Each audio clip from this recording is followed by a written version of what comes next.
Did they order you like an underling to come here and attack Gainans as well? Pity could be seen on Fujin's face as he spoke. However, Orochimaru completely ignored Fujin's taunt. He thought, from the information Akatsuki collected, he prefers to fight in complete silence without engaging in any talks, killing his enemies ruthlessly. However, when he meets someone who he can't defeat easily, he talks with the sole purpose of angering his opponent, hoping that they give him an opening. Orochimaru had talked with Kisame to ask for information about Fujin, where he learned that Fujin had taunted them to create a small opening which he managed to exploit successfully. As a result, he wasn't bothered by his words. Besides, it wasn't like Fujin was the only one who could play that game. Orochimaru replied almost immediately after Fujin taunted him, "You shouldn't be overconfident just because you killed Juzo. This world is vast with too many hidden experts. If you act arrogantly, it's just a matter of time before you die." Fujin chuckled and teased, "Oh, and I suppose you consider yourself a hidden expert as well? Haha. Let me guess, you are following one such hidden expert now, ha ha ha."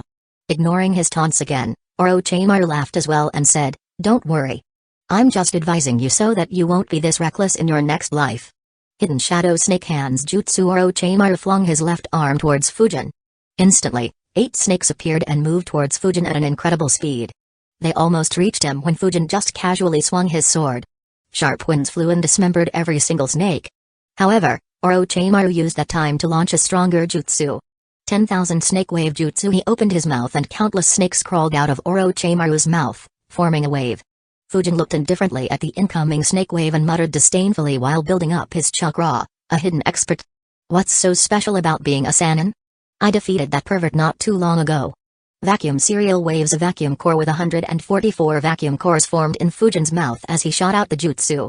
Orochimaru's eyes widened as he was startled for the first time. He immediately flickered away. The thousands of snakes he had summoned were all blown back and cut into several pieces. Not a single one survived. However, that wasn't what startled Orochimaru. He thought, he defeated Jiraiya. Impossible. Even though he fools around, he shouldn't have fallen so far that this brat can defeat him. Orochimaru quickly dodged again as a few vacuum bullets passed through where he was standing at while thinking, did he really defeat Jiraiya or did he just say it to disturb me? That said, his mastery over the wind is very good. Even Denzo's wind vacuum technique isn't this good. I'll need to disrupt him. Orochimaru used Hidden Shadow Snake Hand Jutsu once again to attack Fujin, who changed his strategy and flickered a few times to reduce the distance between them. Wind chakra flowed along his sword as he swung it at Orochimaru from a dozen meters away. Once again, Orochimaru flickered away as a wind slash accompanied by sharp winds was launched from Fujin's blade. Several more trees were cut down but Orochimaru wasn't hurt. Fujin gave chase but he sensed Orochimaru building up a massive amount of chakra. Water style, exploding water shockwave jutsu. While dodging Fujin's attacks, Orochimaru spat out a large amount of water. The water formed large waves and came crashing down towards Fujin, who retreated while building up his chakra as well and using the infinite breakthrough jutsu to stop the water's momentum. However, Fujin was puzzled. He wondered, what is this bastard up to? Why is he running away and why did he use a water jutsu against me? From the way he is fighting, he should already have a lot of information about me. So, he should know that this technique is useless against me. If anything, it'll weaken his fire jutsus later on. Did he do it just to create some distance? Suddenly, Fujin's eyes widened and he flickered away. Even though his attack had stopped the water and sent most of it backwards, some amount of water still flowed towards him. He had ignored it as it wasn't harmful to him in any way. However, several thousand needles formed in water and were launched at Fujin. Orochimaru had attacked Fujin by using the water style, the 1,000 stinging needles of death jutsu by using the water of his previous jutsu to attack Fujin. Fujin flickered a few times to avoid the attacks while flowing wind chakra into his sword once again and swinging it to block the last incoming rain of needles.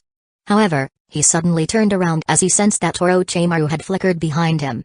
A grin could be seen on Orochimaru's face as he built a massive amount of chakra up once again. He shouted, "Let me see you survive this attack." Fire style, majestic destroyer flame jutsu. Orochimaru converted a massive amount of chakra into fire and exhaled it at Fujin. A sea of flames rushed towards Fujin. However, instead of fear, confusion could be seen on Fujin's face. After all, Fujin had blown back a strong fire jutsu not too long ago. Even though wind was weak against fire, that logic no longer held true against a ninja of Fujin's caliber. Someone at Orochimaru's level should know that clearly, especially after Fujin had already demonstrated it. So, it didn't make sense for Orochimaru to try and exploit this non-existent weakness. Fujin built up his chakra again while wondering, what is he up to? Does he plan to use the flames as a cover to sneak attack me? But he should know that won't work either. I can't make sense of his strategy. Before the fire jutsu could reach him, he launched a supercharged infinite breakthrough jutsu at the incoming flames to blow away the flames once again. The sharp and strong winds that Fujin exhaled clashed with the sea of flames Orochimaru exhaled. Both of them were continuously exhaling their jutsus, powering them up continuously. Fujin expected that his winds would blow away the flames once again. However, his eyes widened as the flames overpowered the winds and rushed into it instead of dispersing. To make matters worse, the winds strengthened the flames, nearly doubling the power of Orochimaru's jutsu. As he sensed the flames more clearly, Fujin's eyes widened even more as he realized the reason why his jutsu was being overpowered. He immediately flickered away while cursing, shit. This isn't a simple fire jutsu. That bastard has mixed a huge amount of yang chakra into it. This attack is actually closer to a Kekkei Genkai than a normal fire jutsu. No wonder it overpowered my jutsu so easily. Fujin landed on a branch as he looked at the flames that had spread for hundreds of meters, starting a massive forest fire. However, his eyes widened in shock once again. As soon as he stepped on the branch, Orochimaru appeared from within the branch and extended his neck towards Fujin at a rapid speed. Fujin instinctively swung his sword behind him, but Orochimaru hit his wrist, forcing Fujin to lose his grip and losing his sword. In the blink of an eye, Orochimaru coiled around Fujin without giving him any time to react. Fujin immediately used Iron Skin Jutsu to protect himself while analyzing how exactly he fell into a trap. Orochimaru tried biting Fujin's neck to place a curse seal on him as well but was stopped due to the Iron Skin Jutsu. Orochimaru's teeth failed to break his skin as Fujin had used even more chakra to protect his neck. Fujin's eyes widened as he finally realized the reason behind those weird moves Orochimaru made. He muttered, incredible. So this was the ambush you prepared for me? Fear and shock could be seen on Fujin's face and heard in his voice as he turned his head to see Orochimaru's face. An evil grin could be seen on Orochimaru's face as he coiled tighter around Fujin to break his jutsu. He said, this was a child's play. How did you defeat Jiraiya if you couldn't handle such a simple tactic? With fear in his voice, Fujin replied, it was simple. I lied. Orochimaru, who was looking forward to playing with Fujin before finally killing him, was startled. He never expected such an answer. He suddenly felt something amiss. At the next moment, boom. Before Orochimaru could figure out what was wrong, Fujin exploded. Chapter 607, The Sword of Kusanagi. Boom. A massive explosion took place inside the Forest of Death. The sound of the explosion was so loud that it was heard nearly throughout the training ground. Several Gainins looked towards it and wondered what was happening. The most shocked one was none other than Sakura, who had been laying traps. She looked in the direction of the sound and wondered, what is happening over there? Anko, who was rushing towards that spot, suddenly stopped. She looked towards that place and thought, shit. I hope I'm not too late. In the tower, Hoka asked with surprise in his voice, what a powerful explosion. What is happening over there, Fujin? Both Renjiro and Hoka glanced at Fujin with worry in their eyes. To their surprise, they saw that his lips had formed a small smile.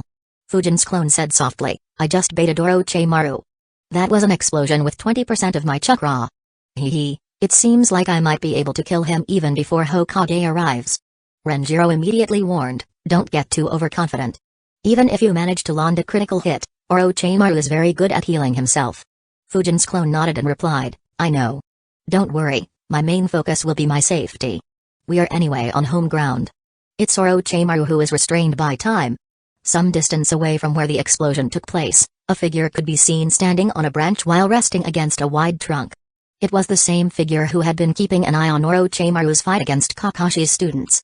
Fujin hadn't moved from that spot and had instead sent a clone to do the entire battle. As he received the memories of his clone, a smile appeared on his face. He immediately flickered towards the location of the explosion while thinking, not a bad ambush. As expected as someone of Orochimaru's caliber. When he discovered that his snake jutsus wouldn't stand a chance against my wind jutsus, he changed his tactics very quickly. The massive water jutsu was to increase my confidence against him while the needle attack was to raise my guard. He used the distraction caused by the thousands of water needles to create a clone who followed it up with a fire and yang combination jutsu that overwhelmed my wind jutsu, making me feel like I was not his match and forcing me to retreat and reevaluate the fight. As I retreated, he controlled the flames to make me retreat in the direction where his main body was hiding to ambush me. However, there was one point he overlooked.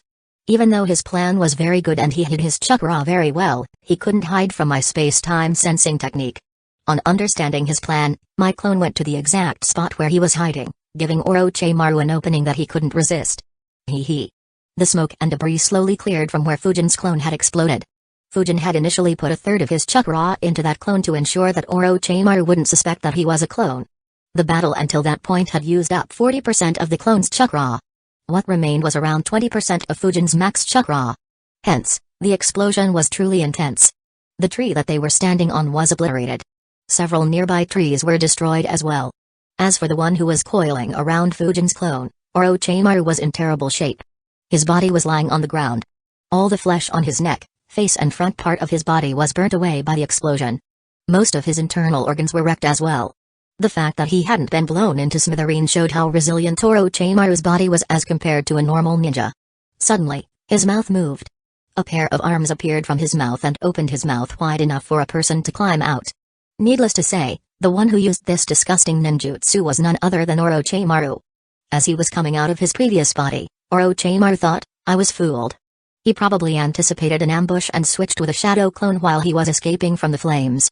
Despite that, when I ambushed him, he acted like it was his real body and showed a scared expression to fool me. Even then, I should have detected him preparing the shadow clone explosion jutsu. It's not a jutsu that can be performed while completely hiding the chakra fluctuations. Orochimaru's expression became complicated as he continued analyzing. The reason why I didn't detect it was his words. He lied that he defeated Jiraiya. That answer caught me off guard. Combined with his previous actions and my confidence, I was distracted just enough to not catch on to the changes in his chakra immediately. What a devious brat. Despite being on guard against such a tactic, Orochimaru had still fallen prey to it. For someone as experienced as Orochimaru, it was humiliating. As he climbed out of the body, all his injuries had disappeared and even his clothes were repaired. Yet, his expression was ugly. Despite using such a technique, Orochimaru was still breathing roughly. Due to the massive damage that he had taken, the amount of chakra he needed to use this technique was much higher than normal. Even though Fujin had lost a third of his chakra due to his clone, Orochimaru had lost more. Even so, Orochimaru didn't have any opportunity to rest. As soon as he appeared, the sword of Kusanagi once again appeared in his hand. He swung the blade towards his right while saying, "You shouldn't get so cocky, boy." To his right, Fujin had already appeared and was swinging his own sword. His eyes widened as he noticed Orochimaru's sword. Orochimaru's sword of Kusanagi extended and became wider. However, what shocked Fujin was that there were 3 types of chakra flowing through the blade. Orochimaru was flowing fire, wind and yang chakra through the sword of Kusanagi. All 3 mixed with each other flawlessly, shocking Fujin. As he swung his own sword at the sword of Kusanagi, Fujin thought, he can use 3 types of chakra simultaneously and can merge them as well? The feeling I'm getting from this chakra is more intense than Takeshi's Scorch style. Is it Orochimaru's skill or does that sword assist in doing something like that? Regardless, it's a pity. Orochimaru, who was quite angry and intended to go all out, was surprised when he looked into Fujin's eyes. He never expected to see pity in Fujin's eyes. Due to being fooled once, he immediately got on guard while thinking, what devious shit is he planning this time? Fujin and Orochimaru's swords clashed. From their previous clashes, Orochimaru expected to overwhelm Fujin this time and take the initiative. However, his eyes widened as he exclaimed, "Impossible." A cracking sound was heard. To Orochimaru's shock, a crack appeared in the sword of Kusanagi. It soon spread throughout the blade. At the same time, Fujin was surprised as well because a small crack appeared in his blade as well. He thought, I didn't expect I'd damage my sword as well. As expected of the sword of Kusanagi. Despite the damage to his sword, Fujin wasn't heartbroken and continued pushing it. As Fujin's sword pushed through the sword of Kusanagi, the sword of Kusanagi crumbled into pieces. As it fell to the ground, it transformed into a white snake and tried moving towards Orochimaru. Unfortunately, it was already cut into several pieces and it was only its head that was moving. In a fraction of a second, it stopped moving. The sword of Kusanagi, one of Orochimaru's prized possessions, was destroyed in the forest of death. Orochimaru was stunned beyond belief. He immediately looked at Fujin's sword carefully and realized, a vacuum blade? He applied the wind vacuum technique to his sword?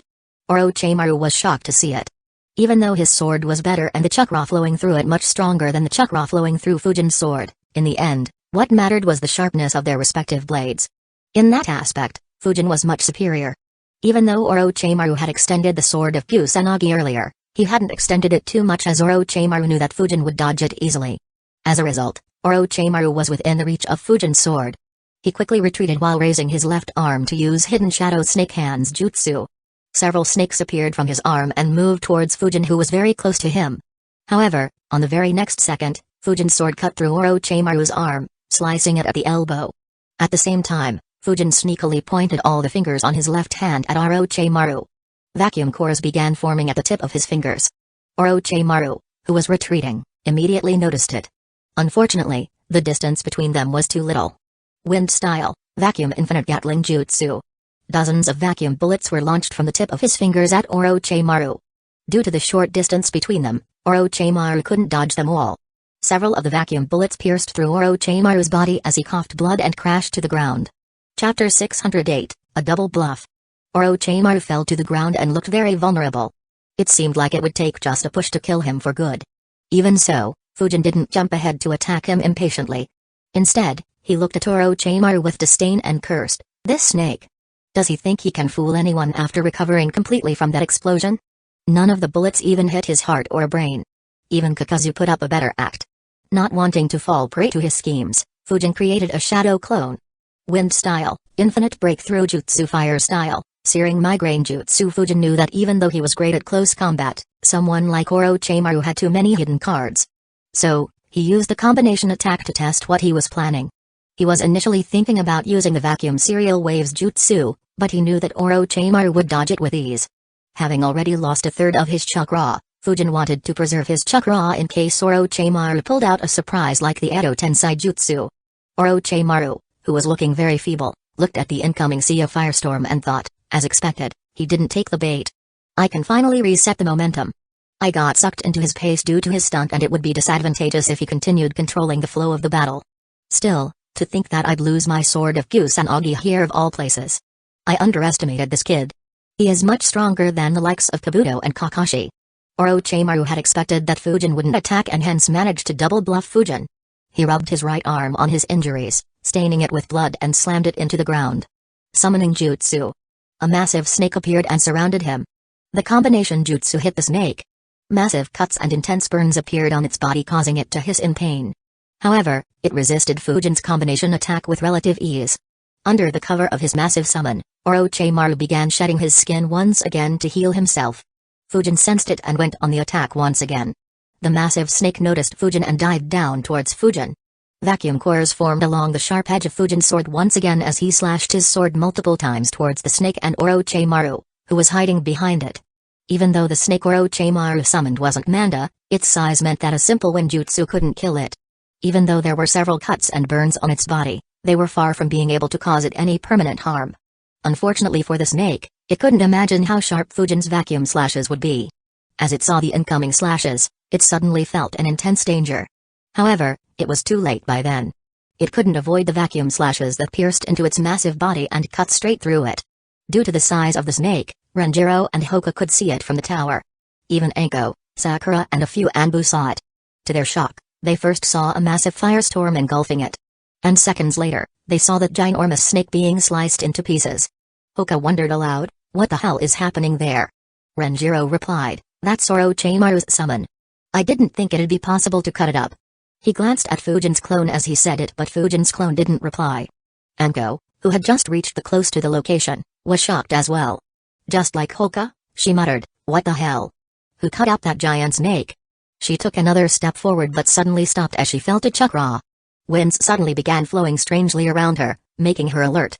She looked carefully as the winds took the form of a human-shaped figure. To her surprise, Fujin's face appeared on that figure. Fujin's wind clone looked at Anko and said, don't interfere in the battle ahead. You aren't a match for him. A tick mark appeared on Anko's forehead as she argued, that's Orochi fucking Maru. Don't overestimate yourself, brat.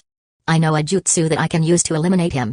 Fujin knew what jutsu she meant and the fact that it wouldn't make any difference against Orochimaru. Fujin's clone strictly said, that wasn't a request, Anko. Don't forget that I'm the one in charge of this round of the exam. Stay here and ensure that no one interferes in this battle. That's an order. If you want to help me, send a messenger to Lord Hokage and ask him to come here immediately. Until he arrives and takes charge, no one is allowed to interfere in the battle. With Fujin's strict tone, Anko calmed down. Even though she wanted to take revenge against her former teacher, she knew that she shouldn't violate the chain of command. The fact that Fujin had sliced up the massive snake moments ago also played a role in it. Fujin's clone was about to disperse when she said, "I have already done so, but I'm worried that it might be a trap to kill Lord Hokage." Fujin's clone replied as he dispersed into the wind, "It isn't, but ask him to bring along a few Anbu squads just in case." Seeing Fujin disappear, Anko thought, it looks like his reputation isn't just a rumor. To find Orochimaru so quickly and to be able to fight him for so long. He is the real deal. I now understand why Lord Hokage put him in charge. Similar thoughts ran through the minds of the Anbu and Chunin examiners who saw the massive snake being sliced up. Anko created a shadow clone to pass Fujin's message to other examiners and send them to Hiruzen's office. While her clone left, she stayed there in case Fujin requested her help. Even though Fujin butchered Orochimaru's summon, Orochimaru wasn't bothered about its loss. He had already healed himself with his jutsu and easily dodged the vacuum slash heading towards him. By now, Fujin had realized that Orochimaru had double-bluffed him to buy some time. Hence, Fujin decided to go on the offense once again. He was about to flicker when he suddenly sensed a chakra trying to invade his chakra network. At the very next moment, Fujin disrupted his chakra, stopping Orochimaru's attempt at Genjutsu. Fujin didn't even need a second to stop Orochimaru's Genjutsu. However, that time was enough for Orochimaru to take the initiative. Fujin saw two shadow clones of Orochimaru slithering towards him at high speeds. In addition, he could sense his main body retreating for some distance. Orochimaru noticed that Fujin had snapped out of the Genjutsu almost instantly and thought, since he was so good at ninjutsu, I expected his Genjutsu to be weak. However, it looks like he has no trouble resisting Genjutsu.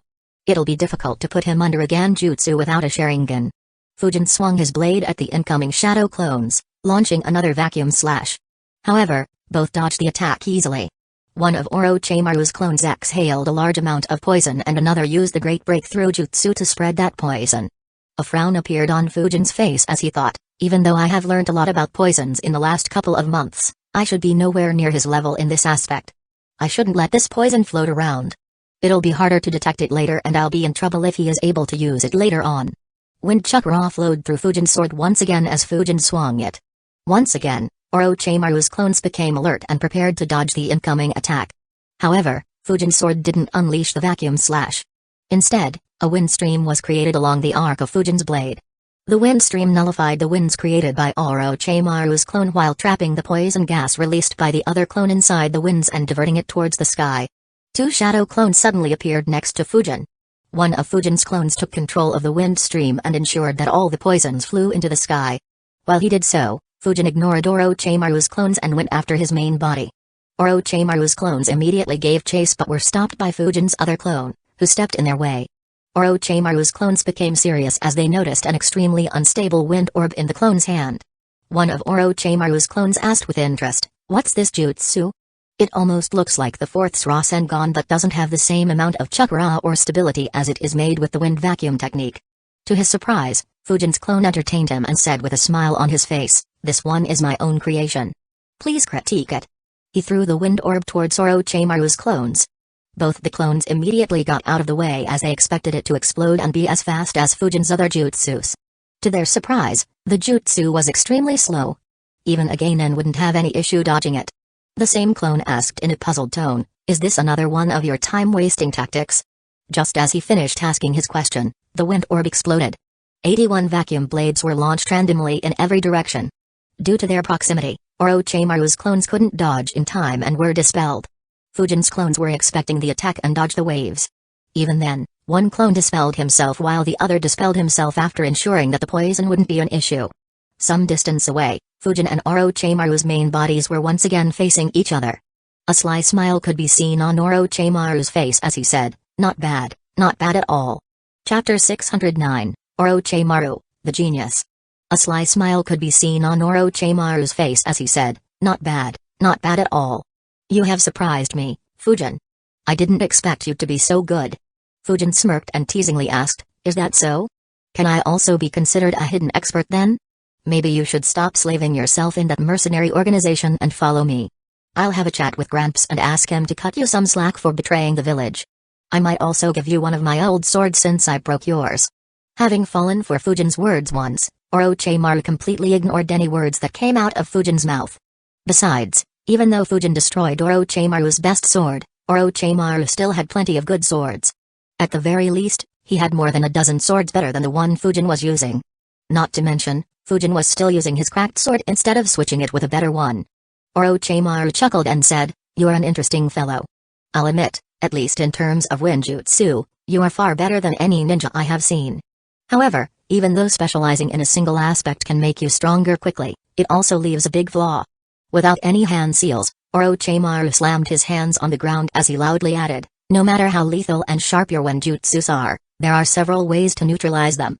As soon as Orochimaru's hands landed on the ground for a couple of 100 meters around him became very soft. Fujin obviously wouldn't wait for Orochimaru to be done with his setup. Vacuum cores appeared along the edge of his blade as he swung it again towards Orochimaru. In response, Orochimaru retreated backwards. However, he didn't retreat in a simple manner. A mud dragon formed on each and every spot where Orochimaru stepped on while retreating. Fujin's vacuum slash cut through the mud dragons with relative ease initially, but as it absorbed more mud, the vacuum cores became unstable and the jutsu lost its form and fizzled out. Fujin's eyes widened temporarily. The surprise soon disappeared as a smile appeared on his face. He muttered softly, "Well, look at that. It seems like it was possible to use Earth style in such a manner." Back when Fujin had just started to learn Earth jutsus, he used to depend on the Ranki rock shield jutsu to defend himself. Back then, he had pondered whether he could create rock shields by stamping on the ground instead of slamming his hands on the ground. He felt that it would have been way more efficient and he could create more defenses while on the move. Unfortunately, Fujin couldn't figure out how to do it. He had asked for Renjiro's help, but Renjiro couldn't do it either and asked Fujin to not waste his time on such things. Later, when Fujin learned stronger jutsus, he stopped thinking about it and moved on. However, Orochimaru displayed a level far beyond what Fujin had envisioned. He wasn't creating simple rock shields and was instead creating mud dragons with every step.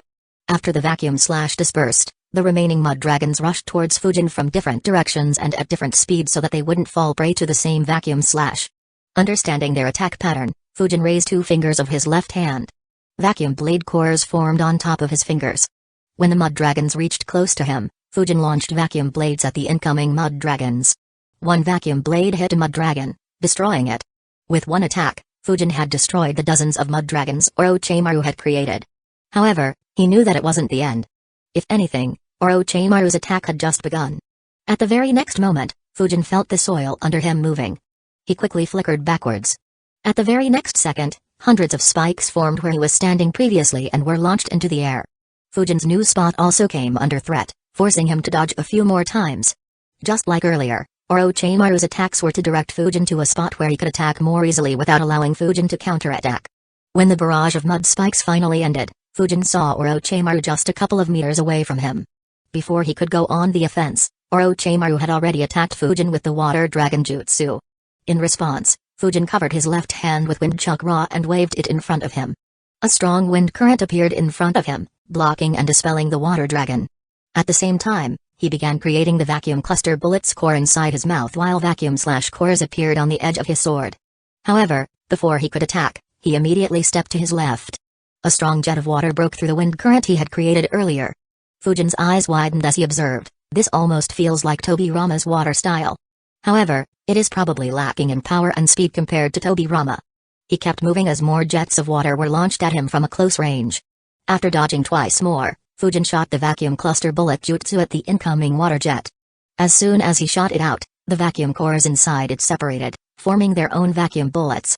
One of them hit the water jet and pierced through it, nearly reaching Orochimaru before the water filled inside the vacuum core and nullified its threat.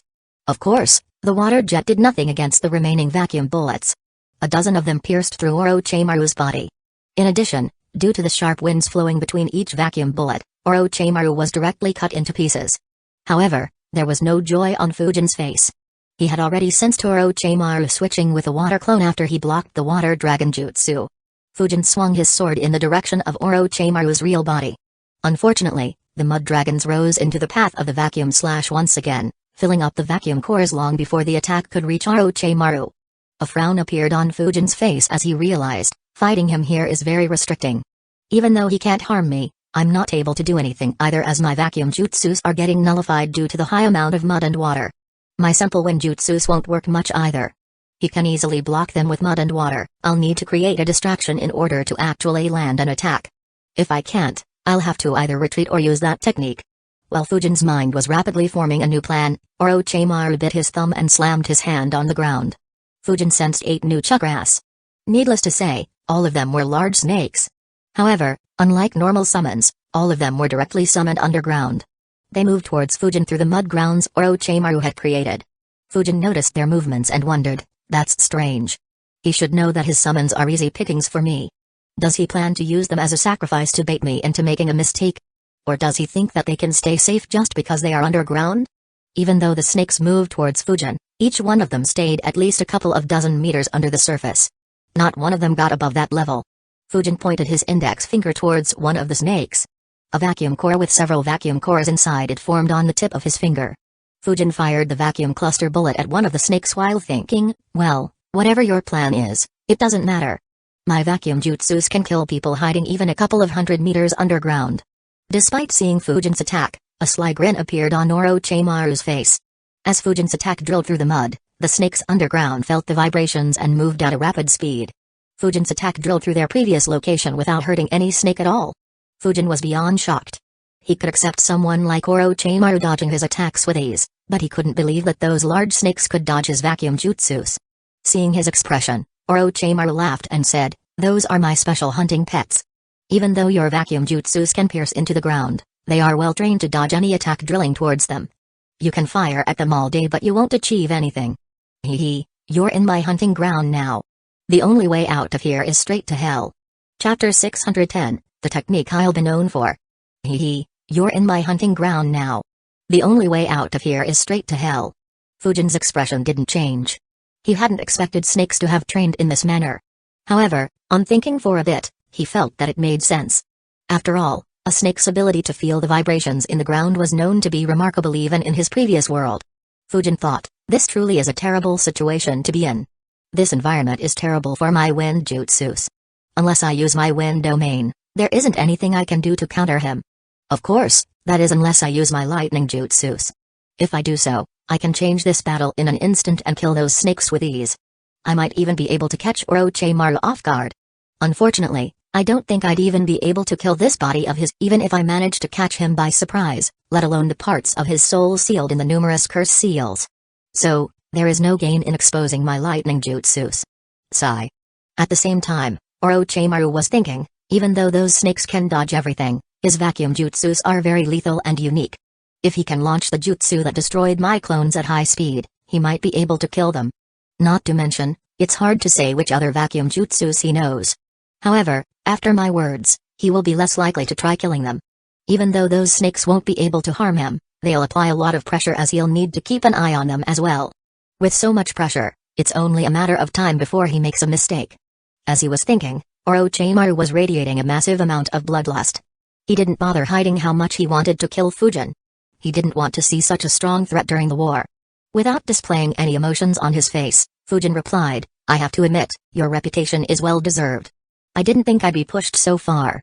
However, he. Fujin began laughing as he continued, don't forget where you stand.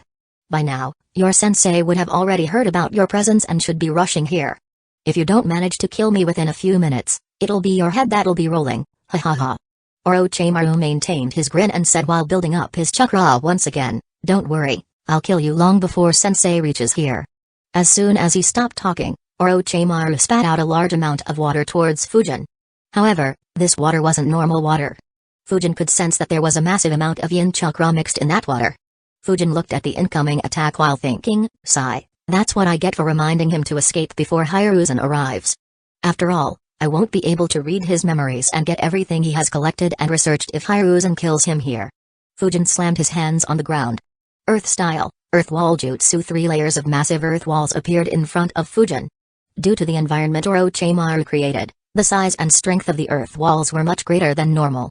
Immediately after, Fujin weaved a few hand seals and slammed his right hand on the ground. Earth-style, swamp of the underworld jutsu the ground, which had earlier been converted into mud by Orochimaru, now transformed into a swamp. Orochimaru's special snakes were all caught in the swamp as well. However, none of the snakes panicked as the swamp could neither harm them nor restrict their mobility. Orochimaru's water jutsu was stopped by the earth walls and the swamp absorbed a great amount of that water as well. Orochimaru was surprised. He thought, I knew he could use the earth wall jutsu, but when did he learn swamp of the underworld? Also, how is this going to help him in this situation? Does he want to reduce the density of the ground to attack them underground? But that won't work. Even though Akatsuki had managed to gather a lot of Fujin's information from Hidden Stones Village, Hidden Mist Village and Kumo, they couldn't know that Hiruzen had personally guided Fujin and taught him fire and earth jutsus. Even though they weren't at the level of his wind style, Fujin could still use those elements effectively in battle. With 2 moves, Fujin had stopped Orochimaru's attack and created a setup to butcher the 8 snakes lurking under his feet. With the conditions set, wind chakra began flowing through Fujin's sword once again. However, it didn't sharpen its edge this time. Instead, a mini hurricane appeared around his sword. And, on the outer part of this hurricane, vacuum blades were revolving at a very high speed. Orochimaru watched carefully while thinking, another application of the wind vacuum technique.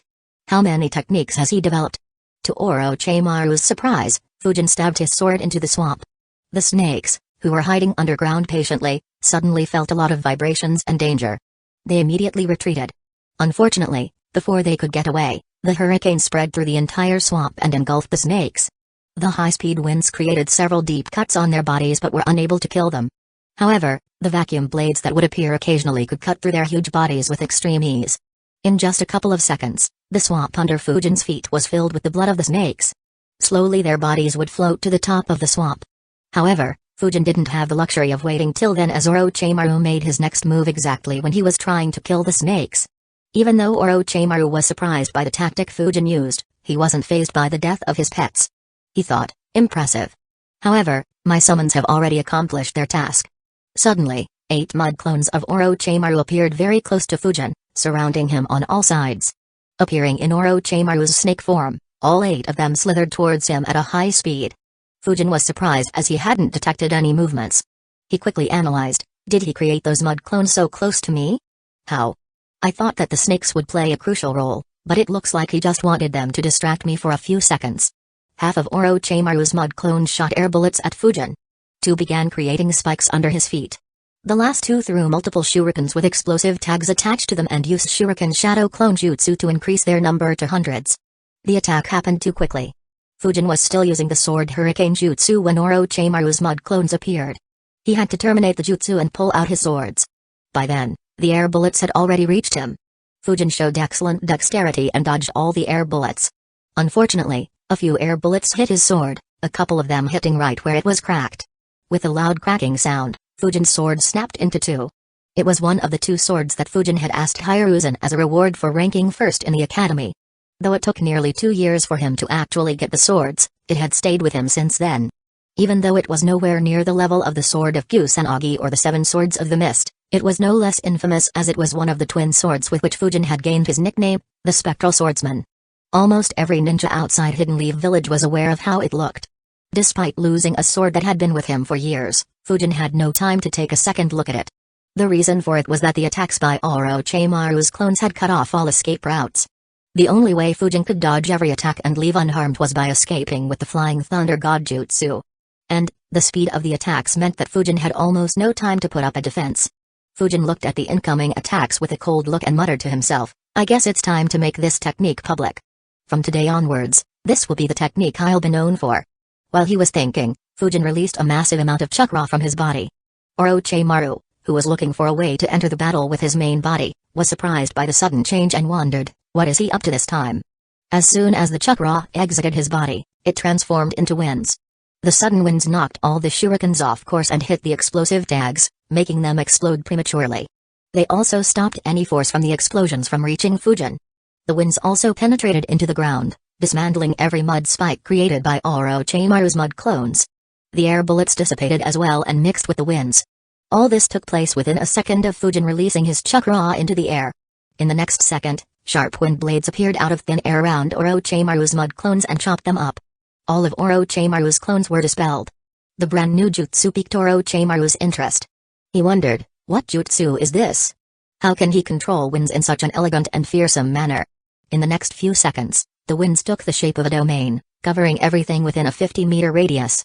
As for Orochimaru's main body, he immediately retreated a safe distance after seeing what happened to his clones. He observed Fujin's jutsu carefully before laughing, not bad. Not bad at all. However, with so much wind, aren't you afraid of getting burned? Just like Fujin, Orochimaru built up a massive amount of his chakra. He poured nearly 5% of his chakra to supercharge his jutsu.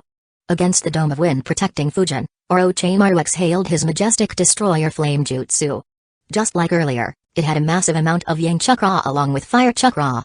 The flames entered into Fujin's wind domain and were further strengthened by the winds. In the blink of an eye, the entire wind domain was lit on fire. Standing in the center, all Fujin could see were flames. Even though Orochimaru couldn't see Fujin's face, he could imagine the shock on Fujin's face.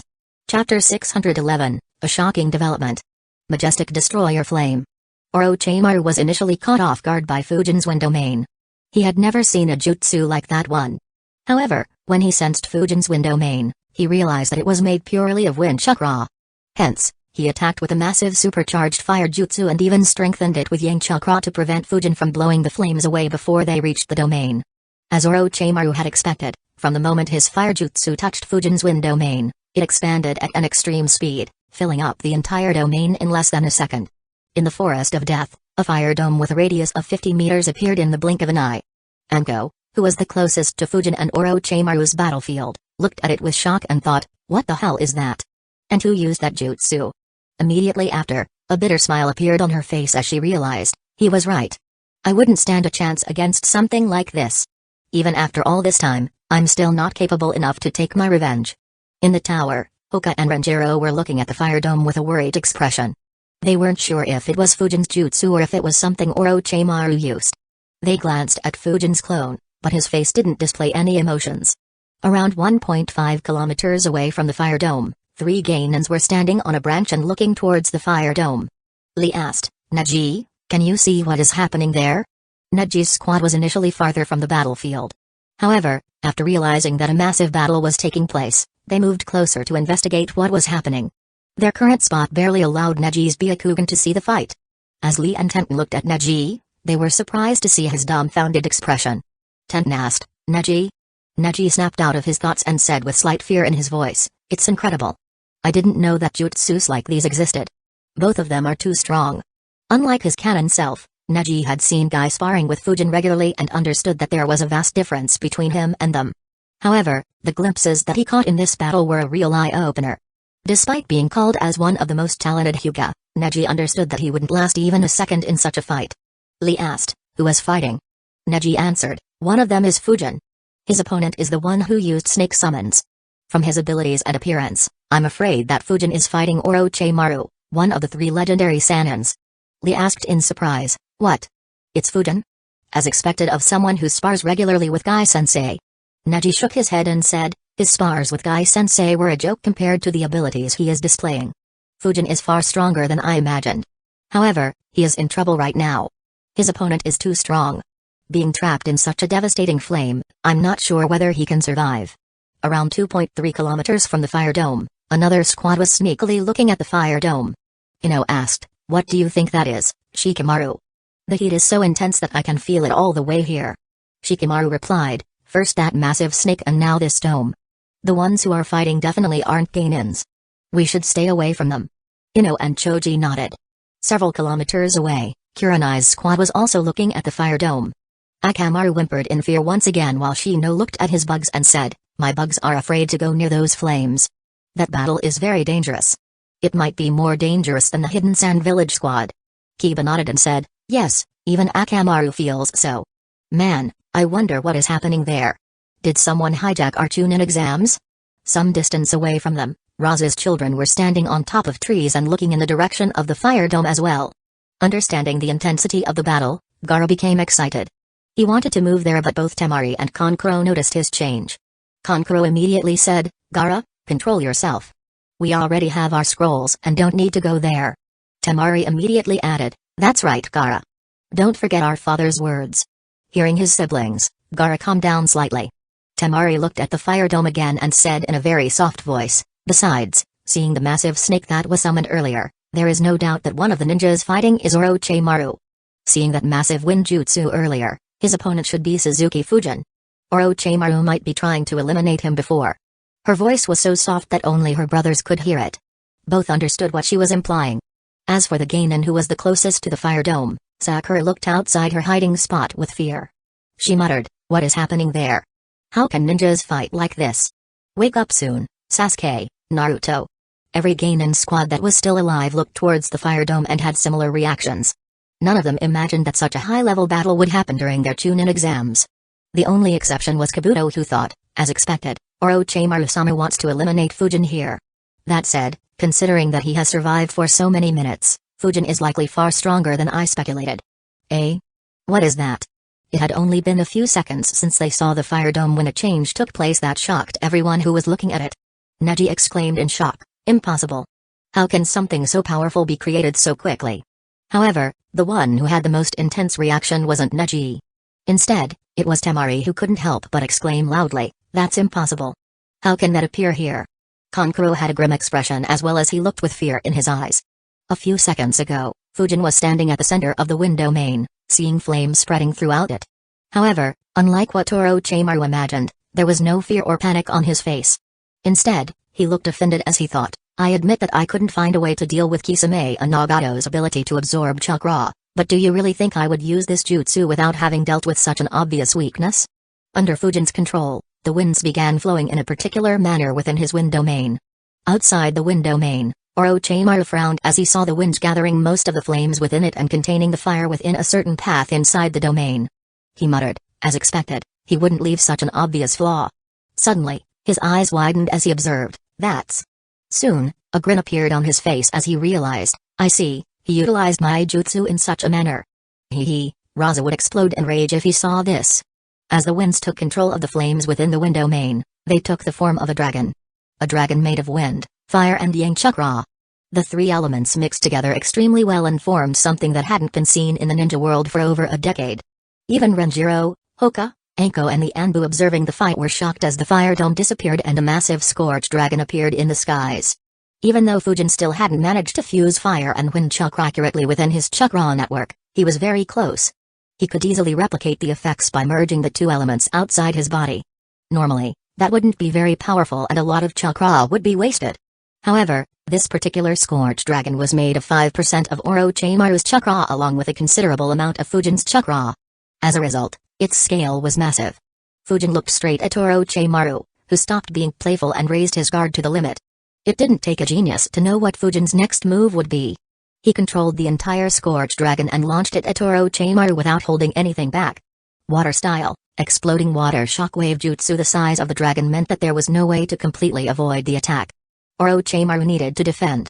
He used another 5% of his chakra to supercharge the water jutsu and strengthen it with yin chakra to restrain his yang chakra. The scorched dragon slammed into the massive waves. A large amount of water turned into steam as the scorched dragon drilled right through it. Its power weakened, but not by much. Orochimaru bit his thumbs and slammed both his hands into the ground. Summoning jutsu, triple Rashomon. 3 massive gates appeared in front of Orochimaru. The scorched dragon crashed into the first gate and its head exploded. The explosion destroyed the first gate, nearly destroyed the second gate and caused some damage to the last gate. However, the gates stopped the explosion from reaching Orochimaru and he just felt the heat waves. Of course, that wasn't the end of it. After all, the scorched dragon's body was huge and was over 100 meters long. Its remaining part split into 2 and moved around the gates. Orochimaru cursed, damn.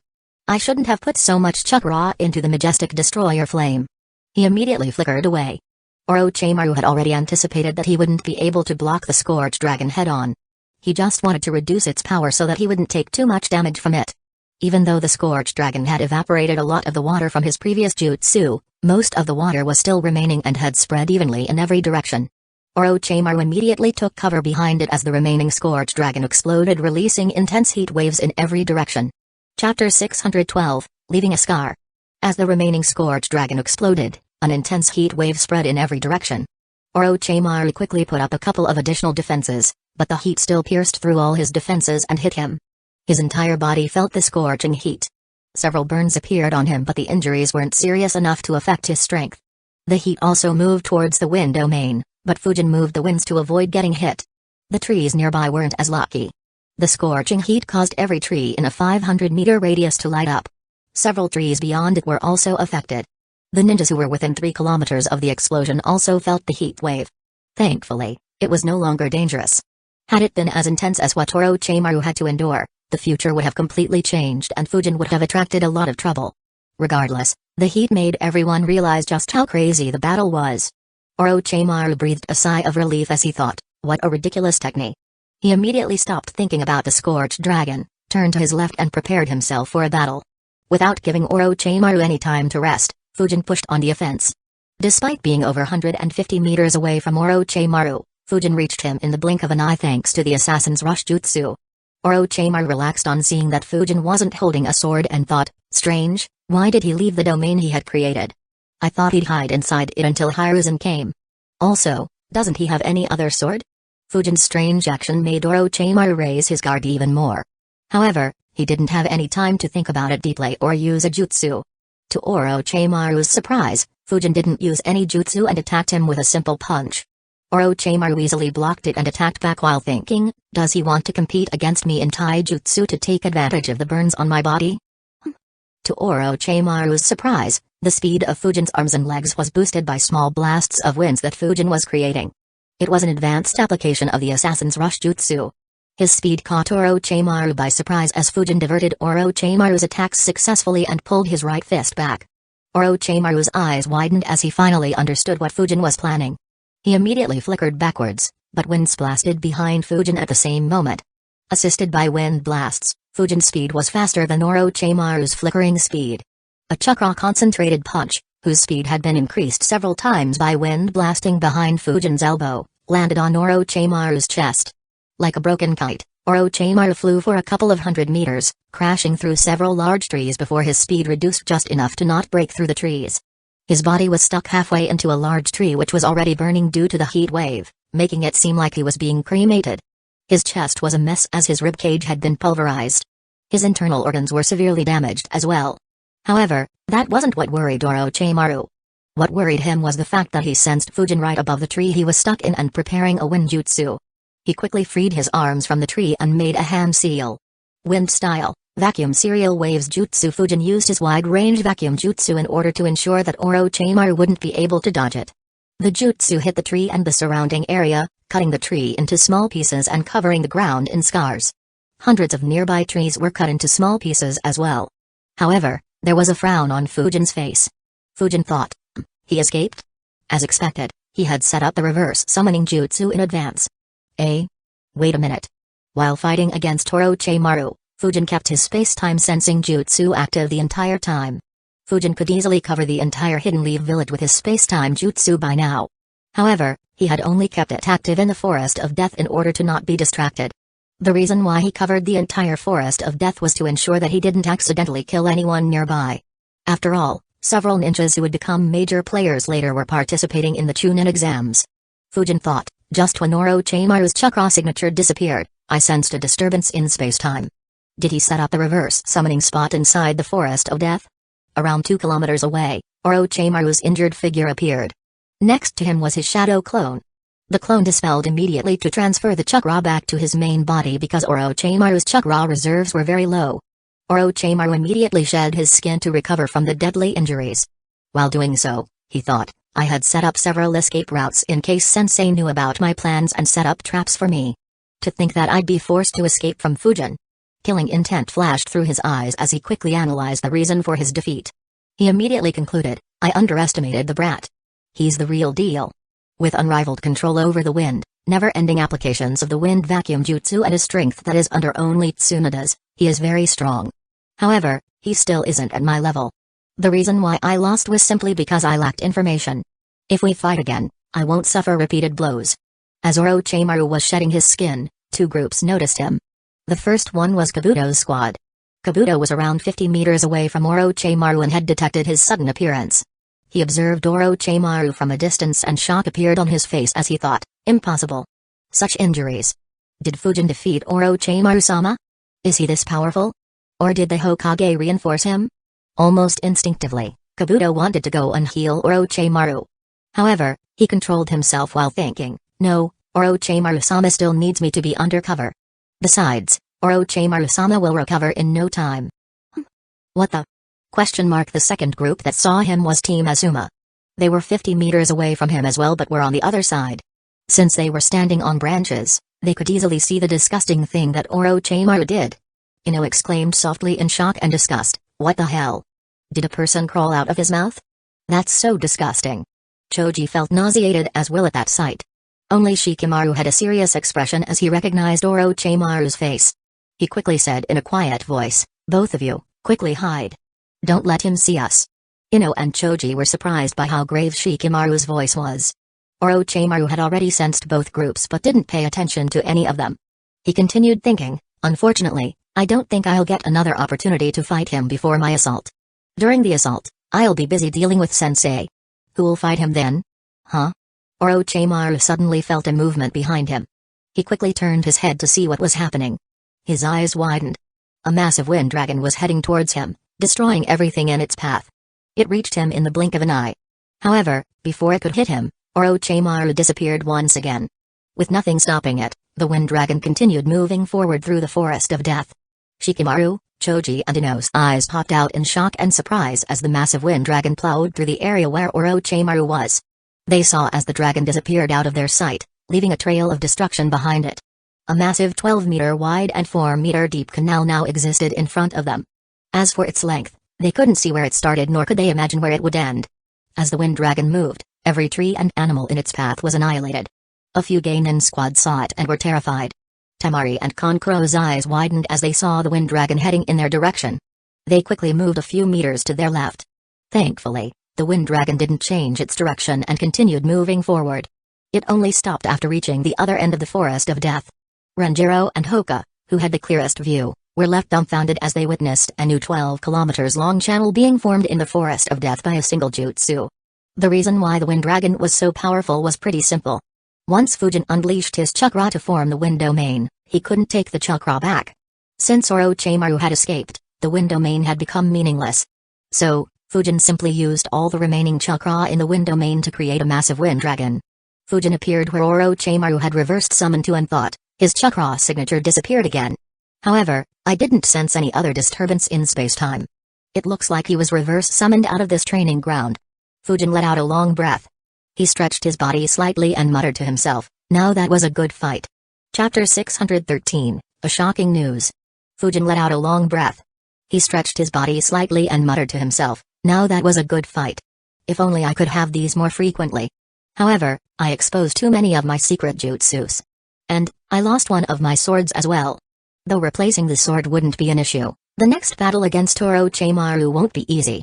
That said, Hiruzen will be the one facing him next. Even though he is no longer at his peak, Hiruzen is much stronger than what I remember from the original story. I won't be surprised if he's able to kill Orochimaru and seal the Senju brothers without having to resort to the dead demon-consuming seal.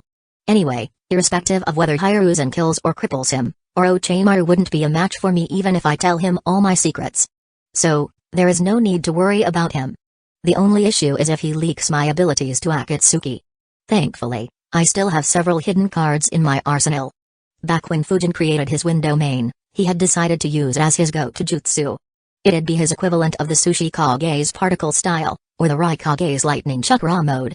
He didn't intend to keep it secret. The jutsu was strong enough to be impactful even if everyone knew about it. Fujin turned his head and looked to his right. He had sensed someone looking at him very carefully. His eyes glowed as he observed, Kabuto is here as well? I wonder if Orochimaru planned to meet him here. Oh well, it's good that he didn't come to heal Orochimaru. Else things might have gotten complicated. Seeing Fujin looking at him, Kabuto immediately returned to acting as an ordinary genin and looked respectfully at Fujin. However, his thoughts were anything but ordinary. His chakra level should be very low after his fight with Orochimaru-sama. Should I try to assassinate him using my disguise? Kabuto thought for a few seconds before deciding, it's too risky. He won't drop his guard after facing Orochimaru-sama. Not to mention, the Hokage should be on his way here as well. I'll keep my focus on Sasuke for now. Fujin ignored Kabuto and glanced at the Inoshikacho trio before disappearing. The trio were holding their breath as they couldn't believe what had happened earlier. As soon as Fujin disappeared, they released their breath and sat on the branches. Choji muttered, that was scary. Who knew our proctor would be this powerful? Ino nodded and said, yeah, but that was so cool. Did you see that dragon? It ate that disgusting creep in the blink of an eye. And the way he suddenly appeared there out of thin air was so cool too.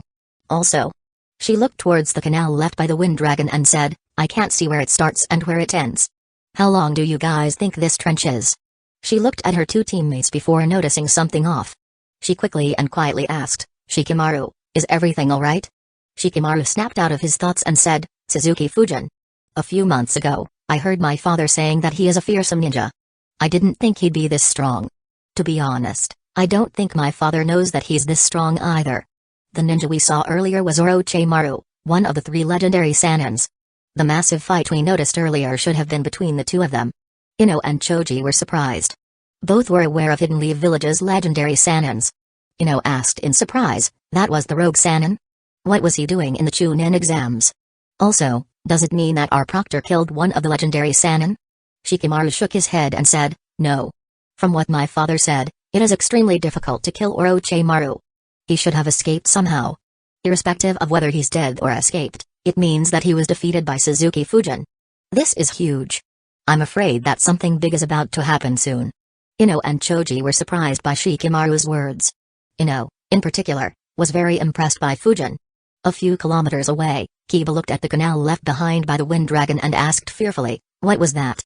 First that massive fire dragon and its explosion, and then that massive wind dragon. What the hell is happening in this absurd forest?" Shino said, "I'm not sure, but we better get to the tower soon." Hinata nodded in agreement. Some distance from them, 2 figures crawled out of the soil. Their faces and clothes were completely covered in dust and soil. Gaara stood next to them without a single speck of dust on him. Kankuro cursed, "Which fucking bastard shot that wind dragon? If it was directly targeted at us, we might have died." Temari wasn't angry about being covered in soil. Instead, she wondered aloud, how could a wind dragon be so strong? How much chakra was poured into it? "I haven't seen anyone in our village creating something like this." Kankuro immediately said, "We can wonder about that later. Let's go to the tower. I don't want to spend another minute in this fucked up forest." Just like Kurenai's squad, they began moving towards the tower as well. Closer to where the battle had happened, Tenten asked in surprise, "Neji? What was that? Why did 2 dragons appear out of nowhere? What happened in the fight?" Lee was curious as well because all the 2 could see was Neji's shocked expression. Neji finally took a deep breath and said, "The fight is over. Orochimaru escaped. Both those dragons were used by Fujin. He won the fight." Both Lee and Tenten were shocked. While they were aware that Fujin was strong, neither expected him to defeat a Sannin. Especially Tenten, who wanted to be a legendary Kunoichi like Tsunade. Neji wasn't the only one who witnessed the battle. Hiruzen had deployed a few Hyuga elite Jounins to keep an eye on the training grounds during the exam. They saw the same thing as Neji and looked at each other with shocked expressions. Back in the tower, Hoka asked, "What happened in the battle? And what were those 2 dragons and that fire dome?" Fujin's clone shrugged and said, "I didn't receive any memories from any clones. Wait for my main body to arrive here." Hoka and Renjiro could only wait helplessly. Anko and the Anbu ninjas were waiting helplessly as well. They all wanted to know what was happening. Apart from a few who were with the Hyugas, the rest were clueless. Though they would have risked their lives to find out what was happening and help Fujin if he needed their help, none of them wanted to do so since Fujin had explicitly asked everyone to stay away. Suddenly, winds began moving strangely around all the observers, except the Gainins. The winds quickly took Fujin's form. Anko looked at him with curiosity. She and the rest were about to ask the status of the battle when Fujin's wind clone said, "The battle is over. Orochimaru has escaped. Stop the fire from spreading and extinguish it. You can return to your duties after doing so." The eyes of Anko and the Anbu ninjas widened in shock. None of them had expected such an outcome. Before they could ask anything, Fujin's clones dispersed. Anko muttered in disbelief, "Did Fujin defeat Orochimaru? How? Is he that strong?" Anko couldn't believe it. As someone who was trained by Orochimaru, she knew how insanely strong Orochimaru was. She knew that he had too many tricks under his sleeve. For him to be defeated by a 16-year-old ninja was too outrageous to believe. However, she couldn't deny the facts in front of her. She quickly moved towards the area where the battle had happened to investigate. As for the Anbu and other ninjas, they quickly began controlling the fire. Unfortunately, the fire was too large and was spreading too rapidly for them to even control. On realizing that, they sent a ninja out to ask for ninjas who could use water jutsus to reinforce them. The remaining ones tried their best to slow down the speed at which the flames were spreading. Except for a few, most of the Gainin stayed on guard and didn't make any moves as they weren't sure what was happening in the forest. None of them wished to be caught amid such an intense battle and lose their lives pointlessly. Meanwhile, Fujin returned to the tower and stepped onto the balcony where Hoka and Renjiro were standing. He dispelled his clone, getting all of his memories. Renjiro and Hoka looked at him in surprise. Neither expected him to return there so quickly considering who his opponent was. They could see that Fujin's breathing was rough. In addition, his clothes were torn in a few spots. However, there were no injuries on him. There was some blood on his clothes, but the two experienced ninjas could easily see that it didn't belong to him. Renjiro asked, "Well? What happened there?" Chapter 614, Hiruzen arrives. Renjiro asked, "Well? What happened there?" A smile appeared on Fujin's face as he said, "It's over for now." Orochimaru escaped. Shock appeared on both their faces. Neither expected such a result. Fujin continued, "The fire dome was due to Orochimaru trying to take advantage of my jutsu. The following two dragons were my attacks." Fujin let out a tired sigh and added ruefully, "It's a shame that his body was far more weird than what I was told. He could heal perfectly from any injury no matter how serious it was. Otherwise, I could have killed him with that initial explosion. Anyway, he escaped using the reverse summoning jutsu." Both Renjiro and Hoka sucked a cold breath simultaneously, their eyes wide with disbelief. At the same time, Hiruzen reached the forest of death. Despite Fujin's words, Renjiro couldn't believe what he was hearing. Unlike Hoka, he was well aware of how terrifying Orochimaru was.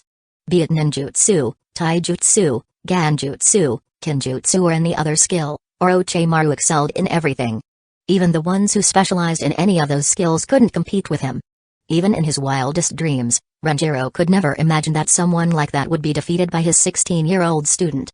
He muttered to himself, "I knew that he would surpass me, but I never thought that he would surpass me so quickly and by such a large degree." Pride appeared in Renjiro's eyes as he looked at Fujin again. His student had defeated Orochimaru. He wanted to go out with his friends and brag about this fact. Unfortunately, the situation forced him to stay put. After all, someone like Orochimaru was dangerous even if he was defeated. Hoka had a complicated feeling. On one hand, he was happy that Fujin had grown so strong. On the other hand, he became slightly depressed as Fujin had left him behind by such a large margin. Even though Fujin was always stronger than him, he hoped that he'd be able to reduce that gap with time. However, he understood that their gap had become so large that the chances of him bridging it were getting lesser every passing day. Renjiro quickly controlled his emotions and looked towards the place where the fight had happened. He saw the massive fire and noticed a few water jutsus being used. He asked, "Should I go to help control the fire?" Fujin shook his head and returned inside the building to sit down. He said, "No need. My chakra reserves are very low. If Orochimaru has someone assisting him, I'll need you two to help me until I can recover my chakra." Thankfully, Orochimaru's chakra levels should be worse than mine. So, he is unlikely to attack again in a short while. Renjiro understood and nodded. Compared to a forest fire, Fujin's safety was much more important. While the three of them were talking, Hiruzen reached the forest of death. Fujin's clone had sent Fumito to inform him while Anko had sent a few chunins. The chunins sent by Anko reached earlier because she had sent them a couple of minutes earlier and they had to travel 10 kilometers less. Hiruzen was about to leave when Fumito reached there and informed him about Fujin's message. As a result, Hiruzen stopped and summoned a few Anbu squads which took another couple of minutes. With 5 Anbu squads and his Anbu guards, Hiruzen reached the forest of death in just 4 minutes. However, when he reached, he couldn't sense any battle happening. Instead, he just saw the smoke rising from the forest fire. He looked towards it and thought, "Why am I getting a weird feeling?" Fumito immediately informed, "Lord Hokage, Fujin and Orochimaru were fighting around the spot where the fire is." Hiruzen nodded and said, "Let's go and see." They were about to move towards the fire when they noticed an Anbu ninja running towards them. On seeing Hiruzen, the Anbu quickly moved towards them and said, "Lord Hokage, it's good that you have arrived here. We need reinforcements to curtail the massive forest fire." Hiruzen immediately said, "Forget the fire. What about Orochimaru? Wasn't he fighting against Fujin? Where are they?" The Anbu ninja quickly answered, "The battle ended a couple of minutes ago. Council member Fujin won the battle. Orochimaru was critically injured and escaped using reverse summoning jutsu.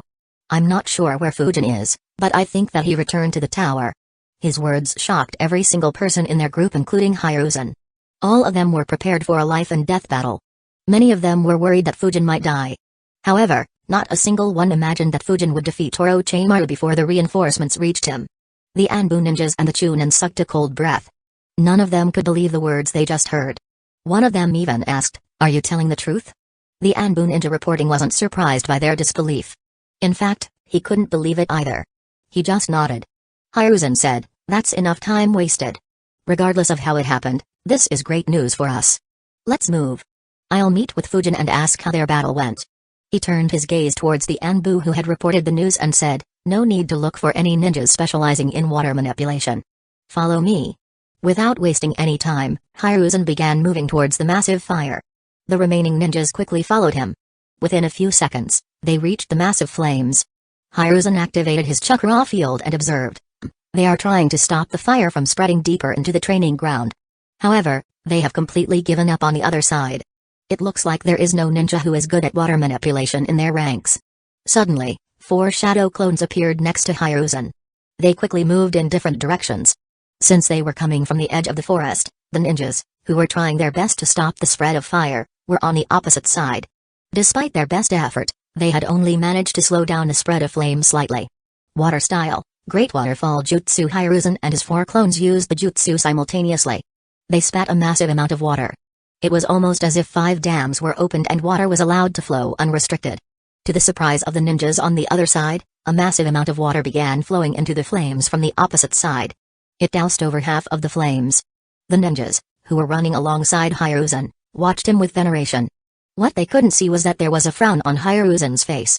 He wondered, why does it feel like these flames were started by Scorch style?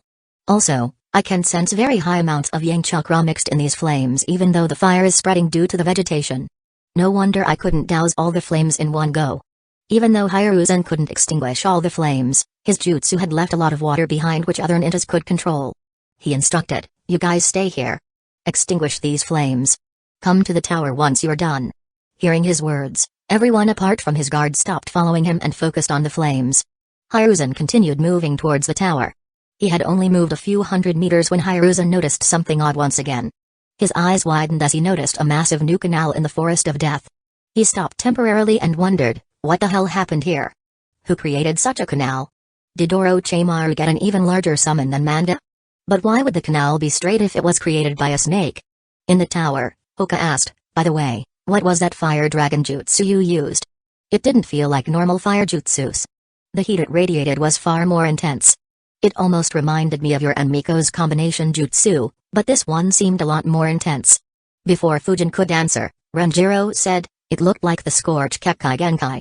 I didn't expect that you'd actually manage to fuse fire and wind chakras to create this Kekkai Genkai." Fujin shook his head and said, "I can't use Scorch style. I just combine Orochimaru's fire jutsu with my wind jutsu. His jutsu also had a lot of yang chakra. Somehow, the merger of our jutsus created an effect that was very similar to Scorch style. Unfortunately, the amount of chakra we used was very high. Using it in a battle just by myself isn't feasible for the time being." Renjiro's eyebrows twitched. He thought, when he was young, he used to always ask me for new jutsus. He even pestered the old man for chakra blades. However, I didn't think he'd begin using the enemy's jutsus to strengthen his attacks and send it back at the enemy. Suddenly, Fujin, Renjiro and Hoka looked towards the balcony. Moments later, Hiruzen and his Anbu guards arrived. Seeing that Fujin was alright, Hiruzen sighed in relief. He was worried that Orochimaru would injure Fujin seriously. Before Hiruzen could express his relief and express his concern, Fujin looked at him, sighed tiredly, just like Hiruzen usually did, and said, "You're late, Grandpa. I had to fight that snake just by myself. It was so scary." Chapter 615, Hiruzen's Nightmare. "You're late, Grandpa. I had to fight that snake just by myself. It was so scary." Hiruzen's left eyebrow twitched in annoyance. All his good feelings disappeared in the blink of an eye. He muttered to himself, "Scary? Does this brat know what fear even means? Where are your injuries? Did Orochimaru take pity on this brat? Or did this little devil somehow manage to convince Orochimaru to give up violence and accept a beating as a punishment for leaving Hidden Leaf Village?" No one was more clear about Orochimaru's strength than Hiruzen. Unlike the rest, who had come to terms with his unbelievable feat, Hiruzen still had some doubts. Knowing Fujin's nature and his cunning tongue, Hiruzen strongly suspected that Fujin caused him mental damage instead of physical damage. He looked at Renjiro and Hoka and said, "You two, assist in clearing out that fire. I helped out a bit, but there's still a lot left." Renjiro and Hoka nodded and left immediately. Hiruzen glanced at his guards and they followed them. With just the two of them in the room, Hiruzen said, "Now that we are alone, tell me everything that has happened since the second round started. Also, tell me why Orochimaru targeted you." Fujin raised an eyebrow and asked, "Didn't you see it in that crystal ball?" Hiruzen's eyebrows twitched in annoyance once again as he understood what Fujin was initially saying. He shook his head and said, "No, there were seals in the forest of death to stop my jutsu. I guess Orochimaru placed them there beforehand." Fujin was surprised. He thought, "Oh, so those were the seals I sensed earlier. Makes sense, I suppose." He looked at Hiruzen and said, "Orochimaru entered the Chunin exam disguised as a hidden grass village genin. He didn't target me, at least not initially. His target was Kakashi's squad, or more specifically Sasuke Uchiha. He used the 5 elements seal on Naruto to cut off his access to Nine Tails chakra. And he planted his curse seal on Sasuke, just like the one that is on Aiko's neck." Hiruzen's eyes widened in surprise. He muttered, "So his goal was Sasuke. That's troublesome." Hearing Sasuke's name, Itachi's face appeared in his mind. Remembering Itachi's sacrifice and words, Hiruzen didn't want to see his little brother suffering. Unfortunately, the situation was very complicated. He asked, "If they were his target, why did he fight you?" Fujin shrugged and answered, "My clone had found him and Raz's youngest son suspicious. So, I was planning to keep an eye on the two of them. Unfortunately, Orochimaru made his move very quickly. By the time I discovered his attack, he had already placed the seal on Sasuke. I threw Kakashi's squad to a safe place, then engaged against him and sent messengers to you so that we could eliminate Orochimaru here and solve this headache for good. Unfortunately, that bastard was too slippery and he recovered from every injury with ease." Hiruzen was surprised by Fujin's words. He asked, "Is it true that you injured him and forced him to retreat?" Fujin answered, "Somewhat. I managed to injure him thrice. Once in a way that would have injured any normal ninja a lot and reduced their fighting ability sufficiently for me to kill him or her. And twice with what should have been mortal wounds. Unfortunately, he just shed his skin all 3 times and completely recovered each time. Before he escaped, he had already used that jutsu to get rid of his injuries. As for why he escaped, that should be because he was running low on chakra and the fact that you'd be reaching our positions in a minute or two." Even though Hiruzen nodded without showing much expression on his face, he was shocked. He thought, he forced Orochimaru to use that jutsu thrice? I never expected Fujin to be able to injure him critically even once. I only expected him to keep Orochimaru at bay and keep him occupied till I arrived. Even though I rate Fujin's talent and skills quite highly, did I still end up underestimating Fujin's strength? Or has Orochimaru's strength digressed since he left the village? However, how could that happen? Hiruzen quickly said, "Describe everything in detail about your fight." Fujin nodded. Since Orochimaru had already witnessed his abilities, there was no reason to hide it from Hiruzen. Besides, Fujin had noticed quite a few pairs of eyes observing them during the ending stages of the battle. So, it was inevitable that some of his skills, especially his wind domain, would be known by others. Of course, Fujin didn't mention things like his space-time sensing jutsu or the words he spoke during the fight. As Fujin mentioned the details, a peculiar expression appeared on Hiruzen's face. He wondered, is this how he always fights? I thought he was shameless only when it comes to money and jutsus. However, he's shameless even in battle. First, he baited Orochimaru and exploded his shadow clone to critically injure him. Then he attacked Orochimaru again before he could completely recover and injured him once again. Finally, he used his wind domain to bait Orochimaru into using a massive fire jutsu and defeated Orochimaru using his own attack. Even though Orochimaru had a disadvantage in terms of information, he lost due to being outplayed in tactics. Even in my long career, the number of battles more peculiar than this that I heard of could be counted with my fingers. If this is how he always fights, I can imagine what a nightmare he'd be on the battlefield. Hiruzen was seriously impressed. Despite following Fujin's progress for over 6 years, this was the first time Hiruzen asked Fujin to describe his battle. Before this, he hadn't seen much of Fujin's combat prowess. The only time he witnessed Fujin fighting was during the short clash against that unlucky hidden sand village squad that had infiltrated the Land of Fire and attacked their camp. With this new information, Hiruzen began looking at Fujin in a new light. Hiruzen was lost in thoughts when Fujin suddenly said, "Oh right, I almost forgot. When we were fighting, I destroyed his sword of Kusanagi." "You did what?" Hiruzen exclaimed in shock, nearly jumping from his chair. Hiruzen thought, the sword of Kusanagi broke? Even Inma doesn't like getting hit by that sword. How did he do it? Fujin nodded and said, "Yeah, I managed to catch him by surprise with my vacuum/jutsu." Immediately, Fujin's expression became sad and depressed. A seal lit up on his bracer and his broken sword appeared as he said, "Unfortunately, doing so destroyed my sword as well. It has been nearly 5 years since I have been using this sword. I didn't expect it to be broken today." Hiruzen's left eye twitched as he said inside his mind, "You destroyed the sword of Kusanagi with this ordinary sword and are still complaining about it? Shit. Wait. Suddenly, Hiruzen had a terrible feeling. His eyes widened as he realized what it was. Unfortunately, before he could do anything about it and save himself, Fujin said, "Could you arrange for a better sword to be made for me? This time, I want the sword to have more chakra metal instead of using it miserly. And, it'll be best if the sword is as strong as Orochimaru's sword of Kusanagi. If I can have a blade that is as strong and sturdy as it was, then I won't need to worry about ever losing due to having a weak sword." Hiruzen cursed internally, "Shit. I knew it. He was so generous with the information because he wanted a new sword from me. And what does he mean by adding chakra metal miserly? His swords are excellent. They cost me millions of ryo and ate into a lot of the money I won by gambling on him. Most importantly, he asked me for pure chakra metal swords when he had just graduated from the academy. Now that he has defeated Orochimaru, which swords will he ask?" Hiruzen was terrified to think of the answer. Knowing Fujin, he knew it'd be something that even selling both his kidneys wouldn't be enough. He quickly said, "I can arrange the top blacksmiths for you. However, you're no longer as young as you were 6 years ago. So, you'll pay for it yourself." With a smile on his face, Hiruzen added, "Back when you graduated, I knew that your future would be bright. It was why I didn't mind the costs and got the swords for you. However, I never expected that you'd be able to deal with Orochimaru so quickly. Great job, Fujin. I'm proud of you. I'm happy that the will of fire burns strong within you. You are a role model for the younger generation." Not wanting Fujin to shamelessly ask Hiruzen to pay, Hiruzen quickly changed the subject and began praising him so that Fujin would feel awkward asking the village to sponsor it. Unfortunately, Fujin had trained in shamelessness from none other than him. Fujin smiled and said like an obedient youngster, "Thank you, Grandpa." Hiruzen smiled thinking, "I'm Saf."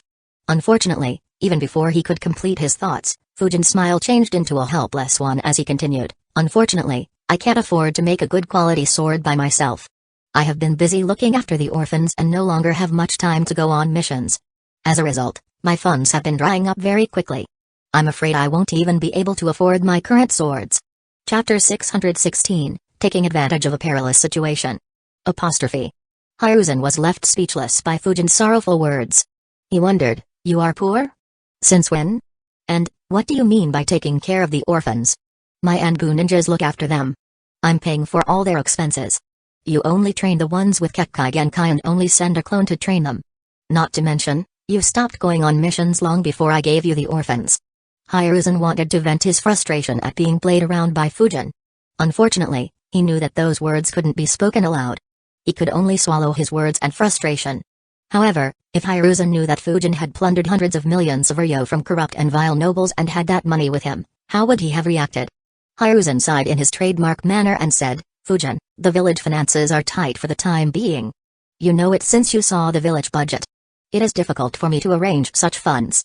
Fujin tilted his head and immediately said, "The village will earn around 4 to 5 billion ryo by selling the land around the guidance hall. Along with the other sources of income, I don't think you'll need to worry about funds for a few years at least." Apostrophe. Once again, Hiruzen didn't know what he should reply. After all, what Fujin said was true. Had it been anyone else, they would have tried to profit at least 500 million ryo from that proposal. They would have let the council members profit by 1.5 billion ryo and left the remaining to the village. It was how things normally happened. However, Fujin gave everything to the village. Hiruzen sighed internally thinking, he's right. The village will profit heavily due to it. So the village sponsoring his sword wouldn't be improper. Especially considering that he defeated Orochimaru. However, he looked at Fujin and thought, it looks like expecting him to be completely selfless was too much. Though to be fair, he couldn't have known that he would fight Orochimaru and break his sword. I guess he just took advantage of the situation. That said, it is possible that he acted that selflessly just so that he could make me pay for his expenses in the future. Hiruzen became worried thinking that Fujin would keep using this reason and ask him to keep paying in the future. Fujin continued looking at Hiruzen and thought, wow, he's so deep in thought. If it wasn't so fun to make him pay, I wouldn't have minded paying for it myself.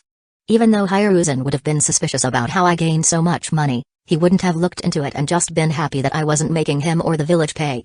Unfortunately, I couldn't think of any jutsu I could ask from him. Otherwise, I'd have asked him for a jutsu and paid for the sword myself. The only one that comes to mind is Edo Tensei Jutsu, but Hiruzen won't give it to me. The only way I could ask for it is if he survives against Orochimaru. Even then, it is highly unlikely that he'll give me that jutsu. Hiruzen resigned himself to the fact that he couldn't deny Fujin's request. he said, making a sword as good as the sword of Kusanagi is more or less impossible. I don't know any living blacksmith who could do it. Lower your requirements a bit. Fujin thought for a bit and said, in that case, could you make me a sword equivalent to the blade of the thunder spirit which Lord Second had created? If I can get a similar sword that helps in controlling winds, it'll be very helpful to me. Hiruzen's left eye twitched again as he angrily thought, even 5 billion ryo won't be sufficient for that. He immediately replied, unfortunately, that is even more impossible. Sensei had found the materials required to create the sword by himself. I'm not sure where and how he found those materials. Unless you have the materials that could create such a sword, no one can make one. Fujin sighed and said, that's a shame. Oh well, I guess we can just stick to the basics then. Hiruzen asked, which means? Fujin replied, a sword majorly made of chakra metal and materials that make wind chakra flow easier while making the sword as hard as they can. Hiruzen sighed internally, that'll probably cost the village around 200 to 300 million ryo. Sigh, I'd do so much for the village. Hiruzen said, alright, I'll see what I can do. Anyway, did you find out the reason why Orochimaru targeted Sasuke and why he did it in the Chunin exams instead of any other time? Fujin shook his head and answered, unfortunately, he didn't say. The only thing I can say is that he wasn't here to kill the Gainins. He had plenty of time to kill them and I would have a very difficult time trying to keep them alive had he targeted them during our battle. His goal should have been the curse seal he put on Sasuke. Though looking at the bloodlust he was radiating, he probably wanted to kill me as well. Unfortunately, I don't know much about the seal on Sasuke's neck other than the fact that it looks similar to the one on Anko's neck and gives out the same sinister vibes. Since Anko didn't let me take a look at her seal, I can't guess what his intention was. You should have a much better idea than me regarding the same. Hiruzen sighed and said, the curse seal is one of Orochimaru's experiments. He can use it to restrain the ones who have the seal. It's like the Hyuga's caged bird seal in that aspect. However, it also gives the bearers of the curse seal a power that is similar to senjutsu, increasing their power considerably. However, using that power will create an impact on their brains, making them more subservient or dependent on Orochimaru. The first ones on whom he put the curse seal were his 3 students. Not everyone can survive the curse seal. In fact, very few can. 2 of his students died and only Anko survived. I and Jiraiya tried to remove her seal, but we were only able to seal it to an extent. I guess he plans to make a move on Sasuke for some reason and wants to see whether he is strong enough to survive that curse seal. Fujin frowned and asked, what would he want from a mere Geinin? Hiruzen replied, hard to say. Fujin sighed and said, do you want me to check up on him? It'd be a shame if a Geinin died under my watch. Not to mention, he'll be the leader of the Uchiha clan in the future. Hiruzen shook his head and said, let it be. Sasuke will survive the seal. Otherwise, Orochimaru wouldn't have an interest in him. However, I'm not sure whether he'd be able to control himself. Send a clone to keep an eye on Kakashi's squad after you recover your chakra. Fujin nodded. Hiruzen continued, I was wondering what gave Hidden Sand Village the confidence to make a move against us. I initially thought that he wanted to ally with other major villages. However, seeing Orochimaru's sudden movement, it is possible that they allied with him instead. We'll have to make some arrangements for the last round of the Chunin exams. Hiruzen's expression was very serious as he said it. Fujin nodded in agreement and said, if they are planning to make a move during the Chunin exams, then it'd be best if I can get my new sword before the last round begins. Immediately, a deadpan expression appeared on Hiruzen's face. He didn't think that Fujin would take advantage of such a perilous situation. However, on thinking for the second time, Hiruzen muttered internally, I should have expected it. He sighed and said, I'll make arrangements for the blacksmith to arrive in the village right after this round is over. Fujin smiled and said, thank you, Grandpa. Do you also know a jutsu that could put a stop to Orochimaru's jutsu where he sheds his skin? Or some other jutsu that'd be effective against the snake or others like him? Even though Fujin didn't know which other jutsu to ask from Hiruzen, there was no reason to decline a jutsu that Hiruzen would give himself. After all, who knew which forbidden and rank-S jutsus Hiruzen knew that wasn't known to anyone else? Unfortunately, Hiruzen just stared at Fujin and replied, unfortunately, there aren't any such jutsus. Let me know if you come up with any. Fujin stared suspiciously at Hiruzen, to see if he was lying. Unfortunately, Hiruzen didn't change his expression.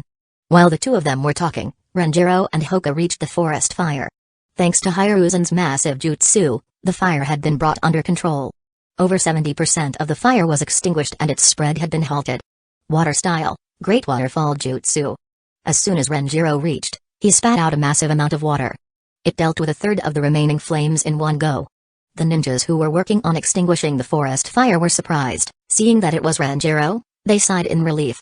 With Ranjiro's help, they were able to extinguish the remaining flames within a few minutes. As soon as the flames were dealt with, Anko flickered next to him and asked, "Is it true that Fujin defeated Orochimaru?" Chapter 617, Fame Explodes. Is it true that Fujin defeated Orochimaru? Anko's voice wasn't soft. Most of the Anbu and other ninjas who had helped extinguish the fire heard it and paid attention to Ranjiro.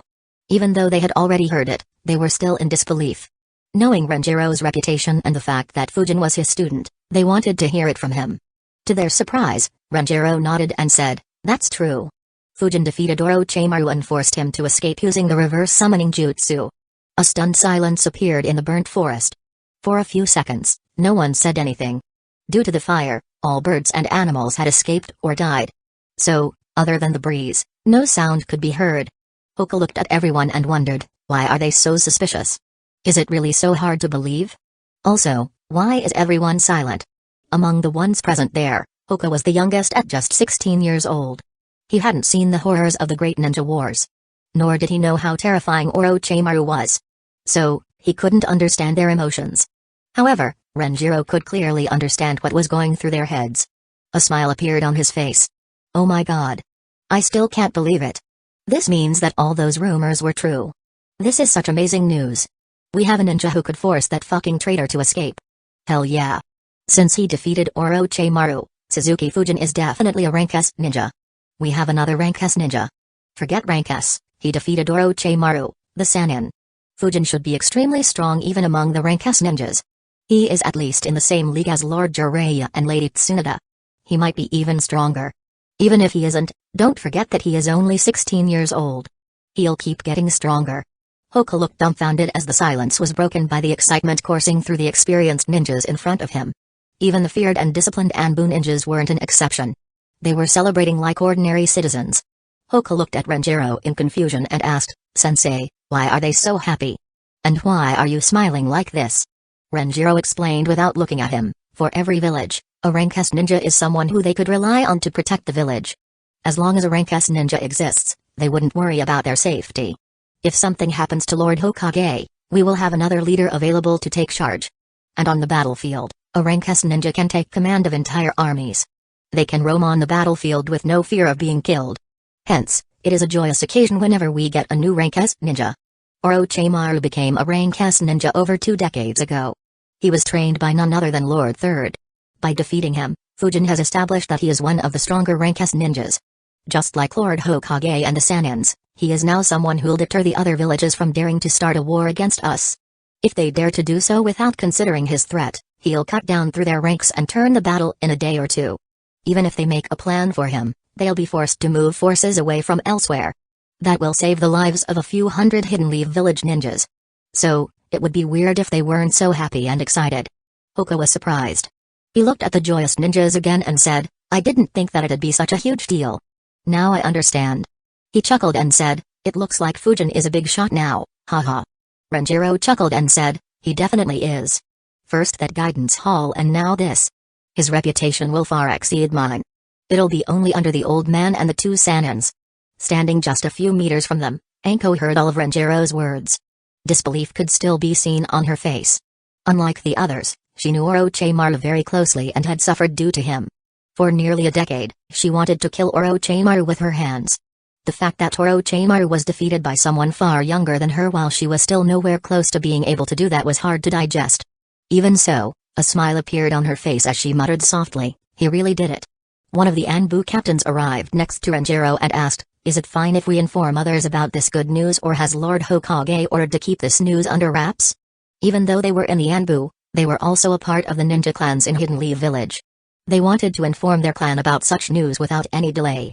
Ranjiro answered, "Lord Hokage didn't say anything. It should be fine if we tell others. After all, such news can't be kept under wraps. However, it's better if we first wait for Lord Hokage's instructions." The Anbu captain replied, "Auri. Ranjiro is right. Such news can't be covered up." Everyone immediately looked towards the source of the voice. They were surprised to see Hiruzen there. After talking with Fujin, Hiruzen sent a shadow clone to move the forces around and give commands. He finally had an opportunity to completely explode Fujin's reputation. He didn't intend to let it go to waste. A smile appeared on Hiruzen's clone as he continued, "Besides, this is extremely good news for Hidden Leaf Village. We have no reason to cover it up.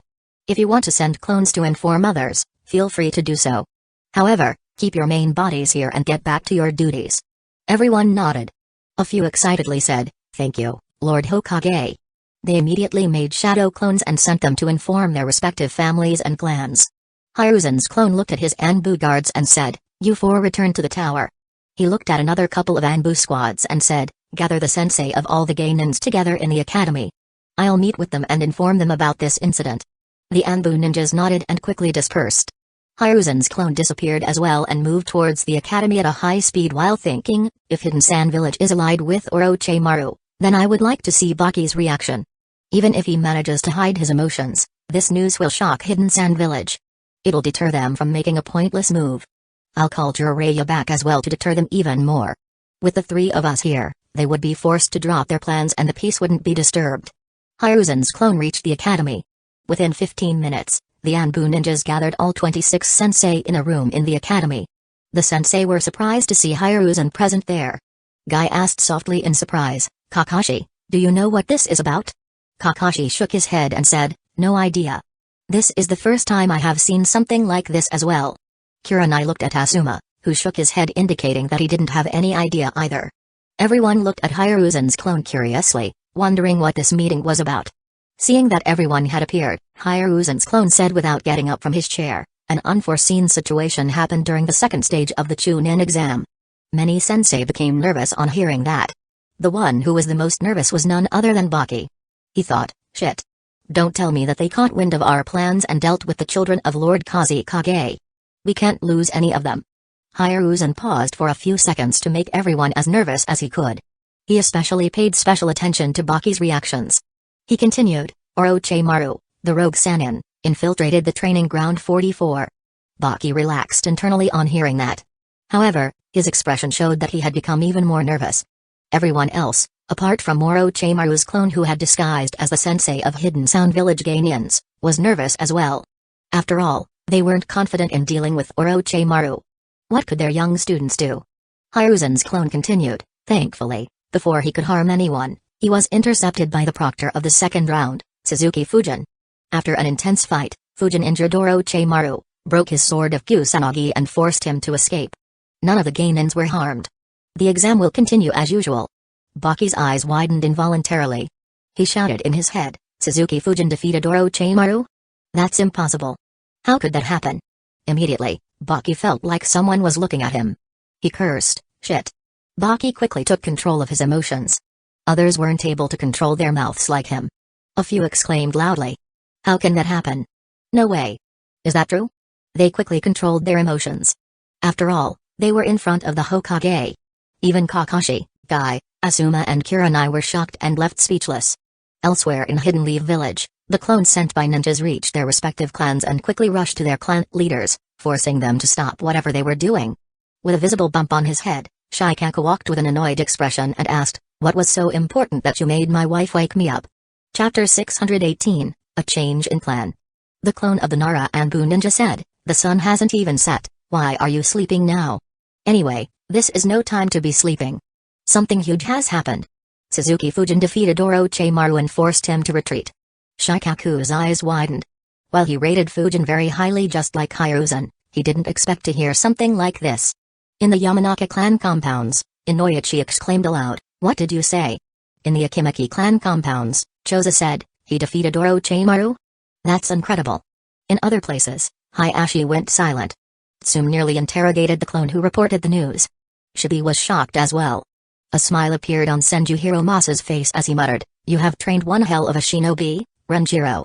Every single clan leader was shocked by the news. They quickly re-evaluated Fujin.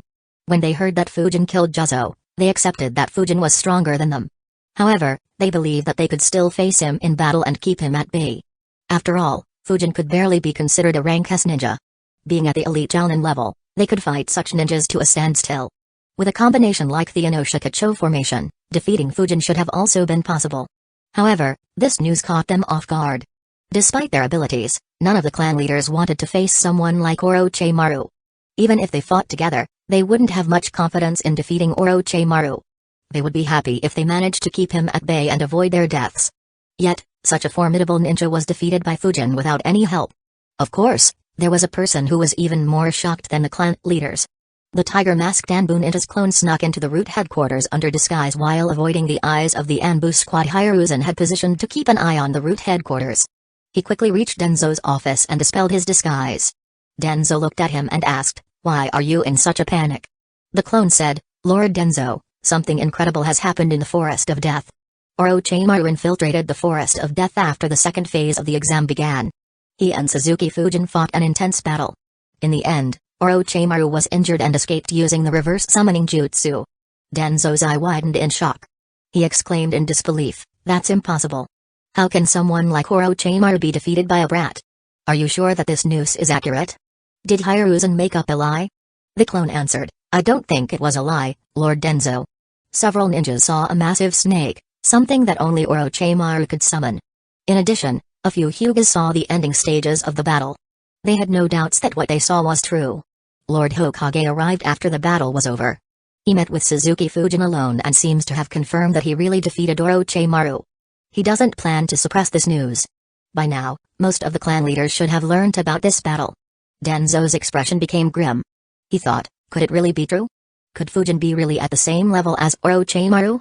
Even I can't say for sure whether I'd be able to defeat him even with Shizue's eye. Wait.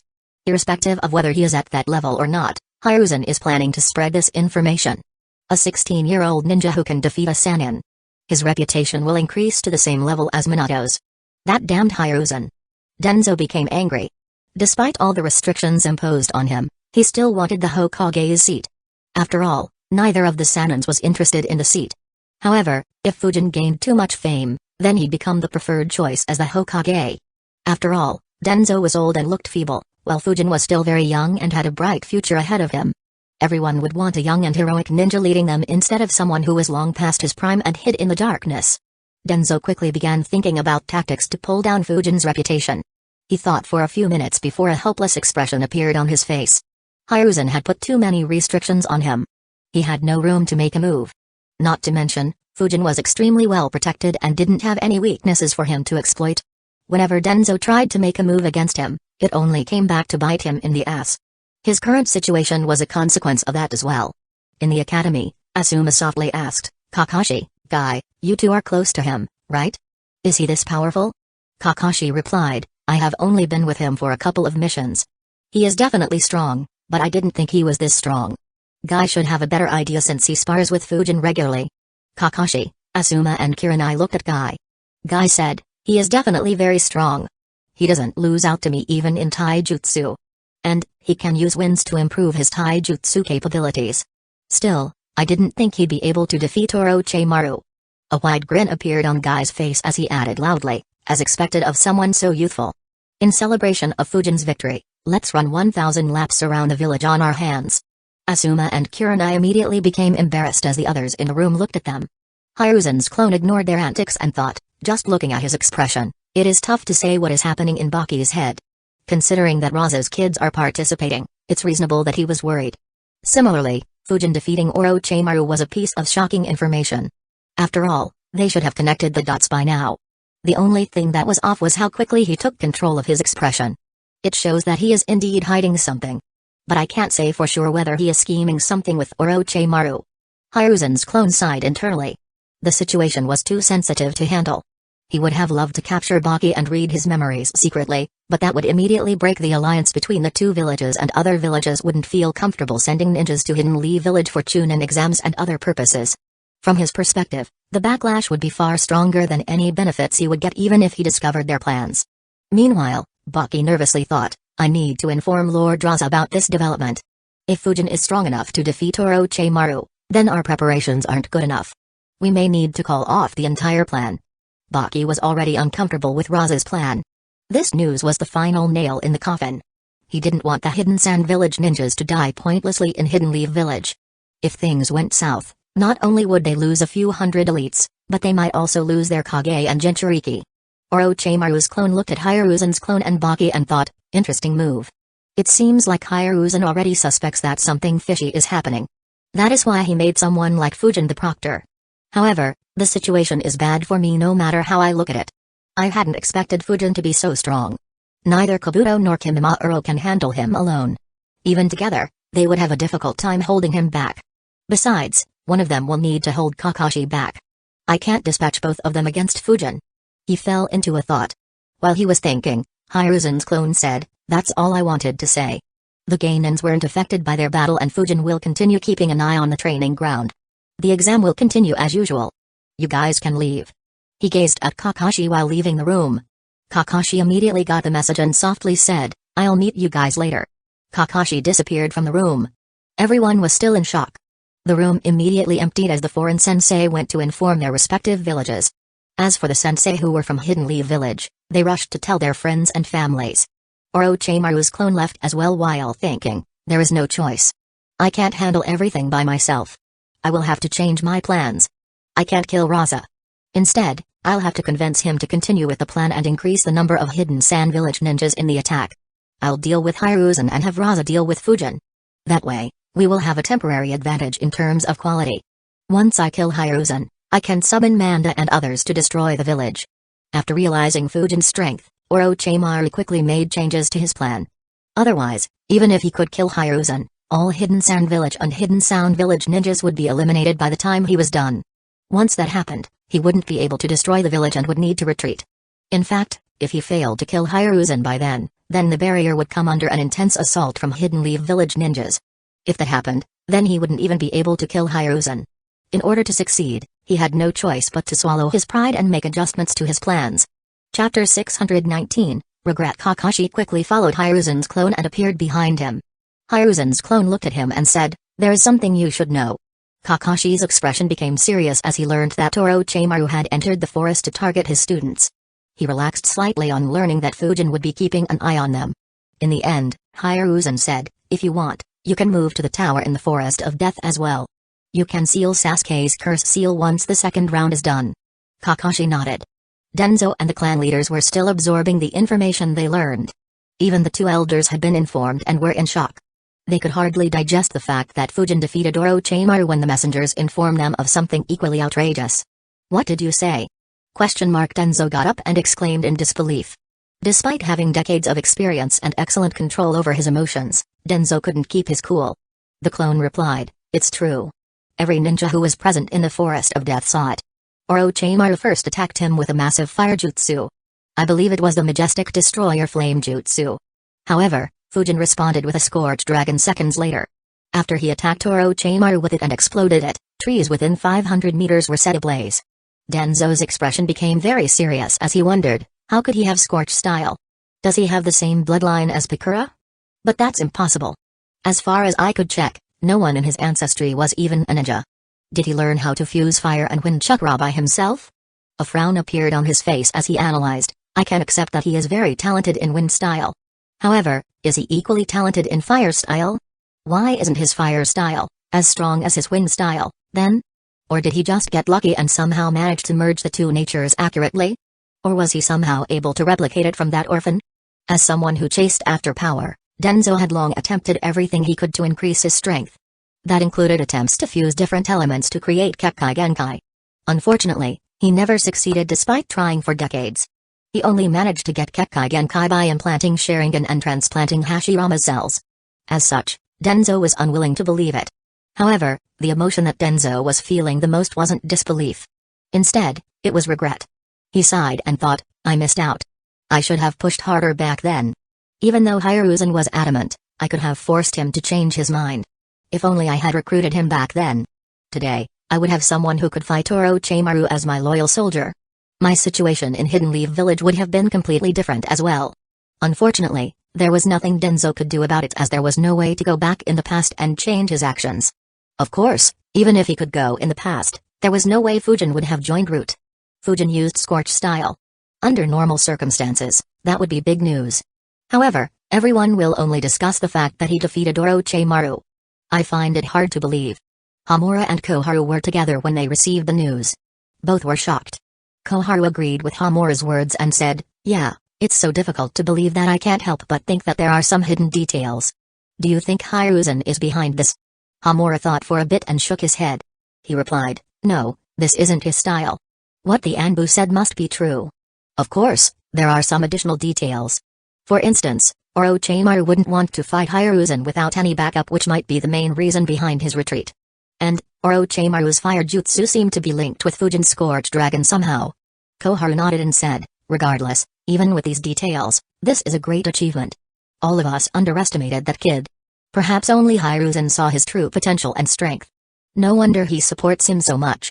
Since Fujin didn't have any background, his seat in the council should have been very unstable and full of headaches. In fact, a couple of moves had been made to cause him trouble. One of which was made by Koharu herself after Fujin openly threatened her twice in a row on the day he blew up the Roots headquarters. However, Hiruzen had quashed those moves before Fujin even knew about them. In fact, Fujin didn't know about those moves even now. Due to his fierce backing, no one tried troubling Fujin again. After all, they didn't want Hiruzen to do the same to them. As a result, Fujin's time in the council was very peaceful. He only had to deal with Katsuhiro and Denzo one time, as Hiruzen didn't catch onto that scheme until Fujin had dealt with it. Koharu continued, back then, I was confused and didn't understand why Hiruzen supported him so much. I can see it now. Hamura nodded and muttered, yeah. It's little wonder he dared to threaten the leaders of Hidden Grass Village while sitting in their village. Hamura still recalled the nightmare of Fujin threatening all top officials of Hidden Grass Village very clearly. It was the closest he came to death since his retirement. Just like the elders, the clan leaders were surprised as well. Shikaku wondered, when did he learn Scorch style? Or was it something else? Inoichi thought, this isn't good. If he has mastered Kekkai Genji, then he can start his own clan in the future. Hayashi thought the same. Normally, the existing clans would have acted together and applied pressure to prevent the formation of a new clan. However, how exactly do we pressure someone who can defeat Orochimaru at just 16 years of age? Tsume thought, there is no stopping him. His reputation will become as high as the Sannin's. Considering his age, it might exceed them in the future. Depending on when Lord Hokage retires, he might even have a shot at the 5th Hokage's position. Even though Fujin hadn't truly mastered the Scorch style, everyone assumed that he had done so since he hadn't given the same clarification that he had given to Renjiro and Hoka. Hence, the observers just believed what they saw. Of course, Fujin wouldn't bother clearing up their misunderstanding. If they wanted to believe it, they were free to do so. If anything, he'd welcome the free reputation boost. Besides, even though he hadn't truly mastered Scorch style, he was very close and believed that it was just a matter of time. In the Forest of Death, since the fire had been doused, most of the ninjas returned to the tower. Only the ones who were tasked to patrol the forest dispersed in the training ground. As they entered the tower, Fujin could see admiration and respect in their eyes. He thought, even though I'm almost out of chakra, it looks like this battle had the intended effect. With this battle and the guidance hall, not many would take the initiative to mess with me even without Hiruzen's backing. Hiruzen immediately gave new orders to the Anbu ninjas he had brought along. His Anbu guards stayed with him while the remaining squad started taking turns to patrol the training ground in case Orochimaru decided to sneak in again. Hiruzen turned to Fujin and said, I'll return to the village for now. We still don't know what Orochimaru's real goal was. It'd be troublesome if he wanted to attract me here and have someone make a move on the village. Renjiro, stay here with Fujin until he recovers his chakra. Kakashi will probably come to the tower soon as well. With you three here, I doubt Orochimaru would make a move even after he recovers his chakra. Fujin nodded and said, sure. Renjiro nodded as well. Hiruzen left along with his Anbu guards, leaving just Fujin, Renjiro, Hoka and Enko in the room. Hoka chuckled and said, you are really something, Fujin. You should have seen the reactions of the senior ninjas. All are shocked by this battle. He glanced at Enko and teasingly said, Enko was in disbelief the longest. Enko immediately became annoyed at Hoka and said, that's only natural, you punk. Do you even know how terrifying Orochimaru is? Hoka immediately replied, perhaps, but doesn't that mean that Fujin is even more terrifying? Enko immediately became quiet. What Hoka said made sense. Before she could think of a response, Fujin said, don't underestimate him, Hoka. Even though I injured him a few times, he recovered to perfect health every time. I'm not sure whether it is even possible to kill someone like him. On the other hand, I don't have any such ability. The next time he fights me, I might be at a disadvantage as he now knows about my skills. Renjiro smiled and said, it's good to see that you're as pragmatic as ever, Fujin. What you said is true. Someone like Orochimaru should never be underestimated. Even the old man is very wary of him. Renjiro thought, I was worried that he'd become overconfident after defeating Orochimaru. It's good to see that he's still the same kid as back then. Memories of Fujin staying far away from Miko and Hoka during their spars appeared in Renjiro's mind. Renjiro had to work hard to get Fujin to break that fighting style. However, he was happy to see that Fujin's cautious nature never changed. Suddenly, someone knocked on the door. An examiner entered and reported, "I have something to inform you. The first Genin squad has reached the tower." Chapter 620, A Trap. Anko's eyes widened. Due to Orochimaru's interference, she stopped thinking about the exam. She exclaimed in shock, "What? It hasn't even been 2 hours since the exam started. How could someone pass so early? Which squad is it?" The examiner reported, "It is a squad from Hidden Sand Village." Actually. He paused before continuing with a serious expression, "They reached the tower 1 hour and 46 minutes after the exam began. It is the second fastest record in all the Chunin exams. However, what is even more surprising is the fact that one of the Genins from that team didn't have even a speck of dust on him." Surprise and disbelief could be heard in his voice. Anko's eyes widened once again. Her eyes quickly turned towards Fujin as she remembered that Fujin had said that their squad was suspicious as well. At the same time, she recalled, "Wait a minute, isn't Renjiro's squad the current record holders?" Fujin chuckled and said, "Looks like they don't intend to hide how formidable they are. Oh well, let me see what those kids are made of." His words surprised the ones in the room. Anko asked, "Do you intend to take action against them as well? Since they haven't done anything yet, acting against them could create problems for us." Fujin shook his head and said, "Nothing like that. I'll just be talking with them." Anko sighed in relief while thinking, due to Orochimaru's actions, we already need to inform Hidden Grass Village about their loss. Since they are a minor village, that won't be that troublesome, but Hidden Sand Village won't be as easy to deal with. The examiner asked, "Should I call them here?" Fujin shook his head and said, "No need, I already took care of it. Return to your post. You did well informing us about this. Let us know if you notice anything else that seems odd." The examiner nodded and left. As Fujin said, Gaara, Temari and Kankuro were walking up the tower. Unlike Gaara, both Temari and Kankuro were very tense due to what they had seen a few seconds earlier. They had just reached the tower and were told the meaning of the words in the wall scroll when a figure made of wind suddenly appeared and asked them to come to the top floor of the tower. As soon as they saw the wind figure, they understood that Fujin was in the building. Temari and Kankuro exchanged glances in shock after the figure disappeared. Both had just one thought running through their minds: how is he here? Wasn't he fighting against Orochimaru? Don't tell me that he won their fight. Despite having seen the deadly wind dragon, they couldn't believe that Orochimaru failed to kill Fujin. They immediately became tense thinking about why Fujin wanted to see them. If Orochimaru had leaked any details, then the three of them would be history. As they walked up the stairs, Kankuro and Temari could only pray that Gaara didn't act impulsively. Soon, they reached the highest floor and entered the room Fujin was in.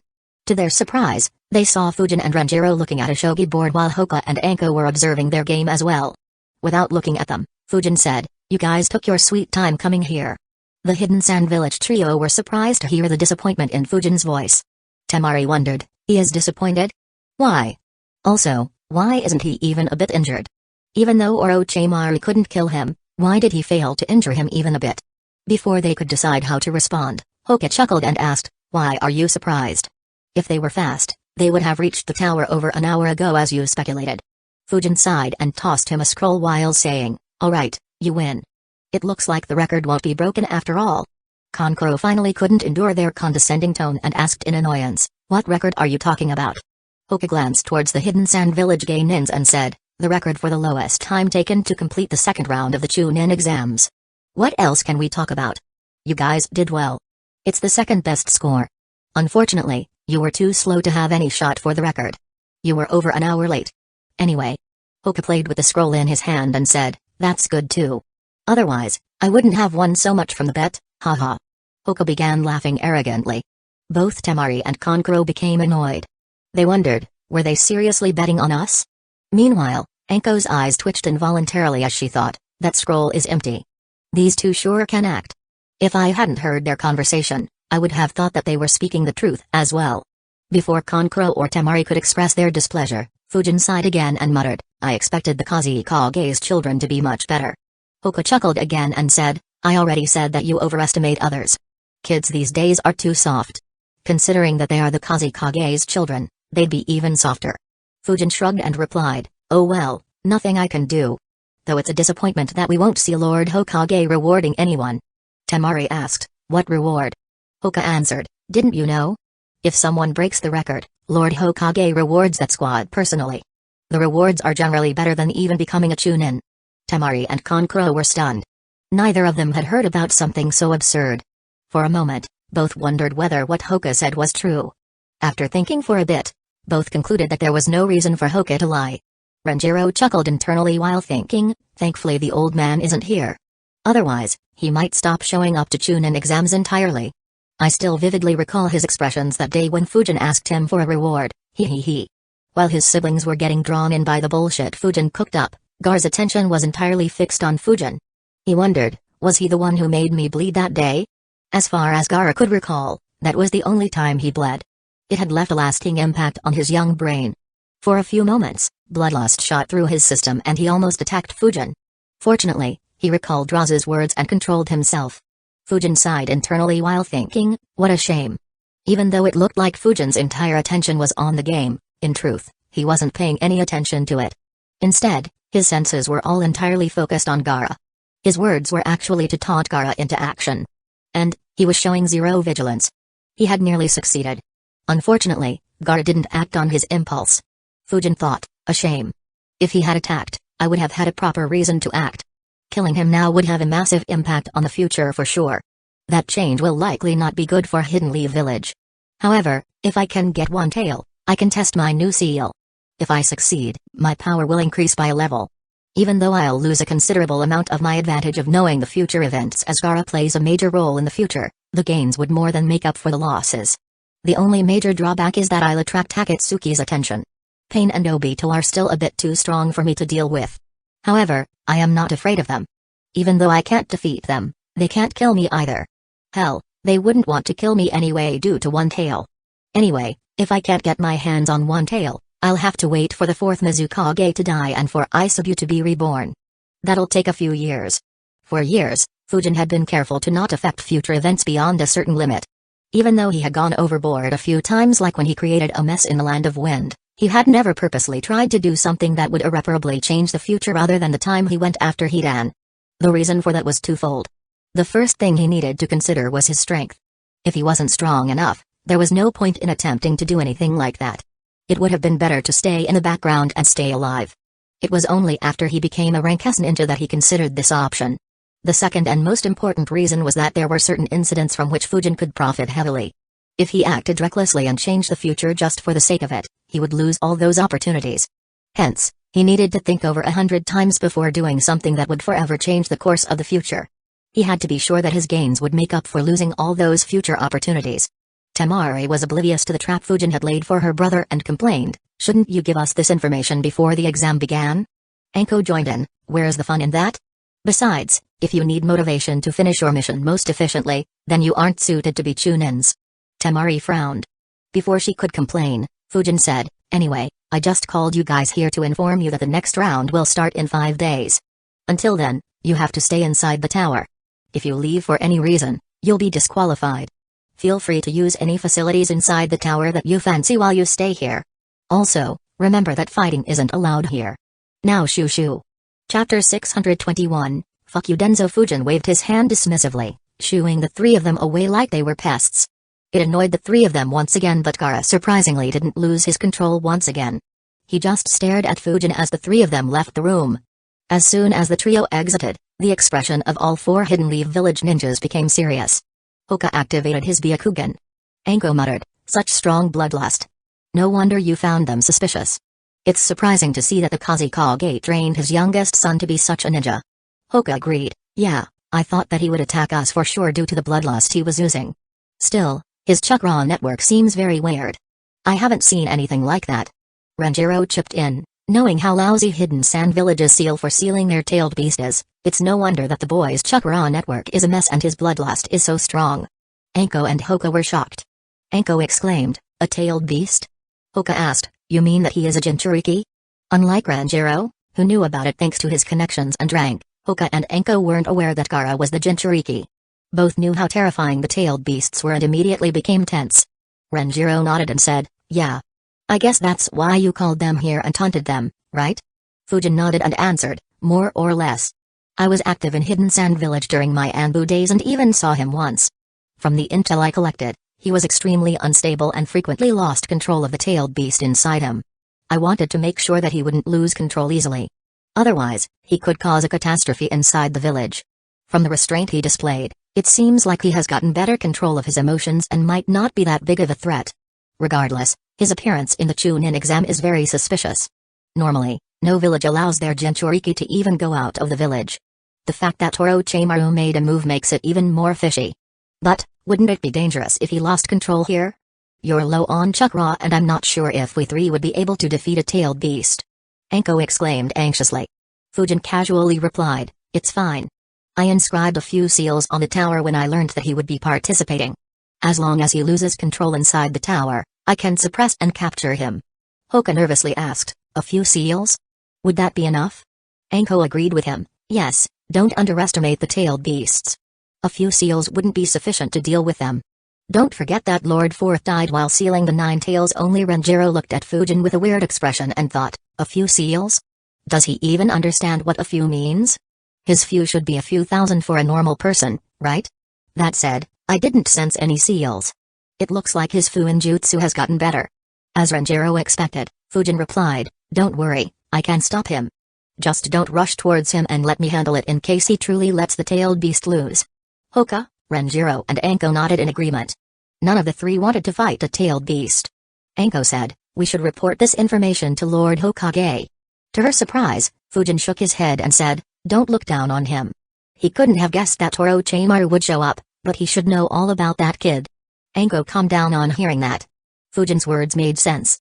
However, she couldn't help but wonder, what is Lord Hokage thinking by allowing someone so dangerous to take the Chunin exam?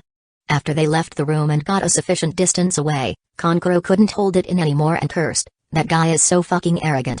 He acts like he is some sort of senior to us when he is barely older than us. Tamari agreed and said, yes, he's full of himself. I wanted to ask him about the Winjutsus but he just kept on humiliating us. That said, I'm not sure whether he is that arrogant or whether he was purposefully taunting us. Her words surprised Kankuro and Kara. Both immediately understood that Fujin might have been suspecting them and trying to get a reaction from them. Kankuro immediately looked at Kara and thought, this is trouble. Do those old geezers really have a good plan?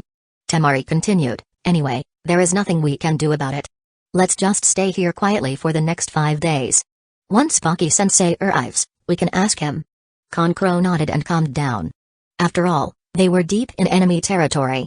He didn't want to attract too much attention, especially when someone who could force Orochimaru away was present. While Fujin met the Hidden Sand Village trio, Hiruzen reached his office. He immediately dispatched a few clones and assembled the same Anbu squads that he had tasked to improve Fujin's reputation and ruin Katsuhiro's reputation after the proposal for the guidance hall was passed successfully. He gave them a new mission, which was to spread the news of Fujin defeating Orochimaru. In a couple of hours, a good chunk of Hidden Leaf Village's population learned about the fight between Fujin and Orochimaru. The veteran ninjas were shocked. They knew how terrifying Orochimaru was. They quickly asked the ones in power whether it was true. A few even approached Hiruzen. After confirming it, they immediately broke into celebrations. As for the younger ninjas and the civilians, they weren't aware of how big of an achievement it was. However, just knowing that Hidden Leaf Village had another rank as ninja was enough for them to be happy. Of course, there was one person who wasn't happy. On the contrary, he was terrified. Sitting inside his home, Katsuhiro was covered in sweat. A terrified expression could be seen on Katsuhiro's face. His body was involuntarily shivering at irregular intervals. He muttered, Fujin defeated Orochimaru? And he forced him to retreat? Unlike others who found the news hard to believe, he didn't want to believe it. Terror flooded his mind and for a long time, he couldn't even think properly. His blood pressure, which had come down to manageable levels, went haywire once again. Nearly half an hour later, he managed to gather himself and analyzed, he couldn't have gotten so strong out of nowhere. Meaning that he was always that strong. Even if he wasn't this strong, he would definitely have been a formidable rank as ninja when I went to him with the proposal. As he realized it, one word escaped his mouth, fuck. Katsuhiro shivered in rage and fear when recalling his exchanges with Fujin. When Fujin kept him waiting for nearly a couple of months, he badly wanted to rush into Fujin's house and teach him a lesson. The only reason that he didn't do so was that anyone so impulsive would never be selected for the council. When Fujin continued belittling him, it had taken a great amount of willpower for him to control himself. However, he was glad that he managed to control his impulses.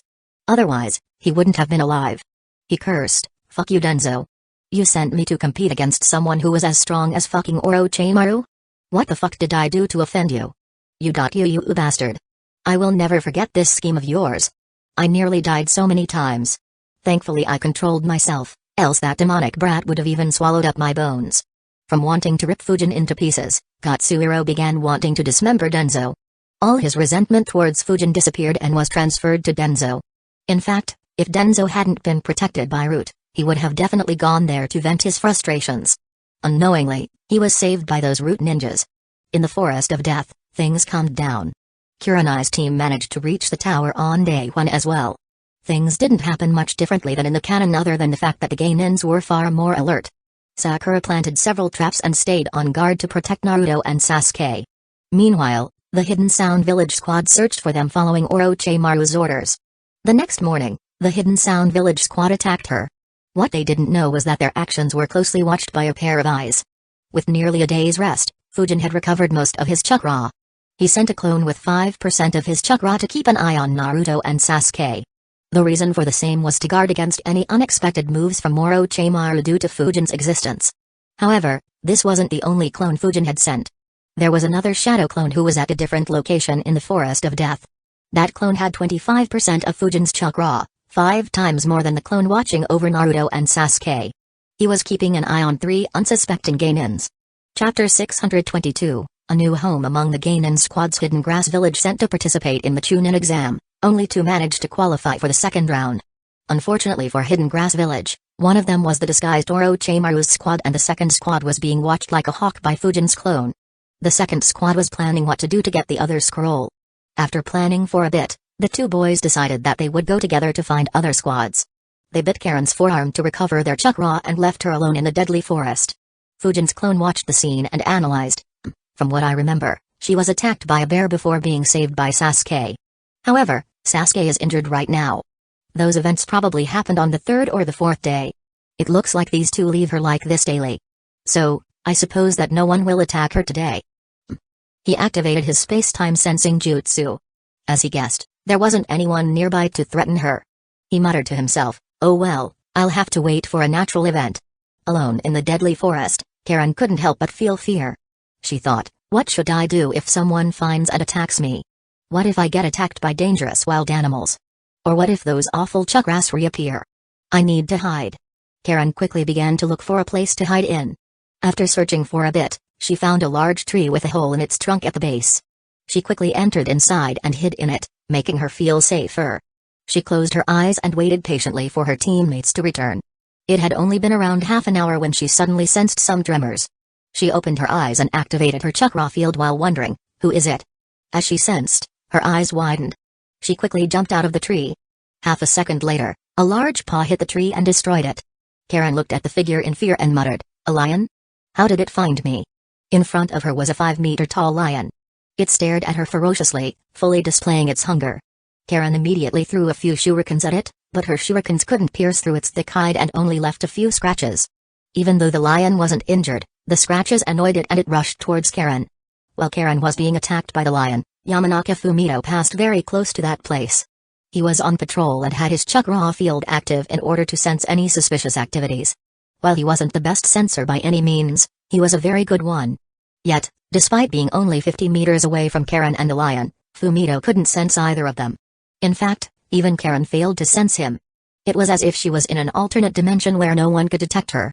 If either of them knew that they were just 50 meters from each other, they would be shocked. As for the reason why they couldn't sense each other, it was quite simple. In order to not be disturbed, Fujin's clone had used the stealth battlefield that he had developed a few months ago. Unless a Fuinjutsu Grandmaster were to arrive, no one would be able to sense its existence. As the lion charged at Karen, she threw a few more kunai and shuriken while attempting to run. Unfortunately, her weapons barely affected the wild beast. And her speed was much slower than it. As his paw came crashing down on her, she jumped out of its way, barely dodging it. However, there was no relief on her face as another paw slapped her like a fly and sent her crashing into a tree. The impact injured her back and arms, making her unable to move for some time. She opened her eyes and saw the ferocious beast running towards her. A few teardrops ran down her cheeks as she thought, Am I going to die here? The memories of her dead mother appeared in her mind as she tried her best to get up. She barely managed to stand up by the time the lion reached her. However, she knew that it was too late. She resigned to her fate when she suddenly heard a crackling sound. A flash of light appeared in her eyes as a lightning spear hit the lion. The lightning spear hit the left side of its neck and electrocuted it. It made the lion move to its right and barely avoided hitting Karen. It crashed into another tree and fell unconscious due to the electric shocks. Karen was surprised by the sudden change. She immediately felt relief as she was still alive. However, she quickly became vigilant and watched from where the lightning had appeared. Her eyes quickly found a masked ninja wearing a black cloak and sitting on a branch. His eyes were staring right at her. Before she could think what to say or do, that figure disappeared and appeared right in front of her in the blink of an eye and looked at her with curiosity. Karen could only think of one thing: fast. He is very fast. Karen had never seen anyone move like that.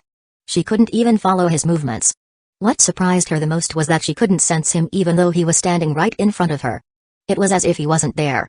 Realizing that the ninja in front of her was an expert, she quickly said, "Thank you for saving me, sir." Fujin's clone nonchalantly replied, "Oh, it was nothing."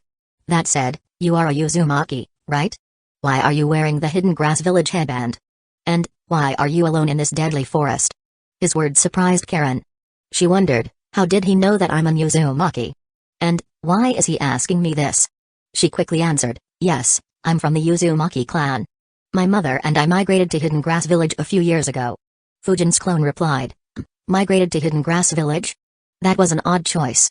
Anyway, you didn't answer my second question." Karen became dejected on thinking about it and answered, "My teammates left me here and went to get another scroll for passing the Chunin exam." Fujin's clone thought for a bit and said, "That's rather irresponsible. You should look for good teammates. Anyway, is your mother still in Hidden Grass Village?" Sadness appeared on Karen's face as the question brought back her saddest memories. She barely controlled her tears and answered, "My mother died." Fujin's clone immediately asked, "How?" Karen could sense that the masked person wasn't happy on hearing the news. It made her feel slightly better. She was about to answer but suddenly stopped thinking, if I tell him, would he exploit my ability as well? As she thought about it, she realized, why does it matter? I'm already being used for my cursed ability.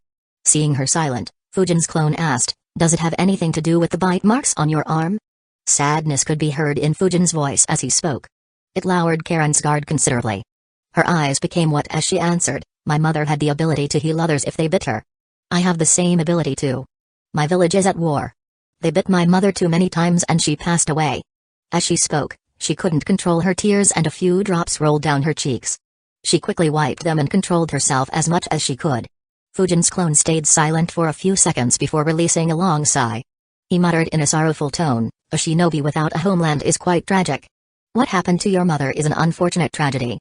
If you continue living there, then you might share the same fate." Hearing his words, Karen shivered. What he said was her worst nightmare. She lost control of her tears once again. Fujin's clone placed his hand on her head and ruffled her hair gently to calm her down. He said, "You have a choice to make. Do you want to continue living in a place that killed your mother and is mistreating you? Or do you want to move to a place where people will value you for who you are? A place where you can change your destiny. A place where you can ensure that no one else suffers the tragedy that you and your mother did?" His words surprised her. She wondered, does such a place truly exist? Or, sadness appeared in her mind once again as she asked, "Does such a place truly exist? Or do you want me just for my ability?" Chapter 623, Karen's Death. Does such a place truly exist? Or do you want me just for my ability? Fujin's clone could feel the tiredness in Karen's voice as she asked that question. He could feel that she had grown to resent the power that she had. Knowing her past, he could understand her emotions. Fujin's clone shook his head and sighed. He stopped ruffling her hair and pointed his palm at her, confusing her. A green chakra appeared from his hand and entered Karen's body. It healed the injuries caused by the lion's slap and crashing into the tree. Even the bite marks on her forearms began fading away. Her chakra recovered as well. Karen was surprised by what she was experiencing. Fujin's clone said, "Though the ability to heal others by letting them bite you is quite remarkable, any medical ninja can do the same. Even transferring chakra isn't that difficult. So, I don't particularly care about your ability. What I do care about is whether you are willing to work hard to ensure that others don't suffer in the same way you did. So, are you interested?" His words surprised her once again. Realizing that she had an opportunity to escape her hell and find a new home, she couldn't help but break into tears as she answered, "Yes. Thank you." Fujin's clone didn't disturb her this time and allowed her to let her emotions out. Karen took a couple of minutes to control herself. She said, "Even though I'm willing to follow you, I'm afraid that my village would make Hidden Leaf Village give me back." Fujin's clone asked in amusement, "Who said you'll become one of Hidden Leaf Village's ninjas?" He chuckled and continued, "Even though Hidden Leaf Village isn't as bad as Hidden Grass Village and they have many good medical ninjas, your life in Hidden Leaf Village wouldn't be much different than in Hidden Grass Village."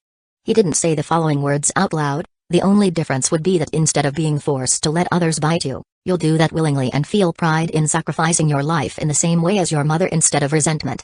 Karen was surprised to hear his words. She wondered, where will he take me then? Fujin's clone continued, "You'll be joining an organization I created to help the weak people who can't defend themselves against the bandits and the rogue ninjas. It is called the Phantom Haven Society." Karen was surprised once again. She thought, is there really such an organization? Fujin's clone could understand her thoughts from her expression and added, "Almost everyone in this world wishes for peace. Yet, almost no one does anything to bring about that peace. That is why we call such wishful thinking the Phantom Will. Every person in my organization believes in the Phantom Will. Unlike others who merely wish it, we will put it into action. That is the goal of our society. Perhaps someday we'll succeed and ensure that most of the people in this world live without the fear of being attacked. Or perhaps we might fall trying. Regardless, it is the goal of our lives. Though I don't need your healing ability, I need your commitment to this goal if you want to come with me." Those words immediately created an impression on Karen's young and innocent mind. She began dreaming about such a future. A future where no one would be forced like her and her mother. She quickly replied, "I want such a world too." In a gentle tone, Fujin's clone said, "Good. I didn't make the wrong judgment. Don't resist. I'll apply the Phantom Seal on you. It's the seal that every Phantom Haven member has." Karen nodded and didn't resist, allowing Fujin's clone to apply the seal on her. A smile appeared on the clone's lips as he thought, another promising ninja recruited. Making her rank S in 4 years shouldn't be an issue. She'll develop good managerial skills as well and could become the leader of this branch. It's a shame that Haku and Kinamaru were recruited long before I graduated. Otherwise, I'd have raised a fearsome team. Oh well, there are still other promising candidates. Fujin's clone said, "I'll take you to the base now, but first we need to do something. We need to fake your death." Karen asked, "Why's that?" Fujin's clone answered, "If you go missing, Hidden Grass Village will try to search for you. Since you will go missing in Hidden Leaf Village, they might also influence Hidden Leaf Village to search for you. Though they won't be able to find our base, they might spot you when you are outside the base for any reason. By faking your death, we'll avoid that headache." Karen understood and nodded. She asked, "What should I do?" Fujin asked, "Do you have another set of clothes and glasses?" Karen nodded. Fujin said, "Good. Change into them. Give me your current clothes, your headband and your glasses. In addition, cut some of your hair and hand it to me. Give me a bit of your blood as well." Fujin's clone handed her a syringe to draw out her blood. Karen didn't expect such a command but followed his words. She went slightly away from his sight and changed her clothes quickly after confirming with her chakra field that there was no one around her. After getting the items, Fujin's clone created another shadow clone and handed those things to him. The first shadow clone looked at Karen and said, "Relax, we'll reach our base soon." Karen was confused but soon very dizzy. Within seconds, she fell asleep. It was due to a Ganjutsu the clone cast with the help of the chakra he inserted into her body when he healed her. As a result, she didn't suspect anything. Fujin's clone picked her up and disappeared from the forest of death. The other clone immediately got to work with the items he had taken. During his time in the Anbu, Fujin had done things like these numerous times. So, it wasn't anything new for him. Not to mention, he had a massive beast lying very close to help him out. The clone immediately got to work and began planting some evidence to make it seem like Karen died in the forest. He healed the lion and removed the traces of the lightning shocks it experienced earlier. Even though the lion was unconscious, it hadn't taken much damage as Fujin's clone intended to use him for this purpose. He woke the lion up and placed it under a Ganjutsu. The lion immediately saw Karen lying on the ground, jumped on her and began eating her. Of course, what he did in actuality was just rip her clothes, crush her glasses, send her headband flying and eat some of her clothes and hair before walking away. It left behind some bloodied clothes, hair, the shards of glasses and her headband, creating an excellent scene to explain her death. Of course, it wasn't the perfect scene by any means. He could have created a more convincing scene by planting her bones in the forest. However, he had no intention of maiming Karen. What he had planted was enough to dismiss anyone who raised suspicions. Fujin's clone inspected the evidence a couple of times before getting rid of all the seals he had used to create the stealth battlefield and dispelling himself. In the tower, Fujin received the memories of his clone and thought, so Karen has been successfully recruited. Good, everything went as planned. If things still happen as in canon, I wonder who Sasuke would recruit in his team now. He thought for a bit before concluding, it doesn't matter. Orochimaru should have several talented underlings for Sasuke to choose from. Itachi will still give up his life. So, that battle won't have a different result. It'll be against Killer Bee that this move of mine might have some grave consequences for him. Fujin remembered Sasuke being injured critically by Bee. Without a healer like Karen, he couldn't say for sure whether Sasuke would get out alive or not. However, considering that he was Indra's reincarnation, Fujin doubted that he'd be killed that easily. Regardless, he had no reason to worry about it right now. While Fujin's other clone planted the evidence, Fujin's clone and Karen appeared around 100 kilometers away in the vast forests of the Land of Fire. They disappeared almost instantly before appearing another 100 kilometers away. In less than a minute, Fujin's clone teleported over a dozen times and carried Karen from Hidden Leaf Village to the Phantom Haven base in the Land of Rivers. He stayed slightly away from the base and laid Karen down while thinking, she might get suspicious if she learned that we just reached here in the blink of an eye. I'll let her sleep for a few hours before waking her up. While Karen slept in the Land of Rivers, the shockwaves of the battle on the previous day were being felt in faraway places. Sitting in his chair, A loudly exclaimed, "What did you say?" Chapter 624, That Dumb Snake. In the Raikage office, A loudly exclaimed, "What did you say?" Mabui repeated calmly, "Our spies sent reports stating that Orochimaru interfered in Hidden Leaf Village's Chunin exams. Everyone in Hidden Leaf Village is saying that he was confronted and defeated by Suzuki Fujin, the spectral swordsman." A had a hard time believing what he heard. He asked, "How accurate is this information?" Mabui replied, "It's hard to say. None of the spies witnessed the battle.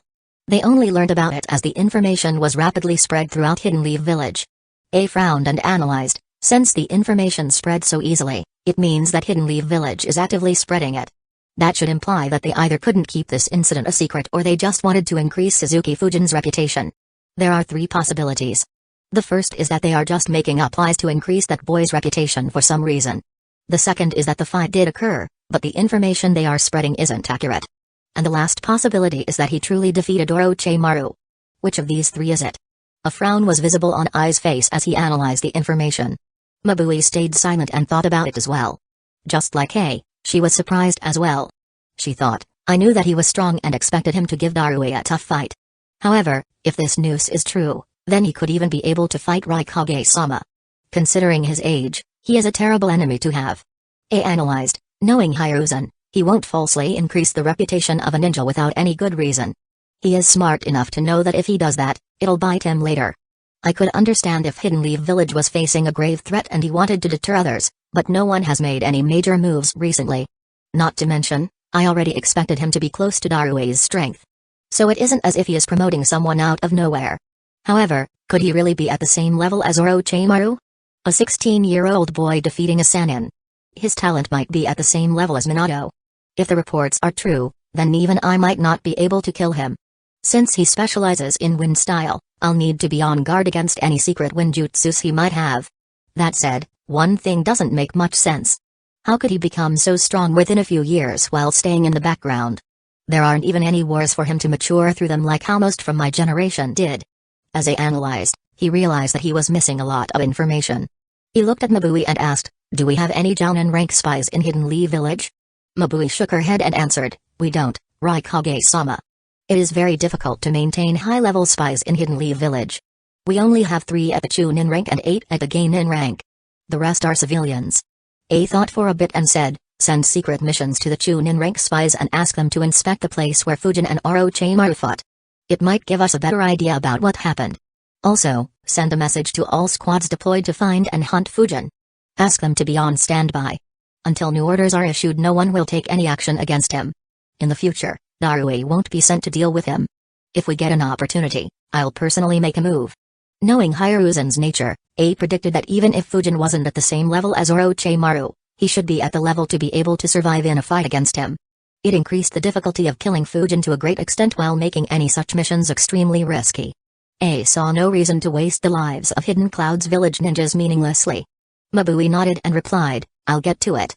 She quickly got to work. While A and Mabui discussed Fujin, another Kage's office was quite tense. Onoki had received several reports as well. He summoned Kitsuchi and Roshi. who were reading those reports in his office with a grave expression on their faces.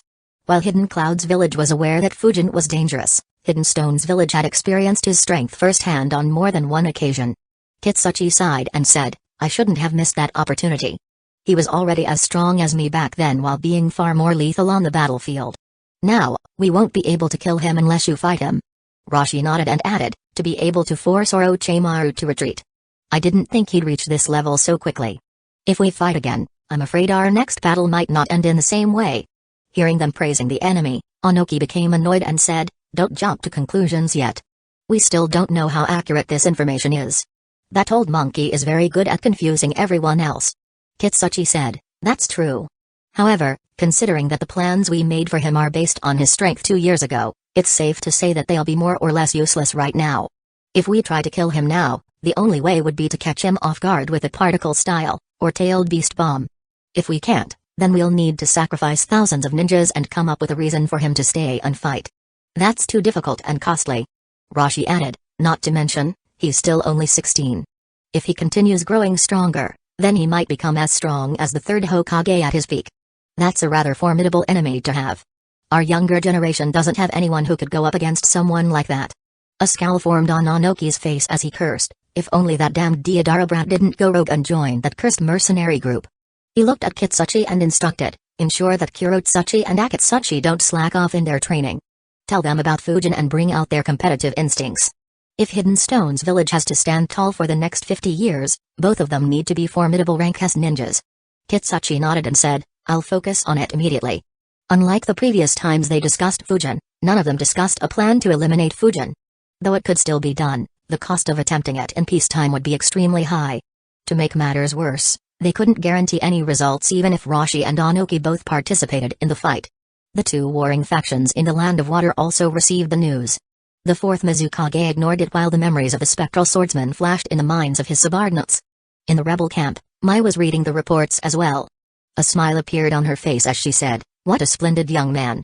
Memories of her meeting with Fujin appeared in her mind. Ao and other leaders in the rebel camp discussed this news in a similar manner as A and Onoki. The only difference was that they weren't finding ways to eliminate him as they were already in an intense war. The minor villages received the information as well. In fact, they received it faster than the 3 great villages as the sensei of their genin sent them the messages. Those villages had long suffered at the hands of the spectral swordsman and were already terrified of him. Fujin's reputation grew even more terrifying in their hearts and they decided to bury all their complaints about his previous actions. Of course, the most tense among them was none other than Hidden Grass Village. Ashikaga Hiroshi was still like a statue after he read the report. After a couple of minutes, he let out a sigh of relief and muttered, it's a good thing that we didn't accept his bait back then. If we did, then I'm afraid that Hidden Grass Village would have been history by now. The memories of nearly every Hidden Grass Village higher-up grabbing their weapons after Fujin gave them their third choice during the negotiation kept playing in his mind. Back then, Hiroshi thought that they might have been able to kill him at a great cost and the only reason they didn't do so was that none of the higher-ups, including him, wanted to be a sacrifice for others. However, Hiroshi now understood that the danger was much greater than he envisioned. In the village hidden in rain, Konan and Nagata received the information as well. However, neither of them gave much importance to it. Both paid more attention to Orochimaru's movements than to Fujin's strength. However, there was one village that attached more importance to this news than even Hidden Leaf Village. The council of that village were sitting together and reading the reports sent by Baki with a grave expression on their face. After a few minutes of silence, Tajiro angrily exclaimed, that dumb snake. He's ruining all our plans. Chapter 625, Hidden Sand Village's decision. That dumb snake. He's ruining all our plans. Tajiro exclaimed angrily in the Hidden Sand Village Council. He continued, for our plans to succeed, we had to catch Hidden Leaf Village off guard. However, that dumb snake has ruined it all. Now Hidden Leaf Village would be on their guard and we might not get an opening to make a move. Rage could be heard in his voice. Thankfully, Orochimaru couldn't hear his words. Otherwise, Hiruzen wouldn't need to worry about his backstabbing ally. No one opposed Tajiro's words. Rusa said, this move would have been understandable if he could get rid of that troublesome boy. However, not only did he fail, but he also roused the morale of Hidden Leaf Village ninjas and alerted their higher-ups. Our plan will no longer be smooth. Goza added, that said, it isn't all bad. This battle shows that we underestimated Suzuki Fujin to a large degree. If we had proceeded with our plan without knowing the threat he posed, we would have suffered heavily. Tajiro argued, we would have still been able to handle him. If Orochimaru hadn't alerted Hidden Leaf Village by making this stupid move, Hidden Leaf Village wouldn't have smelled anything fishy and wouldn't have called back their Sanins. The preparations we made for Jiraiya could have been used against him. However, now we can be certain that Hidden Leaf Village would at least call back one of their Sanins. In fact, they will most likely call both of them. So, we will need to make arrangements for the third Hokage, 2 Sanins, the Shinobi of Darkness, Copy Ninja and this brat. This is impossible to do unless we can suddenly call upon a couple of rank S ninjas. The Hidden Sand Village Council went quiet. Everyone could feel the pressure. Their initial plans involved dealing with just Hiruzen quickly and causing some wide-scale destruction with one tail. Once they achieved these 2 goals, they would retreat before Hidden Leaf Village could reorganize their forces. However, due to just one move of Orochimaru, they would have to deal with 2 Sanins and realize that Hidden Leaf Village had another ninja at that level. So, they needed to make plans for 3 Sanin-level ninjas. Even for experienced ninjas like them, it was too much to handle. Seeing that no one was saying anything, Maynabu said, "Silence won't resolve this issue. We need to decide whether we would still make a move against Hidden Leaf Village during this Chunin exam. Or should we postpone our plans to some later time when Hidden Leaf Village drops their guard again?" Risa nodded and said, "Yes, that's right. We have no reason to hurry. What is more important is our chances of success. If we can't deal with them, then we should stay patient and postpone our plans. Once the Sanins leave Hidden Leaf Village, we could create circumstances that would force Hidden Leaf Village to dispatch the Copy Ninja and the Spectral Swordsman to separate missions. Once they are away, we may have some opportunities to make a move against the Hokage." For the first time, Raza spoke. "That isn't necessarily correct. The longer we wait, the greater the possibility of Hidden Leaf Village getting a hint of our plans. Don't forget the incident in Yamakawa town. Even though Hidden Leaf Village wasn't behind it, they have become very active in the Land of Rivers after that incident. If they discover some of our movements, they will forever be on guard against us and we won't have any opportunity until the next great ninja war breaks out. Not to mention, attacking the entire Hidden Leaf Village is too difficult. I'll need to meet with Hiruzen face to face like in the Chunin exam to have any chance of killing him. Arranging such a meeting at the same time when everyone is outside Hidden Leaf Village will be difficult." Goza agreed. "That's right. This was our best chance. Even if we wait for the next Chunin exam, we won't be able to send Kara. However, if we still continue with the current plan, do we have any shot at victory, Kazekage-sama? Orochimaru couldn't even deal with Suzuki Fujin. And, if you two don't attack the third Hokage together, then killing him in a short time will be very difficult. Instead of outnumbering the Hokage, you and Orochimaru might get outnumbered. And unlike the Hidden Leaf Village ninjas who would trust each other, we can't trust that snake." Goza's expression was grim as he said those words. Raza's expression was ugly as well. The situation was just too bad for Hidden Sand Village. Their finances were in shambles. Their money had almost dried up and they were only able to sustain themselves because Raza was mining gold from the desert using his Kekkai Genkai. For a sitting Kage to do something like that was extremely humiliating. If it was leaked, Hidden Sand Village would become a laughingstock. Internally, their country was still unstable due to the mess Fujin had created years ago. The entire eastern half of the Land of Wind hated Raza. Even in the other half, most of the civilians hated him. The Wind Daimyo gave more missions to Hidden Leaf Village than to Hidden Sand Village. And these were just a few of the problems they were facing. As a result, they needed a massive victory in order to turn their fortunes around. If they could kill Hiruzen and cause a massive amount of destruction in Hidden Leaf Village, the Wind Daimyo would automatically fall in line. After all, political power was useless when he could be killed on a whim by Hidden Sand Village. The deterrence of other daimyos wouldn't matter if Hidden Leaf Village was a mess because Hidden Clouds Village and Hidden Stones Village would focus on Hidden Leaf Village's vulnerability instead of listening to their daimyo. In addition, Hidden Sand Village could use the victory to improve Raza's image and increase the morale of the people in the Land of Wind. A lot of Hidden Sand Village's problems would be resolved. However, that was assuming that Hidden Sand Village won. If they lost, then their situation would become extremely dire. They could lose their elites, their Jinchuriki and even their Kage. And unlike Hidden Leaf Village, who had a bunch of rank S ninjas who could replace Hiruzen, Hidden Sand Village didn't have any. Raza had schemed against Pikura and got her killed while Sasori had gone rogue. So, their plan was extremely risky. No one in the council wanted to take responsibility for such a decision. Finally, Raza said, "There is still more than a month before we begin our attack. So, we don't have to make a rash decision. The news we have so far is the one-sided story spread by Hidden Leaf Village." Baki said that he couldn't confirm how much of it is true. "My children were in the training ground when their battle happened. Baki will send us another message after he meets them and checks whether they saw anything. For now, we will continue our current preparations." I'll talk with Orochimaru when I meet with him and ask for his side of the story to get a better idea. We'll also discuss whether he can come up with any way of restraining the two Sanins. If he has sound plans that I agree with, we will carry out our attack as planned. If not..." Raza went quiet for a few seconds before saying, "If not, then this attack will be called off." The entire council sucked a cold breath. All of them had spent months to ensure that their plans were perfect and that no mistakes were made in execution. Yet, they could be forced to drop the entire plan. It was hard to digest, and yet no one opposed Raza. It displayed how serious the situation was. In the Forest of Death, Fujin's clone saw the Hidden Sound Village squad making a move towards Sakura when he realized one thing. He thought, "Ugh. Lee isn't close to this place. Should I make a move myself or should I bring him here?" Due to the massive battle between him and Orochimaru, most of the Gainans stayed away from the burnt area as it gave them creeps. Since Sakura was quite close to that area, most of the remaining squads weren't near her. Fujin's clone sensed Lee's position while thinking, "Luckily he isn't too far away. Oh well, I'll bring him here." After all, this was the first time these squads worked together. Another clone appeared next to him and disappeared immediately. Standing on a branch, Lee looked at dropping leaves and thought, "If I can catch all 16 of these leaves before any of them hit the ground, then Sakura will fall in love with me.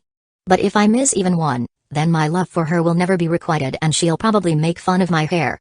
After creating his own training exercise, Lee jumped down to catch the leaves. However, just then, a strong breeze blew in that area. He barely managed to catch 4 of them when the remaining 12 began flying in another direction at high speeds. Lee was surprised and thought, "What a strong wind current. Is a battle happening nearby?" He changed his direction and caught 11 more leaves one by one before they fell to the ground. However, the last one moved forward at an incredible speed. Even though he ran after it at his highest speed while wearing the weights, he barely decreased the distance between them. He couldn't help but wonder, what is happening? Don't tell me that this is nature's way of telling me that my love will always be unrequited. No, I cannot accept it. I will not be defeated by a mere leaf. He continued running after it and managed to catch it in the end. Before he could rejoice, he heard a loud sound. He quickly moved forward to investigate it. Just like in the original story, he intervened in the battle in the nick of time. Chapter 626, Can Humans Do Something Like This? Fujin's clone watched as Lee intervened in the battle just in the nick of time. With him there, Fujin's clone decided to continue staying in the background. Just like in the original story, he saw Lee overwhelming the 3 Hidden Sound Village Gainans initially. However, things quickly turned around once Lee was hit by a sound wave. Fujin's clone ignored the result and focused on 2 things. Needless to say, the first thing was Lee's weights. The clone couldn't help but sigh and think, "Guy is just too strict." Fujin himself used training seals. He still did. However, he always turned it off during missions, no matter how easy the mission was. Going outside with weights was plain stupid in his opinion, even if he was under Guy's care. And yet, Guy made Lee do it. The reason for doing so was actually quite simple. Fujin's clone thought, in order to open more inner gates, we need to push our body beyond our limit. Though the inner gates have some requirements in terms of physique, opening them doesn't have much to do with the strength of the body beyond those basic requirements. After all, in terms of physique, the Raikage is much better than even Guy, and yet he can't open any inner gates. Guy is forcing Lee to wear the weights so that he continues facing challenging situations which would slowly allow him to attack the remaining inner gates and open them one by one. While I understand the logic, he should give the kid some level of autonomy while he isn't close by. After all, it'd be a shame if he died without getting the opportunity to remove the weights. If Fujin didn't know that Lee would survive, he would have had a chat with Guy about the same. The second thing Fujin's clone paid attention to was the equipment attached to Zeku and Dasu's arms. He thought, using a speaker, though clumsy, is still alright. However, modifying his body in order to create sound waves. Fujin's clone shook his head as he thought, with that body modification, improving his physique would become several times harder. Even if he somehow lived, he'd never become a Jounin. That said, it could be a good way to increase the powers of the adult ninjas who have given up on becoming Chunins. Then again, doing that operation for hundreds of ninjas might not be feasible. Besides, why go through all this trouble when sound can be created just by the vibration of air? With Lee injured, Sakura stepped up.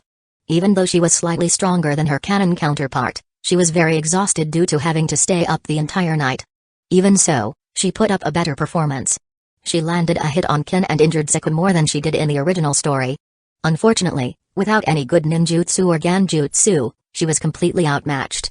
It was rather ironic considering that her sensei was said to know 1,000 jutsus. There were no more surprises after that. Ino's team jumped in to help Sakura, When they were about to be defeated, Neji and Tenten arrived. However, they didn't take any action as Sasuke woke up. Powered by Orochimaru's curse seal, he crushed Zeku before being stopped by Sakura.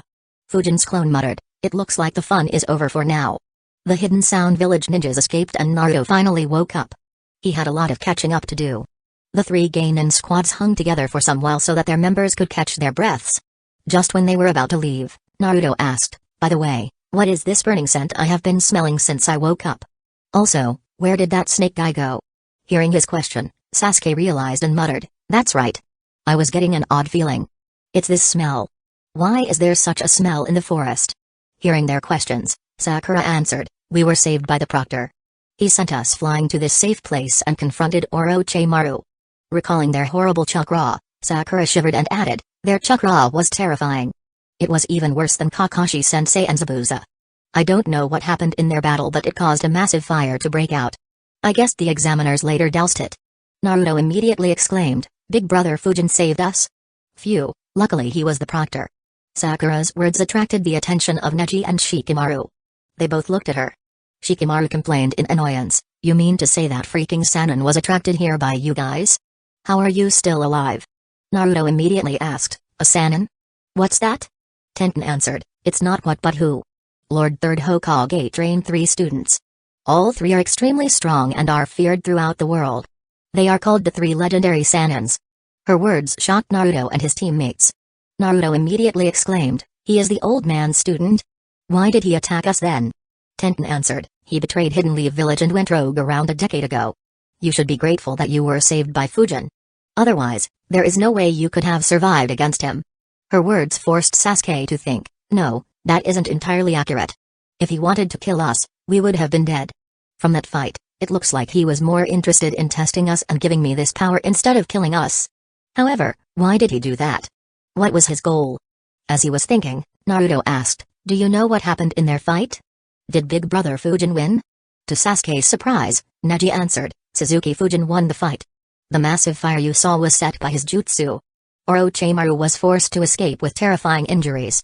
Fujin gave chase, but I'm not sure whether he killed Orochimaru or not."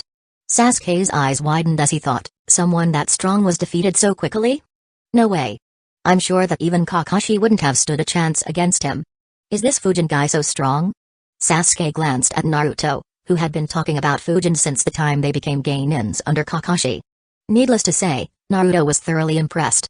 He exclaimed cheerfully, as expected of Fujin, "There's no way a damn snake would defeat him. Next time, I'll pummel that snake myself, believe it." Needless to say, no one there believed him. Everyone ignored his antics.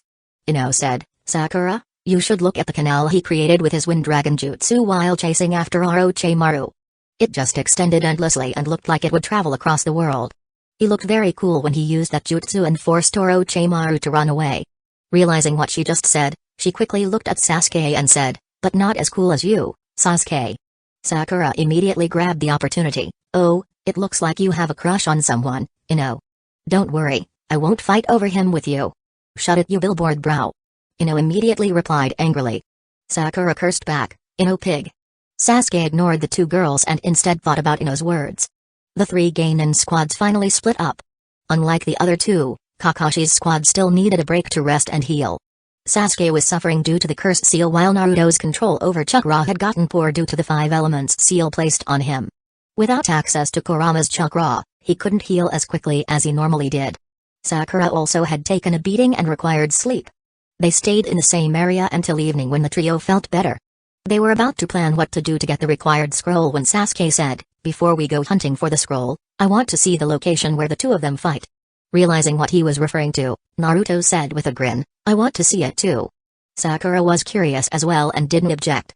The 3 of them quickly moved to the area where Sakura had seen the fire.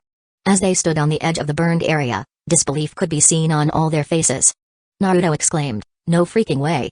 Sakura muttered, "What happened here? How could this?" Sasuke clenched his fists in anger and reluctance. If he could do something like this, then have I only been playing games until now? If that Hachi is as strong as these 2, how much more do I need to train to have any chance of killing him? Sasuke found the reality very hard to digest. In front of him was a patch of land that was burned as far as his eyes could see. The fire jutsus that he prided in couldn't even achieve 1% of the destruction he was seeing. As he was looking at the burnt land, he noticed something from the corner of his eye and immediately began moving towards it. Naruto and Sakura chased after him asking for him to wait. They reached him when he finally stopped. To their shock, he was as still as a statue as he looked in one direction. Naruto and Sakura followed his eyesight and were equally stunned. They were standing at the location from where Fujin had launched the wind dragon. In front of them was a trench that extended for more than a dozen kilometers across the forest. Sakura couldn't help but ask, how can all this be caused by just one jutsu? Can humans even do something like this? Chapter 627, Subtle Manipulation. While Team Kakashi was watching the destruction in disbelief, another squad was in panic mode. Karen's teammates returned after an unfruitful day. Both had several injuries and wanted to bite Karen to heal. To their shock, they couldn't find her. They quickly tried to look for her and found her remains. Both looked at each other and said, crap. Did that useless bitch die? Shit, if she is dead, then we won't be able to pass this round. Why couldn't that dumb bitch just stay hidden here? How hard is that? That's true. I didn't think she'd be so pathetic. We shouldn't have split up. Now Sensei will scold us due to her incompetence. With Karen dead, the two of them immediately began cursing her, completely unaware of the fact that she was safe and healthy at a place that was very far away from them. Meanwhile, Fujin would be quite happy that they collected evidence of her death themselves. In the land of rivers, Karen finally woke up. She saw that the sun was about to set. Her eyes landed on Fujin's clone sitting some distance away from her and the memories of their meeting quickly appeared in her mind. Karen quickly gathered herself and asked, did I fall asleep? Fujin's clone nodded and said, yes. I'd have woken you up, but it seemed like you were very tired. I guess you didn't sleep much last night. Karen nodded. The clone continued, anyway, we are almost at our base. I just stopped here because there is something I need to tell you first. It is related to your ability. Karen immediately became alert and asked, what about my ability? Fujin's clone said, even though I said that I don't need your ability is very convenient to use. So, if others knew about it, they would definitely ask you to use it to heal them. Of course, no one will force you and no one will keep using it to the extent that you would end up like your mother, but they'll still want to use it if only for the convenience.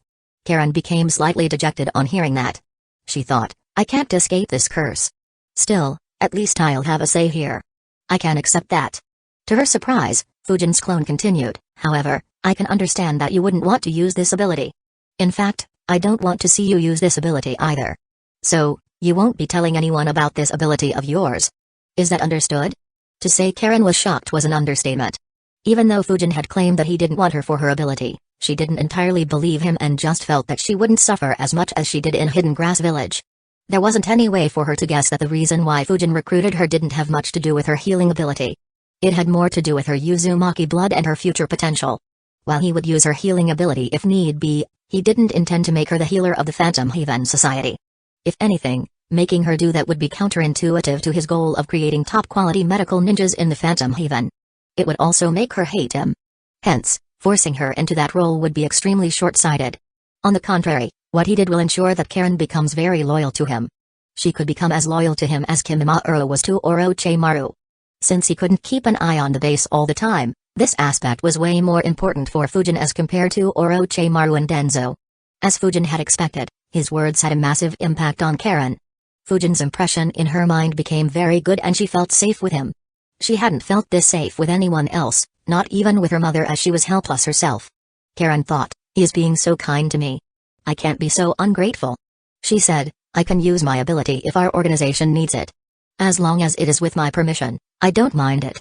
However, Fujin's clone shook his head and said, no, my reason for doing so isn't entirely for you. As I said earlier, your ability is too convenient. If you use it freely, everyone will become dependent on you and others will be reluctant to become medical ninjas because you can handle it. While it'll be fine for now since our organization is small, it'll become stressful for you as we grow bigger. That won't be good for your health.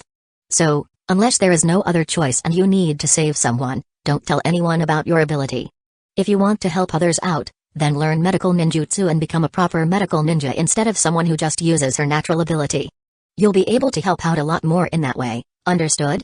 With a smile on her face, Karen said, I understand. She thought, I guess I'll really be finding a good home now. I wish my mother was still alive. Perhaps she could have lived in peace here as well. Fujin's clone got up and said, good. I believe that even without this ability, you'll become an excellent medical ninja. Of course, don't be limited by your ability. You can do a lot more than just heal others. I hope to see you become a very strong ninja in the future. Let's go. His words increased Karen's confidence a lot. Ever since a young age, she had been just used by others for this ability of hers. Other than her mother, no one showed her love. No one showed her compassion. No one believed in her worth. Yet, Fujin's clone had spoken so highly of her and made her optimistic about her future. Karen quickly followed Fujin's clone as he moved towards the base. As he moved, Fujin's clone thought, not bad. I can sense various batches of ninjas training in this valley. It looks like Shigeki has finally become confident enough to start training openly in the valley. Of course, with my seals, it'll still be difficult for anyone to detect them as long as they don't go in the outer parts. He avoided those ninjas and rushed straight to the center of the valley. Karen reached it a second later and looked around in confusion. There was no sign of any base around her. Instead, it just looked like a normal valley with no signs of civilization. She asked, is the base here? I can't see anything.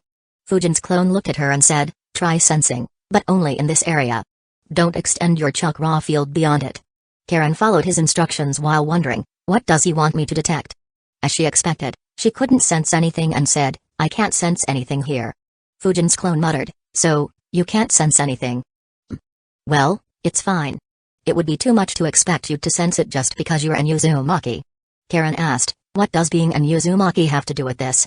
Fujin's clone made a hand seal while saying, even though your ability to heal others and transfer chakra is neat, that isn't what the Uzumaki clan was known for. I guess you don't know much about the original Uzumaki clan because it was destroyed long before your birth. Hearing about her clan, Karen became very curious. Her mother didn't tell her much due to her young age. So Karen was always curious about her clan and wondered frequently how her life would be if her clan still existed. Fujin's clone continued, I'll tell you a few things about the Uzumaki clan. They were known for two things. The first was their vast chakra reserves. It made them quite a menace on the battlefield as they almost always outlasted their enemies. Your ability to heal others should be an added effect due to this aspect of Uzumaki ninjas. The second thing that they were known for was Fuinjutsu. This was even more dangerous. It was so dangerous that even the major villages were afraid of their seals. That fear made several major villages align together and attack Hidneti village, which ended up destroying the village and forcing some survivors like your mother to flee. Watch carefully. I'll show you what seals can do. Karen paid full attention to his words. For the first time, she had gotten a reason for her having that ability. She had also heard that the Uzumaki clan excelled in Fuinjutsu for the first time. She was very curious to see what the seals could do. Her eyes widened as the scenery around her changed. She saw the ground under her feet disappearing. Instead, a barrier appeared under her feet. Under the barrier, she saw several buildings and ninjas who were looking at the two of them. She realized that it was the Phantom Haven base. She couldn't help but wonder, was that Genjutsu? No, my chakra isn't influenced. Can seals do something so extraordinary? I couldn't sense them despite them being so close to me. Fujin's clone said, this is just the tip of the iceberg when it comes to Fuinjutsu. If you are interested in it, then I'll provide you with the materials needed to learn it. Of course, you'll need to work with a lot of dedication for decades to actually become a Fuinjutsu Grandmaster. So don't think about it for the time being. I'll teach you more tricks once you become stronger if you develop an interest towards it. Karen just nodded obediently. The barrier under their feet suddenly disappeared and the two entered the base. Chapter 628, Spy Network. Inside the main office in the base, Shigeki and Hayato sat on the opposite side of the desk. Both were looking at half a dozen papers on the desk while doing several calculations in their head. After a few minutes, Hayato sighed and said, our size is getting bigger. It's getting difficult to handle everything by ourselves. Thanks to the funds provided by Fujin, the Phantom Haven Society was able to expand rapidly. When he first started it, they had only 12 members other than Fujin. However, in less than a year, their numbers had increased by more than 10 times. Shigeki nodded and replied, yeah. We can handle it for now, but if our numbers double once again, then we will need to delegate these tasks to others and only do the final approval. Even if our numbers don't double, we won't be able to handle it all once the students become field agents. Hayato agreed and said, we are almost becoming like an official hidden village. What happened? As he was talking, Hayato saw Shigeki's expression becoming serious. Shigeki said, someone just activated the barrier. Shiden is probably back. Let's go. He immediately flickered. Hayato couldn't flicker without any seals and was a bit slower. He weaved a hand seal and flickered while thinking, he returned so soon? That's strange. Earlier, he always visited with a gap of at least 3 months. However, it has just been a month since his last visit. As soon as they arrived outside, they saw Shiden landing in the base along with a red-haired girl. The others in the base who were at the top were also looking at them. Shigeki immediately flickered in front of Fujin and said respectfully, "Shiden, it's great to see you again so soon." Fujin's clone nodded and said, "It's good to be back." He looked at Karen and said, "She is Karen. She'll be joining us. Her rank will be field agent, but for now, she'll focus on training like the students." "Karen, he's Shigeki. He's a vice leader of the Phantom Haven Society and the leader here in my absence. If you have any queries, you can approach him." Even though his words created a lot of questions in her mind, Karen nodded and said respectfully, "I'll be in your care." Shigeki looked towards Karen and thought, so that's why he's early.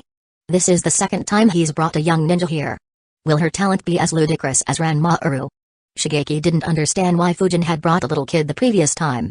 All his questions and doubts were blown away when he saw the progress Ranmaru made in the academy. His talent was off the charts. None of the older ninjas in the base had seen anyone even remotely as talented as the boy in Hidden Valley's village. It had increased their respect for Shiden by another level. Since he brought another young ninja, Shigeki became curious about her. Fujin's clone looked at Hayato and said, "Hayato, make her staying arrangements and introduce her to some of the facilities here. I'll catch up with Shigeki." Hayato nodded and said, "All right." He quickly took Karen away while Fujin's clone and Shigeki walked towards the main office. As they walked, Fujin's clone gazed at the buildings in the base. As compared to the initial rough structures he had created, the base now had a completely different look. All the buildings were properly built. The academy and the living quarters looked far more pleasing to the eye and were comfortable for everyone to use. A hospital had been built to teach medical ninjutsu and treat injured ninjas. Many training grounds had been built around the academy to practice simple things like shuriken throwing and taijutsu. Of course, the main training grounds were outside the base in the massive valley.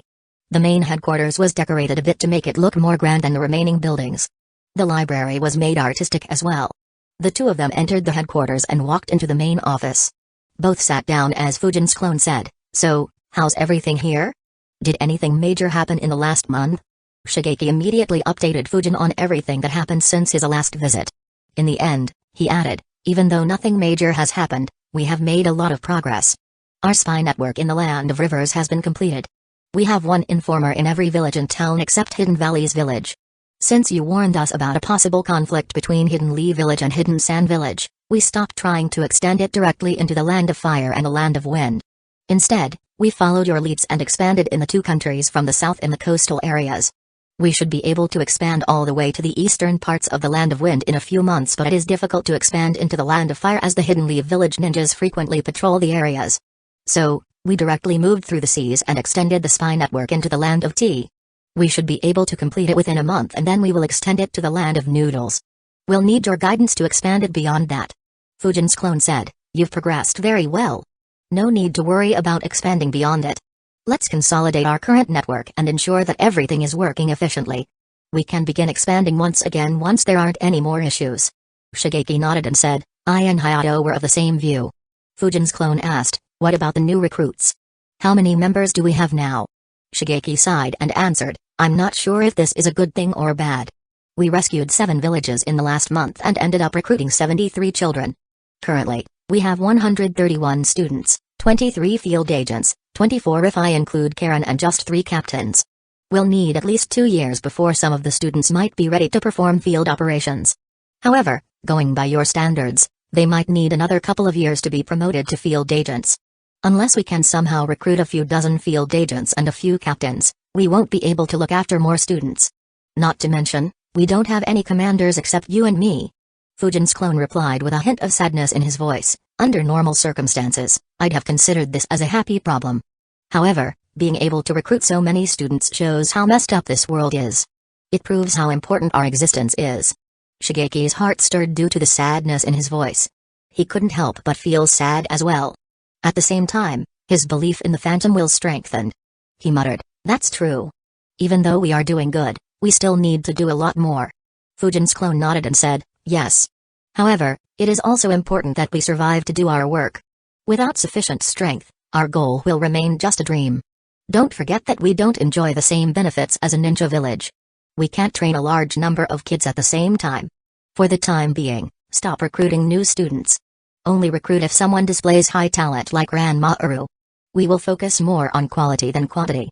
Due to what they have experienced, all the students will be highly motivated. With our training plan, they will become stronger faster even compared to the kids in the major villages even if they aren't as talented as them. Right now, they have just started training. In the next 12 to 18 months, you'll observe some students standing out as compared to the rest. Once that happens, we can implement my idea for making clubs in the academy. After that, you'll see the students taking care of each other and reduce the pressure on teachers. That might allow us to recruit some more students. Of course, even though the recruitment will stop, our activities shouldn't. Continue helping the villages you can help while avoiding confrontation with Hidden Valley's village. Shigeki immediately nodded and said, I understand. Fujin's clone continued, as for recruiting field agents, captains and commanders in decent numbers, that'll be difficult. Not everyone will believe in the Phantom Will. There are too many like Raga who'd cause trouble instead of solving it. Instead of focusing on recruitment, focus more on increasing the strength of our current members.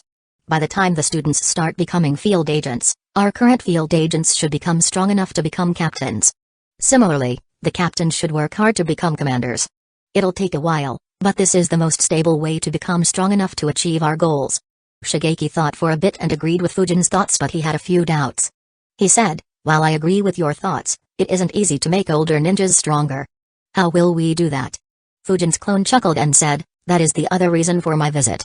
Chapter 629, a new student. Fujin's clone chuckled and said, that is the other reason for my visit. Shigeki was surprised. However, his surprise soon changed into glee. Shigeki had benefited heavily due to Fujin's guidance. He could now be considered an elite jounin even in the major villages. In addition, Fujin was extremely resourceful and had single-handedly built the entire library and created the entire base. If he intended to help improve the strength of other members, then Shigeki didn't doubt the results at all. He said in excitement, that's great. Will you be guiding them like you guided me? Fujin's clone replied with a hint of amusement, that was my plan initially. However, seeing how much you've improved over the last year, I got another idea. You'll test all field agents and captains except Karen and guide them just like how I guided you. Help them reach the next level. Shigeki's smile faded away in an instant. He became hesitant and said, this. I don't think I can guide them as well as you can. Fujin's clone chuckled and said, consider it as a test. I want to see how well you can do this task. Besides, even though you are unsure, I'm confident in you. Hearing those words, Shigeki couldn't refute him. He could only accept the task and said, I'll do my best. Fujin's clone nodded approvingly and said, that's what I expect as well. Anyway, don't take a lot of pressure. Just test out their strengths, identify their weaknesses and analyze what they should work on to become considerably stronger. Of course, I won't leave you without any assistance. Read this. He handed Shigeki a scroll. Puzzled, Shigeki opened it and began reading. The scroll had a list of jutsu names with their basic descriptions.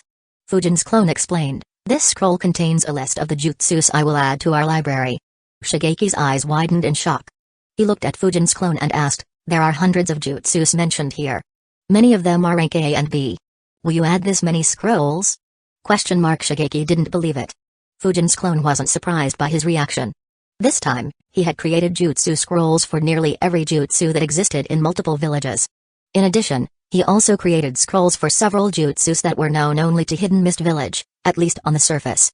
Needless to say, he had obtained all of them from Raga's memories. Combined with their previous collection, Phantom Haven Society's library would exceed that of every minor village by a large degree. It would be just under the 5 major villages. In fact, it could even compete with some of them. So, Shigeki's shock was completely justified. Fujin's clone replied, of course, I will. While it is true that strengthening older ninjas isn't easy, it is important to remember that all of you grew up in Hidden Valley's village which didn't have as many jutsus as we do. Though these jutsus won't promote them to the next rank, they would at least become far more formidable within their current ranks. Along with your recommendations, they might just be able to make a breakthrough. Shigeki nodded and replied, yes. That should be enough. Fujin's clone added, I'll let them improve themselves in this way. Once they hit their next bottleneck, I'll guide them like I guided you. Shigeki was relieved to hear that. Fujin's clone got up and said, go through the list in the scroll once. Let me know if you have any queries. I'll place the scrolls in the library while you do so. When I return, we'll head out to apply the Phantom Seal on our new recruits. Shigeki replied, alright. The two immediately got to work. Within the next couple of hours, Fujin added over a couple of hundred scrolls to the library before applying the Phantom Seal on all the new recruits and influencing them with the Phantom Will. As they returned back to the main base, Shigeki asked, how long will you stay this time? Fujin's clone replied, not too long. I've done most of the things that I wanted to. I'll guide Karen for a bit before leaving so that she gets on the right track. I'll check on Ranmaru and the other current students as well to encourage them to work harder. Shigeki replied, that's good. I'm sure the kids will be happy to see you. Ranmaru always keeps asking about you. Fujin's clone nodded and replied, yeah, I'll meet with him as well. Has he progressed any further in the last month? Shigeki immediately updated him on Ranmaru's progress. The two chatted until they returned to the main base before splitting up. Fujin's clone flickered behind Karen, who was standing on her balcony while staring at the night sky, and asked, feeling comfortable here? Karen was startled and quickly looked back. She relaxed on seeing him and said with a smile, yes. This place is very peaceful. Elder Hayato showed me all the important places. Fujin's clone said, that's good. Did H. Karen cut him off and asked nervously, is it true that you won't stay here for long? Fujin's clone was surprised by that question. A smile formed on his face as he patted her head to comfort her. He said, don't worry. I trust everyone here. You can as well. I know that your life in Hidden Grass Village was hell. However, that is in your past. You won't suffer here. Meet new people and make friends here. The ones in charge are probably too old for you to make friends, but there are also a lot of young kids here. They are being trained as students. If you'd like, you can help them out in their training.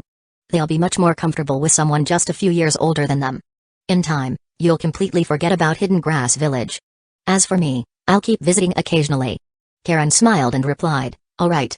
Fujin's clone nodded and said, that said, even though I asked you to leave Hidden Grass Village in your past, don't ever forget the pain you and your mother had to suffer. Even though you are safe here today, I can't say what will happen a few years from now. The only way to ensure that you never suffer like that again is by making yourself so strong that no one will dare to mistreat you. His voice was extremely serious as he said that. Karen realized it and became serious as well. She promised, I'll train hard. Fujin's clone said, good. Before I leave, I'll guide you and set you on the right path. Tell me all your abilities except your healing one.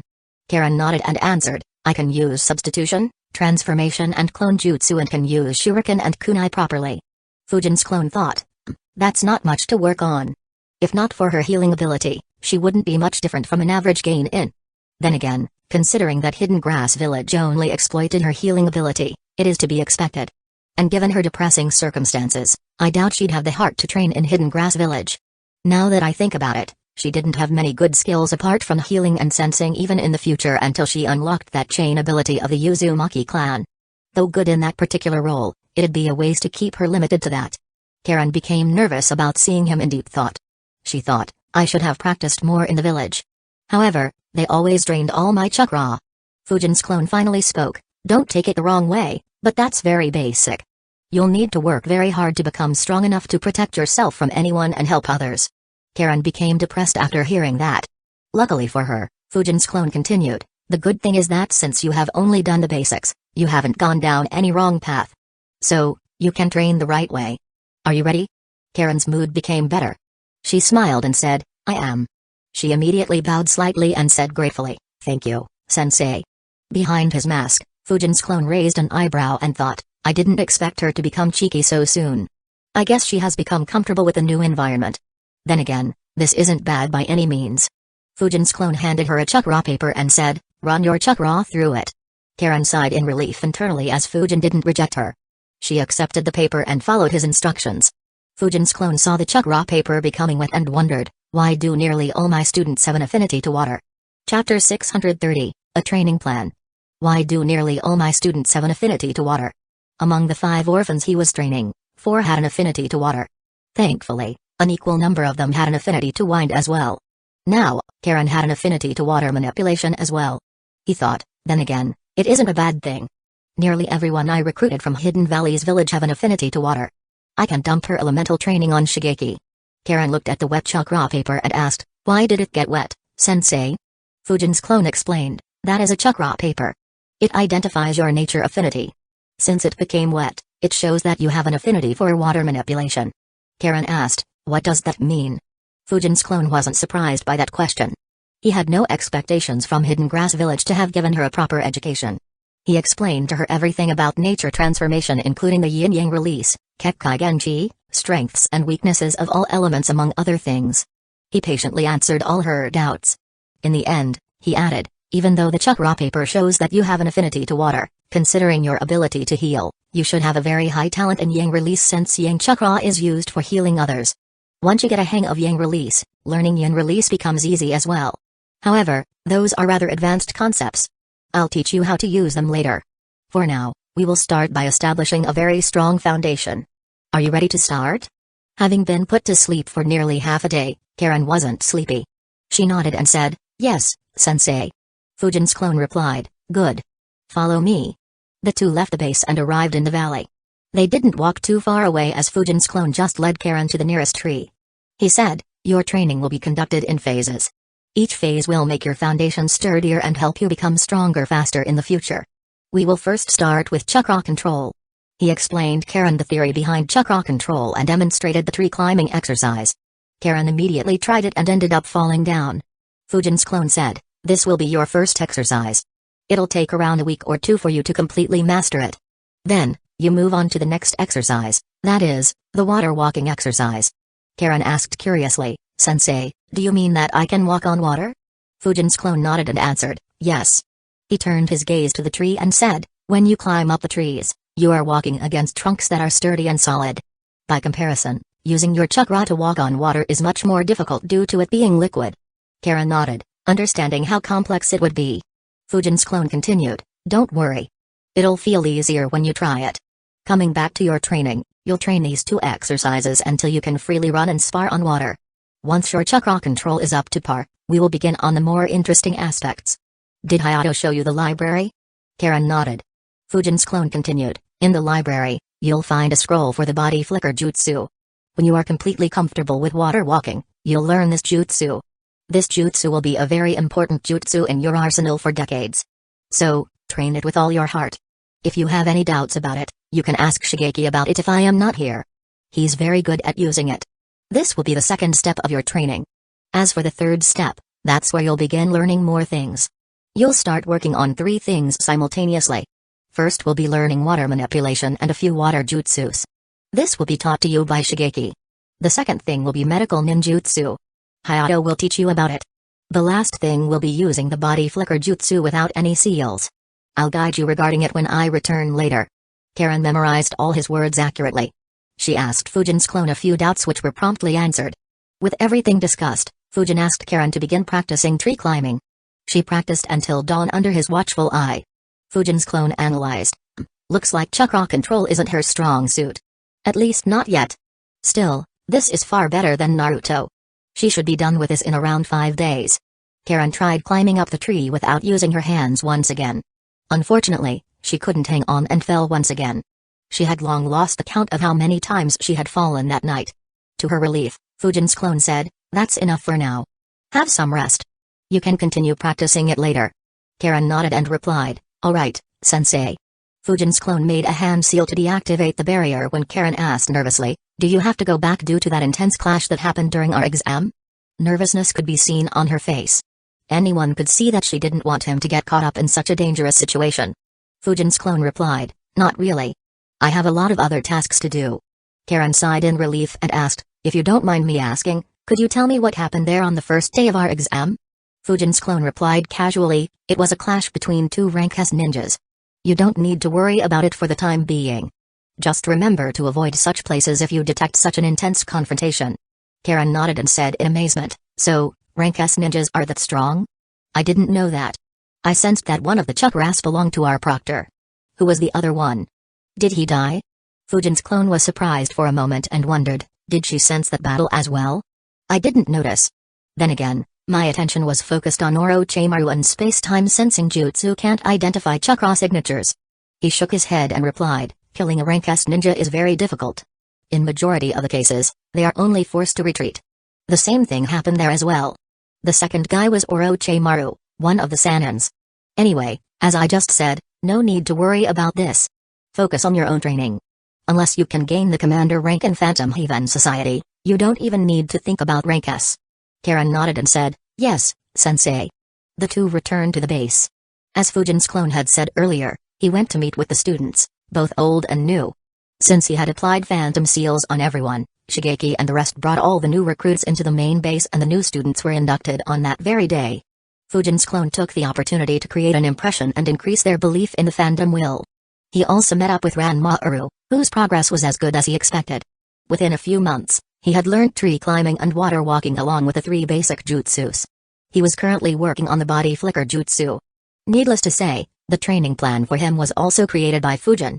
After meeting with Ranmaru, Fujin's clone thought, "My chakra is nearly empty. I won't be able to sustain myself for much longer." He quickly called Shigeki and Hayato for a brief meeting in the main office. Once they arrived, he explained to them the training plan for Karen and asked them to help her out. He ended by saying, "Shigeki, once she's done with the body flicker jutsu, guide her in water style. Hayato, you should guide her to become a medical ninja." Hayato replied hesitantly, "If I may, I don't think it is a good idea. Our manpower is already very low. We will be struggling just with the students. To guide her so much might not be feasible.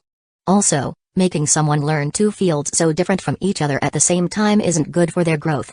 To his surprise, Fujin's clone replied, "They are valid points. However, don't worry. I don't make any rash decisions. Karen's talent is worth spending so much effort on her. As for multiple fields, I recruited her because she seems talented in medical ninjutsu. So, you'll have to do a good job, Hayato. I have added several books related to medical ninjutsu in the library. Feel free to go through them." Having seen Ranmaru's talent, neither Hayato nor Shigeki questioned his judgment. However, both were puzzled about one important aspect. Chapter 631, Phantom Haven's Path. Hayato asked, "If she is talented at medical ninjutsu, wouldn't it be better if we make her focus entirely on training medical ninjutsu? That way, she'll become a very good medical ninja instead of someone like me who doesn't specialize in either medical ninjutsu or nature manipulation. Right now, we are lacking a lot in medical ninjutsu as I'm the only one who can do it a bit. It'll be beneficial for our organization if we can have someone who specializes in it entirely." Shigeki nodded, agreeing with Hayato's opinion. The lack of medical ninjas was a very troubling aspect for him as they couldn't heal the people they rescued unless Hayato went on the mission. Even in that case, he wasn't always able to heal everyone due to limited chakra.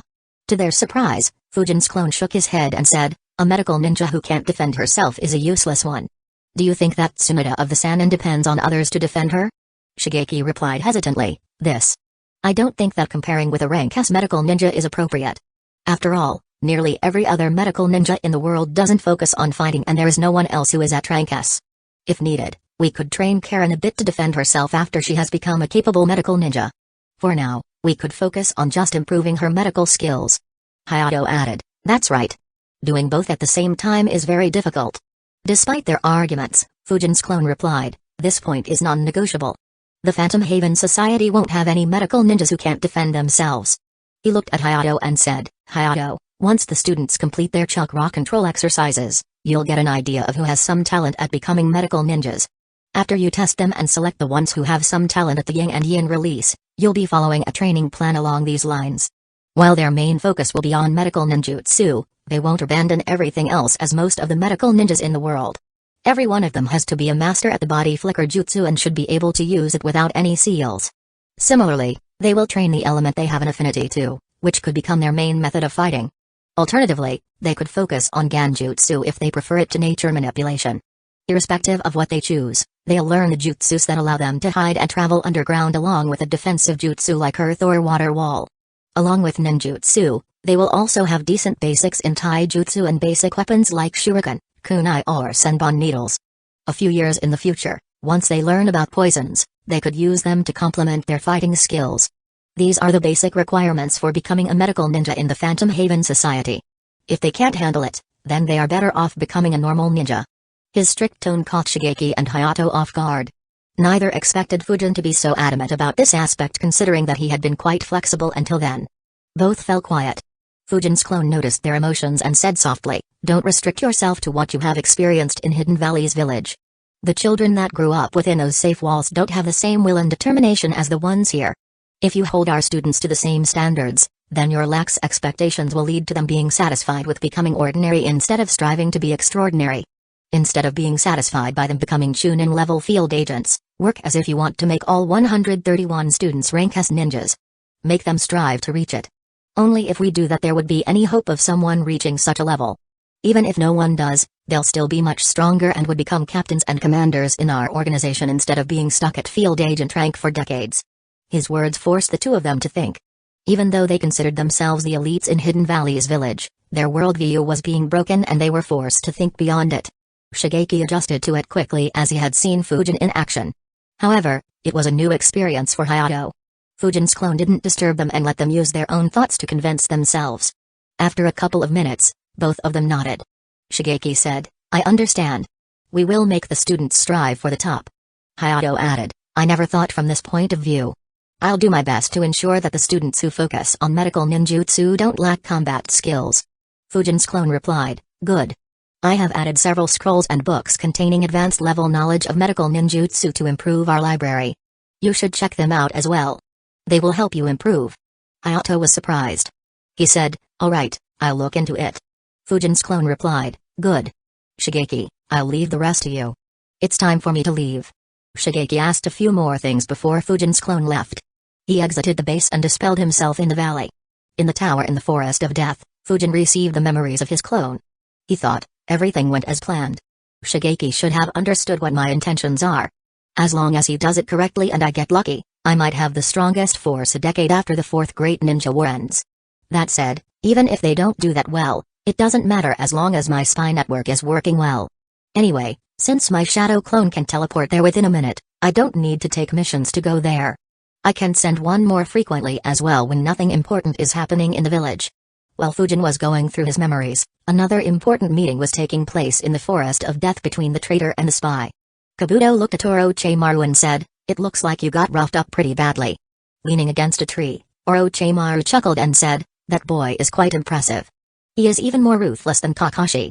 Escape if you face him. Kabuto became serious and asked, is he that powerful? Orochimaru said, more than his strength, it's his cunningness and carefulness that makes him a bigger threat. My plans will have to change to consider his threat. I might need Raza to restrict him while I deal with Hiruzen. Kabuto frowned and said, the fourth Kazekage is very prideful and egoistic. He might feel insulted to face someone so young in battle openly and might refuse this plan. Orochimaru replied, do you think that I didn't think about it already? Unfortunately, that is the best option. You and Kinamaru can't stall him for long enough. Kabuto thought for a bit and replied, I understand. I'll see if I can get any information that might help us convince the fourth Kazekage. Orochimaru said, good. Do that after this round is over.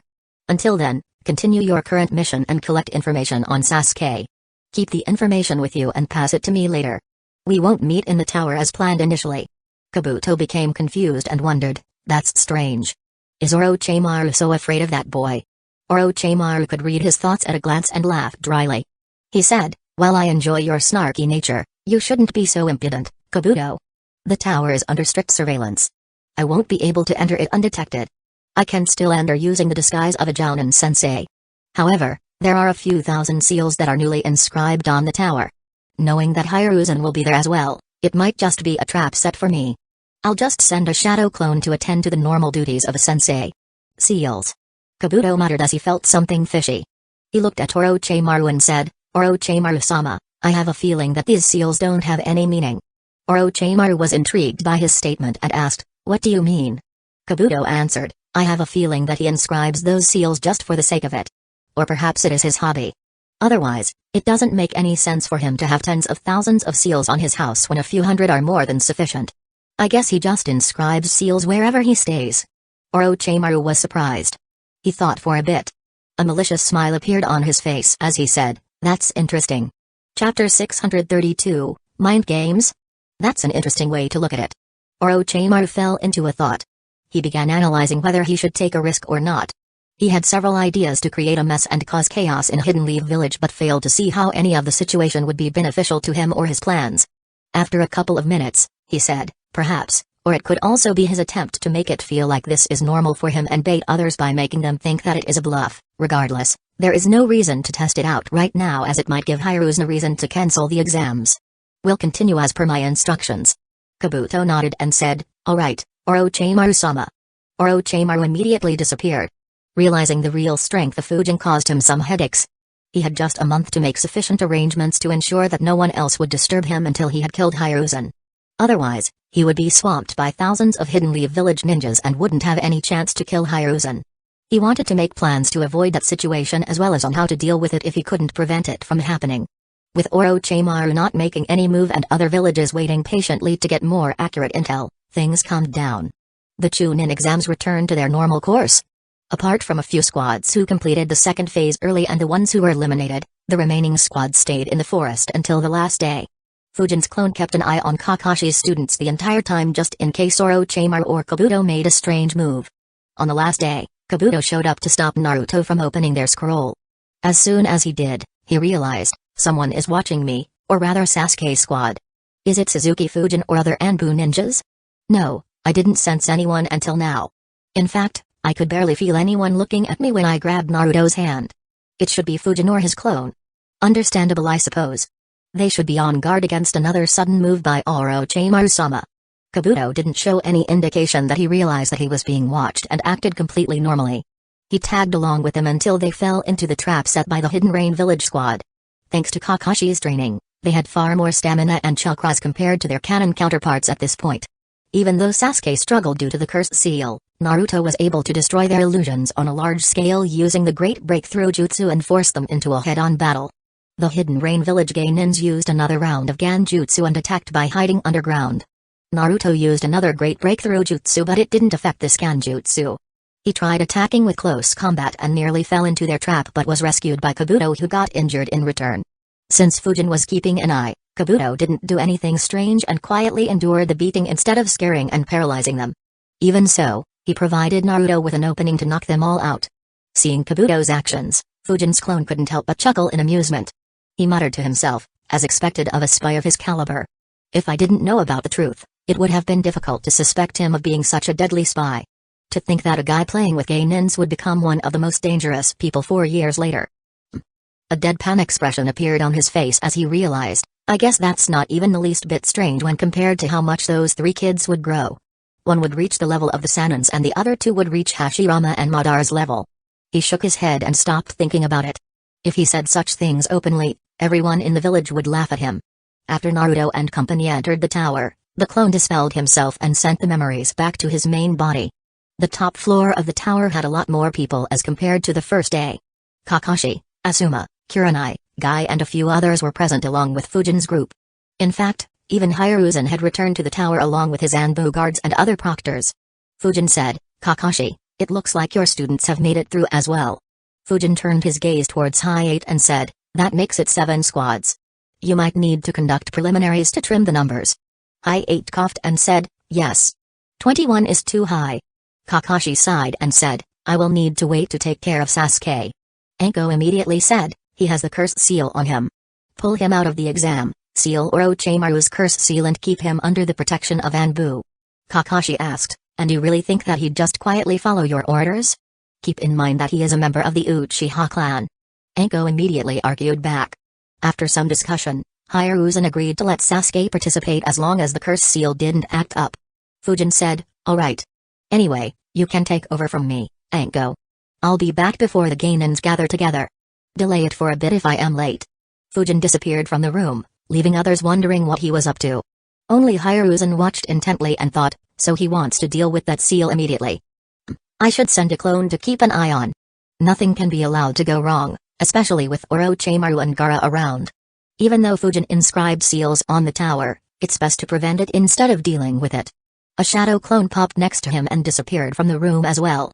I'm a full-fledged shinobi. You got that? On the bottom floor, Naruto replied confidently when Iruka expressed his worry for his safety. Unfortunately for Naruto, his confidence all went down the drain as a hand grabbed the back of his neck and he heard, come with me, Mr. Full-fledged shinobi. Fuji. Even before Naruto could form a word, he disappeared along with Fujin. Iruka was startled but relaxed on seeing that it was Fujin. Even so, he couldn't help but think, that's strange. Why did he take away Naruto in such a hurry? Sasuke and Sakura only caught a glimpse of him. Sasuke's expression became very serious.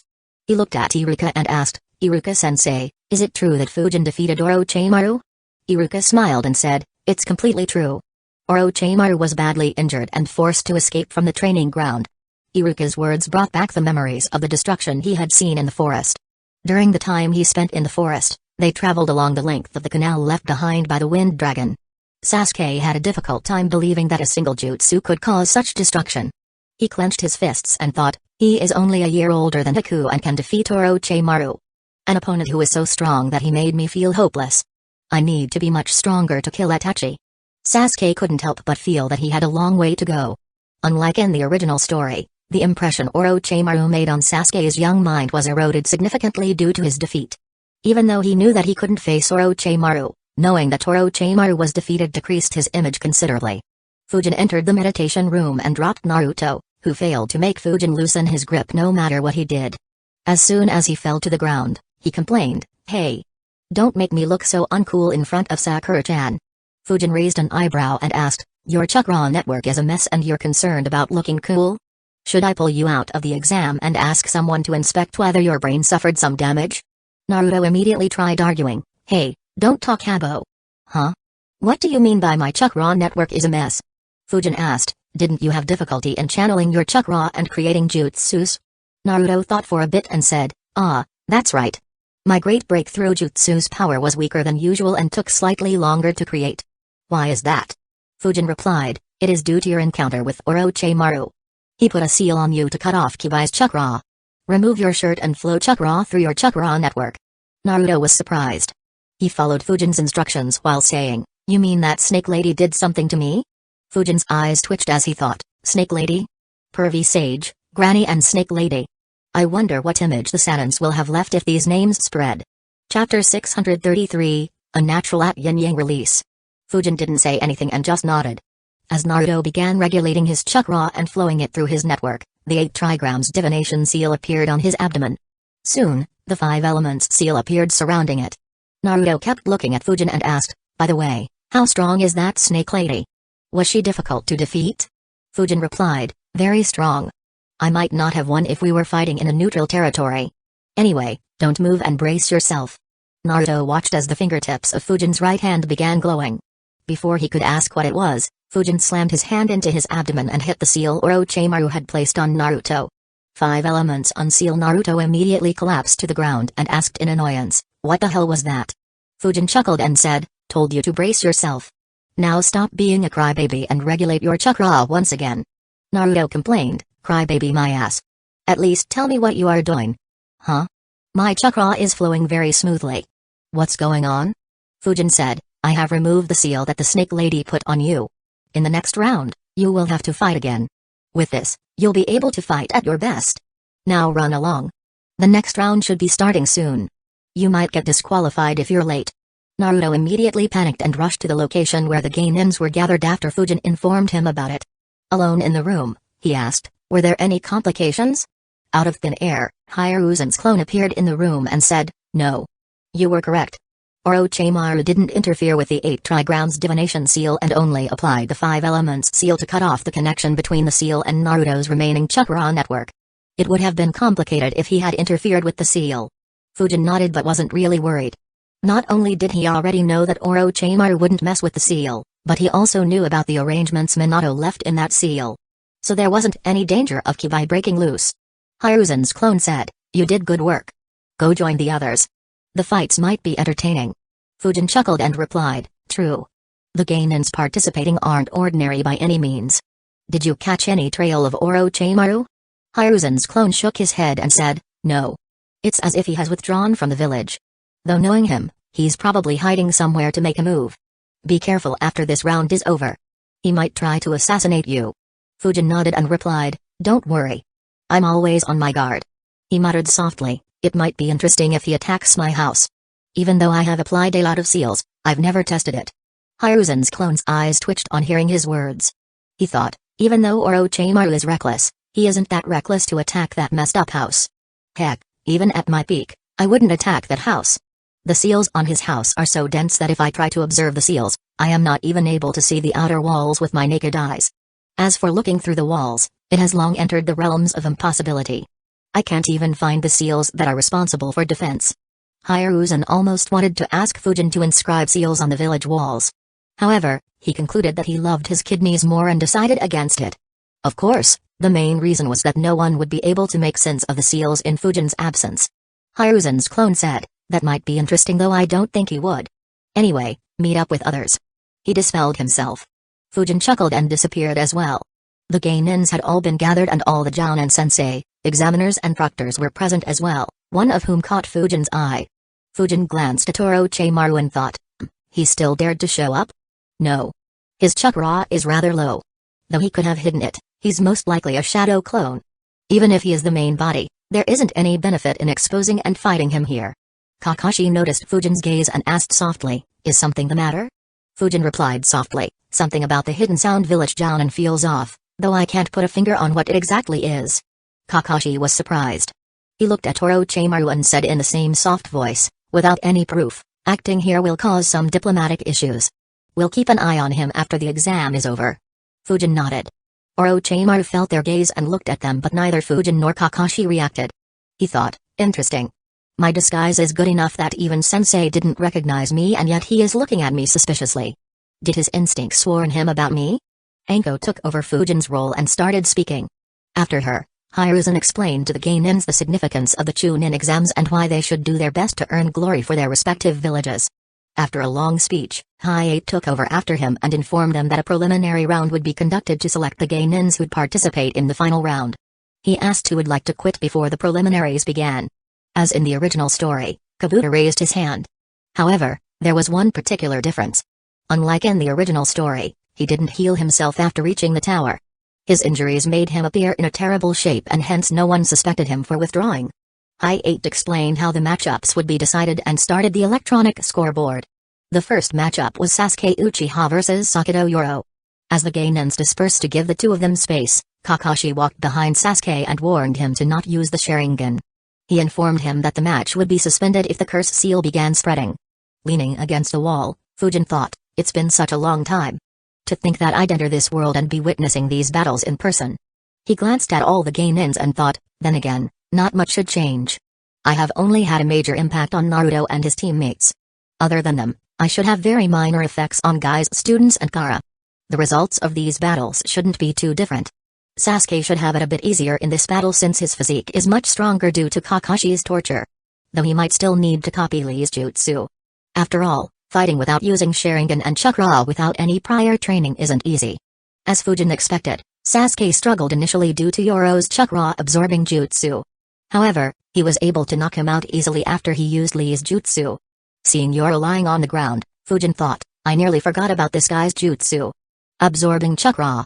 That is a rather handy jutsu. Though he is far inferior to Nagato and Kisame in this regard. Fujin thought for a bit. A smile appeared on his face as he decided, I want that jutsu. Yoro, who was lying unconscious, had no idea the calamity he attracted due to his unique skill. If he did, he would regret trying to use that platform to make an impression on Orochimaru. The next couple of battles didn't have any surprises as Shino and Kankuro won their respective battles with relative ease. It was the fourth match, perhaps the most boring fight in the entire Chunin exams, which attracted Fujin's attention. There was one major change. Be it taijutsu or chakra control, Sakura had a decisive advantage over Ino. Unlike the original story where they fought equally for over 10 minutes, Ino's situation became bad in just a couple of minutes. Fujin looked at the two girls and thought, as I expected. Ino hasn't begun training seriously yet. Unlike her, Sakura has been trying to chase after Naruto and Sasuke. Though unsuccessful, it is a good motivator. Of course, the main reason for this change is Kakashi putting her through hell due to Naruto following my advice. Fujin wasn't too surprised by this change. What surprised him was when Sakura resisted Ino's mind transfer jutsu. Fujin's eyes began glowing as he concentrated chakra in them and observed Sakura. He realized, so that's how it is. No wonder Tsunade accepted her as her student so easily. This girl. Not only is her chakra control good, but she is also a natural at yin-yang release. That's the three most crucial basics for any medical ninja. It is only due to her talent at yin-yang release that she could resist and overcome her mind transfer jutsu. Of course, the main reason is that Ino isn't strong enough. Chapter 634, The Butterfly Effect. To everyone's shock, Sakura was able to break Ino's mind transfer jutsu and force Ino out of her body. Everyone was surprised for a variety of reasons. Fujin couldn't help but look at Kakashi and wonder, if her talent at yin-yang release is so good, why did he never teach her anything related to it? From what I recall, he did know that she had the potential to learn Ganjutsu. But apart from how to break it, Sakura didn't know any Ganjutsu. Fujin couldn't make any sense of Kakashi's training plan to his students. If not for the fact that Fujin pushed Naruto to bother him, he wouldn't have put them through intense physical training either. The only saving grace for Kakashi was that he had his students for less than a year, following which he didn't have much opportunity to train them as they found new teachers. However, a year was still a very long time. When compared to the methodological training of Ranjiro, Kakashi lacked quite a bit. Fujin's gaze turned back to Sakura and Ino. Both were very low on chakra due to their mental battle. Both girls ran at each other at full speed and punched each other with all their might. Their punches landed on each other's cheeks, sending both girls flying as they crashed into the ground. After a few seconds of lying, both Sakura and Ino tried their best to get up. Ino barely managed to raise her upper body but soon collapsed and passed out. However, Sakura was able to get up though she remained seated on the floor. Her breathing was extremely erratic as she muttered, "Did I win? I beat Ino?" Having grown up looking up to Ino, Sakura was in disbelief about finally winning against her. Naruto immediately began cheering loudly. Every ninja looked at Sakura admirably for her hard-fought victory. Well, nearly everyone. There was one exception. Even though there was no change on his face, Fujin's mood wasn't good. He nearly blurted out "uh-oh" when he saw Sakura staying up. Fujin thought, "Ugh. This is my fault. Sakura's physique is much better due to the torture Kakashi put them through. That's why she won that exchange. Shit. This victory could have a lot of impact. Now there will be 10 finalists instead of 9. Due to Sakura, the matchups could change. The finals were decisive moments for several important characters. Be it Neji finding the right path due to his loss against Naruto or Temari and Shikamaru's battle. While I don't particularly care if Neji keeps believing in bullshit fate, if Shikamaru doesn't become a Chunin, it'll have an impact later. Of course, the biggest issue is Gaara and Sasuke's match. If that matchup doesn't occur, then Gaara wouldn't get injured and lose control over himself. It would mean that one tail would break loose in the middle of the stadium. That would change too many things. The biggest change could be that Naruto might not get an opportunity to use the invincible Talk no Jutsu. The next match between Temari and Tenten began. However, Fujin paid no attention to that battle. Instead, his mind was calculating dozens of possible scenarios simultaneously. Temari won her battle and Shikamaru and Kin began their fight. Fujin let out a long breath and thought, if Sasuke and Gaara don't end up fighting, then the future will change too much. I can handle one tail, but Gaara won't turn over a new leaf without Naruto's influence. That would mean that he wouldn't become the 5th Kazekage and would stay as a bloodthirsty killing machine. In that case, Fujin glanced at Gaara and decided, if that's the case, then there's no advantage in letting him live. I'll extract one tail from his body and seal him within myself. Even though that would attract Akatsuki towards me, I'm not afraid. If they send their weaker members, I'll just kill them. If Obito or Nagato show up, I might still have some chances of killing them if I get lucky. Even if Obito and Nagato attack me simultaneously, I can easily escape. Heck, even if Madara is revived, he can't stop me from escaping since I've no intention of sacrificing myself like Obirama or Minato. So, there is no disadvantage in sealing one tail in me. On the contrary, the advantages are so good that I am tempted to do it even if Sasuke and Gaara are paired against each other. Fujin was tempted to make a move against Gaara during the invasion. However, he controlled himself. A small move he made against Kakashi to entertain himself resulted in so many complications. Something as major as Gaara's death would have far-reaching consequences in the future. Fujin wanted to be sure that none of those consequences would end up biting his ass before he made any move. Thankfully, there was a month for him to consider everything. Shikamaru won the match against Kin and Naruto and Kiba faced off against each other in the 7th match of the day. Fujin stopped worrying about the things he couldn't control and paid attention to the two Gainans with some interest. He thought, now this should be interesting. He is much stronger now. Will he defeat Kiba with his own strength or will he fart his way to the finals? I-8 announced, well then, begin. Kiba immediately crouched down and used the ninja art of beast mimicry, 4 legs jutsu. Displaying incredible speed, he reached Naruto and elbowed him, sending him flying. He crashed into the ground and didn't get up. Nearly everyone present expected such a scene. Kakashi and Sakura looked at each other and smiled. Meanwhile, Fujin watched with a deadpan expression. Unlike the rest, he was speechless. He barely managed to resist the urge to facepalm himself. He cursed internally, this dumb brat. He took that hit intentionally. He didn't even try to dodge or block the hit. Shit, what has he been learning? Couldn't he take 1% of his sensei's shamelessness? That bastard is always 3 hours late and always shows up while carrying porn in his hands. To say Fujin was disappointed was an understatement. Even though he didn't accept Naruto as his student, he guided him quite a bit. Even though he hadn't attempted to change Naruto's original personality, he didn't expect to see him doing something so foolish. Fujin muttered to himself, looks like I haven't made him suffer enough. I have to do something to ensure that he doesn't do anything like this again. Naruto, who had just gotten up, suddenly shivered. He wondered, what the hell was that? Why do I feel like someone wants to put me through hell? Is it Kiba? No, his punch wasn't strong enough. The excitement he was feeling about taking that punch like a champion died down due to that unexpected feeling. Even so, he didn't shy away from boasting and taunting Kiba. Fujin watched as Kiba stopped underestimating Naruto and attacked him with Akamaru. Just like in the original story, he fell to Naruto's transformation jutsu and shadow clone jutsu combination and ended up being bitten by Naruto. His performance ended up surprising everyone who knew about him earlier but hadn't caught up on his progress. Everyone began looking at him in a new light. Quite a few wondered what Kakashi had done to make him so good. However, what would have they thought if they knew Fujin's thoughts about Kakashi's teachings? Kiba finally became serious. He fed Akamaru a soldier pill and ate one himself as well. Akamaru dispelled Naruto's clone and rushed towards Kiba, who crouched down and said, "Let's do it, Akamaru." Ninja art of beast mimicry. Woof woof. Man-beast clone. Akamaru transformed into Kiba and both looked at Naruto with a feral look. Naruto immediately complained, "The look in his eyes is freaking me out." "Hey, isn't his considered doping? Is this allowed?" Hi-8 replied, "It's permitted. The soldier pills are just like other ninja tools. You are no help. You always say that." Naruto shouted at Hi-8.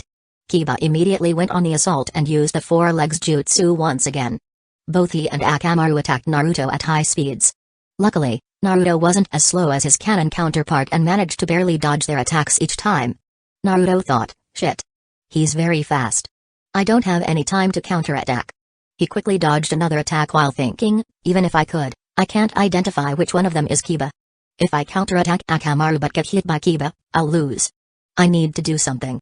Naruto dodged another couple of attacks and began weaving hand signs. Kiba immediately saw it and thought, which jutsu is he using? No matter, I won't let him use it. He immediately went on the offensive.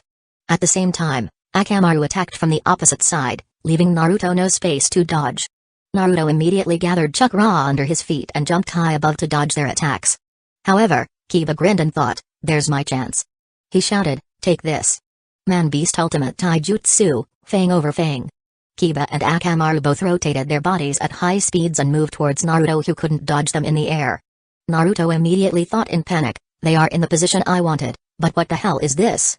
He completed his hand seals and took a deep breath.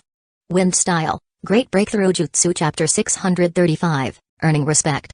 Wind Style, Great Breakthrough Jutsu. Naruto immediately blew an intense wind current at Kiba and Akamaru. He thought, I wanted to blow both of them away and win in one shot, but their rotation could create an issue. I need to keep blowing intense winds until they are blown away. Otherwise, it'll be painful. At the same time, Kiba wondered in shock, what the hell is this? The Great Breakthrough Jutsu hit Kiba and Akamaru and put immense pressure on both of them. However, since they were rotating at high speeds, they weren't blown away and continued to move towards Naruto. Even so, none of them were relaxed as their linear and rotational speeds were both decreasing rapidly. Kiba wasn't the only one who was shocked. Ino shouted, what the hell is that? Since when could Naruto do that? Shikamaru exclaimed, that's the Wind Style, Great Breakthrough Jutsu. No way, has he improved so much? Naruto-kun. Smile appeared on Hinata's face as she looked at Naruto's cool new jutsu. Lee exclaimed, impressive, Naruto. Kankuro said, I underestimated him. His wind jutsu is almost as intense as yours, Temari. Temari frowned on hearing his words. Gaara, Dasu and Neji watched intently as well. None of them expected Naruto to use such a strong jutsu. With no other choice, Kiba and Akamaru continued drilling through the intense winds until they were only a foot away from Naruto. Unfortunately, the intense winds from the Great Breakthrough Jutsu finally prevented them from moving any further. Both Kiba and Akamaru were launched back at great speed. Akamaru crashed into a wall and was knocked out. Kiba crashed into the ground and barely managed to land safely, even though he skidded along the ground for a few meters. To make matters worse, the sharp winds created several cuts on his body, with his arms and legs taking the most damage. He began losing blood very rapidly. Naruto finally stopped blowing air and took a deep breath as he landed on the ground as well. Seeing that Akamaru was knocked out and Kiba was in terrible shape, there was no more suspense in the match. Kurenai's expression became dark as she thought, no way. I thought that Naruto was a total dunce. His academic record was terrible. How did he improve so much in less than a year? When the match started, Kurenai was as confident as Kiba in his victory. However, Naruto repeatedly proved her wrong. She couldn't help but look at Kakashi. Most of the other jounins in the room did so as well. Naruto was just too famous, be it for his legendary pranks or his Jinchuriki status. None of them ever expected such a turnaround in the boy. It caused everyone to respect the boy. The silence in the hall was finally broken when Sakura loudly cheered, "Great job, Naruto. Go get him. Finish the match with another great breakthrough jutsu." Kiba got back on his feet. He wiped the blood from his lips and analyzed, "He caught me and Akamaru off guard by that wind jutsu. Just like how we were waiting for him to jump up, he wanted us to jump as well so that we wouldn't be able to defend or dodge. Thankfully, the rotation saved us and I was lucky to not be slammed into a wall like Akamaru. Still, how do I win this battle?" He quickly formulated a plan. "I still have the advantage of speed. I won't allow Naruto to use this jutsu again. I will interrupt him and knock him out with a four legs jutsu. And, I need to do it quickly. Otherwise, the blood loss from my cuts will affect my speed. Whether I win or lose will be decided in the next couple of minutes." Naruto loudly said, "Of course." He quickly began weaving hand seals. However, at that very moment, Kiba launched several shurikens at Naruto, forcing him to dodge repeatedly. Kiba used that time to use the four legs jutsu and quickly shortened the distance between the two. He appeared behind Naruto and said, "Too late." Even though he was dodging the shurikens, Naruto's eyes never lost track of Kiba. As Kiba attacked him from the rear, he launched a kick at him without even turning around. Kiba didn't expect such a counterattack and couldn't dodge in time. The kick landed on his chest and sent him flying away. Kiba coughed blood but managed to flip in the air and landed on his feet. Naruto looked at him and said, "I told you that I only got hit because I wanted to test your strength. Don't think that I am slower than you. It's the opposite, believe it." Unlike in the original story, where Kiba comfortably outsped Naruto, the difference in their speed wasn't very significant due to the training Kakashi put Naruto through. Kakashi analyzed, "No, it's not just about the speed. Under normal circumstances, Kiba wouldn't be hit by that kick. However, he was very distracted as he desperately wanted to win with that attack." Kurenai also analyzed, in addition to his desperation, Naruto's counterattack and speed caught him off guard, making him unable to defend or dodge. Just what the hell did Kakashi do with Naruto? How did he improve so much? Shino calmly said, "Not only does he have a strong ninjutsu, but he is also at the same level as Kiba in terms of taijutsu." Standing next to him, Hinata thought, "Naruto-kun. Everyone is finally acknowledging you." Ino couldn't help but look at Shikamaru and ask, "Are you sure that he is Naruto? Is someone disguised as him using the transformation jutsu?" Shikamaru didn't reply. He was speechless by Naruto's development as well. Naruto said, "Since you don't want to be hit by my great breakthrough, I'll try out the new killer move that I've been practicing. Multi-shadow clone jutsu." 4 clones appeared next to Naruto. He copied Sasuke's Lion Barrage and renamed it Naruto Uzumaki Barrage. With his injuries and tiredness, Kiba couldn't handle the assault and was pummeled until he could no longer get up. Fujin nodded and thought, well, other than the initial cockiness, he fought well. That said, he didn't try to abuse his shadow clones or his massive chakra. There's a lot of scope for improvement. I-8 checked Kiba and announced Naruto as the winner of the battle. Among cheers from a few of his fellow Gainins, Naruto returned back to the viewing area while Kiba was carried away on a stretcher. The next battle was a fight between the two Hyugas. Their battle was identical to the canon fight. Seeing Neji hitting the chakra points on Hinata's arm, Hoka said softly, "That's Neji. He is probably the greatest genius in the entire history of the Hyuga clan." Standing next to him, Renjiro nodded. Fujin, who was standing in front of them, said, "I have seen him a few times earlier, though this is the first time I have seen him fight. I have to say." Fujin paused for a bit as Neji gave a speech about genius and failures. He continued, "I'm disappointed." Both Hoka and Renjiro were surprised by Fujin's words. Kakashi, Guy and their students heard his words and looked at him as well. Neji's incredible talent was visible to the naked eye. Yet, Fujin said that he was disappointed. Lee asked, "What do you mean, Fujin-san?" Hoka added, "What disappointed you?" "In terms of talent, he is head and shoulders above me." Fujin watched as Hinata got back to her feet once again and said, "True, he has talent. However, what use is that talent when he has constrained himself by imaginary chains of fate? He thinks too highly of himself and too little of the ones who weren't born geniuses. With such a mentality, he'll find it hard to progress. Perhaps he might become a jounin. However, I don't see him progressing any farther beyond that rank unless he improves his mindset." Hoka frowned on hearing Fujin's words. As someone who had the bird cage, He knew how horrible the feeling of someone else controlling your life was. In fact, he had even talked about Fujin regarding the same. He also knew how Hisashi was sacrificed to save Hisashi. So, he could understand why Neji developed such a mindset. Naruto heard his words as well and said, "That's right. Who is he to say that a failure will never improve? Hang in there, Hinata." Hoka ignored Naruto and said, even though his words are harsh and misguided, that doesn't mean that his future progress would be restricted. Besides, his words are having a mental impact on his opponent. That's not much different from your trash talk. Fujin replied, if he did it just to get under her skin, I would have been impressed. Unfortunately, he believes every word he says. Besides, his words aren't the issue. The issue is how narrow his view is. Hoka became confused and asked, what do you mean? Sakura, Naruto and Lee were confused as well. Unlike them, Kakashi, Guy and Renjiro understood what Fujin was implying. Fujin chuckled and answered with a question, how exactly can he maintain such beliefs after being his student for nearly 2 years? Chapter 636, Fate. Immediately, all of them looked at Guy. Lee asked in confusion, what do you mean? What's wrong with Guy-sensei? Hoka, Naruto and Sakura didn't understand either. Fujin answered, Guy's talent was so bad that his admission to the academy was rejected initially. The information surprised Hoka and the Gainins. Lee wasn't aware of that particular information either. Even though Guy had told him that he was a failure as well, he didn't entirely believe him and felt that he was only saying so to make him feel better and motivate him. Naruto thought, no way. How was someone as strong as him rejected by the academy? Seeing everyone staring at him, Guy displayed his trademark smile and gave a thumbs up. He said, that's right. I wasn't accepted initially. However, I didn't think you'd know about this, Fujin.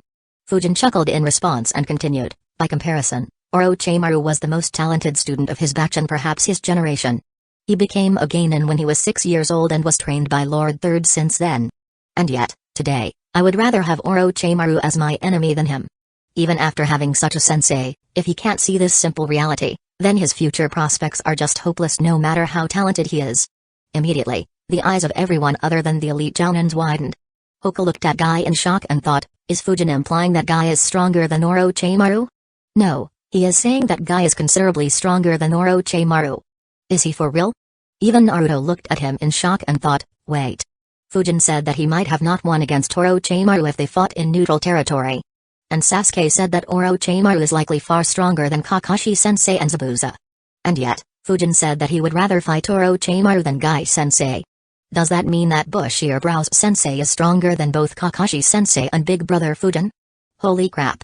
How strong is he? Sakura felt the same as well. She recalled the horrifying chakra emitted by both Orochimaru and Fujin and thought, is Guy-sensei so strong that he can defeat Orochimaru? Fujin continued, considering his upbringing, I can understand his emotions and thought process. I wouldn't have said what I did if he was still in the academy. However, since he is still stuck on those beliefs despite training under Guy for a couple of years, it shows that he has a very narrow mindset. If he doesn't change it, it will become his bane. Hoka was surprised by Fujin's words. As he analyzed them, he couldn't help but see things from his perspective and felt that Fujin wasn't wrong. He thought, even though Fujin said those words, his words could also be implied as if Neji changes his mindset in the future, then he might become very strong. So, it depends on Neji. Fujin's words had more impact on someone other than Hoka. Lee fell into deep thought. He had gone through the entire academy without any talent. He was then placed on the same team as Neji, who frequently talked about fate and repeatedly said that a failure will always stay a failure. Every time he lost to Neji, Tenten repeated Neji's words and said that he wouldn't be able to defeat Neji since Neji was a genius. Of course, Lee later found his confidence due to Guy's training and the 8 Inner Gates jutsu. However, those words always stayed in his mind as he hadn't defeated Neji yet because Guy didn't allow him to use the forbidden jutsu. He asked, Fujin-san, what are your views about fate? Fujin looked at him and asked in return, fate? What of it? Lee asked, do you think that fate exists? If so, can we change our fate? Fujin thought for a bit and said, fate. That's rather controversial. Perhaps it does exist and everything that happens is fated. Or perhaps there's no such thing as fate and humans only blame it to avoid facing their shortcomings. I don't think anyone can say whether it exists for sure. Fujin's answer surprised the ones around him. Lee thought, we blame fate to avoid facing our shortcomings? Is that what I did? Isn't that exactly what the Neji is doing since he can't do anything about his bird seal? Renjiro thought, impressive answer. People who believe in fate blame it every time something goes against them. Or they might compare themselves with someone who's born in luxury and blame their fate instead of working hard and exceeding them. Kakashi and Guy thought the same as well. Unlike them, Naruto didn't bother thinking so deeply and said, if those are the two possibilities, then I will believe that fate doesn't exist. Lee nodded. However, to his and Naruto's surprise, Fujin chuckled and asked, even if it exists, what of it? Naruto asked, what do you mean? Fujin asked again, even if fate exists, what would change? Why is it bad for you? Lee answered, if fate exists, then wouldn't it mean that a failure will always remain a failure? No matter how much we train, we'll never be able to surpass the geniuses. Naruto's eyes suddenly widened and he said, wait a minute, I understand. Are you saying that we can just change our fate if we don't have the talent? Lee's eyes widened as well. He felt that Naruto's words were sensible. He said, that's right. Even if I am fated to be weak, I will train hard and change my fate. Fujin chuckled again and asked, if fate can be changed so easily, can it really be called fate? Fujin's question stumped everyone around him, including Kakashi and Renjiro, once again. Kakashi directly asked, what are you implying? Fujin answered, you are looking at it the wrong way. Who said that failures are destined to be failures? Why can't someone's fate be that they would start without any talent and reach the top through sheer hard work? Look at Guy for instance. If fate exists, it would simply mean that he was fated to rise to the top through hard work despite not having any talent at the start. If it doesn't, then he simply trained hard and proved everyone's opinion wrong. The same is also applicable for any others who feel like they aren't as talented as the supposed geniuses. That's why I said that there is no reason to be worried about fate. Instead of feeling sorry for yourself and quitting, just give it your all and train until you achieve your goals. Even if you're born a genius, you'll never amount to much without hard work. Fujin's words made everyone think. Sakura thought, that's right. Our fates can be like that as well. After all, who said that a failure can't grow strong? We have a live example of Guy-sensei in front of us. Kakashi analyzed Fujin's words and discovered a slight inconsistency in them. While he didn't particularly care about fate, he was interested in knowing more about Fujin. He asked, good answer, but what if someone is fated to be weak? Wouldn't that be unfair to them? What would be the point of them training hard if they are fated to stay weak? Should they just give up? Fujin answered, perhaps, but how would they know that they are fated to stay weak? It's not like everyone is given a fate certificate at birth to tell them what they can and cannot achieve in their life, right? Renjiro chuckled and said, that's right. How would anyone know what their fate is? Fujin nodded and said, yeah. And this is under the assumption that fate exists, which is again something we can't say with certainty. So, there is no point in staying stuck on it. Even if fate exists, no one knows what your fate is. Just live to your fullest extent and don't fall short on your efforts so that you don't have any regrets. Naruto, Sakura and Lee smiled confidently on hearing that. Even though the three Gainans would grow to be extremely strong in the future and be famous throughout the world, all of them still had several insecurities. Fujin's words provided them with a lot of confidence. Hoka involuntarily nodded as well while Renjiro, Kakashi and Guy smiled seeing their students gaining confidence. Fujin's eyes were still on the fight as he muttered, besides, there are so many more scary things in this world. For instance, no matter how much you train, what you do, how strong you get and how many goals you achieve, you'll eventually die in a few decades. Compared to the inevitability of death, fate is rather cute. Immediately sweat appeared on Renjiro, Guy and Kakashi. They wondered, is he motivating them or demotivating them? Chapter 637, Medical Ninjutsu. Compared to the inevitability of death, fate is rather cute. Hearing Fujin's words, the Gainans became quiet. A few seconds later, Lee's shoulders dropped. In a depressing tone, he said, that's right. No matter what we do, we won't be able to escape death. Naruto added sadly, yeah. Even if I become the Hokage, I'll eventually die. Sakura thought, I never thought of it. Someday I'll be separated from my Sasuke and there's nothing I can do to stop it. Seeing their depressed students, Kakashi and Guy panicked. Guy placed his hand on Lee's shoulder and said, don't worry about that now, Lee. You are still young. Now is the time to enjoy your youth and not worry about old age. Kakashi immediately followed up, that's right.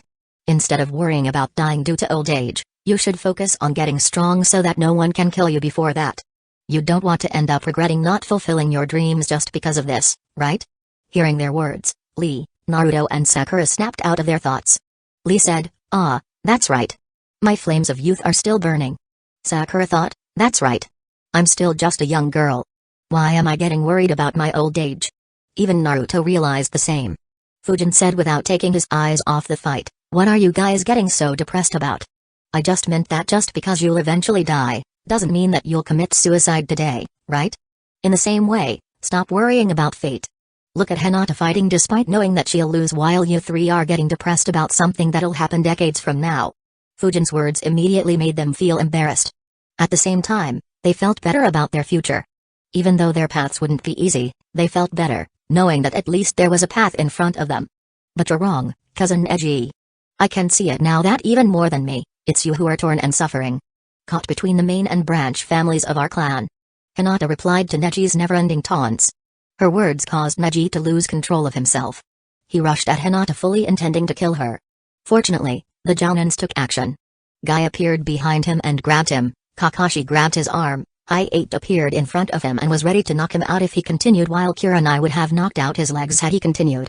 Neji said, well, why are the other Jounins getting involved? Special protection for the main family, eh? Guy immediately said, enough Neji. You swore that you wouldn't drag your issues with the main family here. As they were speaking, Hinata's heartbeat faltered. She immediately coughed out blood and dropped to her knees, before lying on the ground. Naruto and Sakura immediately went to check on her. Seeing Naruto, she wondered as her eyes closed, Naruto. I wonder if maybe I managed to change just a little bit.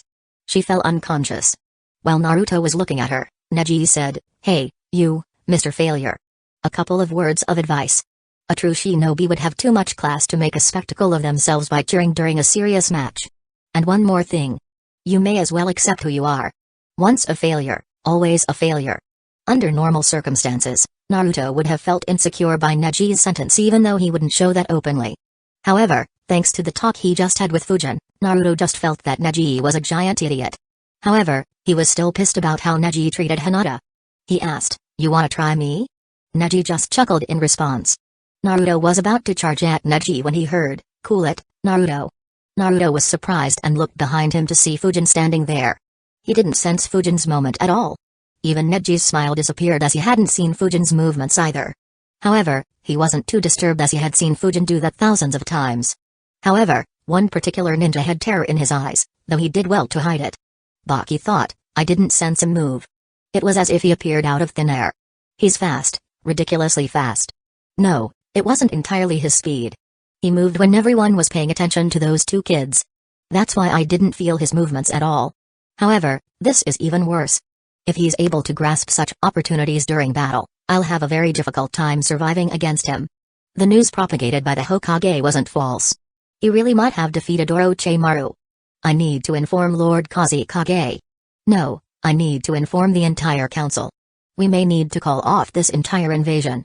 Otherwise, the consequences will be dire. No one noticed Baki's panic. Neji saw that Fujin was looking at him and became puzzled. He asked, what is it? Fujin casually replied, a true shinobi may or may not cheer during a match, but they surely don't lose control of their emotions during a battle.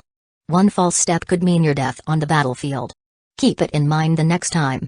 Neji frowned on hearing Fujin's words but didn't argue back. After all, Fujin's words were true. Hinata's last sentence had made him lose all control. Had he been fighting a stronger opponent, he could have paid with his life. Suddenly, Hinata coughed a lot of blood despite being unconscious. Her face had become very pale. Kurenai immediately checked on her and thought grimly, oh no, she's going into ventricular fibrillation.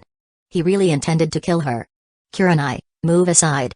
Kurenai had just glanced towards Neji when she heard Fujin's words. She became confused and asked, what is it? Hinata needs medical care immediately. Fujin replied, that's why I asked you to move aside. Fujin extended his palm towards Hinata's chest and released Yin Chakra to check the state of her injuries. His action caught nearly everyone off guard. Many wondered, Fujin is a medical ninja. Since when? Kurenai, on the other hand, became a bit nervous and thought, is he good at medical ninjutsu? Hinata's condition is bad. She subconsciously glanced towards the medics, who noticed her gaze and moved towards her. However, none of them disturbed Fujin due to his reputation and the fact that he was inspecting Hinata properly.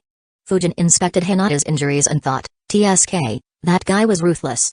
No wonder she didn't recover from these injuries even after a month. He withdrew his yin chakra as he stopped inspecting Hinata. He used mystical palm jutsu and began healing her. The medics immediately became respectful on seeing that jutsu and thought, his jutsu is good. He inspected properly and his healing jutsu is very powerful. As Fujin continued healing Hinata, the medics realized that none of them were as good as Fujin at healing. Hiruzen thought, not bad. Yoshi, Isamu and others did a good job. Even though Fujin drained them so much that I had to give every Jounin rank medical ninja in the hospital a couple of weeks of vacation, having another excellent medical ninja is a good thing for Hidden Leaf Village. The fact that he's a rank S ninja and extremely powerful means that no one can neutralize him. However, since he is a fighter, I can't have him waste all his chakra on healing during a battle. He can only heal himself and perhaps elite Jounins in the heat of a battle.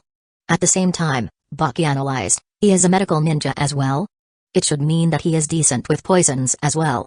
We can't count on killing him with poisons. Not to mention, if he has been guided by the legendary Sanin Tsunade, it could mean that Hidden Leaf Village is another ninja who can neutralize all our poisons on the battlefield. However, the chances of that should be low considering how young he is. Regardless, we will have to keep it in mind in the future. As Fujin continued healing Hinata, color appeared on her pale face. In around 3 minutes, Fujin healed all her internal injuries before opening up the chakra points Neji blocked. He finally got up and said, she isn't in danger, but her internal injuries were quite serious. Keep her under observation and ensure that she doesn't do any strenuous activities for at least a couple of weeks. And of course, no fighting or practicing gentle fist for that period. The medics nodded and said, alright, Council Member Fujin. We'll take over from here. They quickly checked Hinata once again before carrying her away. Kurenai sighed in relief and said, thank you, Fujin. Fujin nodded and said, it's no big deal. With Hinata taken away, the area was finally cleared and the electronic board began deciding the next matchup. It displayed, Gaara vs. Lee. Chapter 638, Fujin's Choice. Gaara vs. Lee. As in the original story, Guy warned Lee about Gaara's gourd, though he didn't mention any details.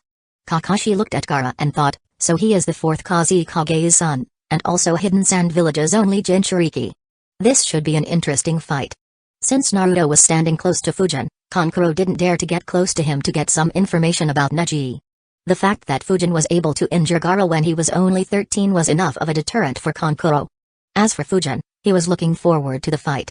He thought, even though there were several good fights in Naruto, if there was one that stood out, it would be this one.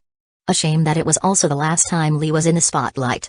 If it wasn't for the fact that I have been in even more intense battles, I would have been even more excited to watch this in person. Let the 9th round battle begin. Lee went on the attack as soon as Hayate announced the start of the battle but was blocked by the sand pouring out of Gaara's gourd and protecting him autonomously. Fujin looked at it and thought, I didn't get time to have a closer look at him in the desert, but the sand in his gourd is quite intriguing. Unlike normal magnet style, the sand in his gourd works autonomously like it has its own mind. No, that wouldn't be correct. A better comparison would be a robot having a set of instructions to always follow.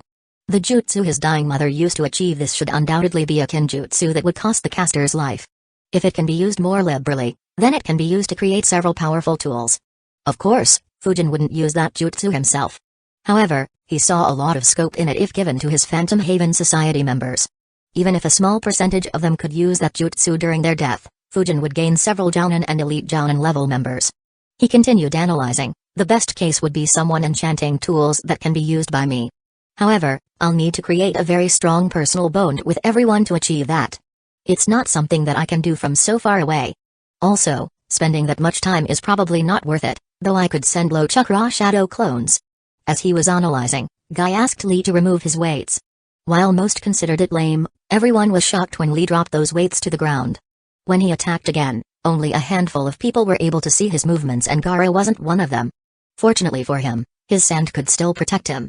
Fujin thought, oh well, I'll think about it after I get my hands on that jutsu. I'll first need to get the Edo Tensei jutsu. Hopefully, he'll know how to perform this jutsu. Once I learn it, I'll have to dig up his mother's grave and resurrect her. Fujin's mind fell silent for a bit as he thought, sigh, how far have I fallen? From someone who never killed to being comfortable with killing to working on dead bodies and now to digging up graves.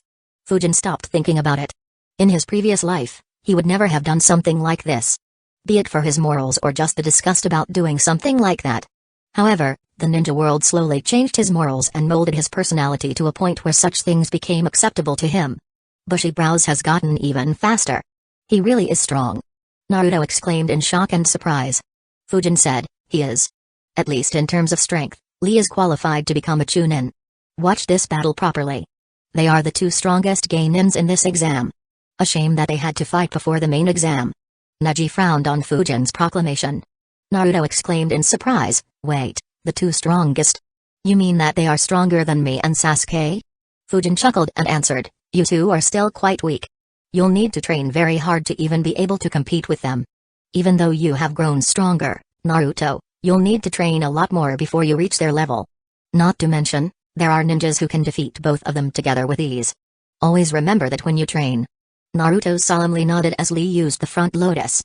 Unfortunately, Gaara slipped and used substitution jutsu when Lee closed his eyes momentarily due to pain. Lee's body took a lot of damage due to using the jutsu and he took a lot of beating until he could open the gate of healing. Fujin looked at Lee and thought, if this fight continues as usual, Lee will be injured badly.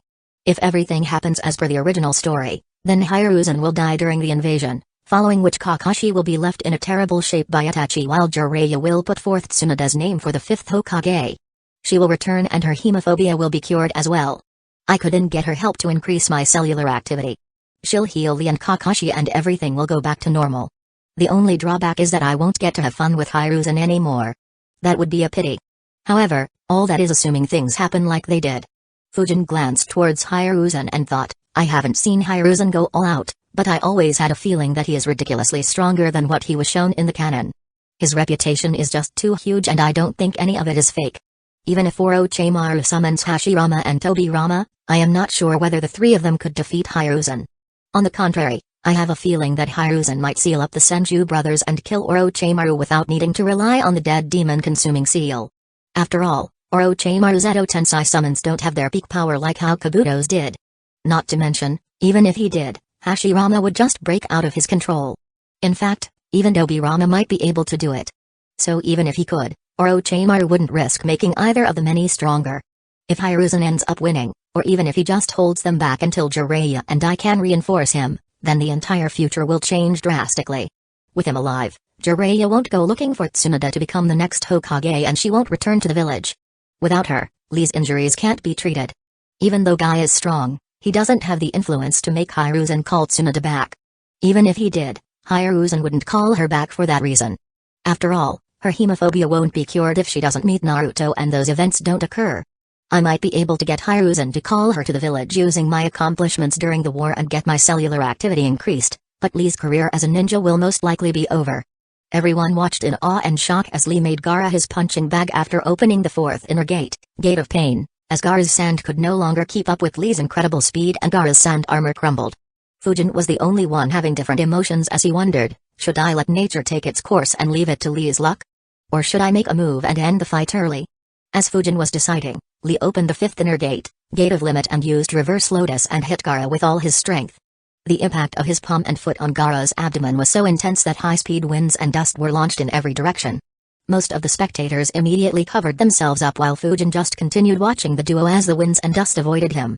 Guy's and Kakashi's eyes widened in shock as Gaara's gourd turned into sand and softened his fall.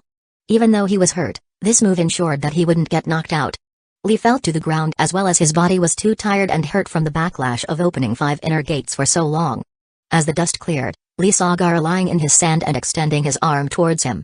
He muttered in disbelief, how can that be? While everyone was still in shock from these developments and trying to process what had taken place, Gaara controlled his sand and moved it towards Lee. Due to the state of his body, he couldn't move properly and the sand reached his left arm and left leg. Chapter 639, Fujin's strictness. While everyone was watching in shock, Gaara controlled his sand and moved it towards Lee. Due to the state of his body, he couldn't move properly and the sand reached his left arm and left leg. As the only one who had seen that move in action, Shino thought, it's that move. Lee tried getting away, but the sand crawled up his fist and foot and continued moving upward. He didn't have the energy to free himself. Seeing that he had encased enough of his arm and leg, Gaara was about to clench his fist. However, at that very moment, a wind blade suddenly cut through the sand that was holding Lee down. The winds accompanying it sent the sand around his limbs flying as well without leaving a single scratch on him. Lee, who was trying to pull away from the sand, suddenly lost his balance as nothing was holding him anymore and tumbled forward. The sudden change once again shocked everyone. Even Gaara's eyes widened as everyone stared at Fujin. Fujin wasn't bothered by their stares and calmly said softly, the battle is over. Gaara of Hidden Sand Village is the winner. At the same time, Fujin thought, screw it. It doesn't have any impact on me whether Lee gets injured and then healed or never gets injured in the first place. What could affect the future is if he has to stop being a ninja and Guy's team either breaks up or he has to take another teammate. However, if Hiruzen survives, all talk of the future is meaningless anyway. Regardless, it will be a pity if someone like Lee can't continue being a ninja. Not to mention, I did benefit a lot from Guy.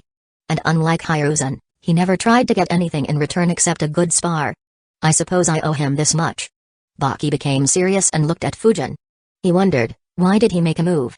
I need to ensure that he doesn't make a move against Gaara. Even though his sand will protect Gaara for a while, he can't be allowed to lose control yet. Otherwise, Hidden Leaf Village would eat him alive. Even Hiruzen wondered, why did Fujin make a move? That's not like him.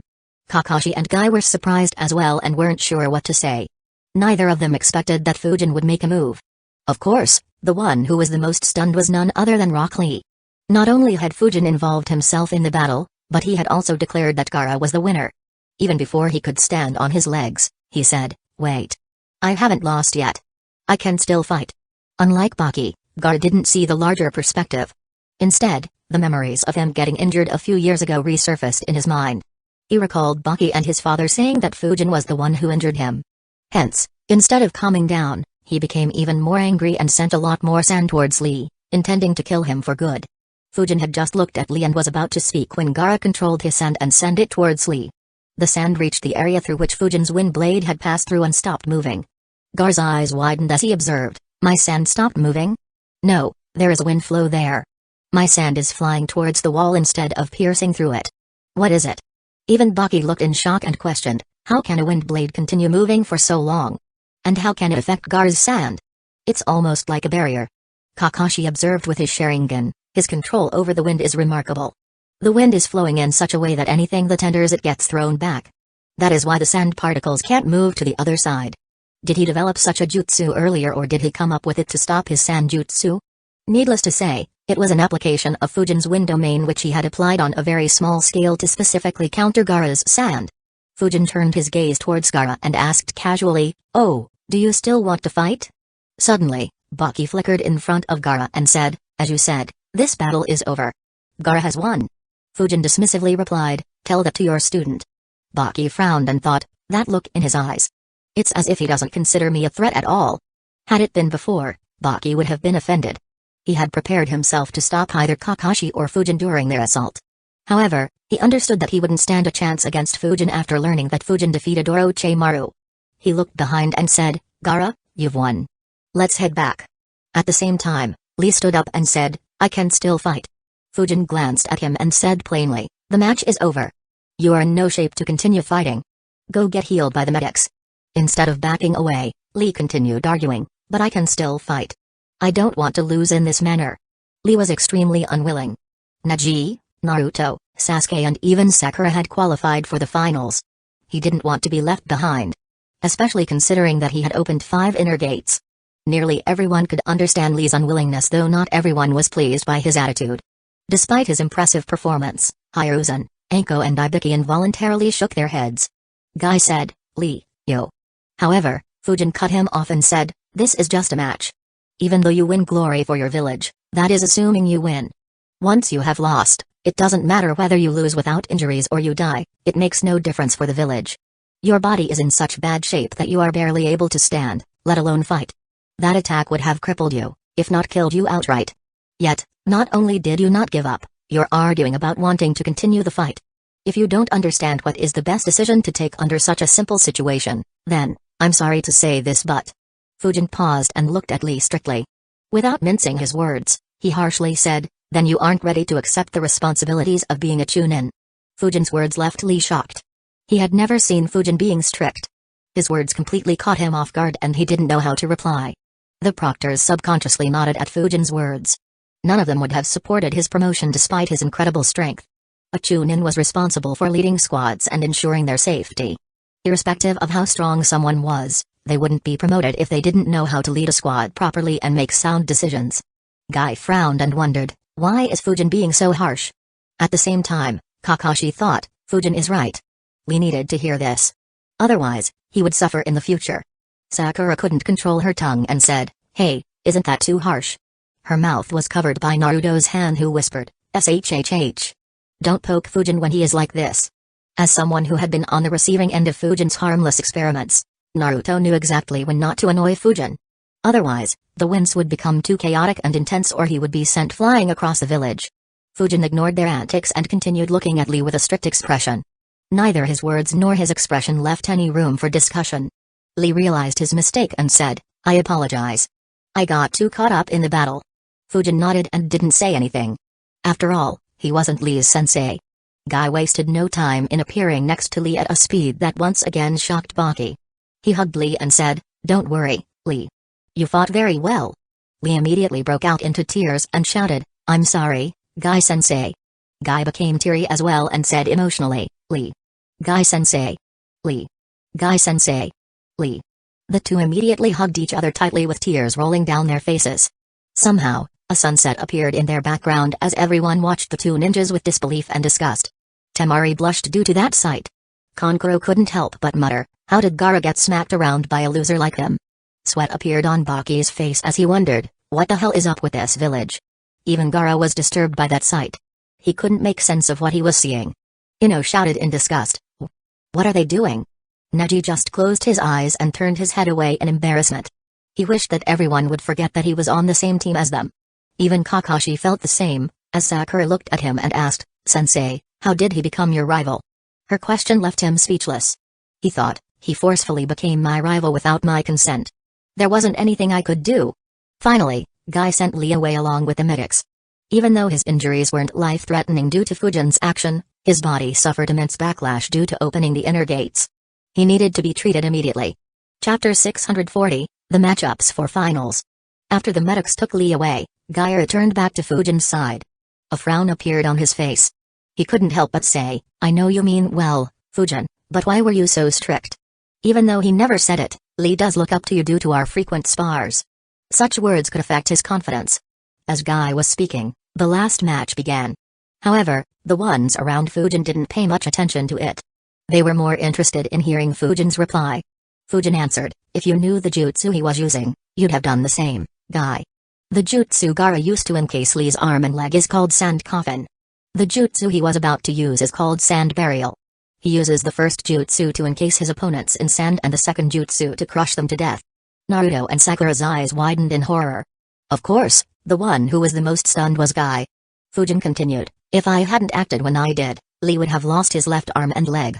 No medical ninja currently in Hidden Lee Village would have been able to heal them. I don't think that even someone like Lady Tsunade could fix wounds of that level. Such an injury would end any ninja's career, let alone someone like Lee who knows nothing but taijutsu. Even though my words would hurt his pride and confidence, it is far better than the cost he would have to pay otherwise." Guy became silent for a while.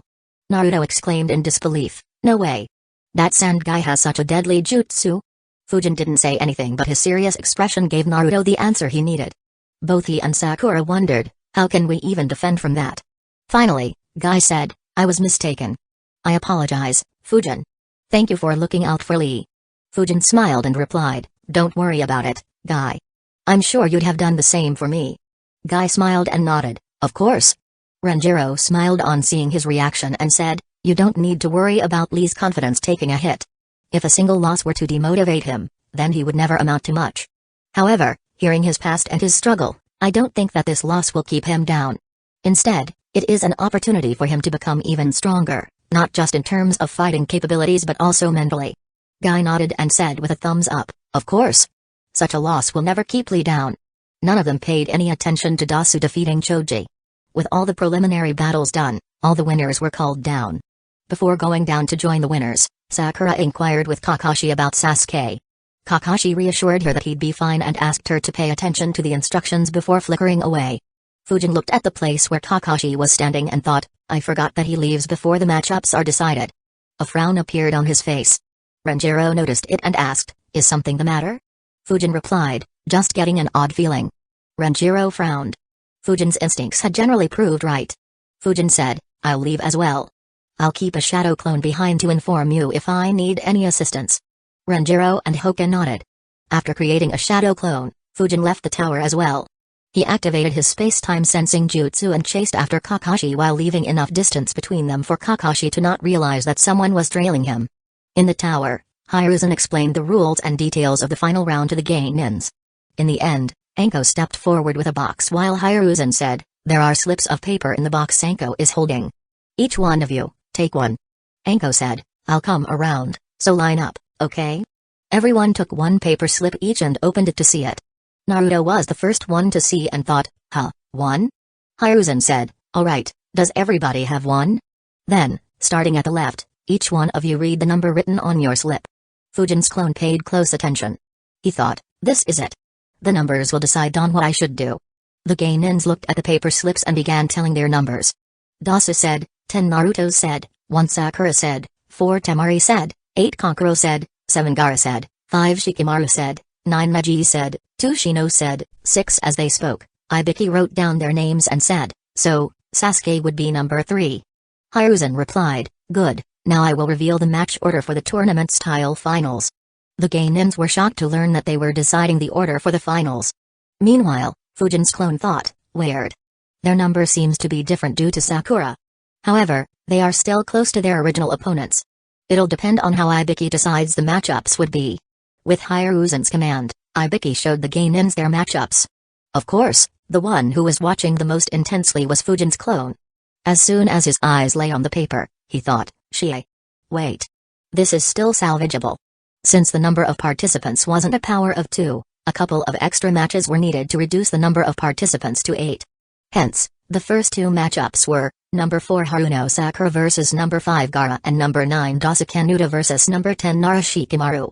The winners of those matches would fight Sasuke Uchiha and Temari respectively in the next round. Following those 2 matches, the remaining would stay the same. That is, Naruto would first fight against Mage. The next match would be between Sasuke and the winner of Gara vs Sakura, followed by Kankuro vs Shino, and lastly Temari vs the winner of Shikamaru vs Dasa matches. Fujin's clone analyzed, so the only additional fight is Sakura vs Gara. Honestly, it doesn't make much difference whether she fights him or not. That match will be over promptly and Gara will still end up fighting Sasuke, who may still end up coming late. Still, this is kind of weird. Fujin looked at the matchups with a strange look as he thought, even though only one person was added, it should have ended up changing the matchups completely. However, Sakura barely has had any effect on the matchups. I just talked about fate. Don't tell me that shit really exists. He sighed internally while concluding, oh well, screw it. This just might be a coincidence. Even if it does exist, I just have to follow my own words. Besides, considering that it allowed me to transmigrate to such a far away and distinct place, a place that might not even be in the same universe or timeline, I doubt my fate would be bad. Perhaps it might just allow 10 tails to fall in my lap and make me the strongest in this world and later in this universe. Of course, he didn't ever plan on counting on things happening so easily considering how much he had to train and struggle to reach up to this time, but there was no harm in just thinking that for a few seconds. Elsewhere, Kakashi reached the place where Sasuke was kept under observation. Fujin reached there as well, but a frown appeared on his face as he wondered, why does it feel like someone is looking here? He focused on his space-time sensing jutsu and tried to locate everyone who could spy on that place. He immediately located one disturbance and looked in that direction. His eyes immediately widened as he thought, Orochimaru? Why the fuck is he here? Thoughts clashed in his brain at the speed of light as he recalled, wait, I remember. He was afraid that Kabuto would try to kill Sasuke or something along those lines. He won't make a move, or at least shouldn't unless he has decided to eliminate Kakashi to reduce obstacles for the invasion.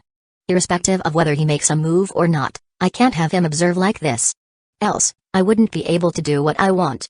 Orochimaru didn't sense Fujin's arrival or the fact that he had already been sensed. He continued looking with amusement and thought, so Kakashi is finally here. This should be interesting to watch. Huh?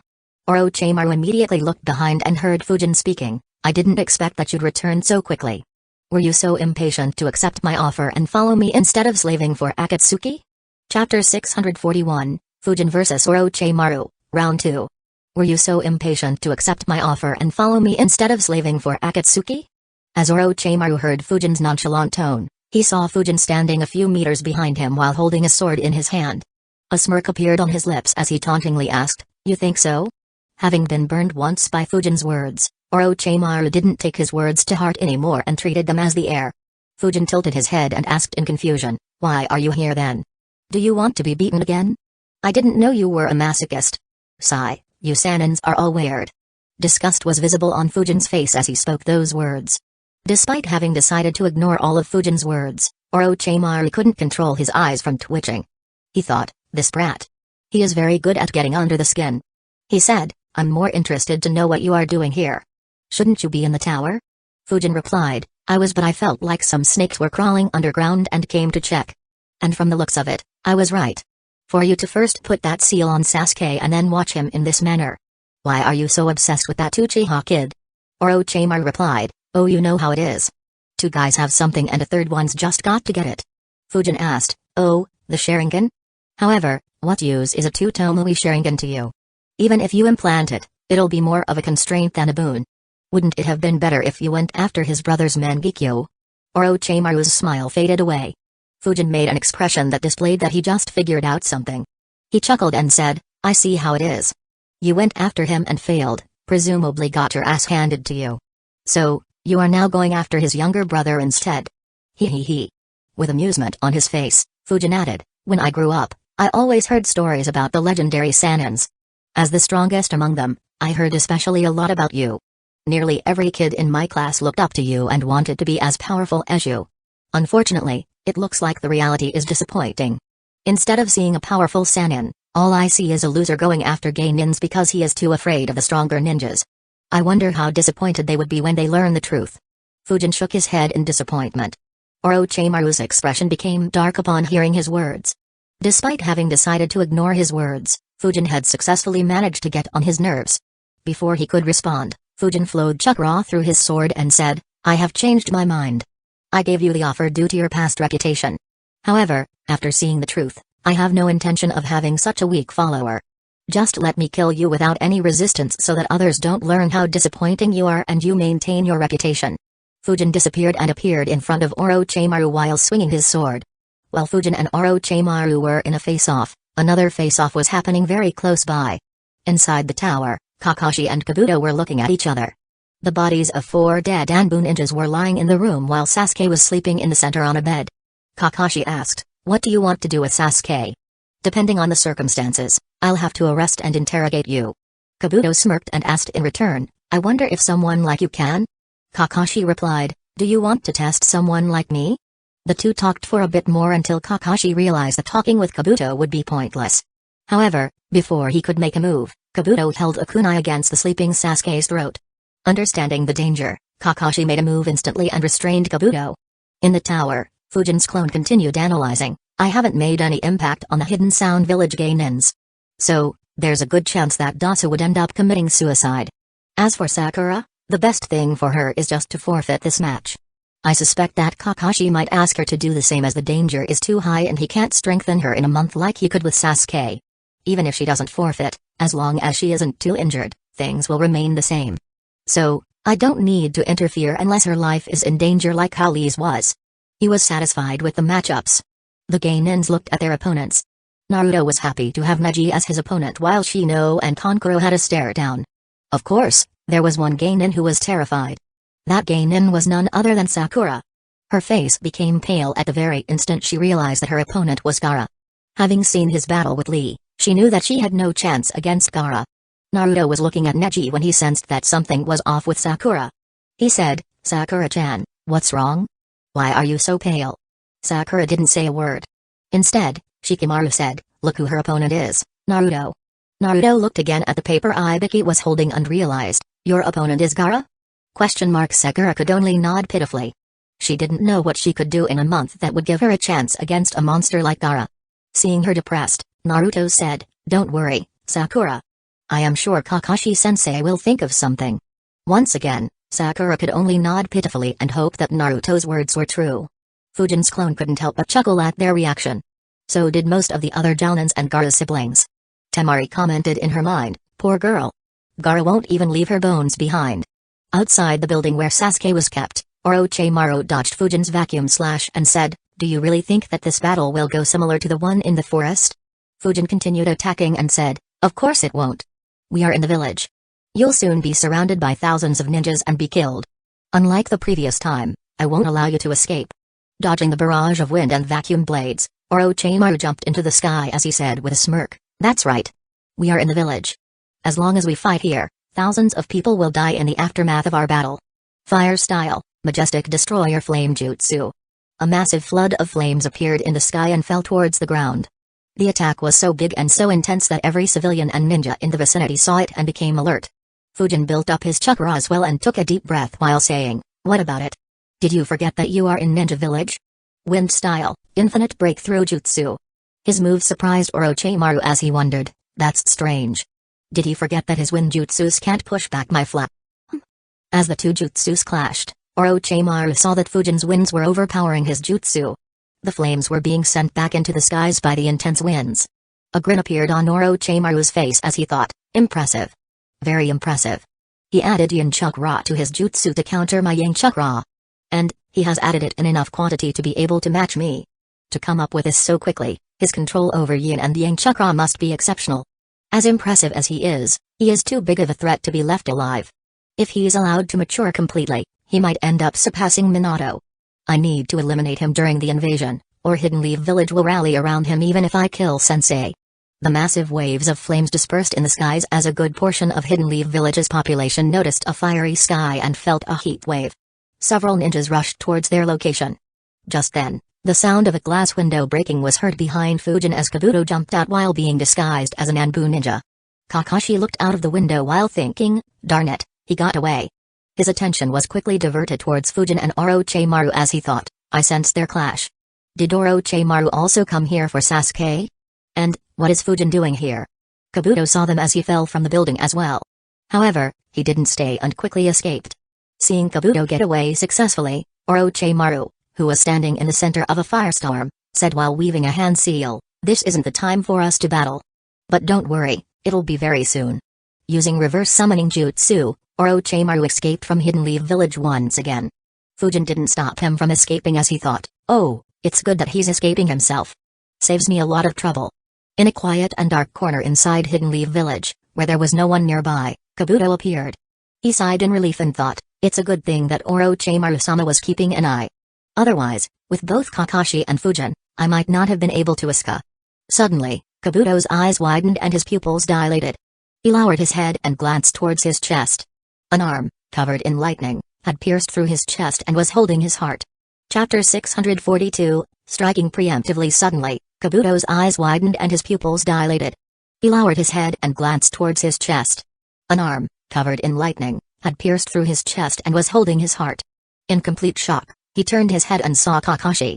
He muttered, Kakashi Hatake. How did you follow me? And why didn't I detect you? Kakashi's eyes widened as he thought, this fellow is remarkable. Even without his heart, he is able to replicate blood circulation with just his chakra. TSK, this troublesome fellow's expertise in medical ninjutsu is even better than I remember. Fortunately, I had a chance to make a move against him inside Hidden Leaf Village. Otherwise, killing him would have been troublesome. The fact that he will always stay around Orochimaru would make it even tougher. Needless to say, the attacker wasn't Kakashi. Instead, it was Fujin under disguise. The Fujin who confronted Orochimaru was his shadow clone. Unlike the shadow clone that he left in the tower and contained only 0.5% of his chakra, the clone fighting Orochimaru had 70% of his chakra. That is why Orochimaru didn't suspect anything. As for how Fujin snuck up on Kabuto, that was actually extremely simple. Back when Fujin was tasked to search for the culprit that killed the root ninjas, Fujin had marked nearly the entire village with his Flying Thunder God mark. Only some clan spaces and important buildings where he was closely watched were spared.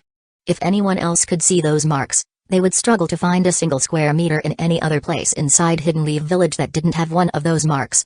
Anyone who could see seals found Fujin's home terrifying and stayed as far from it as they could. What none of them knew was that the number of seals he inscribed on his house paled in comparison to the number of Flying Thunder God marks he had placed throughout the village. Even Hiruzen and Denzo were unaware of this. If they did, both would have been terrified. When Fujin's shadow clone was fighting against Orochimaru, Fujin's entire attention was on Kabuto and Kakashi's battle. Even though Kabuto escaped from Kakashi, Fujin never lost his track due to his space-time sensing jutsu. Once Kabuto entered an area where no one was around, Fujin just teleported to the closest Flying Thunder God mark behind Kabuto, which was just one step behind him, and stabbed his chest with Kakashi's Chidori before he had any time to react. It was the perfect assassination. Had it been any other place, Fujin would have had a hard time killing Kabuto despite being significantly stronger than him. However, inside Hidden Leaf Village, even someone as strong as Kabuto had no chance of resisting Fujin for a second. Kabuto didn't get any response to his question. Instead, Fujin clenched his fist and crushed Kabuto's heart while concentrating more lightning chakra on his arm. From his arm, lightning sparks flowed in all directions inside Kabuto's body except the top direction. As the lightning ripped through Kabuto's body, he felt pain that he had never experienced. His eyes widened and he let out a gut-wrenching scream. Under normal circumstances, people would have heard his scream for several hundred meters. Yet, not a single other person heard his scream due to the stealth battlefield Fujin deployed right after stabbing Kabuto. Despite several ninjas, who were rushing towards the spot where Fujin's clone and Orochimaru fought, passing by from very close to where Fujin and Kabuto were, none of them sensed the chakra spikes from Fujin's attack or heard Kabuto's miserable screams. Despite his terrible situation, Kabuto still tried to heal himself. Unfortunately, the speed at which he could heal was too slow compared to the destruction Fujin was causing inside his body. His struggle, though admirable, failed to earn him even a second. Kabuto cursed, "Shit. I can't hold on.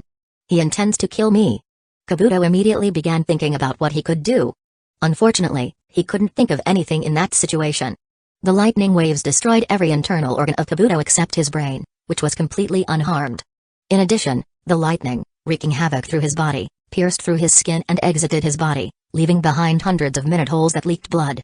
Yakushi Kabuto, one of the major players of the Fourth Great Ninja War who controlled dozens of dead rank S ninjas and elite jounins like puppets and single-handedly turned the tide of the battle against the Allied forces, was electrocuted to death by Suzuki Fujin even before the Hidden Leaf Village Crush invasion could be put into action. Kabuto's soul crumbled at that very instant as well and began dispersing, indicating to Fujin that he was dead for sure. Fujin looked at his dead body and thought, so he couldn't survive the destruction of all his internal organs, eh? A shame. That would have been a sight to see. Fujin stored Kabuto's body inside a scroll to ensure that his body wouldn't decay and his memories could be read later while thinking, Yakushi Kabuto. If I hadn't transmigrated, you would have become one of the strongest ninjas in the world and someone who'd be known and feared by nearly everyone. Under normal circumstances, I wouldn't kill someone who plays such a vital role in future events. Your death will drastically change how the Fourth Great Ninja War happens, costing me my knowledge about future events. However, Fujin cleared the blood stains left in the area as he continued thinking, however, this guy is just too crazy and troublesome. Bastard not only revived the dead Kages but also revived Uchiha fucking Madara. That should be the ultimate taboo in this world. And he did all that despite not having any stake in the Great War. What exactly would he gain if the infinite Tsukimi was a success? Did he want to experiment in his dreams? Or did he want to dream about a world where Orochimaru becomes immortal and still cares for him? Not to mention, he could make things far worse by reviving all other Kages and rank S ninjas that he didn't in the original story for some reason. It is also possible that Black Zetsu might give him the dead bodies of the previous incarnations of Ashura and Indra. The Allied army might not stand a chance against such a force even with my addition. Even if I do grow strong enough to deal with that in the future, why should I do so when I can avoid all the trouble right now? Even though killing Kabuto now will change the changed future will be much better for me. Without Kabuto, there won't be any Edo Tensei summons. More importantly, Madara Uchiha wouldn't be revived. The variables in the war would be reduced significantly, which would be beneficial for me. Obito will only have the Zetsu army and the tailed beasts. Unless he or Zetsu has some other hidden card under their sleeves, they'll be on the losing end. Depending on how strong I become by then and whether that seal is a success or not, I will be able to implement several of my plans while keeping both of them at bay. Regardless of what will happen, there is no doubt that I'll end up benefiting. This is the primary advantage of knowing the future.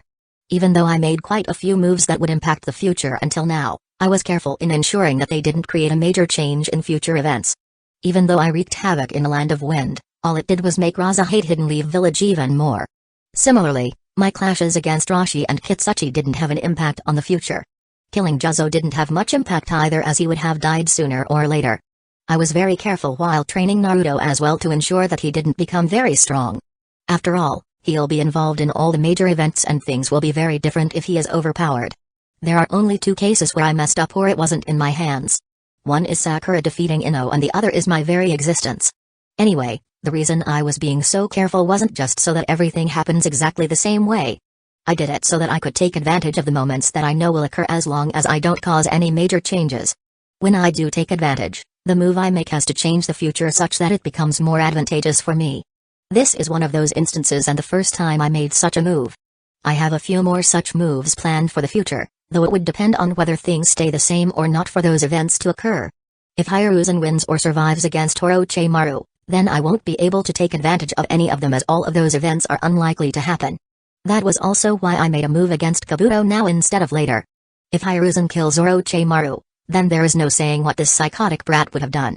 He went from barely rank S to someone who controlled dozens of peak rank S ninjas in less than a year after Orochimaru's death. If he's left unchecked for over 4 years, who knows what level he would reach. Leaving him alive would have been too risky. A smile formed on his face as he teleported away while thinking, of course, it isn't all about the future.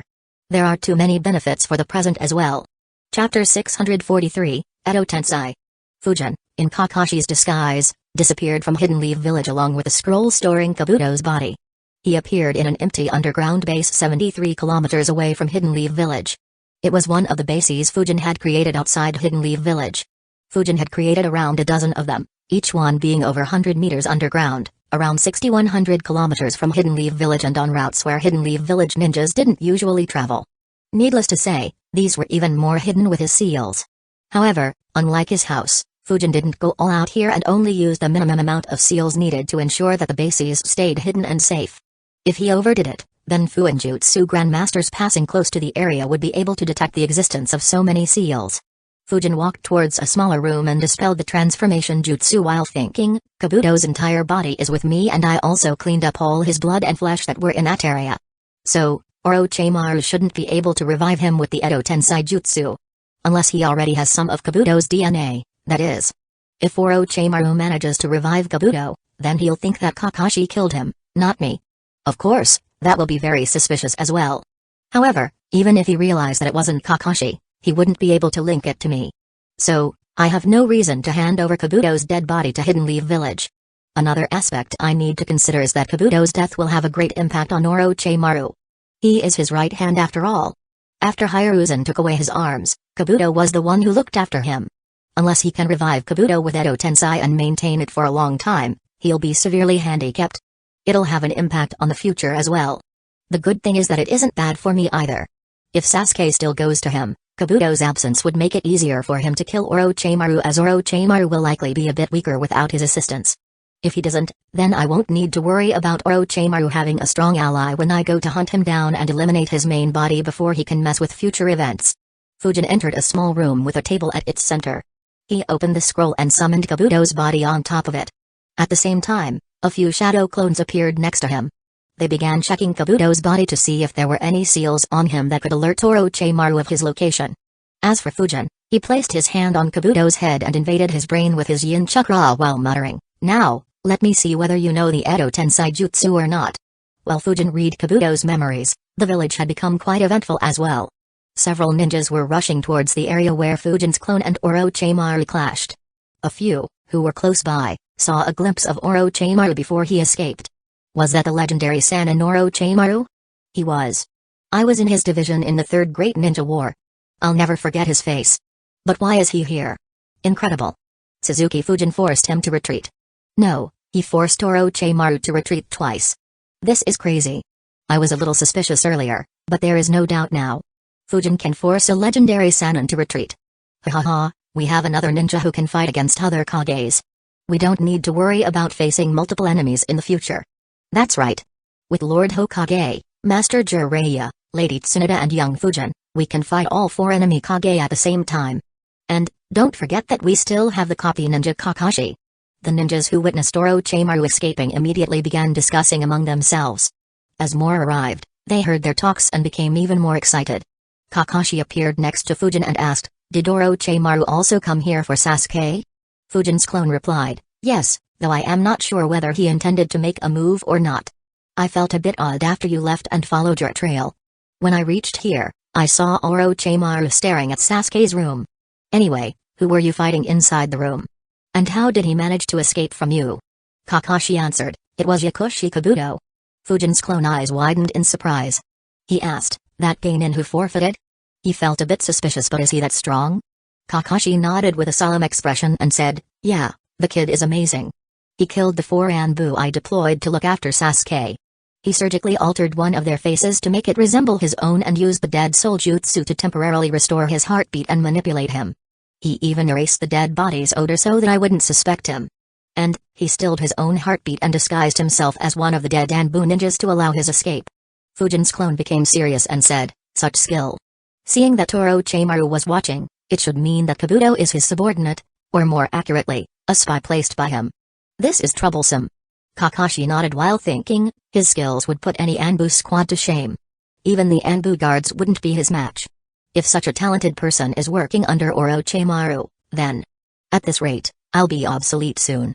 After Minato's death, Orochimaru's betrayal and the Sanin's withdrawal from active duty, Kakashi was the one who became the ninja who took the most difficult missions for Hidden Leaf Village. Over the last decade, he had become the ninja everyone in Hidden Leaf Village looked at as their next leader. Yet, in the last few days, his stature had decreased considerably. First Fujin, someone who was 10 years younger than him, defeated Orochimaru and forced him to retreat not just once, but twice. And then, Kabuto displayed that he could compete against him. He thought, I can't keep slacking. I need to pick up on my training once again. As they talked, a few other ninjas stepped closer to them. One of the senior ninjas asked, Kakashi, Fujin, what happened here? Why did Orochimaru show up here? Kakashi answered, hard to say for sure. We'll need to discuss it with Lord Hokage. The senior ninja and the others nodded. One of them asked, should we establish a perimeter to see whether Orochimaru is still around? Fujin's clone replied, no, he has escaped far away. I doubt he'd return here. Instead, we need to focus on ensuring that our village walls are more secure. After all, this is the second time in less than a week that he has infiltrated our village. Everyone nodded solemnly. Someone like Orochimaru showing up so frequently posed a grave danger to the village. He could cause hundreds or even thousands of deaths with sudden attacks and could retreat before Fujin or Hiruzen could confront him. Kakashi asked a few Anbu squads to stay behind and secure the building while everyone else dispersed. Fujin's clone and Kakashi returned to Sasuke's room. Fujin's clone looked at the dead bodies and sighed. He muttered, 4 Anbu ninjas died. Such a terrible loss. Kakashi nodded and said, yeah, that's a pity. Fujin's clone checked the Anbu whose face had been surgically modified and asked, what exactly was Kabuto doing here? Was he really here for Sasuke? Couldn't he have killed or kidnapped him in the time it took to do all this? Orochimaru said that he wanted Sasuke's Sharingans, so Kabuto could have even stolen them during that time. A frown appeared on Kakashi's face as he realized, yeah, that is strange. I didn't consider that earlier. He thought for a bit before answering, I'm afraid I can't make any sense of what Orochimaru is planning. We need to report it to Lord Hokage as he might have a better idea. Fujin's clone nodded and said, that's true. His mind is so messed up that it is difficult for us to comprehend his thoughts. Kakashi involuntarily nodded when he suddenly realized something. He looked at Fujin's clone with a peculiar expression and wondered, is he implying that Hokage's mind is also messed up? Fujin's clone noticed his expression and asked, what is it? Kakashi thought, I guess he only said so because third taught Orochimaru. Kakashi replied, I was wondering whether you'd be willing to guide Naruto for a month. All 3 of my students qualified for the finals. He turned his gaze towards the sleeping Sasuke and continued, and considering Sasuke's situation, I'll have to put my entire focus on him. Otherwise, Orochimaru might end up digging his claws into him. Fujin's clone raised an eyebrow and asked, you know 1,000 jutsus. Can't you teach the 3 of them by yourself? Now that I think about it, Naruto only knows the Great Breakthrough Jutsu while Sakura didn't display any jutsu other than the basic academy jutsus. What exactly is your training plan with those 3? Chapter 644, Just Beat Them Up. What exactly is your training plan with those 3? Fujin asked Kakashi. He was truly curious about why Kakashi had trained them in such a manner. Kakashi answered, I could normally but the training I intend to put Sasuke through will require all my focus. I won't be able to guide Naruto or Sakura at the same time. As for my training plan, it's rather straightforward. I want their basics to be rock solid before they move up to more advanced stuff. Hence, my focus was more on teamwork and formations rather than their individual strength. A weird expression appeared on his face as he continued, to be honest, I didn't expect that all 3 of them would end up reaching the finals. I just wanted them to gain some experience and I plan to start their ninjutsu and ganjutsu training after the Chunin exams. However, this year's batch of Gainins was quite weak with a few exceptions. So, they are a bit underprepared for the real event. Anyway, you don't need to keep that in mind. Just focus on raising Naruto's strength as much as you can without teaching him any new forbidden jutsus. So, will you train him? Instead of answering him, Fujin's clone replied, teamwork over individual strength, huh? Kakashi asked, you don't agree? Fujin's clone answered, not entirely. Though teamwork is essential, how useful will the teamwork between 3 Gainins be against a Jounin or even an elite Chunin? I would have gone with personal strength as the main focus while ensuring that their teamwork stays acceptable. Kakashi shook his head and said, you are wrong. For any squad, teamwork is the most essential aspect. Without it, no matter how strong the squad is, It has no future. Fujin's clone raised an eyebrow and asked, "It's true that without teamwork any squad is dead, but they are ninjas. They should understand its importance as well and would work together at least when circumstances demand so. If they can't even do that, then it's better to just make them quit as ninjas. Besides, why does individual strength have to be sacrificed for teamwork? On the contrary, stronger individuals would be able to work better together as they'll have more ways of cooperating and using combination jutsus. Not to mention."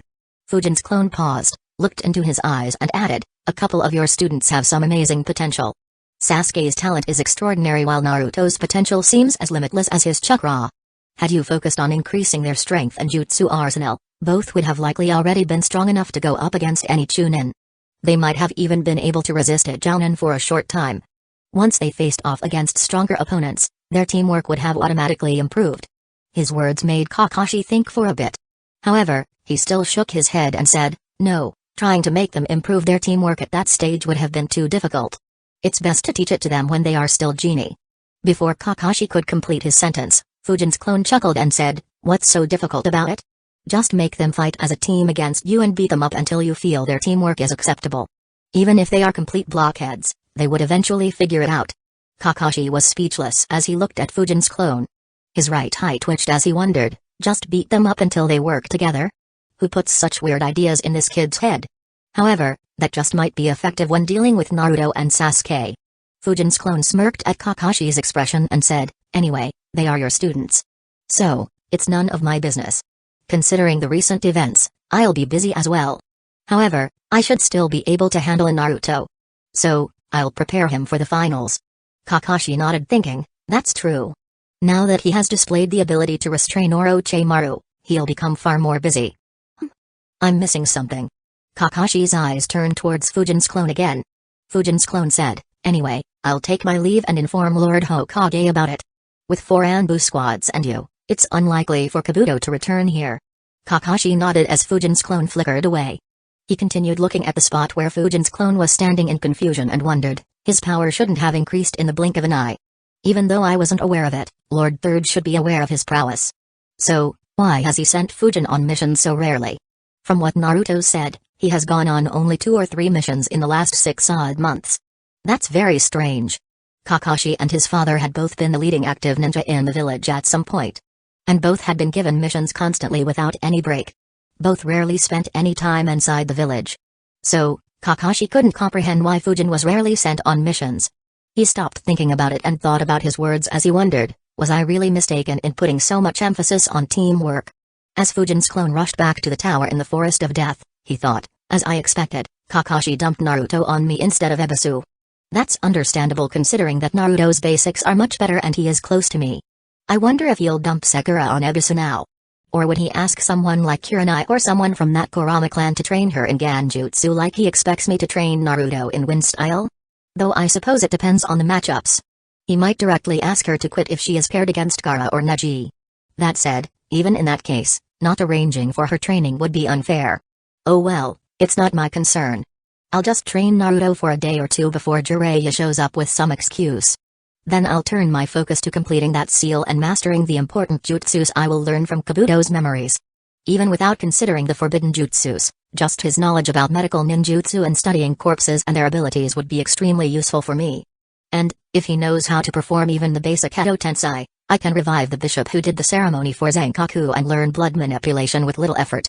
That would allow me to improve my power to another level. I might be able to fight against the likes of Hiruzen, and Anoki without needing to rely on Flying Thunder God Jutsu. And, that'll just be the start. With those thoughts, he reached the tower. Urtsun was done with his long speech and the Gainins were about to leave. He glanced at his other clone, who dispelled himself and sent the memories to him. He looked at Sakura with a weird expression and thought, poor girl. Kakashi will likely just ask her to quit and stay peacefully. Renjiro noticed him and asked, is everything alright? Fujin's clone answered, not really, though there is no immediate danger. Orochimaru appeared again and we had an elite Jounin level spy among our ranks. Renjiro and Hoka's eyes widened as he continued, come with me. I need to report it to the old man. He disappeared and appeared next to Hiruzen and said softly, I need to report something. Hiruzen nodded. He immediately left along with his Anbu guards and met with Fujin's clone at the top floor where Fujin's clone informed him about the events. Hiruzen's expression became serious on learning that Kabuto was a spy and how strong he was. Of course, what alerted him the most was that Kakashi could have been killed had Orochimaru intended to do so and if Fujin wasn't present there. He muttered, "This is a problem. Orochimaru knows the village too well. Even if I modify the barrier, I don't think that'll stop him from entering without alerting us. And as long as he can enter, he can threaten the lives of nearly every ninja. Kabuto is troublesome as well. I didn't think that someone of his level would hide inside Hidden Leaf Village as a gain-in. It seems like too many spies have infiltrated our ranks. We need to clear them out as well." Hiruzen's tone was extremely serious as he said it. Renjiro chuckled and asked, "Time for another massacre, eh?" Hiruzen didn't say anything and massaged his forehead. He said, "I'll discuss it with Shikaku first. Since Orochimaru is involved, it'll have a lot of complications." Everyone nodded. Shikaku was the best one to handle such complicated tasks. Hiruzen looked at Fujin's clone and said, "You did a great job again, Fujin. I'll leave for now to start making the arrangements. Meet me tomorrow evening. I have something for you. Renjiro, have Hiromasa start preparing the Senju clan for a war but ensure that others don't catch a whiff of it. Hoka, pass the same order to Hayashi. The coming times might not be as peaceful as I would have liked." Fujin's clone nodded and said, "All right, I'll be there." Renjiro replied, "I'll take care of it, old man." Hoka said respectfully, "Yes, Lord Hokage." Chapter 645, A Threat Following Hiruzen's orders, Fujin's clone, Renjiro and Hoka dispersed. Hiruzen and his Anbu guards began moving towards the Hokage building as well. The Gainins and their sensei left the Forest of Death as well while Fujin's clone and Hiruzen were having their small meeting. Naruto and Sakura rushed straight to the hospital and tried to meet Sasuke but were denied entry as it was quite late in the day. Before they could create a ruckus, Kakashi appeared and said, "You two are in a hospital. Be quiet." Naruto and Sakura immediately exclaimed, "Kakashi-sensei." Both immediately rushed to him. Naruto said, "Kakashi-sensei, I need a favor." At the same time, Sakura asked, "Sensei, how is Sasuke? Can we meet him?" Kakashi answered, "Sasuke is fine, but needs rest. He is still asleep, so there is no point in seeing him right now." Naruto, I already know what you're about to ask. So, I have already found someone to oversee your training. Naruto immediately replied, "Huh, I want you to train me. I've got other things on my mind. I wouldn't be able to give you my full attention." Kakashi replied immediately. However, Naruto wasn't convinced. He looked at Kakashi suspiciously and said loudly, "Let me guess. You're training Sasuke, right?" Sakura asked, "Is that true, sensei?" Kakashi immediately said, Now, don't complain, Naruto. I found you an even better teacher than me, who can help you improve your specialty considerably. Sakura, I've found you a teacher who will be more suitable for you as well. For the next month, both of you will train with them." In one voice, both asked in surprise, "Who is it?" Kakashi answered, "Fujin will be overlooking your training, Naruto." Naruto immediately became excited and exclaimed, "Fujin will train me for the next month? That's great." Kakashi sighed in relief and said, "Quieter. We are still in the hospital. As for you Sakura, you'll be. So, she's the one you want me to train, Kakashi?" A sudden voice interrupted Kakashi. Naruto and Sakura both turned around and saw a tall, well-built man with long hair. Naruto and Sakura wondered, who was he? Kakashi introduced him by saying, "Sakura, he is Kurama Illumai. He is an expert in Genjutsu and is far better than me at it. He'll teach you how to perform Genjutsu and use it properly in battle." Sakura was surprised.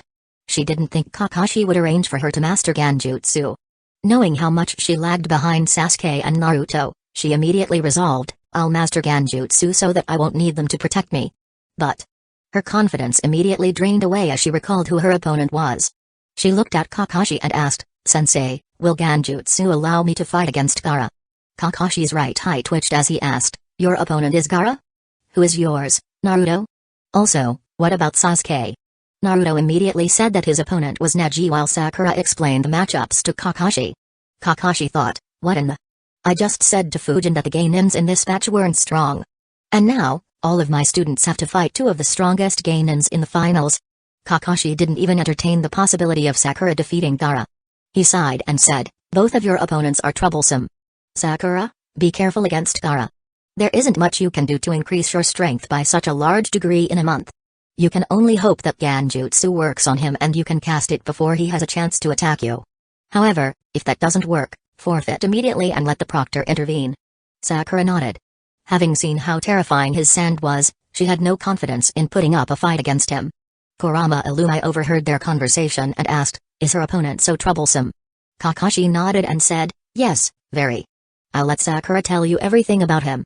Illumi nodded. He took Sakura with him while Naruto immediately ran back to his home.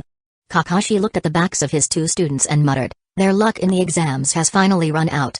In the Senju clan compounds, Hiromasa asked with a serious expression, "Lord Third said that?" Renjiro nodded. Hiromasa sighed and said, "A war at this point in time can rapidly expand into a larger war. Our forces have just recovered and a large-scale war at this time won't be good. Luckily Hidden Mist Village is still embroiled in a civil war. Otherwise, this could have been a trigger for the next great ninja war." Renjiro nodded and said, "Yes. That's why we will need a swift and decisive victory. Only that will deter Hidden Cloud's village from getting involved. As for Hidden Stone's village, they'll stay out of it if Hidden Cloud's village doesn't get involved." Hiromasa nodded and said, "Yeah. It's time for us to prepare once again." In the Hyuga clan compounds, Hoka respectfully relayed Hiruzen's orders to Hayashi. Hayashi and the other elders of the Hyuga clan became serious. Hayashi thought, "Lord Hokage asked us to prepare for a war.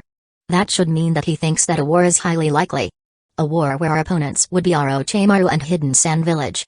He looked at Hoka and asked, "You were in the tower in the Forest of Death during the second phase of the exam, right?"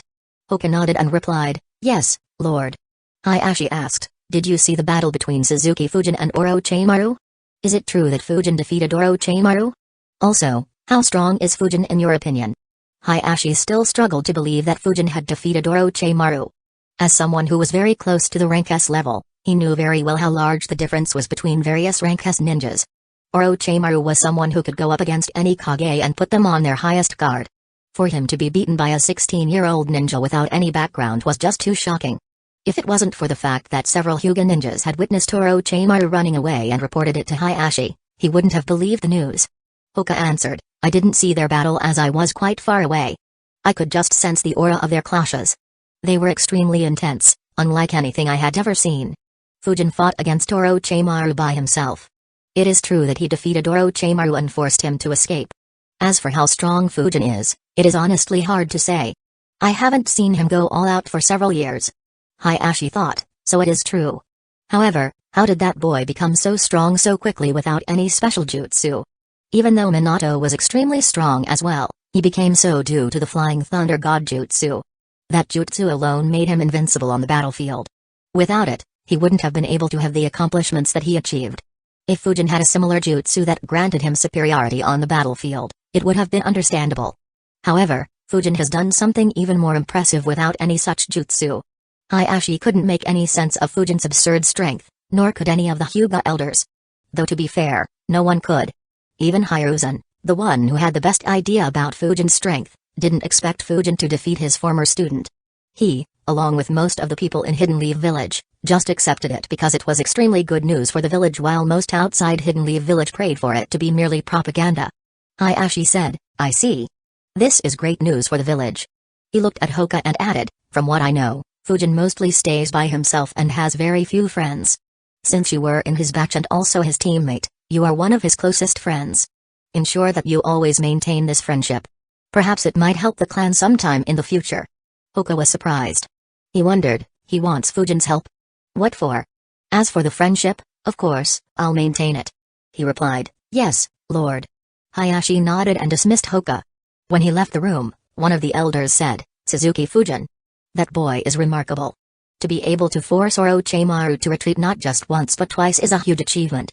Another elder added, "Even though he doesn't have any background, he is very close to Lord Third. Perhaps he might be grooming Fujin to become the next Hokage.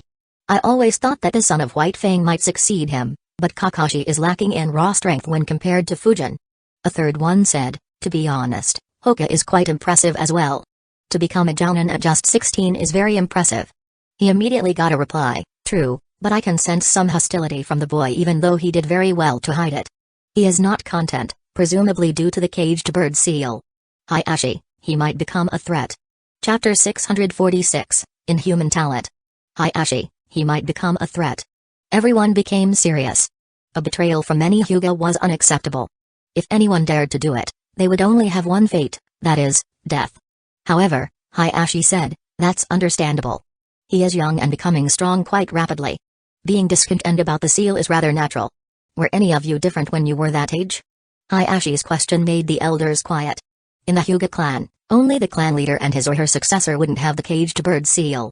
Even though they were called the main family, in reality, there would be less than 5 people in the main family at any point.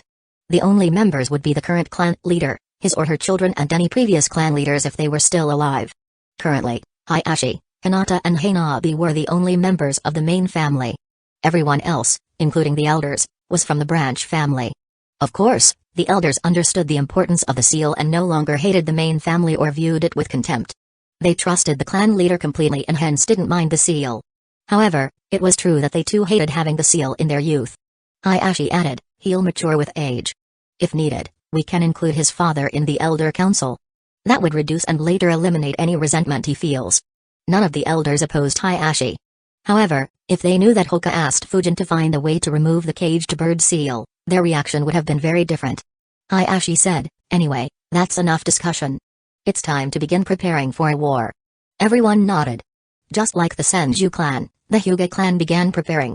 Neither Hidden Sand Village nor Orochimaru was aware that the 2 largest clans in Hidden Leaf Village had begun preparing. Of course, they weren't the only ones.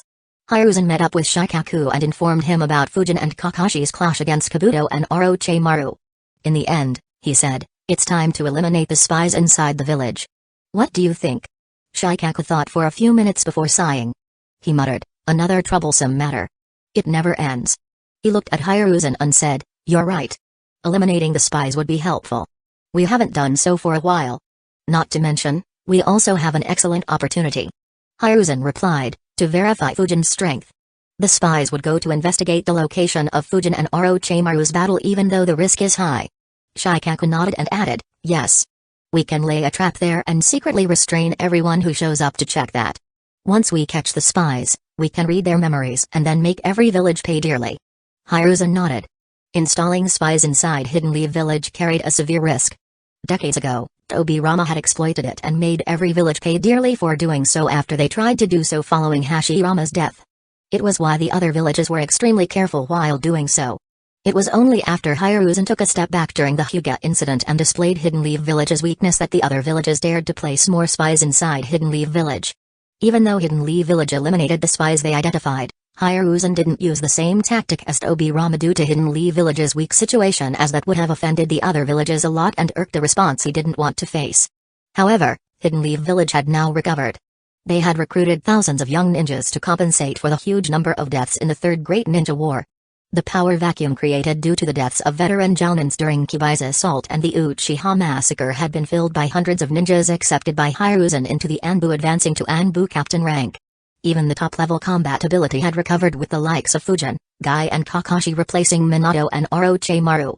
Hidden Leaf Village's lone Jinchuriki had become a ninja as well. Now that Hidden Leaf Village was no longer weak, Hiruzen was about to remind the other villages of how terrifying Hidden Leaf Village was for the spies. Hiruzen commanded, implement your plans quickly. This time, no one shall be spared. Seeing Hiruzen's seriousness, Shikaku nodded and immediately got to work. Hiruzen also asked him to start preparing the Nara clan for war and pass the same message to Inoichi and Choza. Hiruzen passed the same instructions to the other clans in Hidden Leaf Village as well. Within the space of an hour, every major clan in Hidden Leaf Village began preparing in secret. The Anbu under Hiruzen's command began preparing as well, though they weren't told the reason for the same. As for the normal civilian ninjas, Hiruzen didn't inform any of them to prevent any spy from realizing that Hidden Leaf Village was preparing for a war. Unaware of any such developments, Naruto rushed to Fujin's house and met with Fujin's clone. He said, Fujin. Kakashi-sensei said that you'll be overlooking my training for the next month. Fujin's clone replied, yes, Naruto. But you are worn out right now. Rest for the night. We'll begin your training tomorrow morning. Naruto was about to pester Fujin's clone to start right away when he noticed a smile on his face. Fujin's clone added, rest well, Naruto. The training we'll start tomorrow will make Kakashi's training seem like child's play. Naruto involuntarily shivered due to his tone. He thought, okay, maybe this wasn't such a good idea. Without bothering him anymore, Naruto left. As night fell, the clan ninjas intensified their preparations under the cover of darkness while others fell asleep.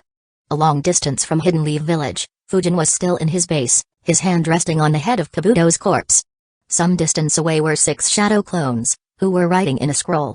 On the table in front of them were 42 scrolls, each one completely filled. Fujin sighed and muttered, he didn't know how to perform the Edo Tensei Jutsu. Oh well, I should have expected it. He has been spying inside Hidden Leaf Village for 4 years. Meaning, he was only 15 years old when Orochimaru placed him here. He wouldn't give Kabuto such a deadly jutsu back then. I guess he would have learned it soon in the future and improved it after Orochimaru's death.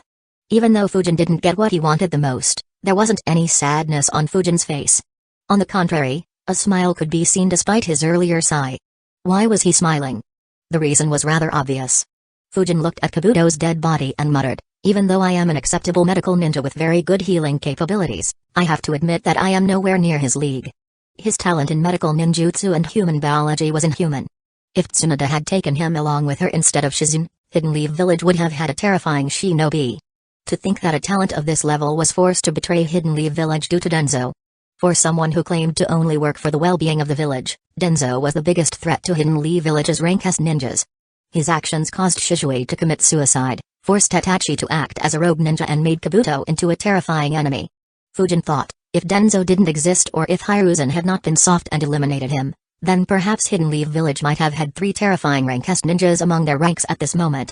And, all 3 of them would have been fiercely loyal to the village. It's so absurd that Hidden Leaf Village would become the laughingstock if this information was spread around.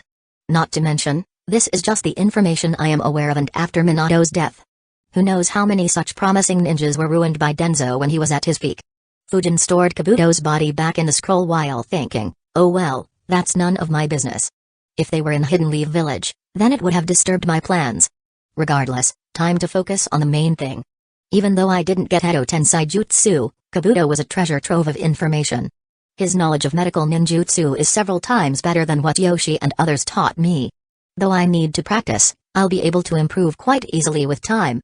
As for his ability to study dead bodies, that might be comparable or even superior to Tsunade's. It might even allow me to study Zankaku's body and get some hints about how those seals have fused with his body. So, I might have some hope of learning it even without reviving that bishop. However, reaching Kabuto's level of mastery will need some time and a lot of practice. Perhaps several months or even a year with the help of my shadow clones. A better option would have been to recruit him into the Phantom Haven and put him in charge of the medical division or perhaps even the whole branch. A shame that he was so loyal to Orochimaru.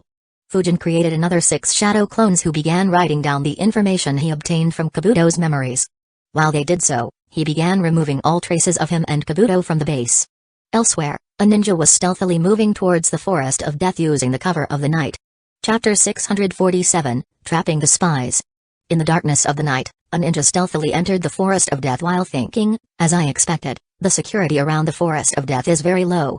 Considering its massive size, Hidden Leaf Village would need to deploy a lot of manpower to properly keep an eye on this training ground. I can complete my mission with little obstacles. Still, I need to be careful in case someone from the Inuzuka, Hyuga or Yamanaka clan is present here. The ninja continued moving stealthily while looking for something in the Forest of Death. After around an hour and a half, he finally found what he was looking for. He continued hiding among the trees while looking at the area burnt down by Fujin during his fight against Orochimaru. The destruction in front of him left the ninja shocked. With a solemn expression, he thought, there is no doubt about it. There was a massive battle here. Only rank S ninjas can leave behind the destruction of this scale. He quickly analyzed all the available information and even checked the canal left behind by Fujin's Wind Dragon Jutsu.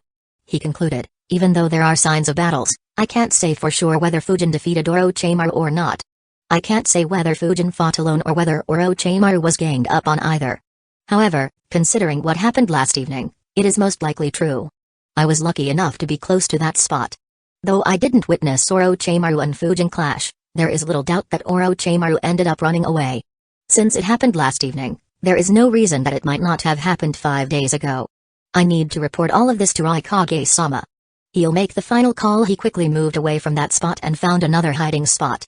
He quickly wrote an encrypted message with all the details, attached it to a messenger bird he summoned and sent it flying towards Hidden Cloud's village. He sneakily began making his way out of the forest and reached its border when he suddenly realized, there is someone ahead. And they have sensed me.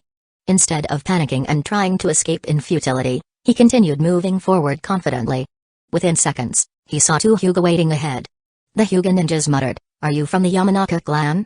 The spy had blonde hair like the Yamanaka clan members and the Yamanaka clan crest on his clothes. Even his appearance was quite similar to theirs. Of course, he looked like that because he had used transformation jutsu long before he decided to approach the forest of death. The spy smiled kindly and said in a friendly manner, "Our clan leader sent me here to take a look at the battlefield. I hope that it wasn't an issue." One of the Hyuga ninjas said, "Lord Hokage has ordered this training ground to be sealed off and prevent others from entering. Please ask Lord Inoichi to not send any more ninjas here." The spy smiled and said, "Yes, of course. I'll be on my way." He walked past the Hyuga ninjas, happy that he had successfully managed to fool them. He had just taken a couple of steps when his instincts suddenly warned him. Unfortunately, before his body could move, 2 fingers jabbed into his back right behind his heart. He looked behind in disbelief and lost consciousness before he could say anything. At the same time, his transformation was dispelled and his real appearance could be seen. One of the Hyuga ninjas said, "He was very good at acting. If it wasn't for Lord Hokage's trap, I might not have suspected him." The other replied, "Yeah. However, it's all over for him now. Ibiki will make him regret the day he decided to become a spy inside Hidden Leaf Village." The 2 restrained the spy and gave him to other Chunins who were responsible for transporting the spies to Hidden Leaf Village as torture and interrogation department. Some distance away, the messenger bird sent by the spy was intercepted and captured as well, and Hidden Leaf Village got the scroll he was sending. 15 such incidents happened during the night. 2 of the spies were from Hidden Mist Village, with 1 from each faction. 5 were from Hidden Stones Village and 8 were from Hidden Clouds Village. As for Hidden Sand Village, they didn't deploy their spies since Baki had an official reason for going into the Forest of Death. On the other hand, the minor villages didn't dare to irk Hidden Leaf Village by deploying spies there. So, they were spared. Regardless, the number of spies inside Hidden Leaf Village was heavily cut down in a single night. Shikaku and Hiruzen had accurately predicted their reactions and took advantage of the opportunity provided by Fujin's display of strength. And, this was just the first step. All the captured spies were brought to the T&I department stealthily using the cover of the night. No one was aware that Hidden Leaf Village had captured so many spies. Several seals were inscribed on each of their bodies to ensure that they wouldn't be able to resist or commit suicide. An Anbu ninja rushed to the Hokage's office and reported Hiruzen and Shikaku, who were still working despite the time, about their progress. Hiruzen said, "Good work. Continue monitoring the Forest of Death in case there are more spies trying to see the aftermath of the battle. Ask Hibiki to start reading the memories of the spies and provide me with the reports by this evening." The Anbu ninja nodded and quickly left. In the T&I department, 15 Yamanaka clan ninjas began reading the memories of the unconscious spies. That was the second step of Hiruzen's plan. Early in the morning, Fujin was woken up by an excited Naruto. The warning given by his clone the previous day was long forgotten. Fujin lazily opened the door as Naruto exclaimed, "Fujin, it's tea." "Huh? You just woke up?"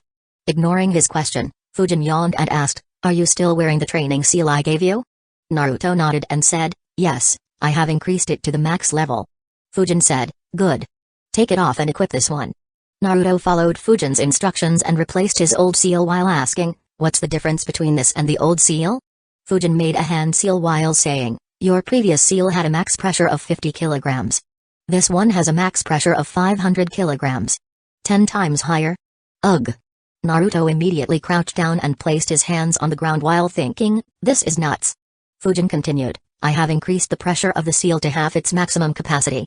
For the next 3 hours, you'll follow Kakashi's physical training workout and complete it without falling short. If you manage that, I'll teach you a trick that might allow you to defeat not just Neji but also Sasuke." Naruto became excited at the prospect of defeating both Neji and Sasuke. However, his excitement fizzled out in an instant as he asked, "How can I do that when I can barely move?" With a lot of effort, Naruto managed to get to his feet. As for training, that was out of the question. Fujin asked, "Why aren't you using your chakra to assist you?" Naruto was surprised and asked, "We can do that?" Fujin nodded and said, "Try it. My training seal is twice as strong as yours and I use it at its maximum power. Yet, it doesn't affect me much.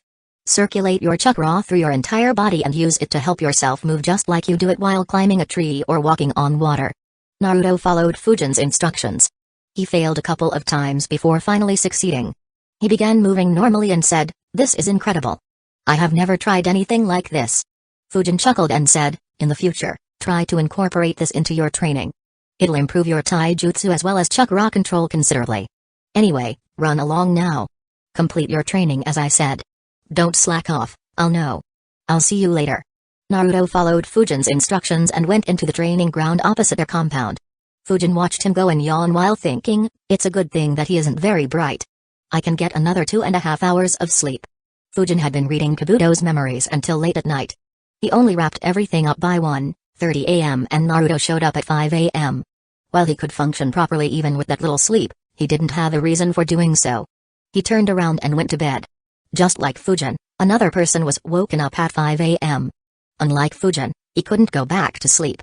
He looked at the report with a stunned expression as he muttered, "Score. Scorch style?" Chapter 648, Eliminating Fujin. Raza looked at Baki's report with a stunned expression and muttered, "Score. Scorch style?" He looked at the messenger and commanded, "Call the council meeting, right now." The ninja immediately left, seeing Raza's mood. Raza looked at the report once again and wondered, how did a Hidden Leaf Village ninja gain Scorch style?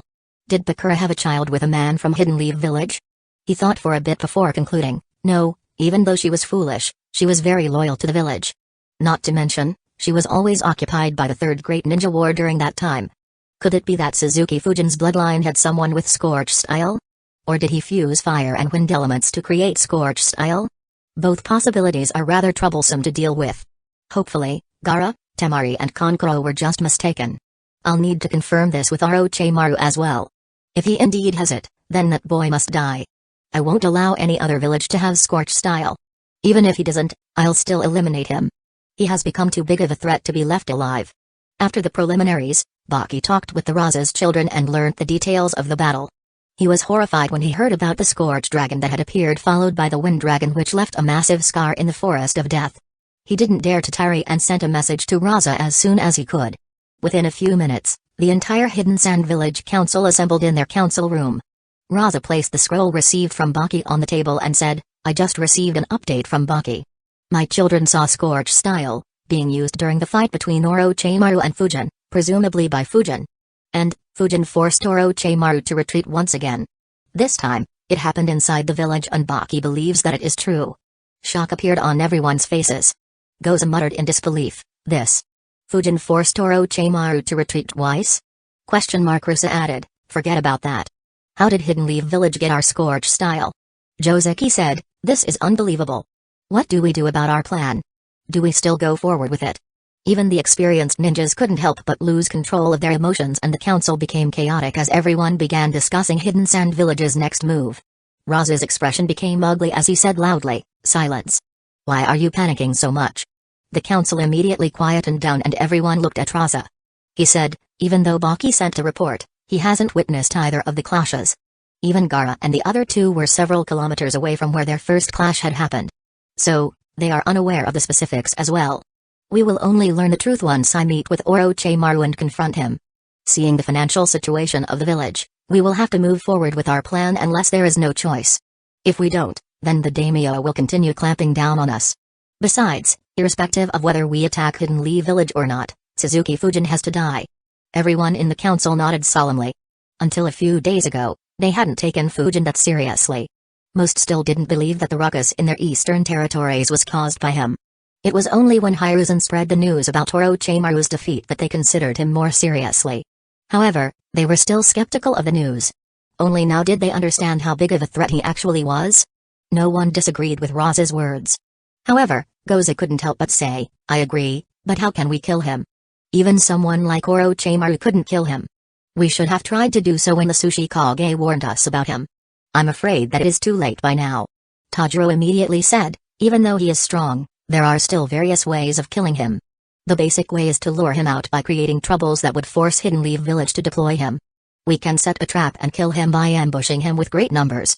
Perhaps Lord Kusagakure could himself participate in it. If not, then we could poison him during an ambush and eliminate him. Gosa replied, Baki mentioned in the report that he is an excellent medical ninja as well. Using poisons might not work. But you're right. Setting an ambush led by Lord Kusagakure might be the only way. Tajiro nodded and added, yeah. If it doesn't work, then we will have to use unconventional methods. He is only 16 years old. Considering his young age, perhaps we could try honey trapping him. He is of the age to fall for it. Another option is trapping or capturing a few people close to him and making him rescue them.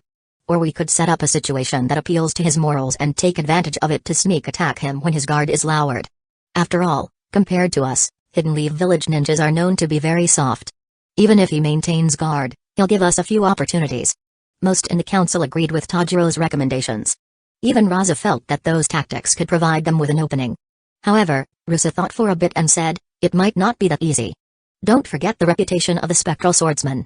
He was brutal and heartless despite his young age. I don't think such ruthlessness will tone down with age. If anything, it might be worse now.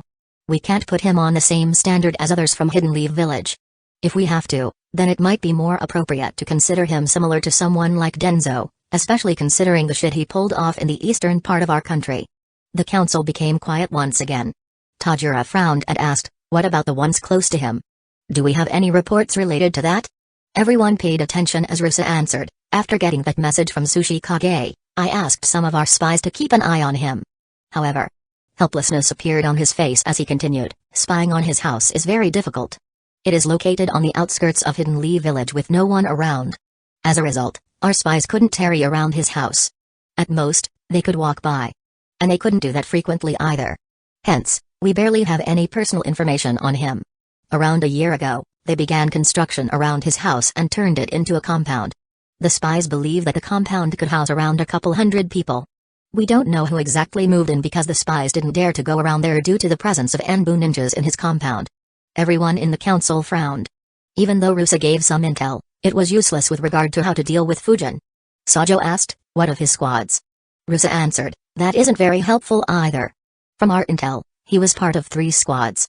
I checked the intel on all of his teammates. His Jounin sensei was Senju Renjiro and his teammates were Hyuga Hoka and Miko Uchiha. When he became a Chunin, he joined 2 squads. The first one was the same as his Geinin squad with his classmate Senju Teru replacing Renjiro. The other was a Chunin squad led by Saratobi Tamatsu. After that, I believe he joined their Anbu and we don't have any information about his teammates. Sajo interrupted him and asked, that should be sufficient for us to target. Why did you say that it isn't helpful? Rusa answered, because of what I was going to say. From his Geinin squad, the Uchiha girl died during the Uchiha massacre and everyone from Damatsu's squad except him died around 4 to 5 years ago. Even though Damatsu is alive, he is retired and handicapped. The only ones who are still alive and active are Renjiro, Hoka and Teru. However, Renjiro is an elite Jounin, so capturing him without killing him would be very difficult. Hoka is a Jounin, but since he is a Hyuga, capturing him is pointless. I haven't found much information on Teru, so I believe he is in their Anbu and hence almost impossible to track. Goza muttered, no wonder you said that it isn't useful. There is almost nothing that we could exploit. Tajiro muttered, his teammates are either dead or sufficiently strong. Is it a coincidence or did someone in Hidden Leaf Village act in the dark to ensure that he doesn't have any weakness? Rusa shrugged and said, hard to say. Knowing it wouldn't help us either. Regardless, hoping unconventional means work wouldn't be a good idea unless we can get more intel about him. Seeing that the morale of the council was low, Raza said, even if there's no guarantee of success, we will still need to try as long as we have a chance. In fact, we need to make an attempt before we put our plans into action. Killing or critically injuring someone like him beforehand will decrease our losses considerably. Irrespective of whether we succeed or not, we need to increase the number of elites that will participate in this attack. Make adjustments to the plan and increase their numbers in any way you can while giving the highest priority to not alerting Hidden Leaf Village about our movements. In the meantime, I'll arrange a meeting with Orochimaru and confirm the details from him. Everyone in the council nodded. Without wasting any time, everyone got to work. As for the one they were targeting, he was completely unaware that Hidden Sand Village was cooking a scheme to eliminate him. Then again, he didn't particularly care as he expected several villages to try the same. Fujin appeared on the training ground and saw Naruto breathing very roughly. He teasingly asked, you ran out of breath from such a simple training session? Are you sure you can handle the responsibilities of the Hokage? They are far heavier than the little pressure you are enduring. A tick mark appeared on Naruto's forehead as he exclaimed, this is nothing. I can do this for the entire month without any rest. Believe it. His false bravado disappeared in an instant and he looked at Fujin with a dumbfounded expression as Fujin clapped and said, good, because this will be your training for the entire month. Chapter 649, Training, 1, this will be my training for the entire month? Naruto muttered in disbelief and shock. It took half a minute for him to snap out of it. He jumped and complained loudly, no way. Do you want to kill me? Fujin broke out into laughter and said, be careful of what you say while boasting. You should have seen your face, ha ha ha. Naruto turned his head away and pouted in annoyance at being fooled yet again by Fujin. As soon as he did so, he noticed 5 kids running towards them. They stepped right next to him. Sayaka said, "Sensei, we're here." Yuji looked at Naruto and said, "Looks like you got here before us, Naruto." Naruto looked at them and asked, "Will you guys be joining the training too?" "That's cool." Before any of them could answer, Fujin said, "That's enough chit-chat. They are here to learn as well as to help you prepare for the exam." He deactivated Naruto's training seal and asked, "Naruto, are you ready for your real training for the Chunin exam?" Naruto immediately forgot about the previous prank and said excitedly, "I am, believe it." "What jutsu are we training?" Fujin's students were curious as well. Fujin said, "Before we begin, I wanted to ask you something. According to you, which jutsu is better? A rank C jutsu or a rank A jutsu?" Naruto confusedly asked, "Wouldn't rank A jutsus obviously be better?" "What sort of question is that?" Fujin glanced at his students as well and asked, "What do you guys think?" Sayaka, Hikari, Takeshi and Shima answered, "Rank A jutsus." Only Yuji thought for a few seconds and answered, "Rank C jutsus." All 5 kids looked at him. Naruto asked curiously, "Why do you say that?" The others were curious as well. Even Fujin wondered what he was thinking. With a smug expression, Yuji answered, "Sensei wouldn't ask such a simple question. So, it is obviously a trick question. That's why I said rank C." All the 5 kids looked at his smug face with a deadpan expression. Fujin chuckled and said, "Not bad thinking, Yuji. Unfortunately, you're incorrect." Yuji's smug look disappeared. He asked, "What is the right answer then?" Fujin smirked and replied, "The correct answer is that both have their advantages and disadvantages. Hence, neither is better than the other. So, none of you were correct." All 6 of them stared at Fujin with deadpan expressions. Yuji said, "That's such a boring answer." Sayaka said, "Yeah, it's too diplomatic, sensei. What use is diplomacy to us?" Fujin chuckled and said, "On the contrary, diplomacy is very helpful for any ninja, young lady. You should always know how and when to be diplomatic." Naruto annoyingly said, "We are ninjas. Why would we engage in diplomacy instead of fighting?" Fujin raised an eyebrow and asked, "What Hokage do you want to be if you don't want to do diplomacy?" Naruto immediately shut up after that question. Fujin turned his gaze towards all of his students and said, "Irrespective of whether you become someone in a position of power or if you just focus on combat and missions, diplomacy along with negotiations will always be useful to you. During missions, you may find yourself in a situation where you can't defeat your opponent. Or, you could be in a situation where you don't want to engage in a battle. Perhaps you want to chase after something and want the person obstructing you to give way without combat. Or you could be facing multiple opponents, whom you can't defeat together and may want to turn them on each other so that you have a chance at victory. In all such situations, diplomacy will help you. You might be able to get your job done with the least amount of effort." Naruto and Fujin students paid careful attention to Fujin's words. Knowing how experienced Fujin was, they valued his words a lot. A sly smile appeared on Fujin's face as he added, "And of course, if you think that diplomacy isn't working, you could suddenly attack and kill your opponents before they know that they are under attack." Everyone's eyes widened. None of them expected Fujin to say something like that. Naruto muttered, Isn't that unfair?" Fujin chuckled and said, "You're a ninja. Why do you want to play fair? Hit the enemy when they least expect it and win your battles while ensuring that no one does the same to you." Fujin's students thought for a bit and nodded. Naruto nodded as well, but he still wasn't entirely sure. Fujin said, "Anyway, we've gone off topic. Naruto, you can use the Great Breakthrough Jutsu, correct?" Naruto nodded. Fujin asked, "If another ninja can use the Great Breakthrough Jutsu as well, will both your jutsus be equally powerful?" Naruto instinctively answered, "They should be." Wait. As he was answering, he recalled his previous interactions with Fujin. He corrected his answer, "Normally they should be. But the ninjutsus you use are much stronger than mine." "Why is that?" Fujin nodded and asked in return, "Good observation. Why do you think it is so?" Naruto immediately began thinking. After half a minute, he answered, "I initially thought that it was just because you're good at it due to having practiced a long time. However, no matter how much I practice, I can't seem to improve them to your level." Fujin nodded and said, "You're correct. Though practice plays a part, the reason why my jutsus are stronger is due to another factor. Can any of you guess what that factor is?" Fujin asked his students. They thought for a bit before shaking their heads. Fujin answered, "That factor is the amount of chakra used to create the jutsu." Naruto asked, "Chakra? What do you mean?" Fujin answered, "I can infuse more chakra into the jutsu than normally required. That is why my jutsu seem so much more powerful." Naruto's eyes widened. He asked, You can do that? That's so cool. Wait, will you teach that trick to me? Naruto immediately became excited. He had long been a fan of how destructive Fujin's jutsus were. After learning the Great Breakthrough Jutsu, he trained for a long time to emulate Fujin's destruction but failed to do so. The 5 Hidden Mist Village orphans also became excited to learn it. If they could increase the scale of their Kekkai Genkai jutsus, then their attacks would become far more terrifying. Fujin replied, yes. But first, observe this carefully. I'll show you the difference between the 2 ways of using the jutsu. Fujin gathered his chakra and said, this is the normal Great Breakthrough Jutsu. Fujin blew intense winds in front of him. Due to his previous training, the training ground had become quite barren. Only a few lucky or unlucky trees still stood in the interior of the training ground. The branches of those trees waved in the air while a few leaves were broken off and flew a long distance away along with dust and other things on the ground. Other than that, no destruction happened. Fujin asked, this should be how strong your Great Breakthrough Jutsu is, right Naruto? Naruto answered, yeah, that's right.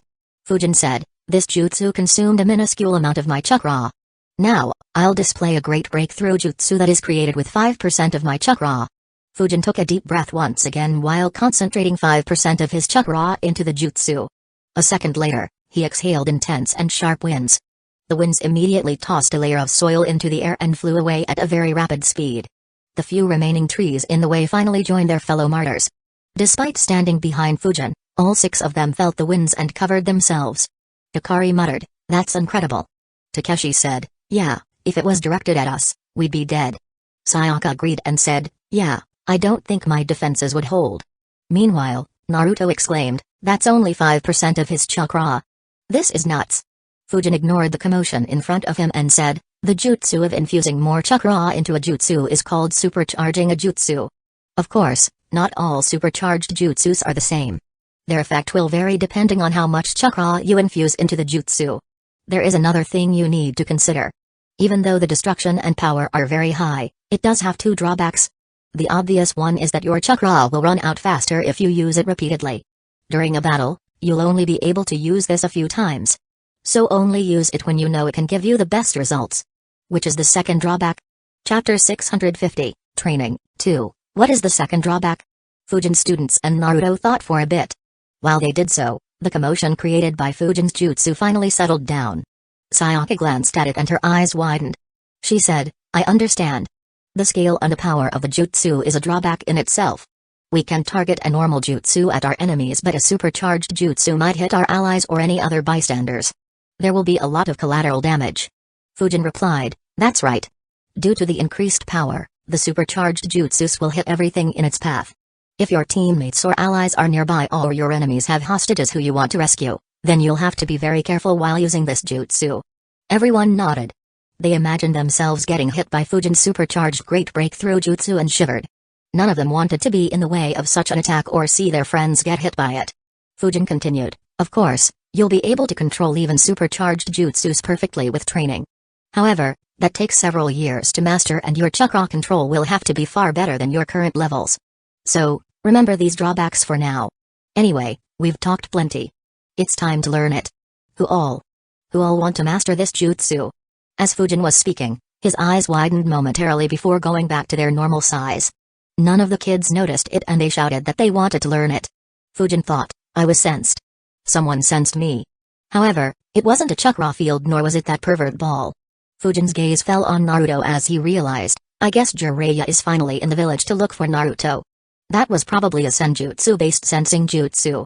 Well, if he's here, then I have to pull that off, hee.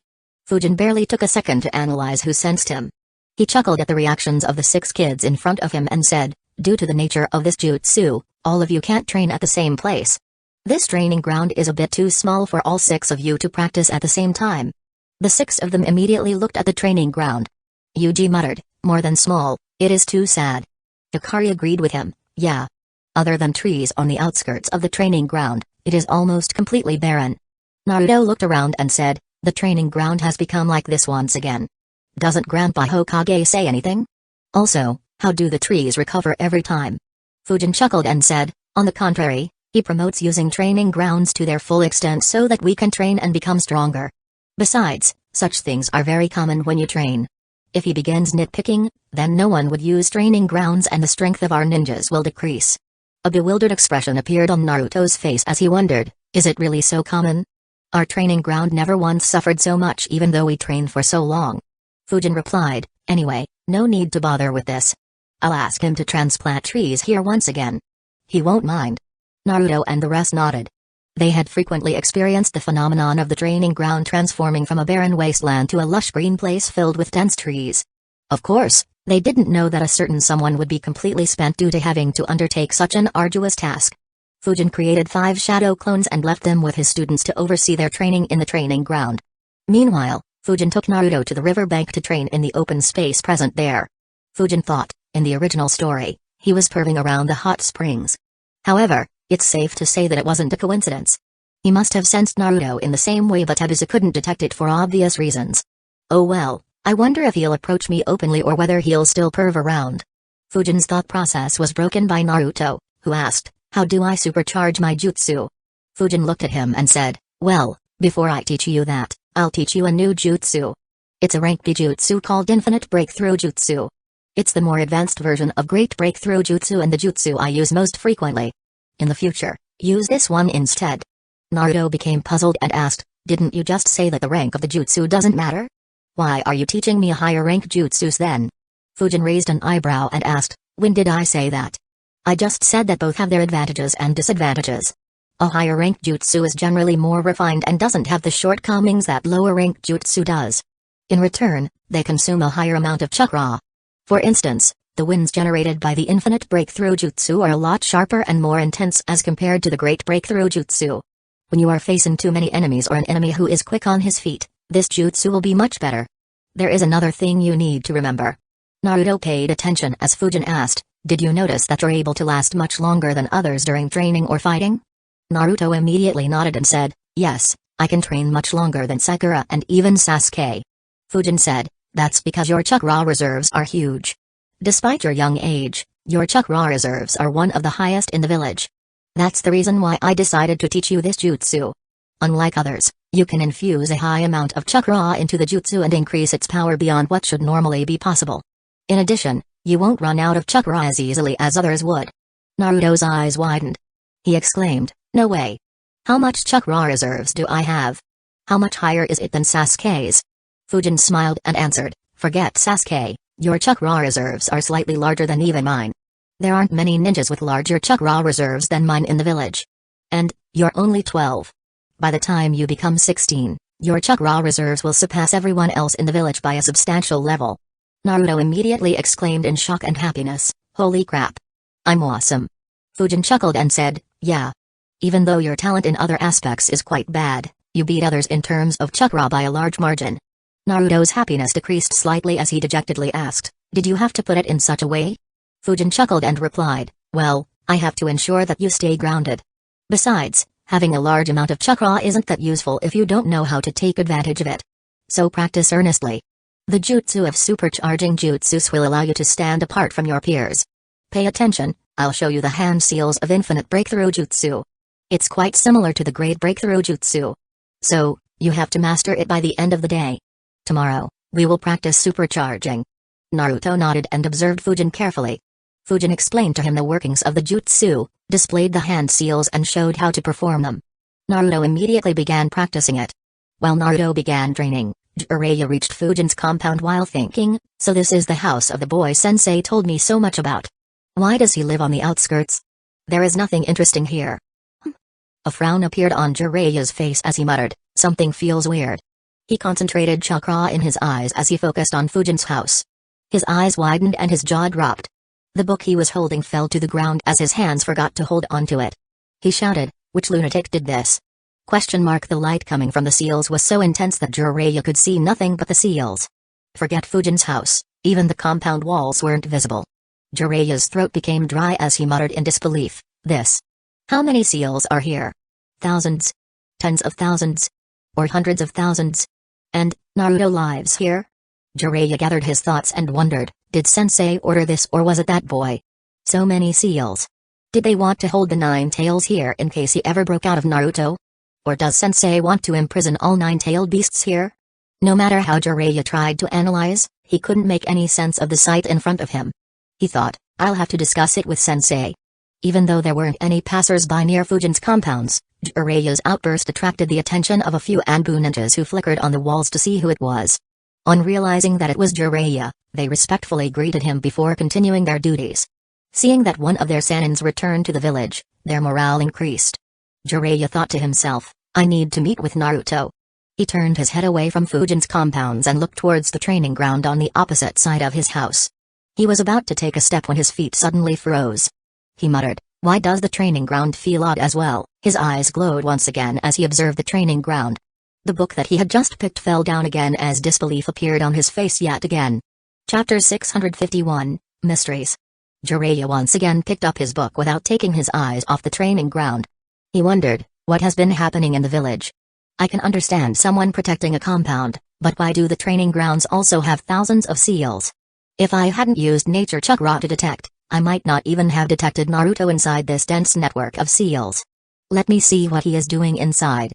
Jiraiya became completely still. Small amounts of nature chakra entered his body and mixed with his chakra. Around half a minute later, his eyes began transforming and started looking similar to that of the toads.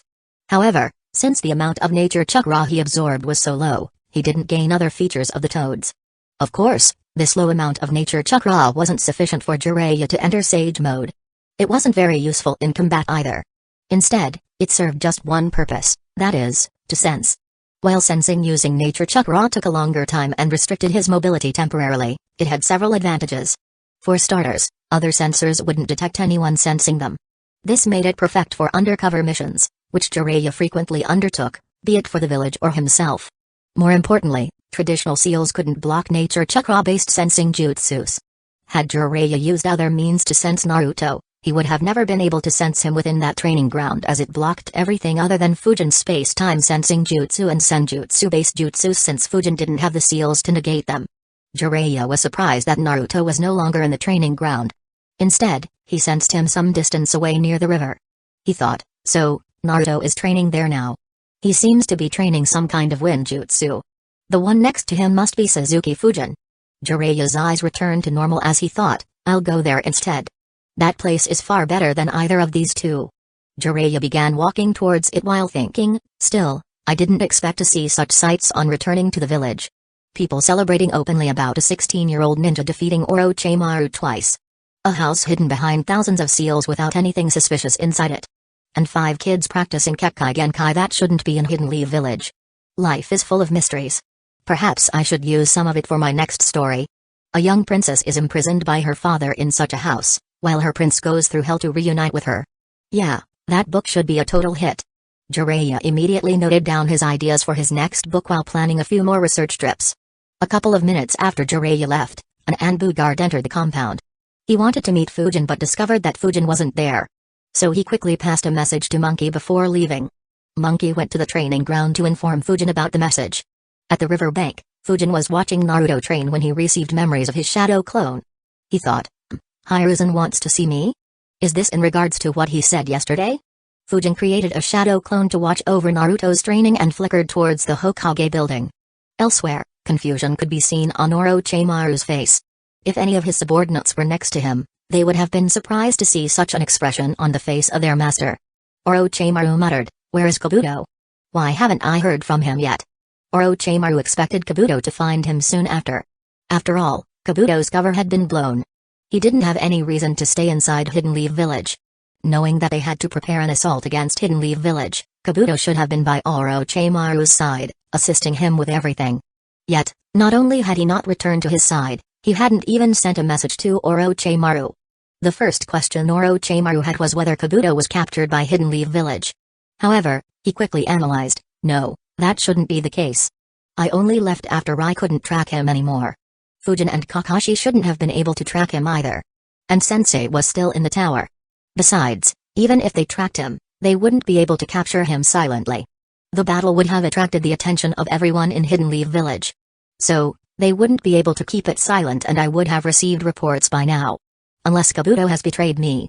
Orochimaru wasn't sure about this speculation. He thought, Kabuto is very loyal to me.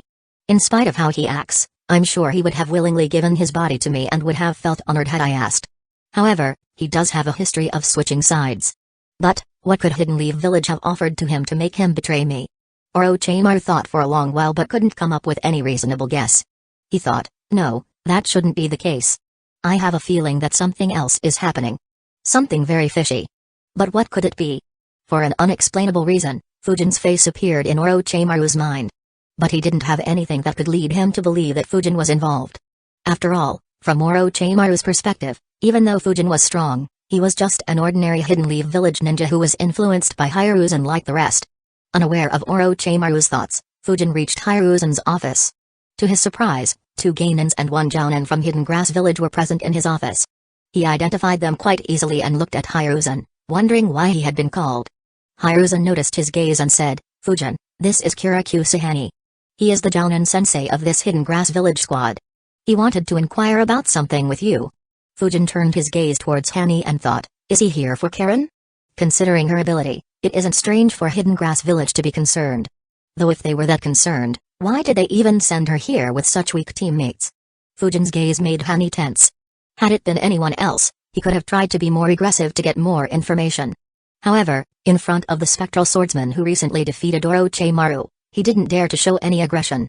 Hani respectfully said, as you know, their squad also had a girl along with them. Unfortunately, they separated on the second day and they weren't able to find her afterwards. I was wondering if you know anything about this or her whereabouts. Fujin replied casually, if she's missing for so long, she is probably dead. It is rather common in the Forest of Death. As for her whereabouts, do you think I was there to babysit the Gainens? Hani immediately replied, no, of course not. However, this exam wasn't natural. After all, Orochimaru interfered in the exam. If he targeted Karen, she wouldn't have any chance against him. Fujin replied, I fought Orochimaru on the very first day. He didn't enter the Forest of Death again. Since she went missing on day 2, he shouldn't have anything to do with this. Fujin turned his gaze towards the 2 Gainens and asked, when did you last see her? And how were you separated? Seeing their sensei acting subserviently had spooked the Gainens. Fujin's fierce gaze made them sweat in fear. Both felt that their heads would roll if they lied. They immediately spilled all the beans. Fujin looked at them disdainfully and said, you left your teammate by herself in that dangerous forest and have the gall to come here and ask us for explanations? Did you even attempt to look for her or did you just ignore the fact that she was missing? The Gainens immediately answered, we tried to look for her but couldn't find her. Instead, we just found her clothes, spectacles, some dried blood and some strands of her hair. Hani's expression became ugly as he saw the Gainens spill everything. However, he didn't blame them. Facing both Fujin and Hiruzen at the same time was extremely demanding for him despite his experience. For 2 inexperienced Gainens, it was impossible to resist either of them. Fujin turned his gaze towards Hani and said, looking at the evidence, I'm afraid that there isn't much Hidden Leaf Village can do. She should have been long dead and perhaps in the belly of some wild beast by now. Hani nodded unwillingly and said, I understand. Thank you for cooperating with us. He looked at Hiruzen and thanked him as well before leaving. Fujin waited for them to leave before turning to Hiruzen and saying, that was strange. Since when did Hidden Grass Village start worrying about a Gainen who couldn't even survive in the forest? Chapter 652, Intense Negotiation. Since when did Hidden Grass Village start worrying about a Gainen? Fujin asked with such a straightforward face that he would be the last person anyone would suspect. Hiruzen answered, the identity of the Gainen was a bit special. She was from the Uzumaki clan and had an excellent healing ability. Fujin frowned and asked, the Uzumaki clan? What was she doing in Hidden Grass Village then? Considering our history, shouldn't we have taken in all Uzumaki survivors? Hiruzen sighed and answered, apparently her mother took refuge there. Unfortunately, by the time I knew about their existence, they realized how useful her ability was and exploited her to their full limit while keeping her protected all the time. The only way to rescue her was to massacre too many Hidden Grass Village ninjas, which wasn't wise at that time. She died a few years ago and her daughter took over that role. They've been exploiting her since then. Fujin displayed a thoughtful expression and said, that's a shame. You should have told me about it sooner. Perhaps we could have made some arrangements for her and inducted her into the Anbu like the rest of the kids. Hiruzen became serious and said, Fujin, you shouldn't look at every situation through the same lens.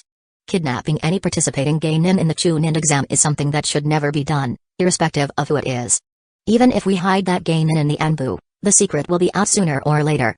Once it is out, every enemy village will use it as an opportunity to drag our reputation through the mud.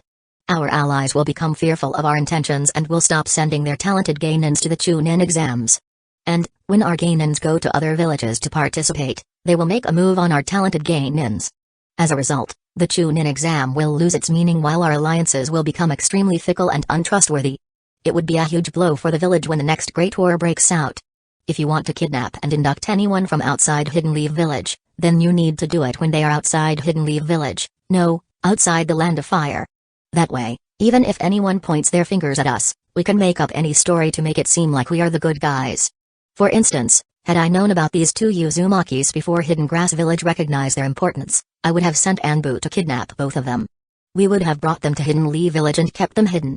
In the future, when Hidden Grass Village realizes that we have them, I would have made up a story about how some of our ninjas rescued them from their kidnappers, who ran away on seeing Hidden Leaf Village ninjas and said that the mother-daughter pair asked for Hidden Leaf Village's protection.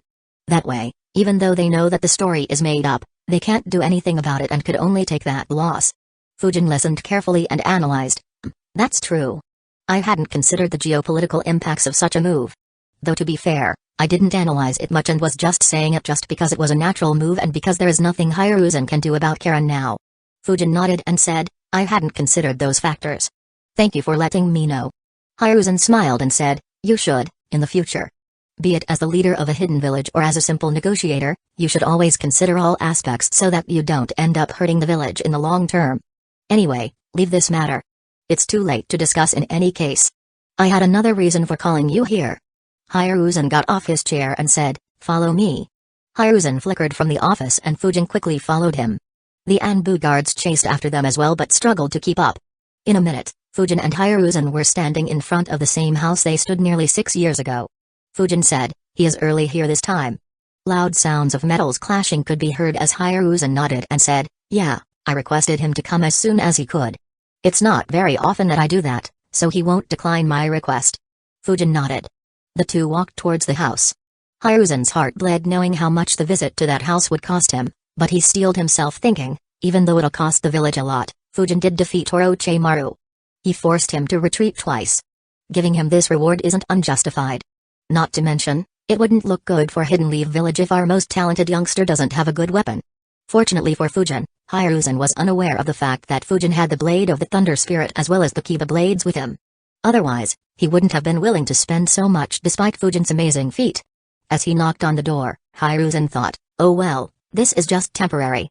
The village should earn more just by selling a portion of the plots around the guidance hall within the next 6 months. Otomomo opened the door and welcomed Hiruzen and Fujin in. Hiruzen's Anbu guard stayed outside the house. Hiruzen and Fujin walked into the room where an old man, dressed in white robes, was sitting. Sitting behind him were 4 middle-aged men, all of whom were his apprentices. Hiruzen smiled and said, it's good to see you still hale and hearty, Fujitano. Was your journey peaceful? Furudani Fuji greeted back, it's good to see you still on top of things as usual, Lord Hokage. The journey was peaceful thanks to the squad you sent to escort us, but my old bones are finding it hard to continue traveling so much. He looked at Fujin and asked, anyway, you called me here on such short notice to make another sword for him, right? Hiruzen just nodded. Fuji looked at Fujin and asked with a smile on his face, how do you want your sword to be made this time? Just like Jiraiya, Furudani Fuji had also heard people speaking about Fujin defeating Orochimaru. So, he was far more respectful. Fujin replied casually, a sword that conducts wind chakra flow seamlessly while being as tough and sturdy as it can be. Use the best materials you can to ensure that these two aspects aren't compromised in any way. Furudani Fuji's eyes widened momentarily and he looked at Hiruzen. Seeing that Hiruzen didn't contradict Fujin, he thought, so, Hidden Leaf Village is going all out and creating a sword. The rumors must be true. This kid must have really defeated Orochimaru. He smiled and said, to create such a sword. Making this journey was worth it after all. Let's discuss it in more detail. Fuji immediately informed Hiruzen and Fujin about what materials he could use, what the process would be, the blacksmiths that would be helping him and other details. They discussed the length, width and weight of the sword along with other specifications.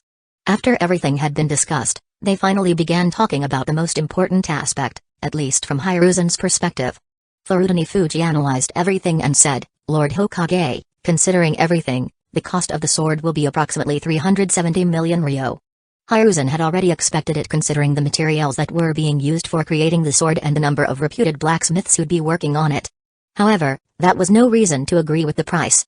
A look of disbelief appeared on Hiruzen's face as soon as he heard the price. He said, "That's too expensive, Fuji-no. Reduce it." Fujin glanced at Hiruzen and thought, his acting is really good. Knowing him, he must have been aware of what the price would be even before we stepped into this house. While others would feel pressured to face Hiruzen, Furutani Fuji was no slouch. He had decades of experience in negotiating as well and easily saw through Hiruzen's act. However, considering Hiruzen's position, he didn't dare to point it out. Instead, he showed a difficult expression and replied, "Lord Hokage, as you can see, the cost of the materials itself will be very high. Considering the high requirements of the sword and the fact that you require it in less than 3 weeks, I won't be able to do it without the help of other top-tier blacksmiths. Even if I agree to not include any crafting charges for myself, I'll need to pay them a considerable amount to get their help on such short notice." Hiruzen immediately shook his head and said, "On the contrary, considering the high level of sword you'll be crafting, others will be interested to work willingly. After all, it's not every day that you get to create a sword of this level. If they miss this opportunity, who knows when they'll get another one." Fuji immediately replied, "Even in that case, I won't be able to reduce the price much. At most, I might be able to reduce it to 350 million ryo." Chapter 653, A Visit to the Land of Iron? "At most, I might be able to reduce it to 350 million ryo, Fuji said while making an expression as if to indicate that he was giving his kidney away. Of course, the person he was negotiating with wouldn't budge even if someone actually did that. Hiruzen pointed out that the cost of the material would be only 225 million ryo and started negotiating from that point. For the next half an hour, Fuji's apprentices and Fujin got front row seats to two veterans negotiating. Fuji's apprentices thought, "Wow! I didn't know my master could negotiate so well. Even in front of someone like the Hokage, he isn't budging back." Meanwhile, Fujin analyzed, as expected. "His negotiation skills are off the chart. Even though I had major success in Hidden Grass Village, my negotiation skills were based on the threat of using force. By comparison, Hiruzen hadn't threatened the use of force even once and yet he has whittled Fuji down to 300 million ryo." While Hiruzen and Fuji were in an intense discussion, Naruto managed to use the infinite breakthrough jutsu correctly for the first time. He immediately came running towards Fujin's clone and said, "Fujin, did you see it? I got the jutsu down already." Fujin's clone was amused by his enthusiasm and replied, "Got the jutsu down already? You just managed to perform it successfully once. By the end of the day, I want to see you perform the jutsu successfully every time." Naruto immediately replied, "I'll get that done as well, believe it." "Huh? Where are you looking?" As Naruto was speaking, Fujin's clone turned his head and gazed behind him. Naruto followed his gaze and noticed what he was staring at. Suddenly, his eyes widened and he shouted, "A pervert!" Naruto saw a white-haired man hiding behind a bush and peeking through it at girls having fun near the waterfall. Fujin's clone muttered, "A pervert indeed." He turned his gaze towards Naruto and said, "Let me see how much you've learned, Naruto. Use your infinite breakthrough jutsu to teach that pervert a lesson." Naruto was surprised. He asked, "Me? I won't be able to control it and might end up hitting everything." Fujin's clone said, "And that's why you need to keep training your jutsus until you have perfect control over them. Only then will you have any chance of becoming an exceptional ninja. Anyway, don't worry for now. I'll direct your jutsu. Observe it carefully. In the future, when your control over the wind improves, you can try doing something similar." Naruto nodded, weaved the hand seals and shouted, "Infinite breakthrough jutsu." At the same time, Fujin's clone emitted a quarter of his chakra into the air and created a mini wind domain as his chakra was quite limited. Instead of forming a dome around him, his domain occupied the area in front of Naruto. Naruto blew the intense winds into the wind domain, allowing Fujin's clone to easily direct the intense winds. Jiraiya, who was doing his research, suddenly felt the chakra spike behind him and turned around. His eyes widened as he exclaimed, "What the hell?" In the blink of an eye, he slammed his hands on the ground and a mud wall rose in front of him. He cursed. Sensei said that he was peculiar, but he didn't say that he was a complete lunatic. Who the hell uses such an attack inside the village? To his shock, the intense winds moved around the mud wall, completely avoiding it. As if responding to the winds, the mud wall changed its shape too, protecting Jiraiya from all sides. Jiraiya analyzed, Sensei wasn't bluffing when he said that Fujin's control over the wind was ridiculously good. I don't think I have ever seen anyone remotely as good as him at manipulating wind. Not to mention, he is manipulating Naruto's jutsu and not his own. I wonder what his next move would be. Even though Jiraiya wasn't looking for a fight, Fujin's little display had intrigued him quite a bit. Unfortunately for him, Fujin's next move would be completely out of his expectations. In the last half hour in Odamomo's house, Fuji had reduced his price to 300 million ryo while Hiruzen had come up to 270 million ryo. They had been stuck on an impasse. Finally, Hiruzen turned his head towards Fujin and asked, "Fujin, would you like to make a trip to the Land of Iron? I'm sure the blacksmiths would be willing to reduce the prices considerably after meeting you." Fujin immediately became speechless. He thought, in the end, even he resorted to threatening violence. Fuji and his apprentice immediately became tense. They understood clearly what meeting meant. Fuji analyzed, if he has indeed defeated Orochimaru, then no one other than Lord Mifune would be able to stop him. However, that is assuming he fights Mifune head-on.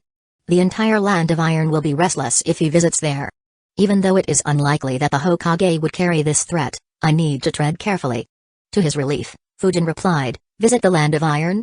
Would that be appropriate?" Renjiro-sensei had learnt the samurai saber jutsu from Lord Mifune. Going in unannounced might not be a good thing. Hiruzen immediately replied, "Oh, who said about going unannounced? Since Mifune taught Renjiro, you can go to pay your respects to him. Perhaps you could even convince him to talk with the blacksmiths to waive off crafting charges." He thought, as expected of the one I selected to lead Hidden Leaf Village's negotiation team. He caught on to what I intended him to say. Fuji, who wanted a way out, immediately said, "Oh, I didn't know you were related to Lord Mifune in such a way. If I tell that to others, I might be able to reduce the price to 285 million. However, that is the absolute lowest I could go. I hope you can understand, Lord Hokage." Hiruzen didn't say anything and just looked at Fuji to increase the pressure. He thought, 285 million. That should be acceptable. I reduced the price by 85 million ryo. That is probably the most I could do. Unless. Seeing that Hiruzen wasn't saying anything, Fuji looked at Fujin and said, "Considering your talent and potential, everyone I know would have been excited to craft a sword for you. In fact, it is the only reason I will be able to convince others. However, Lord Hokage said that you broke your previous sword during your fight against Orochimaru." A smile formed on Hiruzen's face as he thought, he finally used this point. I was worried that he wouldn't. Fuji didn't notice his smile and continued, "I can understand that your opponent was very strong and the sword breaking might be inevitable. However, we blacksmiths feel humiliated when someone breaks our sword. That is why I'll need to work hard to convince others." Fujin raised an eyebrow and asked, "What is so humiliating about it? Instead, you should feel proud. My sword cracked when I destroyed Orochimaru's sword of Kusanagi with it. The fact that a sword you crafted achieved it should be a proud moment for you." Fuji's eyes widened in shock. He couldn't help but exclaim, "You destroyed Orochimaru's sword of Kusanagi?" Fujin nodded and said, "His sword was too tough. That is the only reason my sword cracked and why I emphasize that my next sword should be very tough." Fuji couldn't believe what he was hearing. The toughness of the sword of Kusanagi was well known in the ninja world. Destroying it was unthinkable. He turned his gaze towards Hiruzen and noticed his smile. He immediately realized, shit. He purposely gave me that info so that I would willingly walk into a trap. As expected of someone who has ruled one of the strongest hidden villages for decades. Still, if this is true, then it changes everything. Even though the sword I crafted was good, it was nowhere near the level of the sword of Kusanagi. If he can use it to destroy that sword, what can he achieve with a sword that is among the best? Fuji immediately became excited upon thinking about it. His breathing became rough as he forgot all about profits. He said, "In that case, I might be able to reduce the price even further. I can't make any promises, but perhaps I might be able to lower it to 250 million ryo." Hiruzen smiled and said, "That's good. I'll leave it to you, Fuji-no. Please create the sword quickly and bring it to Hidden Leaf Village within 3 weeks." Furutani Fuji nodded. He immediately left Hidden Leaf Village and began making his way to the Land of Iron. Once they were alone again, Fujin said, "That was a good negotiation tactic. First, you lowered the price as much as you could and then you waited for him to enter into the trap. Once he had stepped in it, you just let his pride of being one of the best swordsmiths do the work for you. I really learned a lot today, Grandpa." Hiruzen was initially smiling on hearing Fujin's praise. However, when he heard Grandpa, a shiver passed through his spine and he immediately became very alert. He looked at Fujin and wondered, what now? Don't tell me he is going to ask for the 120 million ryo I was able to save. Chapter 654, Blowing Up the Pervert. What now? Don't tell me he is going to ask for the 120 million ryo I was able to save. Hiruzen wondered fearfully. Raising his guard to the highest level, he said, "I'm glad you learned something. In the future, When you lead more negotiation missions for the village, I expect you to save or earn a lot of money for the village as well. Fujin replied, yeah, I understand. Though to be entirely honest, it's not the money I'm worried about. I can't shake off the feeling that there will be a battle in the future. Hiruzen was surprised by his words and looked carefully at him. On one hand, he was relieved that Fujin wasn't asking for anything and was instead thinking about the village. On the other hand, Fujin's words raised his concerns as well. He had been feeling that something was about to happen even before the Chunin exams started. A frown formed on Fujin's face as he continued speaking. Do we really have no counter for Orochimaru's skin-shedding jutsu? How are we supposed to fight him if he always recovers to perfect health? The only possible counter I could come up with was fighting him till he ran out of chakra. However, he is very good at using the reverse summoning jutsu. He'll escape long before he reaches that stage. He can just wait until he recovers and attack again. If he intends to cause harm to the village, then it is only a matter of time before we suffer. Fujin's words made Hiruzen sigh in fatigue. He had been considering how to deal with Orochimaru ever since Orochimaru and Fujin fought in the Forest of Death. Fujin observed his reactions while thinking, I've already asked for all the jutsus I could from him. The only ones left that I know of are Edo Tensei and Dead Demon Consuming Seal. However, I know that he won't give either of the jutsus to me. One is too dark and deadly while the other is suicidal. That said, who knows what sort of jutsu he and others have created in the dark and kept a secret from everyone else. If I can get any more strong jutsus from him, then it would be a nice bonus. Unfortunately for Fujin, Hiruzen shook his head and said, sadly, there is no counter. Even seals wouldn't work against him. The jutsu had the drawback of requiring too much chakra and exhausting him physically, but he seems to have improved upon those limitations. The only way to stop him would be to kill him in one blow and hence not allow him to use this jutsu. Fujin said, that is extremely difficult as well. His physique is much stronger than ours. Had he been normal, he wouldn't have survived my shadow clone explosion jutsu. My final attack should have killed him as well. Hiruzen replied, he is a rank S ninja after all. And perhaps the most peculiar one out of them all. Killing a rank S ninja is never easy. That has always been the norm. Hiruzen left the next part unsaid, well, at least that's the norm since Lord First passed away. Fujin sighed and said, oh well, I guess I'll just have to create a jutsu strong enough to kill him in one shot. I'll see you later, Grandpa. Fujin disappeared, leaving Hiruzen alone. Hiruzen sadly thought, even for me, killing him in one shot is probably no longer possible. 10 years ago I wouldn't have any issue in doing it. However, my strength has decreased considerably since then. The only guaranteed way to kill him now is Dead Demon Consuming Seal. However, if I use it, I'll die. But if I don't do it, then I might not be able to kill him even with this jutsu in the future. Should I correct the mistake I made a decade ago at the cost of my life? Or should I trust the future generation to take care of him? Fujin's words I'll just have to create a jutsu strong enough to kill him in one shot echoed in Hiruzen's ears. Hiruzen thought for quite some time before letting out a long sigh. He decided, oh well, at least let me first see what scheme my traitorous student has been brewing. I'll take a call depending on what the situation is. While Hiruzen pondered what to do about his rebellious student, his perverted student was sitting behind a mud wall, anticipating Fujin's next move. Jiraiya expected the winds to cut through his mud wall and had prepared his next move. However, to his surprise, the intense winds didn't target the mud wall protecting him at all. Confused, Jiraiya wondered, what exactly is he aiming? Jiraiya's body suddenly froze. He felt a massive killing intent right behind him. In an instant, he realized he was radiating the killing intent. He slowly turned his neck to see half a dozen girls looking angrily at him. If looks could kill, Jiraiya would have long been dead. Jiraiya dumbfoundedly realized, his target wasn't my mud wall. It was the bushes that were keeping me hidden. Shit. Jiraiya didn't have any time to think as several dozen kunai with explosive tags attached to them were thrown at him by the kunoichis he was spying on. Seconds later, the spot where Jiraiya was standing blew up with a massive explosion. The kunoichis quickly grabbed whatever clothes they could and appeared on the bank. Where is that pervert? Is he dead? No, there are no signs of blood. He must have escaped. Shit. I want to kill that fucking bastard. How dare he peep on us? Look around, he might still be hiding nearby. What was that strange wind earlier? Without it, we wouldn't have realized that someone was spying on us. For him to dodge all our attacks, who was he? The kunoichis discussed among themselves while looking for Jiraiya. They quickly began looking around. Some distance away, Naruto shivered and muttered, they are scary. They are even scarier than Sakura. Fujin's clone nodded and replied, yeah. That's why you should never spy on bathing ladies. You wouldn't know what hit you. Naruto obediently nodded and asked, "Do you think that man is still alive?" Fujin's clone replied, "Tough to say. He did seem to have some skill. Regardless, that's none of our business, is it?" Naruto shook his head and replied, "It isn't. But why are we hiding as well? Shouldn't we be the heroes for exposing the pervert?" Fujin's clone and Naruto were no longer in their initial position. Instead, Fujin's clone had grabbed Naruto and the two hid right at the very moment the bushes were cut down. Fujin's clone chuckled and said, "Sure we are. Would you like to go and tell them that?" Naruto shivered at that thought and immediately shook his head. Fujin looked at the spot of the explosion and thought, "I sensed that those girls were ninjas. I didn't expect them to be from the Anbu. Sucks to be you, Jiraiya." Even though he is unharmed, this might give him some trauma. On second thought, probably not. He might trump his sensei when it comes to shamelessness. Fujin was on his way towards his house when his clone sent him the memories. He spontaneously broke out into laughter. So did all his other clones.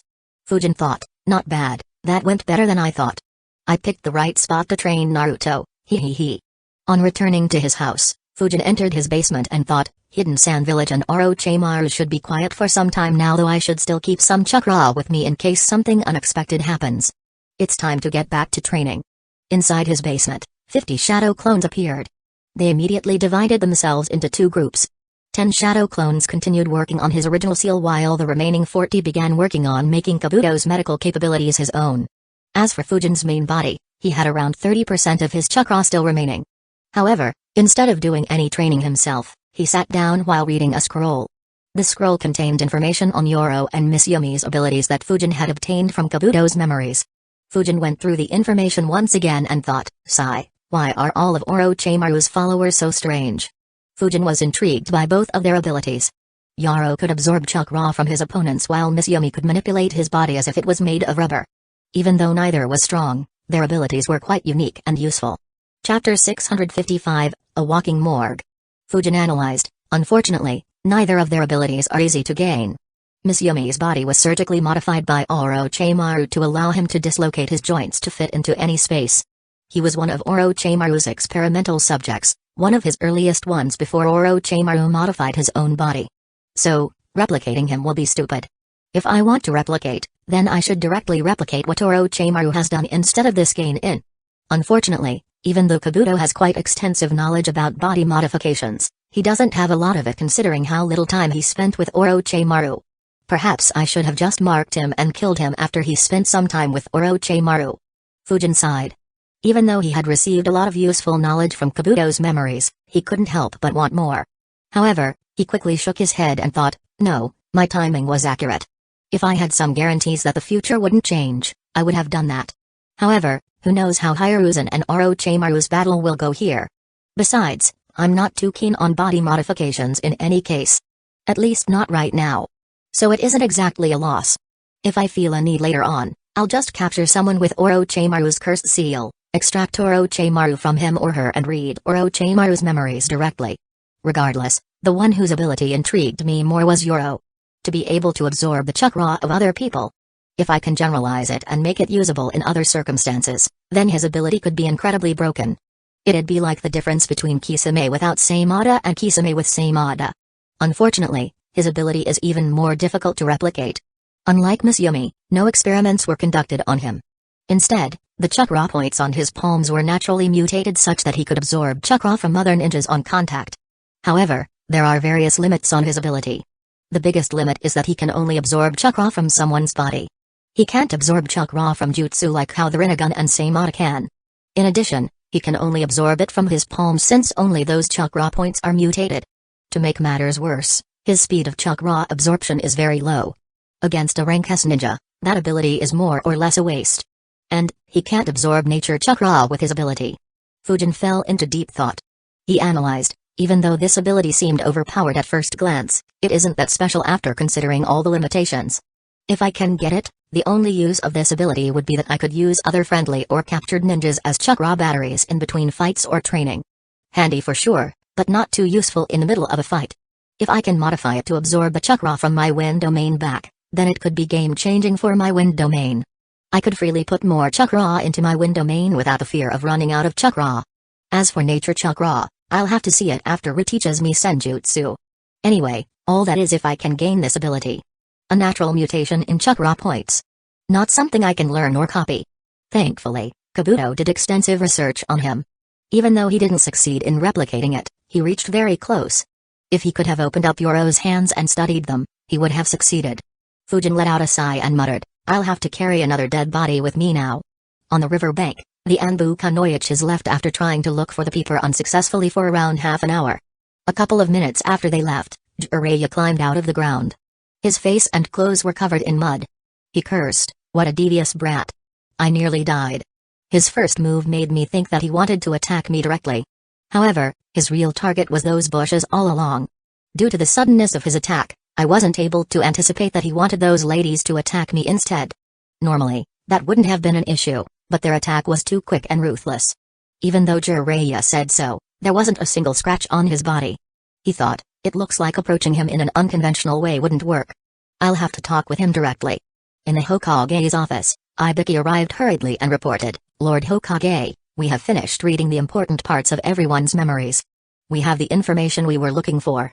The Yamanaka ninjas are still reading their memories to get the finer details, but that will take a while. Ibiki placed a few files on Hiruzen's desk. Hiruzen said, good work, Ibiki. Continue doing what you are. Ibiki nodded and quickly left. Hiruzen turned his gaze towards Shikaku and said, it's time to start. Shikaku grabbed a file and immediately got to work. While he did, Hiruzen called Eagle and ordered him to keep as many Anbu squads on standby as he could. In the Land of Fire, two ninjas were running continuously. They were both wearing Hidden Leaf Village's headband and covering a majority of their faces with masks. One of them was wearing black sunglasses while the other was wearing spectacles. The one with the sunglasses said, Miss Yumi, why do you think Lord Orochimaru asked us to leave the village yesterday? Miss Yumi thought for a bit and said, it's difficult to understand Lord Orochimaru's thought process. But I have a feeling that it has something to do with Kabuto.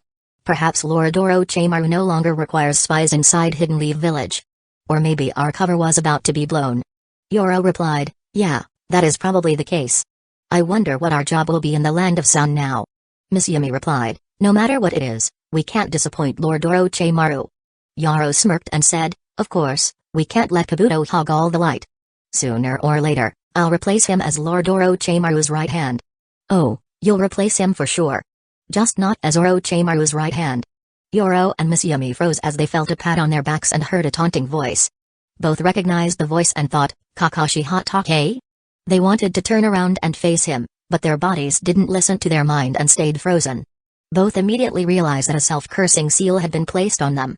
Before they could think or realize something else, two lightning-charged senbon needles pierced through their hearts and killed them.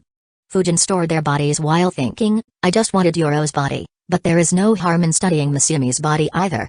From Kabuto's memories, Fujin knew where the two of them stayed.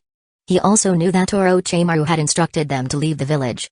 So, he had sent a shadow clone to keep an eye on them and waited for both of them to be far away from Hidden Leaf Village so that Orochimaru would be confused even more about who was targeting his spies.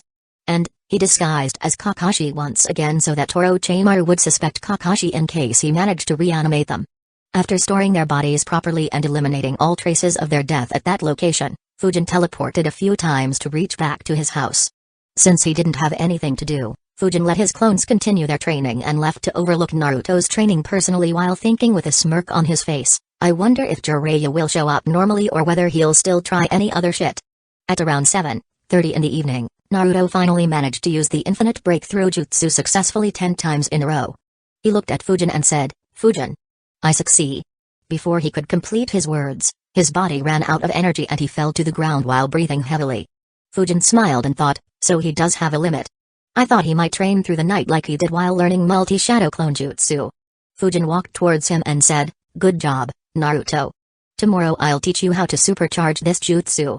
Naruto smiled and said while breathing heavily, I did it. Fujin chuckled and asked, want to go to a kairaku? If he had any energy, he would have jumped up in joy. Instead, he only nodded his head. Fujin picked him up and flickered to a kairaku. At the same time, his clones asked his students to go to a kairaku as well. Since they trained extremely hard, Fujin let his students and Naruto have a blast to end the day. As they walked back to Fujin's compound, Fujin suddenly stopped and said, you guys go ahead. Rest well tonight. Training will begin early tomorrow morning. The kids immediately rushed forward. Standing alone in an alley, Fujin said with a hint of amusement in his voice, to what do I owe the pleasure, Jiraiya the Gallant? Chapter 656, It is only 6.9%. Standing alone in an alley, Fujin said with a hint of amusement in his voice, "To what do I owe the pleasure, Jiraiya the Gallant?" In the dark alley, a white-haired figure became visible behind Fujin. Stepping out of the darkness, Jiraiya said, "It's good to finally see the spectral swordsman in the flesh. I have to admit, I thought you'd look far scarier considering the rumors I kept hearing about you." Unlike others in Hidden Leaf Village, Jiraiya spent more time in nearby villages and countries than in Hidden Leaf Village. Hence, he was very well aware of the fearsome reputation Fujin had outside Hidden Leaf Village. In fact, it was he who informed Hiruzen about how feared the spectral swordsman was in the neighboring countries, causing Hiruzen to re-evaluate Fujin all those years ago. Along with Fujin's strength, this was the main factor behind letting Fujin take the Anbu captain promotion mission at a mere 13 years of age. Fujin chuckled and replied, "Looks can be deceiving.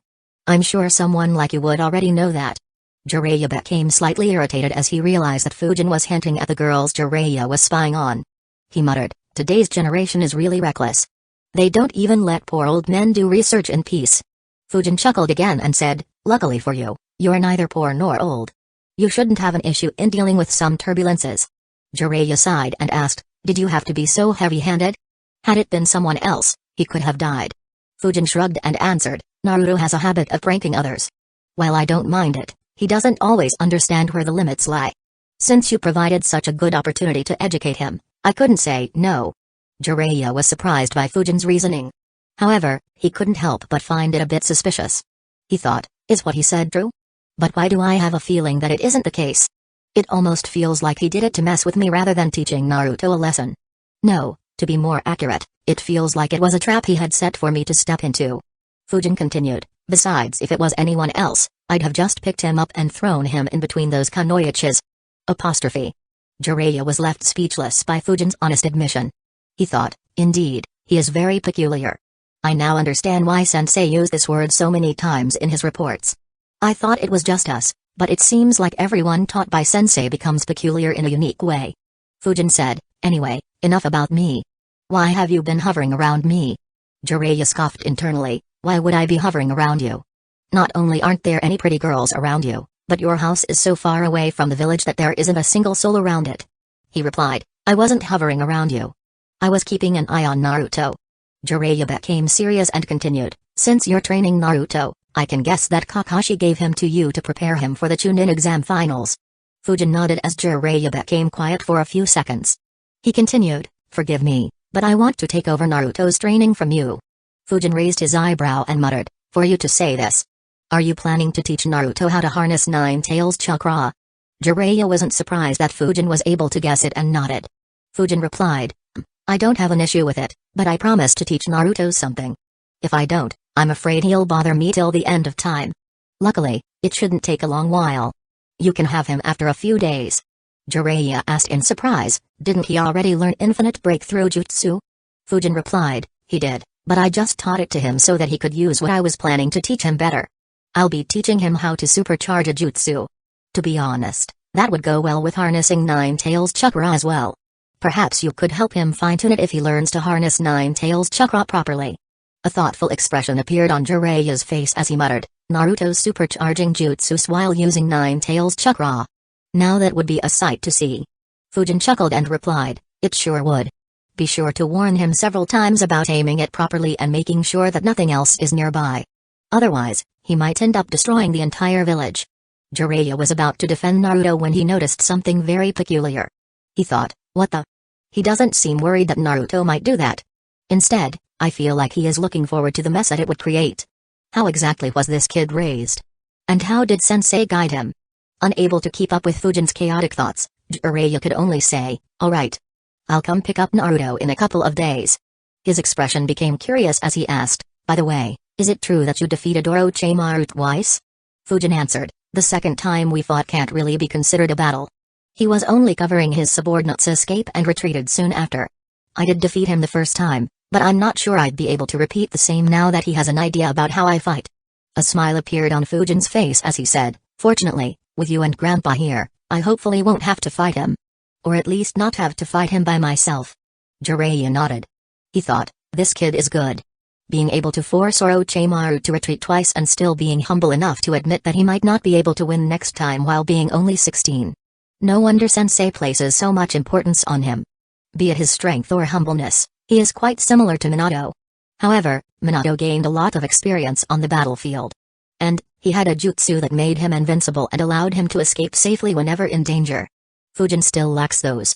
Knowing how dangerous Orochimaru was better than anyone, Jiraiya said, "It's a good thing you realize that. Orochimaru is too cunning and devious. Even though you forced him to retreat twice, don't underestimate him. The next time you fight, he'll already have appropriate counters for the jutsus you used. And, he won't show those counters directly and will wait for you to become overconfident or make a wrong move before using them and putting you in a difficult situation." Fujin nodded and said, "Thanks for the warning." At the same time, he thought, it's a shame that Orochimaru would likely be dead or severely weakened in a month's time. Otherwise, someone like him would have been a very good whetstone to help me refine my jutsus and combat systems. And, Hidden Leaf Village wouldn't have stopped me from trying to hunt him down, which would have given me several opportunities to clash with him. Even though there are others who are stronger than Orochimaru, their knowledge of ninjutsu is nowhere near his. Instead, they are stronger just because they have honed a particular jutsu or fighting style to the limit or have a broken Kekkai Genkai. They won't be able to help me in the same way as someone like Orochimaru can. Jiraiya didn't have a clue about what Fujin was thinking. Seeing his expression, he thought that Fujin was thinking about what he had said. Meanwhile, Fujin sighed internally, deciding, oh well, I'll just use my Akira identity to pick fights with the ones that can help me improve. I hope Ei and Anuki don't have any heart problems. I have a feeling that I'll be beating up too many Hidden Clouds Village and Hidden Stones Village ninjas by the time Akatsuki becomes more active. Fujin snapped out of his thoughts when Jiraiya suddenly exclaimed, I nearly forgot. Jiraiya stepped close to Fujin and softly asked, looking at your house, compound and training ground, I couldn't help but be curious. Why do you have so many seals inscribed on your house? Did Sensei order it? Or is there an issue that you noticed? Or was it for the kids you were training? Fujin raised an eyebrow and asked with a confused look, what do you mean by so many seals? Fujin's response stumped Jiraiya. Even though he had a lot of speculations, a confused look followed by that question wasn't one of them. Jiraiya said, I mean the tens of thousands of seals on your house and compound. Fujin frowned and said, what's many about it? It is actually too few. It is only 6.9% of the seals I was planning to inscribe on my house. Unfortunately, I ran out of space. So, I inscribed a few seals on my compounds. Though I'm still not satisfied. Chapter 657, The Key to World Peace? Jiraiya's eyes widened in shock and disbelief. Not in a million years would he have predicted such a response. Fujin didn't pay any attention to his expression and instead said with a thoughtful expression, once I have more free time, I'm planning to hire a few architects and builders to increase the area of the walls on my house. That could allow me to double or triple the number of seals on my house. But I still don't know how I should increase them any further to reach the number of seals I initially intended on. To say Jiraiya was shocked was an understatement. The normally unstoppable, decisive and shameless Jiraiya the Gallant was left speechless. He couldn't believe what he was hearing. From his experience, he could easily tell that Fujin's house had over 100,000 seals even though he couldn't sense most of them. In addition, the compound had a similar amount of seals. Yet, Fujin claimed that it was 6.9% of the seals he wanted to inscribe on his house. He couldn't help but wonder, is this kid for real? Does he want over 1 million seals on that little house? What does he even want so many seals for? Is he planning to hold an army off while hiding inside his house? Unable to control himself, Jiraiya voiced his thoughts. What do you need so many seals on your house for?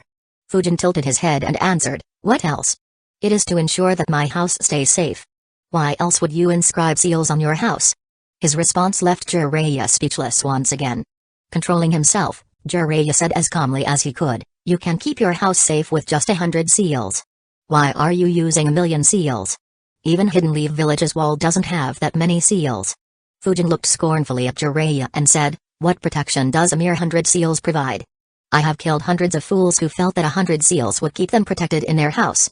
As for the wall, if it had that many seals, then perhaps it would have been useful and would have stopped someone like Orochimaru from entering and exiting the village at will.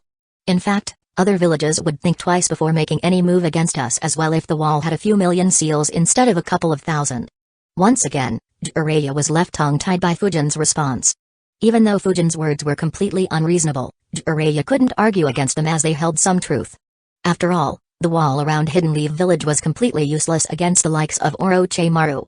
Fujin chuckled internally at Jiraiya's reaction and said, "Anyway, it is rather late in the night. I'll see you later. You should meet with Grandpa if you haven't yet."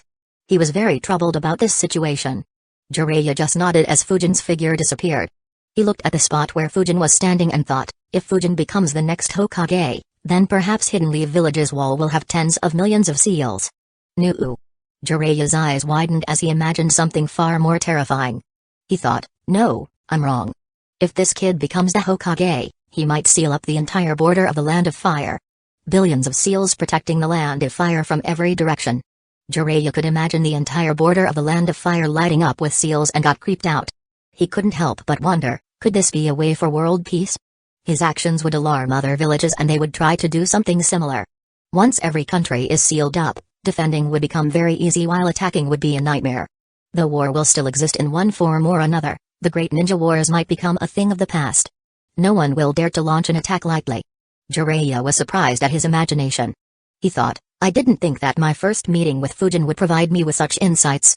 As amusing as such a path to peace would be, it unfortunately is unrealistic. Inscribing billions of seals isn't an easy task. The seals can't be inscribed randomly. They need to interact optimally with each other. Just creating such a complex seal formation design on paper might take over a decade. Inscribing the seals physically will take even longer. And that is with the shadow clone jutsu. Without them, it might take centuries. Not to mention, once other villages get a whiff of this plan, they'll get into action and try to stop such a seal formation from being completed. They could send someone to assassinate the Fuin Jutsu Grandmasters. Alternatively, they could just deploy an army to destroy the entire area. So, the very act of creating a seal formation might trigger the next great ninja war. Jiraiya sighed, understanding what the consequences would be. He muttered, I guess there is no easy way after all. He chuckled helplessly and muttered, oh well, I just hope that he doesn't apply seals to any hot springs. That would be a real trap. Apply seals on the hot springs? That's an interesting idea. As expected of one of the great Sanins. Jiraiya immediately jumped in fright as he heard Fujin's voice behind him. He looked at him and shouted defensively, what interesting idea. That's the dumbest idea. Don't you dare ruin the holy hot springs. Also, why are you still here? Fujin answered, I just remembered something that slipped my mind. However, I have to admit that I didn't expect to hear such a noble idea. Why do you say it is a dumb idea? Fujin asked in the most innocent tone. Jiraiya's expression became more and more annoyed. He cursed, you brat. What do you want? Fujin chuckled and said, oh well, help me out with this one thing and I'll forget what you said. Jiraiya raised an eyebrow and thought, he really wanted something? He asked, what is it? Fujin replied, oh, not much. I wanted to know how to use the fourth Hokage's Rasengan. Jiraiya was surprised by the request. He thought, well, that's a surprise. I didn't think he had an eye on Minato's Rasengan or that he'd blackmail me to get it. Normally, I wouldn't have minded it, but this doesn't feel right. How could he threaten me with hot springs? Where will I conduct my research? Jiraiya replied, unfortunately, that is a top secret in Hidden Leaf Village. It can't be given out so easily. Not to mention, learning that jutsu isn't easy either. Fujin replied, I know. However, I read that the fourth Hokage created it by imitating a tailed beast bomb. Fujin extended his right hand forward. Jiraiya's eyes widened as an unstable Rasengan formed in Fujin's hand. Fujin said, I was lucky or unlucky enough to witness one in action as well. After analyzing it for quite some time, I managed to recreate the Rasengan to an extent. Unfortunately, it is too unstable and I feel like I'm missing a step or two. Jiraiya thought in disbelief, incredible, he almost managed to replicate Minato's Rasengan from its description and after seeing a tailed beast bomb. Fujin dispersed the unstable Rasengan and asked, well, will you tell me now? Jiraiya replied, I didn't expect that you would have already created it. It's almost like the real deal. You only need to learn how to stabilize it better. Jiraiya demonstrated his Rasengan as well before telling Fujin about the 3 steps of learning it. Fujin thanked him and said, by the way, I can't help but feel like the Rasengan is an incomplete jutsu. It only uses shape transformation. I have a feeling that it would become much stronger if nature manipulation is added to it. This time, Jiraiya wasn't too surprised. Anyone who knew Rasengan had a similar thought. He nodded and said, that is true. Minato intended to add nature manipulation to Rasengan and elevate it to a rank as jutsu. Unfortunately, that step is too difficult to achieve. No one has managed it. Fujin replied, ah, that makes sense. Yeah, Considering how difficult the raw Sengon is, adding nature manipulation to it will make it far more complicated. Thanks for letting me know. Fujin and Jiraiya separated once again. Jiraiya thought, such a strange day. Definitely not how I anticipated my meeting with him would go. Meanwhile, Fujin flickered to his house while thinking, that went just as I thought.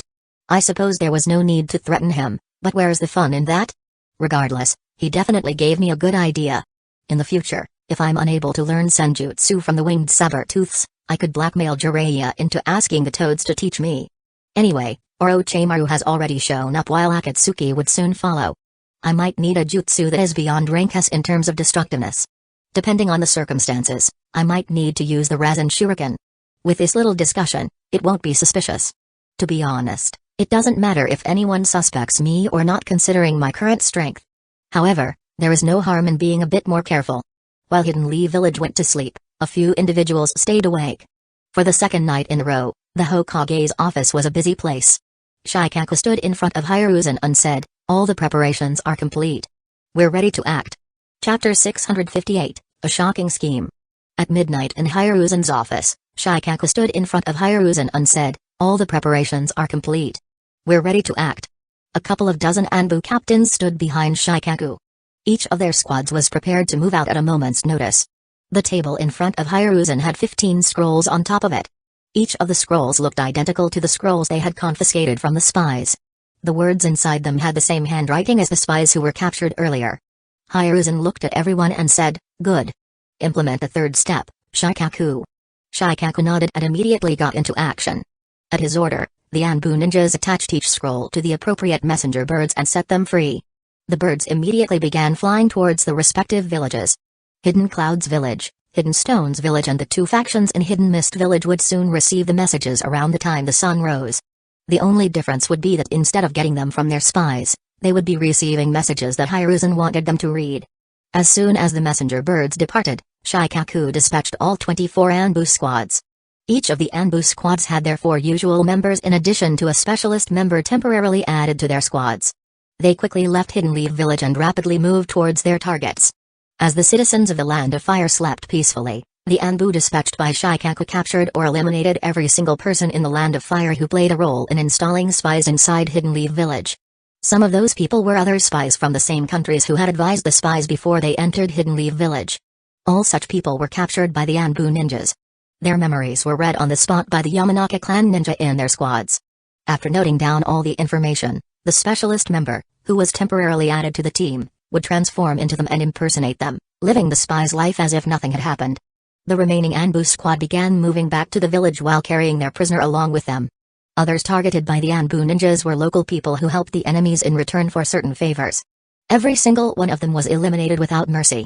By the time the sun rose, nearly the entire spy network of Hidden Clouds Village and Hidden Stones Villages inside the Land of Fire was being controlled by Hidden Leaf Village. Hiruzen and Shikaku would use the new memories obtained to take control of it entirely. Hidden Mist Village's spy network was temporarily left as it was since they had only managed to capture 2 of their spies. So, Hiruzen and Shikaku decided to focus on Hidden Clouds Village and Hidden Stones Village first. However, these actions didn't attract any attention due to how stealthily the missions had been carried out. What attracted attention was that several people had gone missing during the night, including some of the Fire Daimyo's family members. As a result, dozens of missions were issued to Hidden Leaf Village within hours. The Step 3 of Hiruzen's plan was a resounding success.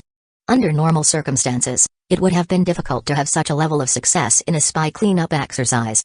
However, due to the information Hiruzen spread about Fujin, Hidden Stones Village and Hidden Clouds Village became desperate to confirm whether the information was accurate or not. Knowing the severity of the situation, they decided to disregard the costs to get more intel about Fujin and Orochimaru's fight. As a result, they provided Hiruzen with an opening that was ruthlessly exploited by Hiruzen. While Hiruzen was cleaning up his house, Onoki, Mai and Yagura received the messages sent by their spies. Except for Yagura, the remaining began reading it immediately with some of their close aides nearby. In the Raikage's office, there were 8 scrolls on his desk. A quickly opened them one by one and went through each one of them. Standing next to him, Mabui looked at the scrolls as well. Since Hiruzen intended to use this opportunity to increase Fujin's reputation, he didn't change the information in the scrolls much. If anything, he exaggerated the amount of destruction that was caused in the battle. As they completed reading the first scroll, Ai's expression became grim. He said, "It looks like Fujin and Orochimaru clashed for sure during the Chunin exams. A lot of the information is still missing and things might not have happened like how the Hokage propagated it, but it is safe to say that Fujin at least held back Orochimaru until he received reinforcements." Mabui agreed and said, "Yes, his threat is far greater than what we originally envisioned." A nodded and went through the next scrolls. The information in the first 5 scrolls was quite similar with minimal differences among them in order to not raise any suspicions. It mentioned the state of the battlefield, some of the rumors spreading around and some details of Fujin's second clash against Orochimaru with minor variations. A opened the 6th scroll and began reading. Immediately, A and Mobui's eyes widened in shock. Just like the previous 5 scrolls, it also held information about the battlefield and the second clash. However, it had additional information. A piece of information that shocked both A and Mabui. The scroll said that the spy heard more details from his Hyuga friend who was near the location of the fight and confirmed that Fujin had indeed fought against Orochimaru by himself and inflicted terrifying injuries upon him. Mabui muttered in shock, nearly half of Orochimaru's body was destroyed when he escaped? And Fujin also destroyed his prized sword of Kusanagi? Just like the Raikage's office, the Tsuchikage's office was stunned as well. Among the 5 scrolls they received, one had the same shocking information. Kitsuchi muttered in disbelief. "He has grown to this extent?" Onoki frowned and said, "It is too late. We can no longer kill him with any of those strategies. Pull back our ninjas. Label him as flee on sight. Unless I, Rashi or you are present, Hidden Stone's village ninjas shouldn't engage in combat against him. Unless you have a lot of backup, you shouldn't fight him either, Kitsuchi." Kitsuchi nodded. He had no complaints. He just regretted the fact that he couldn't kill Fujin back when he had nearly managed to trap Fujin. However, there was nothing he could do now. If he tried to trap Fujin the same way once again, he would be lucky to get out unscathed. In the Mizukage camp, Yagura didn't pay any attention to the news. However, his subordinates paid very close attention to it. To say they were shocked was an understatement. At the same time, all of them were angry at the fact that the one who killed so many of their comrades had reached this stage. Just like Onoki, they had created several plans to deal with the spectral swordsman after they quashed the rebellion. However, now they were relieved that Fujin was no longer active around the Land of Water. In the rebel camp, Al said, "I didn't think that boy would become someone so strong in a few years." Mai seductively smiled and muttered, "Yeah, he has become quite the man."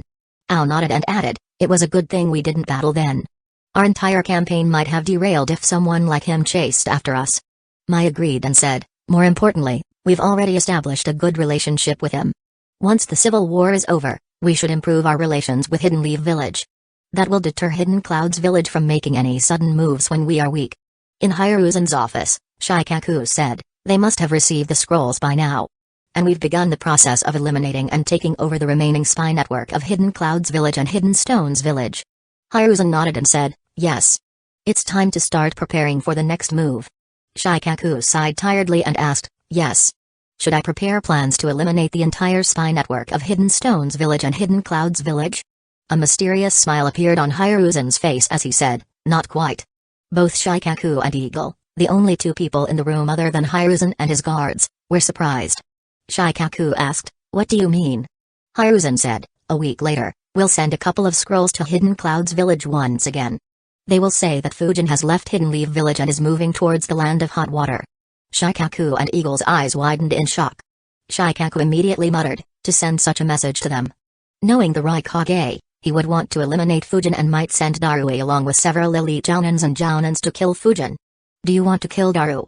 "No." Shikaku's eyes widened as he suddenly realized something. He said, "No, Fujin is too strong for Darui and others to guarantee his death. If the Raikage was to know that Fujin was in the Land of Hot Water, he would make a move himself." "Are you planning to kill the 4th Raikage?" Shikaku was shocked by what he realized. He looked at Hiruzen in disbelief and thought, "Kill the Raikage? Difficult. Extremely difficult. He is undoubtedly the fastest ninja alive and his defense is too good. However, if there is one ninja that could kill him, it would be." Chapter 659, A Hokage's Duty. However, if there is one ninja who could kill the Raikage, it would be. Looking at Hiruzen, Shikaku recalled his glorious days. In his prime, Hiruzen was so devastating on the battlefield that he received the same nickname as the first Hokage and was called as the God of Shinobi. To receive such a title while living in the same era as the 3rd Raikage, the 3rd Tsuchikage, Hanzo and several other formidable shinobi showed how strong Hiruzen was. Even though Hiruzen's strength had waned with age, There was no question about his skills and capabilities. Shikaku couldn't help but think, if Lord Hokage is serious and we set the perfect trap, we could get rid of the fourth Raikage. However, can Lord Hokage still do it without getting injured? If he were to get critically injured, then it would be a massive blow to Hidden Leaf Village during these tumultuous times. Not to mention, if we failed to kill the Raikage and allowed him to escape, Hidden Leaf Village might have to go to war against Hidden Cloud's village. It is too risky. Before Shikaku's thoughts wandered any further, Hiruzen said, "Kill the fourth Raikage? No, that is too risky and too troublesome. A battle against someone like him can't be hidden from others.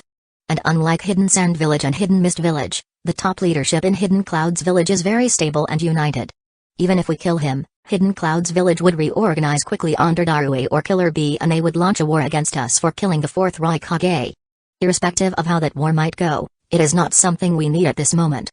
Hiruzen grabbed Hidden Cloud's village's map and laid it on his table. Shikaku and Eagle immediately glanced at it and noticed 10 places that were marked. Shikaku muttered, "So that's who your target is." Looking at the 10 marked places, Eagle muttered, "After we spread rumors in the Land of Lightning to lower the morale of their citizens, Hidden Cloud's village created 10 bases at strategic places inside the Land of Lightning. 100 ninjas having at least the Chunin rank are stationed in each of those bases at any given time. Those bases make it very difficult and risky for our Anbu to operate within the Land of Lightning as they can react within an hour or two." That said, while their official reason for creating the bases was to quickly eliminate any foreign or rogue ninjas in their territory, their real reason was to prepare their ninjas for the next war. Everyone stationed there trains as if a war is on the horizon. "Do you want to eliminate one of these bases?" Hiruzen replied, "Not just one, but as many as we can." "Of course, everyone inside the destroyed bases will be killed as well." Eagle and Shikaku quickly analyzed Hiruzen's words. After a minute, Eagle asked, "Is this wise? By taking over the spy network of Hidden Stone's village and Hidden Cloud's village, there is a lot we could do. We could cause them so much pain that they would regret ever sending spies to Hidden Leaf Village. Your plan would do just that to Hidden Cloud's village. However, is this a good time? Orochimaru is hovering around our village and Hidden Sand Village is most likely planning to backstab us. In such a situation, antagonizing 2 villages that are equal to us in strength is not a good idea. If they were to be offended and make a move after we deal with Orochimaru and Hidden Sand Village, we could be in a very difficult position." Hiruzen nodded and said, "Yes, if we antagonize them both, then we would be in a difficult position. That is why we will only target Hidden Cloud's village.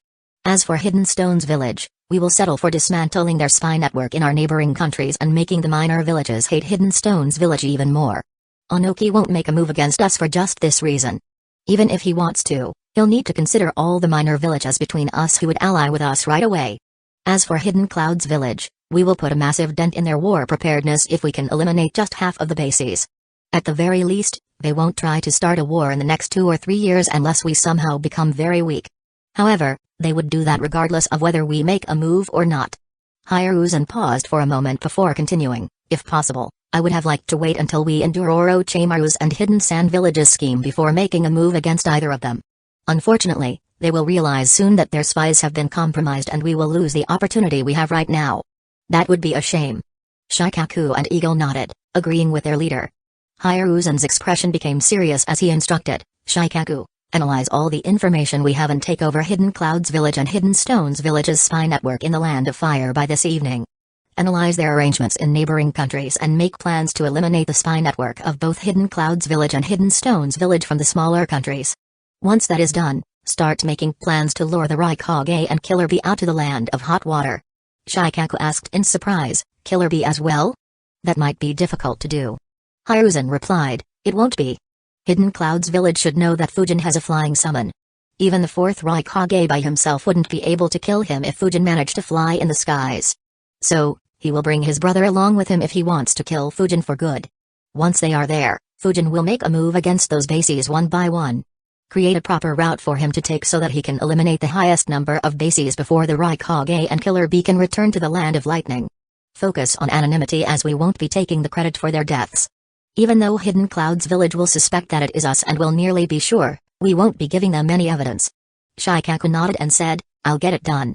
Understanding the importance of the situation, Shikaku didn't dare to be lazy or complain about how he wasn't getting any sleep. Hiruzen turned his gaze towards Eagle and instructed, "Prepare at least 50 more Anbu squads in a week. You will be leading the mission to eliminate the spy network of Hidden Stones Village and Hidden Clouds Village. Eagle nodded as well and said, I'll get right to it. Both Shikaku and Eagle left Hiruzen's office and began preparing immediately. Hiruzen grabbed his smoke pipe and got up from his chair. He gazed at the stone faces of the Hokage and thought, if I have to use the dead demon-consuming seal to stop my traitorous disciple and join you three, I will at least ensure that Hidden Leaf Village gets a breathing space of a few years at the very least. That time will be sufficient for Jiraiya to stabilize his rule and for Fujin to become even more formidable. Due to his encounter with Orochimaru, Kakashi has begun training seriously once again. As for Guy, he never stops training. Even if I have to sacrifice myself in a month, the village will still be stronger by the time the next Great War arrives. In the Raikage's office, Mabui and A went through all 7 scrolls. Mabui muttered, so what the Hokage said was true. However, there is one thing that doesn't make sense. If Orochimaru was so injured, how did he return unscathed to Hidden Leaf Village within 5 days? A said, you're forgetting about his ability to heal. Orochimaru is a very troublesome fellow. Though defeating him isn't difficult, killing will be a challenge even for me.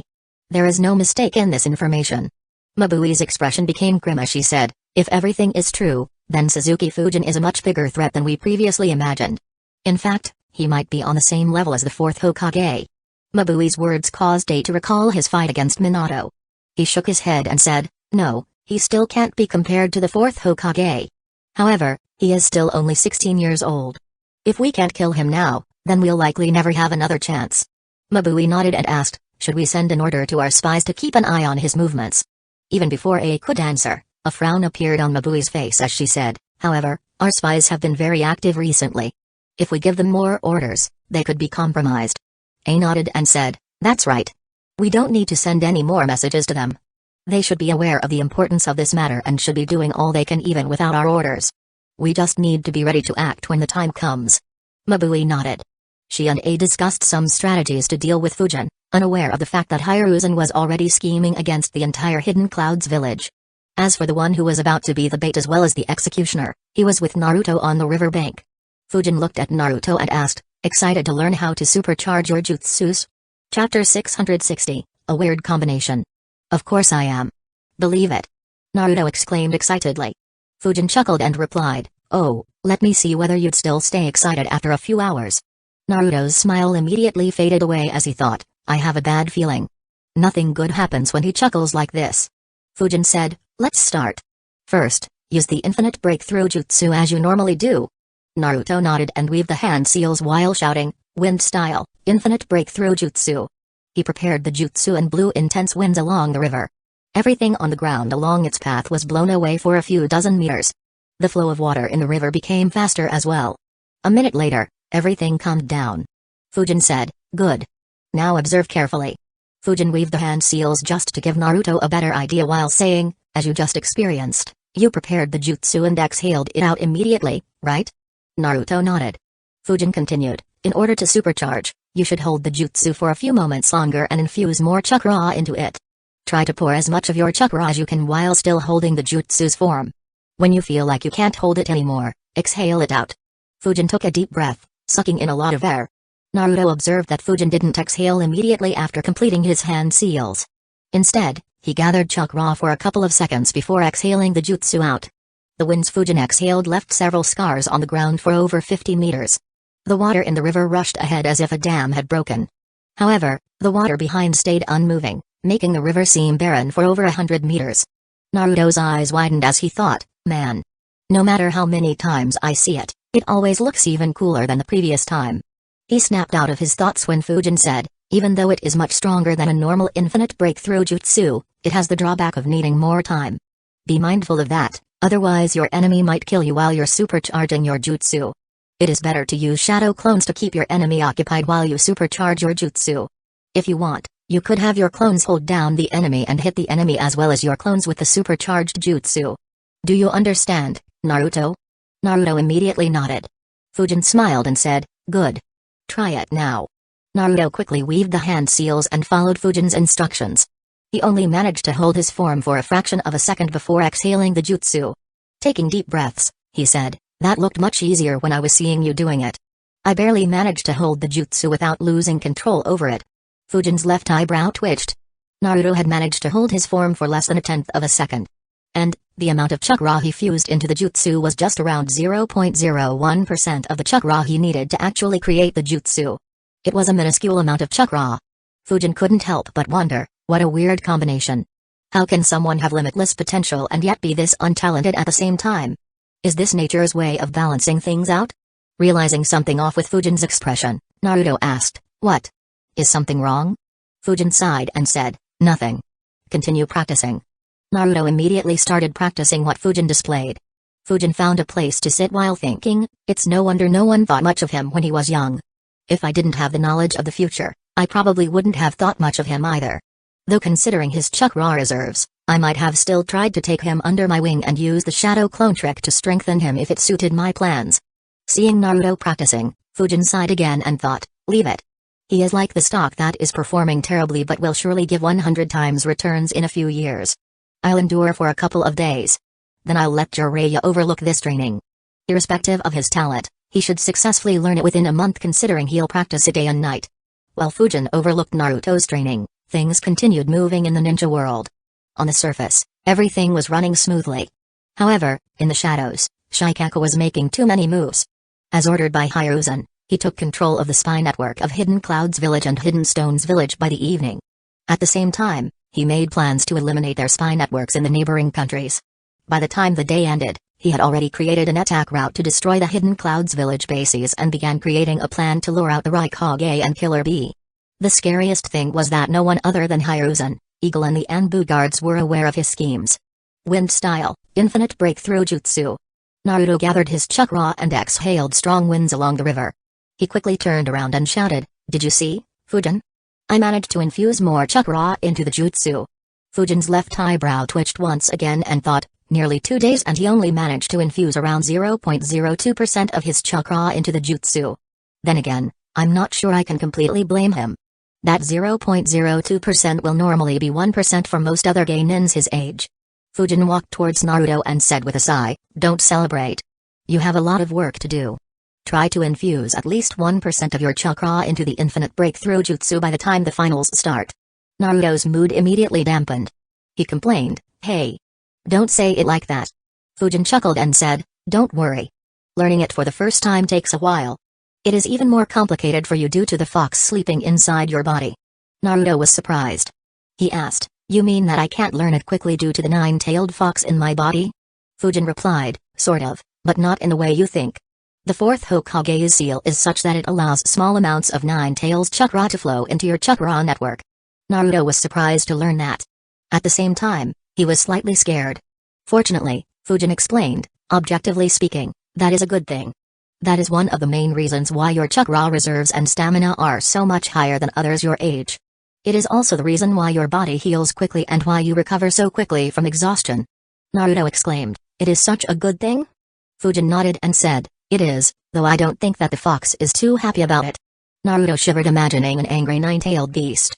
He muttered, "That sounds super scary." Fujin chuckled and said, "Don't worry. He won't be able to break the seal. As for his anger, try thinking of ways to quell it and pacify the fox once you become strong enough to ensure that he can't kill you in the blink of an eye." Naruto was surprised. He wondered, can Nine-Tails' anger be pacified? Even the beast inside Naruto was surprised to hear such words. Fujin continued, "Anyway, while it is a good thing, it also makes controlling your chakra much more difficult for you. That is why such things are more difficult for you than others. Continue training hard for the rest of the month." Naruto began nodding but stopped halfway. He looked at Fujin suspiciously and asked, "Why are you saying it as if you won't continue training me?" Fujin chuckled and said, "That's right. I won't be." Naruto immediately complained, "Hey. That's not fair. You promised to train me for the entire month." Fujin chuckled again and said, "I was, but someone else was more interested in teaching you." Naruto asked in confusion, "What do you mean? Who is interested in teaching me?" Fujin replied, "A rather interesting fellow. Normally I wouldn't have agreed, but he can teach you a couple of things that would be very beneficial for you which I unfortunately can't. It would also allow you to make supercharged jutsus even more terrifying." Naruto asked in surprise, "Something that even you can't teach me? Who is he?" Fujin grabbed a kunai and handed it to Naruto while saying, "This kunai has 10 explosive seals inscribed on it. Throw it at that bush and you'll see who he is." Naruto looked at the bush in confusion. Moments later, A white-haired man popped out and shouted, "Do you want to kill me?" Fujin chuckled while Naruto took a closer look at that guy. His eyes widened and he pointed at him while shouting, "Hey! He's that pervert." Jiraiya's eyebrows twitched as Fujin barely managed to control his laughter. Naruto looked at Fujin and asked, "Why are you letting this pervert train me? Who is he?" Before Fujin could make the situation worse, Jiraiya bit his thumb and slammed his hand on the ground, summoning a toad beneath him. He loudly said, "Good question. I'm the Holy Hermit Sage of Mount Mayabaku, otherwise known as the Toad Sage. Pleased to meet ya." Chapter 661, Two Lunatics. Toad Sage?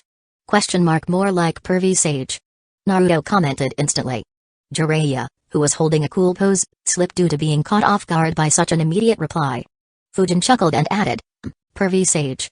That is more appropriate. I'm surprised no one ever called you that before." Jiraiya dispelled the summoned toad while sighing, "The young generation has no respect. Who dare to call me that?" Before he could say anything, Naruto asked again, "Can he really teach things you can't teach me?" Fujin replied with a smirk, "Well, he might be a pervert, but he is one of the strongest ninjas in the world." Naruto's eyes widened as he exclaimed, "One of the strongest ninjas in the world?" Fujin nodded and said, "Yup. Remember Orochimaru?" Naruto nodded. How could he forget someone who trashed them so brutally? Fujin replied, "Just like Orochimaru, he is one of the three great Sannin, the shinobi trained by the third Hokage." Naruto's eyes widened once again as he looked at Jiraiya in shock. Jiraiya grinned thinking, "Not bad, I guess I have some reputation left." Unfortunately for Jiraiya, Naruto exclaimed instantly, "No way. How did someone trained by Grandpa Hokage become such a pervert?" Fujin chuckled and said, "And, the mighty fourth Hokage was also his student. Perhaps you might learn about how to become a Hokage from him. Are you still unsure whether you want to learn from him?" Naruto's mouth opened wide, his jaw nearly falling to the ground. He wondered, what crazy world is this? How come a pervert is so cool? Jiraiya was finally satisfied with Naruto's reaction. He asked teasingly, "So, do you want to train under me or not? Maybe I should look for someone else to train." Wasting no time, Naruto smiled and said, "Hee, of course I want to train. I was just messing around earlier. I would love to learn from the great sage." Jiraiya's eyes twitched as he thought, such a shameless brat. He is more like me than Minato. Fujin smiled as well and said, "Good. I'll leave Naruto to you. Look after his training to supercharge jutsus as well. As you saw earlier, he'll need some time to master it." Jiraiya nodded and said, "Don't worry, I will." Fujin nodded in response and walked away as he said, "Good luck, Naruto." Naruto nodded when he realized that he was still holding the kunai. He asked, "What about this kunai?" Without turning around or stopping, Fujin replied, "Keep it. You might need it. Throw it at him if you see him peeping again. If you need more, feel free to ask." Jiraiya looked annoyingly at Fujin, but Fujin disappeared before he could say anything. He muttered internally, "Sensei didn't say that he was so troublesome." At the same time, Naruto looked suspiciously at Jiraiya and wondered, "He'll peep on girls while we are training? And I have to stop him with such powerful kunai? Ugh, who did you leave me with, Fujin?" Unfortunately for Naruto, it was too late for him to back out. Fortunately for him, Fujin was just messing around as he wanted some entertainment for himself. Fujin stepped in front of his door and was about to open it when his hand stopped. He glanced behind him. Moments later, an Anbu guard appeared behind him and said, "Lord Hokage wants to see you right away." He disappeared as quickly as he appeared. Fujin thought, "That's strange. Was he waiting for me to hand Naruto over to Jiraiya? Or is it just a coincidence? Besides, why would he need me right now? The sword shouldn't have arrived yet." Fujin flickered a few times and reached Hiruzen's office. Hiruzen and Shikaku were the only ones there. As soon as Fujin entered, the Anbu guards left and sealed the room. Hiruzen smiled and said, "Fujin, come here and sit." He pointed to the chair next to Shikaku's. Fujin sat down and said, "The only time you tell me to sit is when something important has happened." "What is it?" Fujin still recalled the first time Hiruzen asked him to sit down. It was after his squad was trashed badly by Hidden Cloud's village. That day, Hiruzen informed him about Jiraiya killing around 250 Hidden Cloud's village ninjas and the rumors circulating about him in the Land of Lightning. He tried recalling whether something major happened during this time but couldn't recall any such information from his memories. Hiruzen chuckled and said, "Nothing has happened until now. However, something will happen soon. And, you'll be the one to do it." Fujin raised an eyebrow and asked, "What do you mean?" Shikaku answered, "He means that you'll be going to the Land of Lightning to kill a few Hidden Cloud's village ninjas." Fujin was stumped. He muttered, aren't we facing a threat from Orochimaru and possibly Hidden Sand Village? Why are we making a move against Hidden Clouds Village? Fujin couldn't make any sense of it. He wondered, did Raikage make any weird moves during this time? No, that shouldn't be it. I would have remembered it. Is it something else, or did he make a move because of my existence? Before Fujin could make any more wild guesses, Shikaku explained to him how they baited and captured the spies, took over the spy networks of Hidden Clouds Village and Hidden Stones Village, and were about to cause both Hidden Clouds Village and Hidden Stones Village quite a bit of pain. The more Fujin listened, the more speechless he became. He thought, what in the fucking hell? When did these two become lunatics? We are about to be attacked by our only major ally and a troublesome rank S ninja who has his own minor village, and these two are planning to make a move against the two villages equal to us in power instead of making any contingencies about the matter at hand? He couldn't help but sigh aloud and muttered, your plans are absurd. Too absurd. However, why do such absurd plans make perfect sense? Both Hiruzen and Shikaku chuckled, knowing why Fujin reacted in such a way. Wanting to understand how much Fujin figured out, Hiruzen asked, why don't you answer that question yourself? Fujin answered, common sense says that we should focus on Hidden Sand Village and Orochimaru. As long as we endure their scheme without losing any strength while making them pay dearly, no other village will dare to attack us. However, if we suffer heavy damage, then Hidden Clouds Village will make a move and Hidden Stones Village will follow even if we didn't do anything to offend them. With this move, Hidden Clouds Village's war readiness will suffer and they will think several times before making a move even if we are weakened. Without Hidden Clouds Village, Hidden Stones Village won't make a move either. Even if they end up making a move, Hidden Clouds Village's forces would be weaker and Hidden Stones Village would lack intelligence and will have to face the armies of Hidden Grass Village and Taki before they reach us, giving us some room to maneuver. And, in the case where we don't suffer much against Orochimaru's plans, Hidden Clouds Village and Hidden Stones Village won't try to make a move against us even if they are offended considering the losses they just suffered. No matter how the situation develops, this move will be beneficial for us.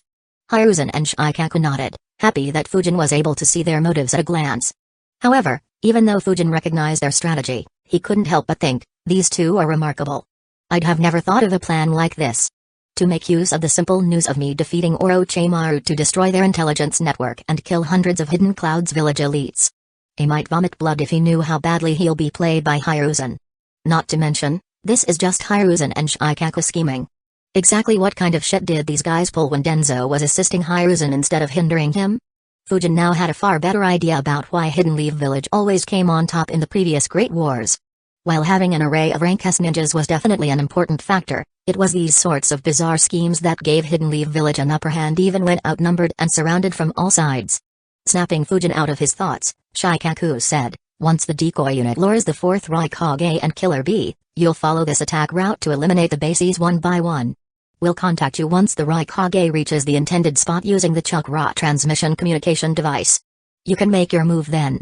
However, Shikaku paused for a couple of seconds before continuing. While I and Lord Hokage agree on nearly every aspect of this plan, there is one aspect where we have different opinions.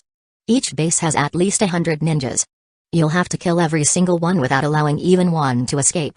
While I don't doubt your strength, doing this alone is extremely difficult.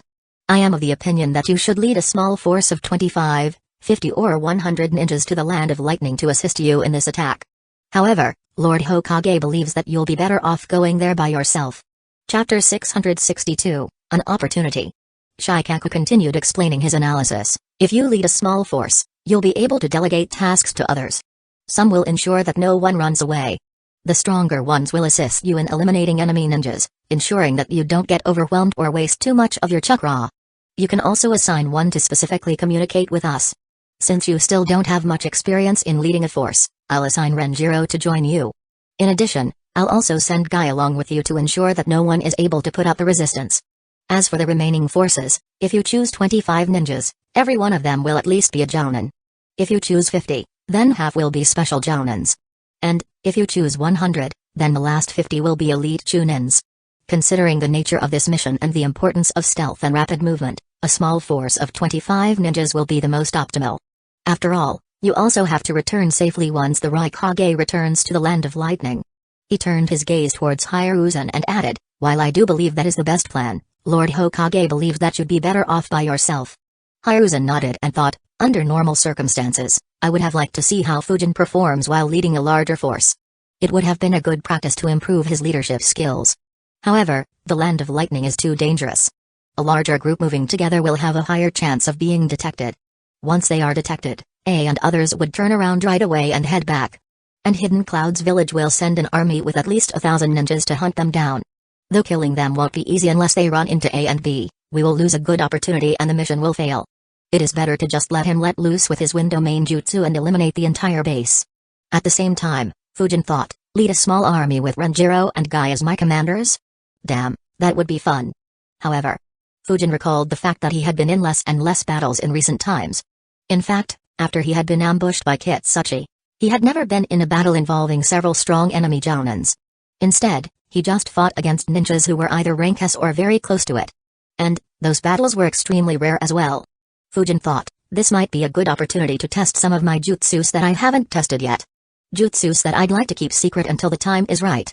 A mission where I have to eliminate everyone and destroy their bodies would be perfect for doing that. In addition, if I go alone, I could seek out a battle against A. However, I'm not sure if I can take him on with my Akura identity. Considering that B is with him, I can't take them on even if I go all out. Even with Flying Thunder God, I doubt I'd be able to defeat the two of them at the same time. However, I can always escape. Oh well, I'll decide after I visit there. Perhaps I could use Darui to sharpen my blade. Even if I don't find him, I'm sure that there are a bunch of strong elite jounins to practice my lightning jutsus on. I'm sure he wouldn't mind some mess. If he does, he can always search for Akura. Hiruzen and Shikaku didn't disturb Fujin, thinking that he was analyzing what option to choose. Fujin finally looked at Shikaku and said, I have a jutsu that is perfect for eliminating a large group of ninjas. In addition, I'll be able to use wind instantaneous body jutsu more effectively to travel faster between the bases by myself. So, it'll be better if I go alone. Under normal circumstances, Shikaku would have argued against it. Instead, he just looked at Hiruzen and thought, as I expected. Fujin has a jutsu that would make this mission easier for him. That is why Third said that he should go alone. Shikaku replied, alright, as you wish. However, we need to ensure that the communication works properly so that we can contact you whenever required. Since you'll be fighting, you won't be able to carry it on your back all the time. Without it, we won't be able to warn you of the Raikage's movements. Fujin nodded and said, yeah, carrying it on my back would be inconvenient. I'll store it in a scroll once you inform me to start. After that, we'll communicate with seals. Shikaku raised an eyebrow and asked, seals? Fujin nodded and said, yeah, seals. Fujin grabbed a scroll, withdrew a few communication seal tags and placed them on the desk. He said, these seal tags work in pairs. If you damage the first one, the second will be damaged as well. While it isn't as good as the chakra transmission communication device, it can be used to pass specific messages. For instance, you can destroy the red tag to inform me to abort the mission. You can destroy the blue tag to inform me to activate the communication device as soon as I can. Shikaku asked suspiciously, there are such tags? Where did you find them? Fujin replied neutrally, I created them, of course. I thought you already knew. Shikaku replied, why would I be asking if I knew? Why didn't you tell anyone about such a useful invention? It'll be very helpful for communicating during missions. Fujin raised an eyebrow and asked, what do you mean by not telling anyone? He knew about them for years. Fujin pointed towards Hiruzen while saying it. Shikaku looked at him as well and asked, you knew? Why didn't you inform me?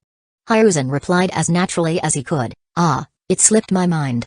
Shikaku looked suspiciously at Hiruzen and wondered, did he really forget? Why do I feel like it was something else? At the same time, Hiruzen nervously thought, tell you? And then what? You would have made me ask for those seals from him. Do you know how greedy this boy was back then? Well, he still is, but he at least has some control now.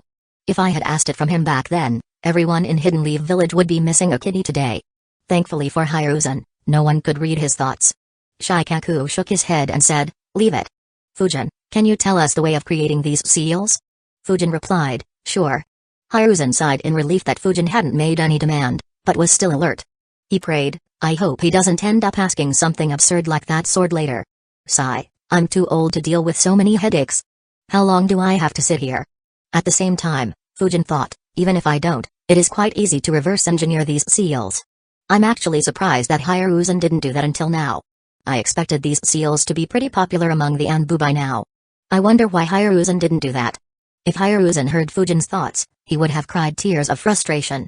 He had that thought but didn't dare to do so, fearing how Fujin might respond after knowing his seals had been replicated without asking him. Knowing how greedy Fujin was, Hiruzen knew that the price of whatever he wanted would double if he did that. Shikaku said, "Thank you. I'll make official arrangements regarding it. Anyway, I've explained the entire plan to you. You'll leave with the decoy squad after 4 days. Prepare in any way you have to. Remember, while we will lure the 4th Raikage and Killer Bee away, they still have Yujiro, the Jinchuriki of Two Tails and Darui. You may have to face them." Fujin cut him off and asked, "Should I kill them as well if I encounter them?" Fujin thought, "I didn't think I'd get a chance to go up against Yujiro. Getting 2 tails might be easier than 1 tail and wouldn't have many repercussions in the future." Shikaku answered, "I'd recommend just using wind instantaneous body jutsu and escape if you sense them. While I don't doubt that you may be able to kill them, considering the nature of the mission, they'll be moving in large groups. It'll be extremely difficult to eliminate a rank S ninja reinforced by several jounins and elite jounins." Fujin nodded and said, "That makes sense." Shikaku added, "Reinforcements from Hidden Cloud's village are just one factor. The bigger issue is that they might just recall everyone from the bases back to Hidden Cloud's village once they realize that someone is targeting them. So prepare accordingly. Keep the fact that you've destroyed some bases hidden for as long as you can. If you have any doubts or want to exchange any ideas or plans, approach me right away." Fujin thought for a bit and said, "All right." Chapter 663, Calling Off the War. The three of them discussed the plans for a while before calling it a night. As Fujin returned to his house, he thought, "This is an interesting turn of events. I didn't expect that my existence would give Hidden Lee Village such an opportunity. However, it is more than that. Hiruzen is far more confident right now as compared to a few years ago. Earlier, he might not have taken this risk. If he had this confidence when I returned from my promotion mission, there might have been a new country on this continent. I guess my wins against Kitsuchi, Juzo, Sasori and Orochimaru are a big factor in this change in mindset. That said, the bigger factor should be that the number of Hidden Leaf Village ninjas has increased dramatically in the last few years. In particular, the Anbu has become very strong. Anyway, how should I approach this attack?" Fujin fell into a deep thought. He analyzed, "While I have many attacks that cause destruction on a large scale, the only jutsu that can guarantee everyone's death is the wind domain. However, it has a fatal flaw. I can't reabsorb the chakra I emitted to create the wind domain. It will exhaust my chakra very rapidly. Even though I have Yoro's body, experimenting on him can't be done in a few days. And that is after I make Kabuto's skills my own. That'll take several months. The natural alternative is decreasing the amount of chakra I use to create the wind domain. However, that isn't feasible in this situation either, as it might allow some to escape. So, I'll only be able to destroy 3 to 5 bases before I'm forced to stop and recover my chakra. With soldier pills, I should be able to recover my chakra within a few hours and have another go before A returns. However." A smile appeared on Fujin's face as he muttered, "That's no fun." Fujin thought, "I had an inspiration during my fight against Orochimaru. If everything goes like how I imagine, then my wind domain will have a new aspect. It wouldn't be as convenient as absorbing the chakra back, but it might have some combat applications. Oh well, I have 4 days to try it out." Fujin let out a yawn and muttered, "I'll train tomorrow, I need some sleep first." The next day, Fujin left his clones to look after the training of his students while he went to a different training ground. Jiraiya began training Naruto as well. Just like in the original story, he had a talk with Naruto about the 2 types of chakra and had him sign a contract with the Toads. The only difference was that instead of making him walk on the river or making his clones fight among themselves to exhaust his chakra, he did it by making Naruto practice supercharging the infinite breakthrough jutsu. In Hidden Sand Village, Rasa finally received a reply from Orochimaru. He read the scroll several times, his expression becoming uglier every single time. In the end, he sighed and ordered, "Summon the council members for another council meeting." Within a few minutes, the Hidden Sand Village Council assembled once again. Goza asked, "Did we get a response from Orochimaru?" All the other council members were curious as well. Rasa didn't speak and just placed the scroll on the table. The council members quickly went through the scroll and their expressions became ugly as well. Tajiro muttered, "It was true." Rasa said softly, "The Hokage didn't lie." Goza added, "Hidden Leaf Village has another ninja at the level of the Sannin." Sajo said, "And this one might be even more troublesome. If the chaos in the east was truly caused by him at the age of 13, who knows what he could do when he becomes 23. Rasa agreed, "Yeah, he might make Denzo look like a saint." Similar comments were passed in the council. Finally, Goza asked, "Lord Kazekage, should we still go ahead with our plan?" The third Hokage might be old, but we shouldn't underestimate him. Baki sent a message informing us that Jiraiya of the Sannin has returned to Hidden Leaf Village. And now there is another one who is strong enough to defeat Orochimaru by himself. While Orochimaru said that Tsunade wouldn't return to the village, we don't know how true that is. Even though Orochimaru said in the scroll to not worry and that he'll make arrangements to deal with all of them, I don't think we should trust the snake. If the war goes south, he might ditch us and escape. Sajo added, in addition, we shouldn't forget that he is a former Hidden Leaf Village ninja. Even though he has gone rogue, we don't know whether the relationship is as bad as Orochimaru says it is. This could also be a trap to lure our elites into Hidden Leaf Village and cause us massive losses. The addition of another strong rankest ninja made the council very wary of their plans. Even before Fujin's strength was known, their plan was very risky. If they lost, they would be completely at the mercy of Hidden Leaf Village. Now that they knew Fujin's strength, their plan was no longer just risky. Instead, it was almost suicidal. Another council member said, I know that we are very angry at what Hidden Leaf Village did in the east and want revenge for the same. We also want to use this opportunity to improve our village's finances by putting the Wind Daimyo under pressure. However, all that will happen if we win the war. If we lose the war, then our situation will worsen in a terrifying manner. We will not only lose several of our elites, but the Wind Daimyo will also become closer to Hidden Leaf Village. With such high stakes, we shouldn't go into such a risky war. Except for Tajiro, who wanted to see chaos and become the next Kazekage, nearly every other council member advised Raza to put a temporary hold on the plans. Raza heard everyone's advice and said, I understand your thoughts. I agree. This plan has become too risky to implement. We will stop it and make a new plan later at a more optimal time. However, we will need Orochimaru's help when we try to attack Hidden Leaf Village once again. We could also use his help when we try to lure Suzuki Fujin and eliminate him. So, I won't be blowing him off like several of you suggested. Instead, I'll meet him and check out what arrangements he has. If they are truly as good as he claims they are, then we will continue with the attack. However, if they are inadequate, I'll call off the attack and we'll stay in touch for our next plan. The council thought about it and agreed. Goza said, for a plan to be adequate, he would need to have methods to restrain both Fujin and Jiraiya while the two of you fight against the Hokage. He also needs to have a contingency plan to deal with Tsunade if she shows up. In addition, we shouldn't forget about Kakashi Hatake and the several clan leaders in Hidden Leaf Village. Raza replied, obviously. Don't worry, I'll keep everything in mind. The Hidden Sand Village Council discussed a few more things before dispersing. 4 days later, Fujin walked into Hiruzen's office and saw quite a few familiar faces. He smiled and said, it's been a while. Have you been doing well, Captain?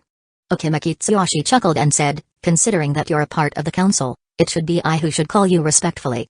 Fujin chuckled and said, that would sound awkward. Leave it, you know I've never been one for formalities. Teru smirked and said, looks like you haven't changed much, Fujin. Fujin replied, why would I change? Teru laughed and said, you've become quite a legend in the Anbu. Well, you already were one, but it has reached a whole new level since you defeated Orochimaru. Even my subordinates can't stop talking about you. He faked a sigh and complained, it was fun at the start but now it has become very annoying. Fujin just chuckled without replying. He turned his gaze towards Fumito and Yujao, his former subordinates. Both greeted him saying, it's great to work with you again, Captain. Fujin replied, well, we won't be working together much in this mission. But yeah, it's good to see you too. Fujin looked at Yujao and thought, since I killed Kabuto, I didn't have anyone to chase after and hence isn't dead. Not to mention, Orochimaru's defeat made Hidden Sand Village very apprehensive. Baki won't be as bold as he was in the original story. I guess she is the one who benefited the most after me due to my move. Seeing that they were done greeting each other, Hiruzen said, it's good to see all of you. Are you ready to move? Fujin and the others looked at Hiruzen and Shikaku and became serious knowing how critical their missions were. Everyone nodded. Hiruzen said, good. Stick to the plan as much as you can. However, if you need to change it due to the situation, feel free to do so. Just try to convey the same to us as soon as you can. Everyone nodded as Hiruzen took a pause. With a serious expression, Hiruzen said, be careful. I want to see all 5 of you back in the village within a week. The 4 Anbu captains nodded solemnly. They didn't know what Fujin's mission was, but knowing that their mission was to lure the Raikage and the Jinchuriki of 8 Tails, they were very nervous. Hiruzen smiled and said, good luck. You can disperse. Fujin and the rest immediately left. A minute after they left, a messenger bird flew from Hidden Leaf Village. A few hours later, Mabui ran into the Raikage's office. A looked at her with surprise and asked, Why are you in such a hurry? Before he could complete his sentence, Mabui said, we have received a report that Suzuki Fujin left Hidden Leaf Village and is moving towards the land of hot water. Chapter 664, The Raikage Moves. We have received a report that Suzuki Fujin left Hidden Leaf Village and is moving towards the land of hot water. Ai's eyes widened. While he wanted to make a move against Fujin, he didn't think that he would get an opportunity so quickly. He couldn't help but smell something fishy. He asked, do we know where exactly he is heading? Mabui shook her head and answered, unfortunately no. We only know that he is moving towards the land of hot water. We don't even know whether that is his actual target or if he is heading elsewhere. The spy only managed to see a glimpse of him leaving Hidden Leaf Village. He didn't dare to chase him. A nodded and said, it doesn't matter. He did very well. From what we know, Fujin rarely left Hidden Leaf Village in the last few years. Since he is on the move, it can only mean one of two things. Either Hidden Leaf Village received an important mission from one of the nobles in the land of hot water, or Hidden Leaf Village wants to eliminate someone. If it's the first case, then our spies will inform us about his movement. If it is the second, then his actions will attract attention and we'll know his approximate location. However, we can't wait until then. With a serious expression, A ordered, call B and the others. I'll be going myself. Despite his orders, Mabui didn't move and stood at the same spot. With a complicated expression, she said, Raikage-sama, I have a bad feeling about this. Everything is happening too quickly. I feel like it's a scheme. A didn't say anything. He had the same feeling as well. Unsure whether he took her words seriously or not, Mabui added, first, Fujin unexpectedly defeated Orochimaru. Next, the Hokage propagated this news openly instead of trying to keep it hidden. Thirdly, our spies were able to confirm the situation very easily. And soon after, we received this news. If Hidden Leaf Village noticed the movements of our spies, then this might be a trap set by the Hokage. A trap targeting. Mabui didn't complete her words. However, A understood that she was referring to him. He snorted and asked, do you think I can't sense a scheme? Especially after what the third Hokage pulled near the mine? Orochimaru's involvement itself is suspicious. He was a student of the Hokage. Who knows whether he really is a rogue ninja or whether this is another one of Hidden Leaf Village's schemes. Considering the recent movements in the land of rice, there is a high chance that this is a scheme of Hidden Leaf Village to take over the land of rice. However, a confident look appeared on his face as continued, even if it is a trap, what of it? Had the third Hokage been young, I would have had some reservations. However, even if he, Fujin and the Sannin lay a trap for me now, they won't be able to kill me or B. Instead, they will have to worry about getting hit. So, stop worrying and get to work. Summon B and the others. Establish a communication network and send a message to our spies. I'll leave in less than an hour. Mabui nodded and quickly began working. In less than half an hour, Hidden Clouds Village had set up their communication unit using chakra transmission communication devices just like Hidden Leaf Village. In the Raikage's office, 12 people gathered. They were I, B, Mabui, Darui, C, Samyu and 6 other elite jounins. C muttered, so we are finally making a move against Suzuki Fujin. A replied, I am. You three will stay in the village and help Mabui. He turned his gaze to Darui and said, if something happens here in my absence, then you'll be responsible for handling it. Darui frowned and asked, wouldn't it be better if I came with you? If it really is a trap set by the Hokage, then you might need my help to stall one of the Sannins. A replied, I can handle them. What I am worried about is if this is a ploy to lure me away. While I don't think Hidden Leaf Village will dare to attack Hidden Clouds Village, we shouldn't completely lower our guard. They might try to pull another sneak attack and escape. Without me and B here, you and Yujito will have to handle any major threats. With the help of other jounins in the village, you should be able to force their rank S ninjas to retreat or stall them long enough for us to return. Darui wasn't too sure about Ai's analysis. However, he replied, alright. Killer B looked at him and said, Darui, don't sweat it, no need to be wary. If it's a trap, I'll show I'm scary. I'll drop the beat and the tailed beast bomb. They'll face the wrath of my beastly charm. The others in the room sighed at these antics. They discussed some more things before he looked at Mabui and said, we'll leave now. Inform us as soon as you receive any update about his location. Whether we can succeed or not will depend on the intel. Mabui nodded and said, yes, Raikage-sama. Wasting no time, A left Hidden Clouds Village along with B and 6 elite jounins. They were headed straight to the land of hot water. One of the elite jounins was carrying the communication device to receive the message immediately. Once they did, they would immediately make a move towards Fujin. While Raikage left Hidden Clouds Village, Fujin's group left one of the border patrol camps after taking a short break. Minutes after they left, A Hidden Clouds Village spy sent a messenger bird to Hidden Clouds Village to inform them about some details of Fujin's mission, which he coincidentally overheard. As they crossed into the land of hot water, Tsuyoshi said, "Fujin, we'll split from here onwards."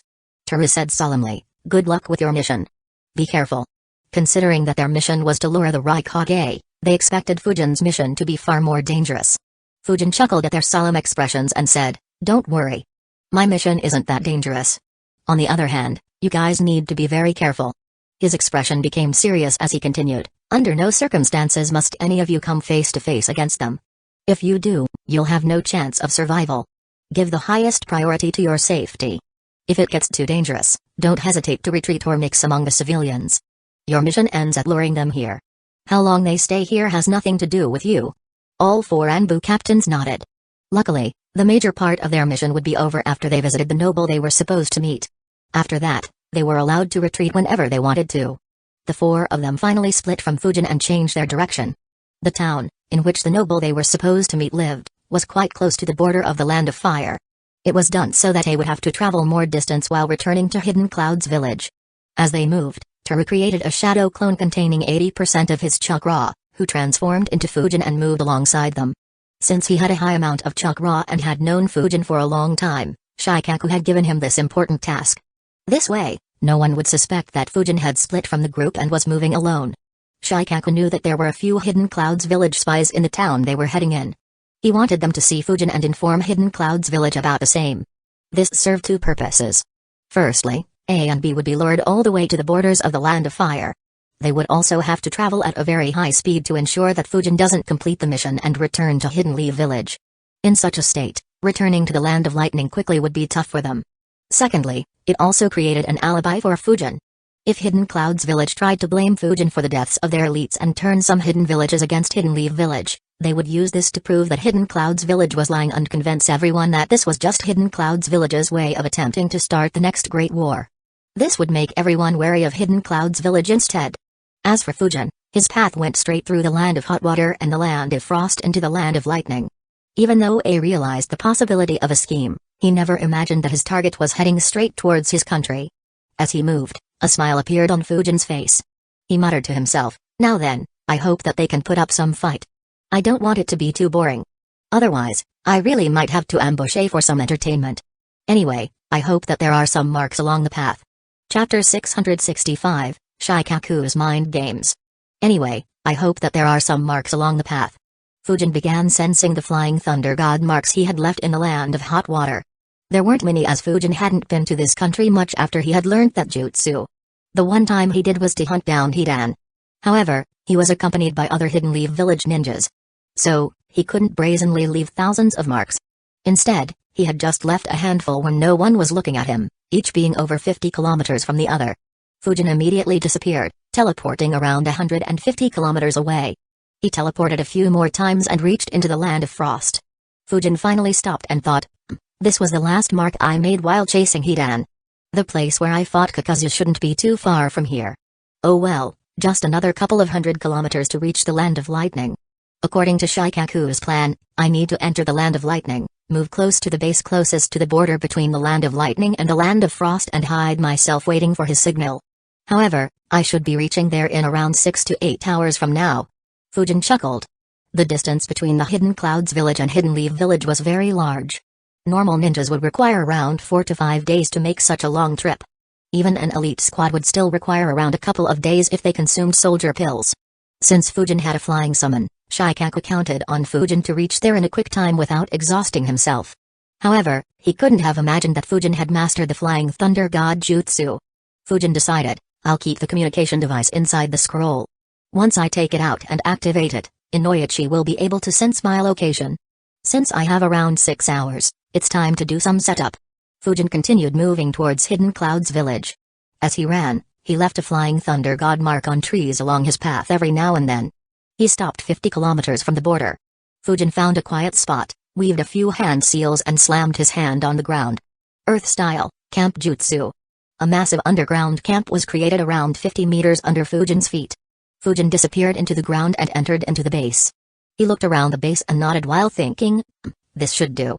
I'll make some changes here and apply some seals to keep the space hidden." Once done, I can use this space as a retreat point. If something goes wrong during the mission or if I need to take a break to recover my chakra, I'll return here.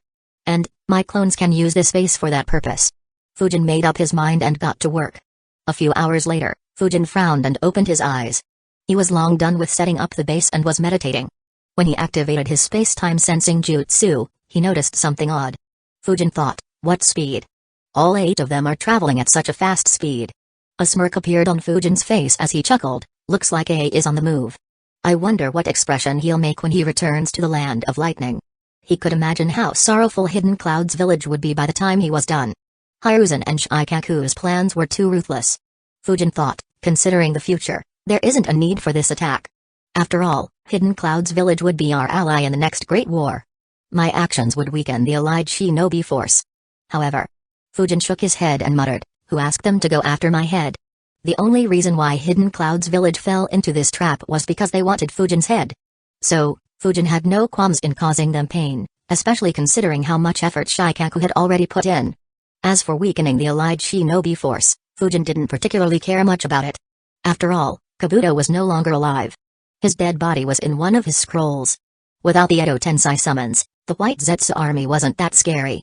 Obito's forces would be weakened far more than the allied shinobi forces. Not to mention, Fujin had only made one move to alter the future. He still had a few more to make. A few minutes after Rai's group passed, Fujin exited the base. He transformed into a Hidden Clouds village ninja and began moving towards the land of lightning. While Fujin and A were on the move, Mabui received another messenger bird. She read the information and thought, so, Suzuki Fujin is heading into this town. However, a grim expression appeared on her face as she analyzed, everything about this seems off. How are we able to get all the information so easily? Even though he didn't hear any specifics of the mission, would someone like Fujin openly say where he is going? Even though he is still young, it is highly unlikely that he is this careless. All the clues only point out that this is a trap. Our spies might have been compromised and Hidden Leaf Village is likely intentionally leaking this information to them because Hidden Leaf Village wants Raikage-sama to go there. That said, Mabui had a headache as she wondered, if this is an attempt to trap Raikage-sama, why is Hidden Leaf Village being so obvious? Aren't they afraid that we'll just refuse to take action and their trap will fail?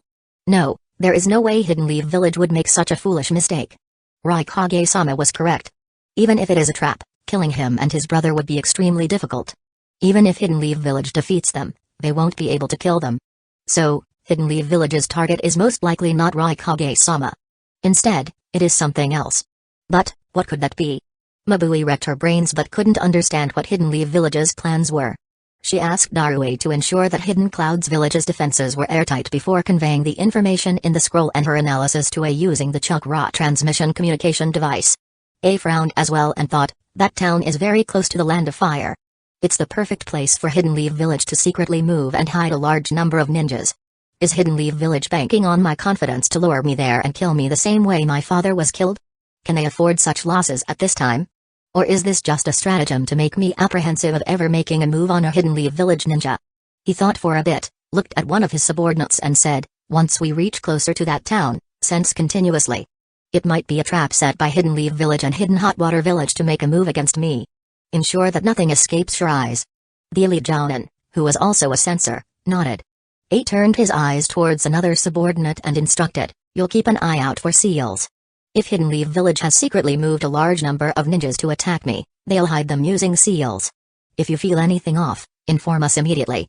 That elite Jounin nodded as well. He was one of the 4 Fu Injutsu Grandmasters in Hidden Clouds Village. Finally, A turned to B and said, if either of them notices something off, use Tailed Beast Bomb to blow up that area. Let me see what strategy Hidden Leaf Village has to block the Tailed Beast Bombs. Before B could rap, one of the elite Jounins nervously asked, if this is indeed a trap, should we still fight? A snorted and answered, why would we do something so foolish? We'll just retreat. If Hidden Leaf Village dares to chase us, B will keep tossing Tailed Beast Bombs on them as we escape. While A was confident in his abilities and didn't fear facing Hiruzen, Orochimaru, Jiraiya, Tsunade, Fujin and other Hidden Leaf Village ninjas by himself, he knew that even someone like him would end up dead if tried to foolishly fight all of them at the same time. The reason for his confidence was that he could just turn around and escape if it was indeed a trap. With Minato no longer alive, he didn't believe that anyone in Hidden Leaf Village had the capability to stop him from retreating. Just like Mabui, Hiruzen and Shikaku also received a scroll from a messenger bird. It was from a spy they installed in Hidden Clouds village. As he read the message, Hiruzen smiled and said, "The Raikage has taken the bait."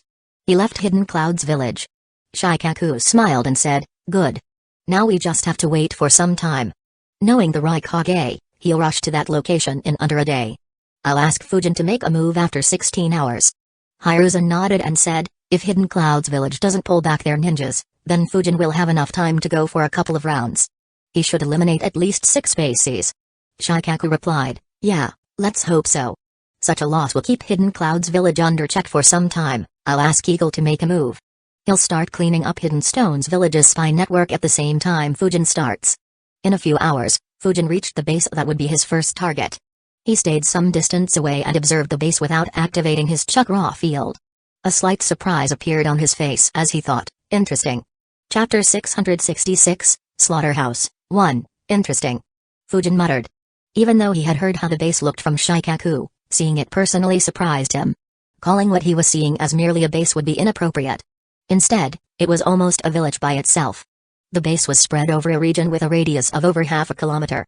There were dozens of houses and an equal number of facilities to train the ninjas. All of them were spread over the base. There were also a couple of patrol camps some distance away from the main base. In addition, hundreds of seals were inscribed around the base. They served various uses, but the main uses were keeping the base hidden and warning the Hidden Clouds village ninjas if someone tried to break into the base. Even though these bases were no secret, A had paid a lot of attention to ensure that their inner workings stayed a secret. No village had been able to send their spies inside any of the 10 bases. In fact, Hidden Clouds village had uncovered a few spies who took too much risk and ended up exposing themselves. Hidden Leaf village was only able to get the details when Jiraiya paid a visit to the Land of Lightning. Fujin analyzed, the influence of Jiraiya's attack is quite visible on the way this base has been constructed. Even though there are only 103 ninjas here, all are spread out across the base. So, a single attack can't wipe them out like how Jiraiya killed over 250 ninjas in a single attack back then. Under normal circumstances, wiping out everyone in such a base would be very difficult. Unfortunately for them, Hidden Clouds village decided to target me. Fujin chuckled and created another small base underground. He retrieved the chakra transmission communication device and informed Hidden Leaf village that he was in position. Shikaku told him to wait there until further communications and asked him to rest well. Around half a day later, in the middle of the night, A, B and the others reached a spot close to the town where Fujin and the rest were last spotted. A man bowed respectfully and said, "It's good to see you, Raikage-sama." A quickly said, "Enough pleasantries, Itaru. Tell me where Suzuki Fujin is." Itaru nodded. He was a spy Hidden Clouds village had placed close to the borders of the Land of Fire. In time, he had become quite capable and was completely trusted by the noble in that town. As a result, he was able to get the information very easily. Of course, this was the very reason Shikaku chose that town. Itaru reported, "Raikage-sama, a few powerful rogue ninjas appeared in the vicinity of this town around a week ago. There are probably 4 or 5 Jounin level ninjas and it is possible that there might be more. Since they used water jutsus, we suspect that they are rogue Hidden Mist village ninjas. Hence, a rank S mission was issued to Hidden Leaf village. Hidden Leaf village sent Suzuki Fujin along with 4 other ninjas. I didn't find any information on them, so they might be from their Anbu. I believe all 4 are at the Jounin level. They headed out to eliminate the rogue ninjas around half a day ago. We haven't heard back from them yet." A frowned and asked, "If it's just some rogue ninjas, why did Hidden Leaf village send more ninjas along with Fujin?" Itaru answered, "The rogue ninjas also destroyed a couple of villages. They also have to rehabilitate them. Suzuki Fujin might leave once the rogue ninjas are eliminated while his subordinates take care of rehabilitation." A nodded and said, "Alright, tell me the location of those rogue ninjas." Itaru immediately handed A map that had a marked location. A observed, "I suspected that it would be close to the borders of the Land of Fire. However, this place is a couple of dozen kilometers away from their border. They don't want to be too obvious, huh? Oh well, let me see what scheme you're cooking this time, Hokage." He said, "Good work. Return and continue your work." Itaru nodded and immediately left. A turned his gaze to others and said, "We'll move immediately. Stay on guard. If Hidden Leaf village has set a trap for us, it can become very risky. Be prepared to retreat if I order it. Also, don't go too far away from the group. Especially you, B." Everyone nodded and the group immediately headed towards that location. However, they moved slower compared to their traveling speed prior. All 8 of them were very careful, paying full attention to the non-existent trap. Soon, they reached the location on the map. It was a large cave. They all hid themselves while observing the cave from a distance. Confusion appeared on everyone's faces. One of them said, as expected, something is off. If they were here to eliminate rogue ninjas, why aren't there any traces of battle here? Another responded, perhaps the Hidden Leaf Village ninjas killed them without giving them any chance of retaliating. Regardless, this is very suspicious. A turned his gaze towards the Fuinjutsu Grandmaster and asked, do you feel any seals here? The Fuinjutsu Grandmaster shook his head and answered, no, Raikage-sama. I don't feel anything off. There might still be some seals, however, they wouldn't be enough to trap us. A frowned and ordered, inspect closely. It's fine even if your chakra leaks. The Grandmaster nodded and concentrated chakra in his eyes. He inspected the cave for a few minutes. Finally, he said, Raikage-sama, there aren't any seals outside the cave. I didn't see any seals inside the cave either. There are a few explosion seals just behind the entrance along with some sensory seals to activate them. There is also a seal that I don't recognize, however I don't feel any danger from it. All the Hidden Clouds Village ninjas frowned. Even B forgot to rap as he muttered, so few seals? What are they planning? The Grandmaster said, I don't think these seals were planted by Hidden Leaf Village. Someone might have just used this cave as a base and planted a few seals in case anyone tried to sneak in. A wondered, so, is this a trap or not? What game is Hidden Leaf Village playing? Did they really send Fujin on a normal mission? He said, send a lightning clone and see whether there is anything else hidden. The Grandmaster nodded and followed his orders. His lightning clone avoided the explosive tags and entered the cave. He inspected the entire cave and didn't find anything. Finally, he returned to the entrance and thought, there's nothing here. No seals, no signs of fighting and even no signs of anyone living here. These explosive seals and that unknown seal are the only things here. What is Hidden Leaf Village up to? Or is Raikage-sama just paranoid? He observed the explosive seals for some time while analyzing, unless activating these explosive seals leads to some sort of cascading seals. However, does Hidden Leaf Village have anyone who can hide seals so well? They were very close to Hidden Village. I should inspect this just in case. He stepped close to the explosive seals and retreated a few steps. Immediately, a dozen explosive seals went off, blowing the entrance up. However, there wasn't much destruction. The cave was still intact. Outside the cave, the Grandmaster suddenly exclaimed. A asked, what did you notice? The Grandmaster answered, that unknown seal dissipated due to the explosions. A frowned. The Grandmaster's lightning clone appeared and reported, Raikage-sama, there weren't any seals inside the cave. There is no trap here. A thought for a bit and said, I guess we were too cautious. We'll inspect those two villages to see if we can find Suzuki Fujin. Everyone nodded and immediately moved. In Hiruzen's office, Hiruzen and Shikaku were looking at a tag that was burning. Hiruzen chuckled and said, the Raikage finally reached that cave. Shikaku smirked. There were no rogue ninjas. Instead, he just had an Anbu squad do some mischief and force Hidden Hot Water Village to issue a rank S mission. They had returned to Hidden Leaf Village a long time ago. Shikaku said, I'll tell Inoichi to pass a message to Fujin and Fumito. Hiruzen nodded. A couple of minutes later, Fujin heard Inoichi's voice, the fourth Raikage has reached the cave. You can begin. Good luck. Fujin plainly replied, alright. He turned off the device and put it back in the scroll. Eating a soldier pill, Fujin muttered, time to debut another jutsu never seen in the ninja world. Fujin exited the base and appeared above the ground. He was still a couple of kilometers away from the base. A couple of shadow clones appeared next to him. In the blink of an eye, he disappeared again, moving towards the base at a blinding speed. Despite the large number of seals around the base, no one detected Fujin's movements. In the blink of an eye, Fujin reached the center of the base and slammed his right hand on the ground. Fuin Battlefield. Chapter 667, Slaughterhouse, 2, Fuin Battlefield. Fujin slammed his hands on the ground as a seal imprint lit up. This seal imprint was special as compared to other seal imprints. Instead of a single seal, the seal imprint contained thousands of other seals. In less than a second, the seals spread throughout the base. A base that had hundreds of seals, now suddenly had thousands of seals. The only difference was that over 90% of the seals were under Fujin's control. In one of the many facilities in the base, a youngster sat awake despite it being late in the night. He let out a yawn and thought, this is so boring. Sensei hyped up this place so much that I was thrilled when I learned that I'll be joining here for training. However, he let out a tired sigh thinking, all I have to do here is monitor these boring seals for half a day daily. Nothing else happens. I don't understand what Lord Raikage is thinking. Why do we have to keep such a watch on the base? Who'd even dare to come here to attack us? Wouldn't it have been better if I spent time studying more seals? Even though Hidden Cloud's village had only 4 Fuinjutsu Grandmasters, they had plenty of seal masters. In terms of number of seal masters, they were only below Hidden Leaf village. They had deployed a couple of seal masters to each base to control the seals to ensure that someone always monitored them. It also prepared the seal masters for wars, as they would have to look over their forward bases. The youngster was about to sigh again when his eyes widened and he cursed, "What the fuck? What happened? Why does it feel like a large number of seals suddenly appeared out of thin air?" He quickly began focusing and what he saw shocked him. The walls in his room suddenly had dozens of new seals. He couldn't even identify some of the seals.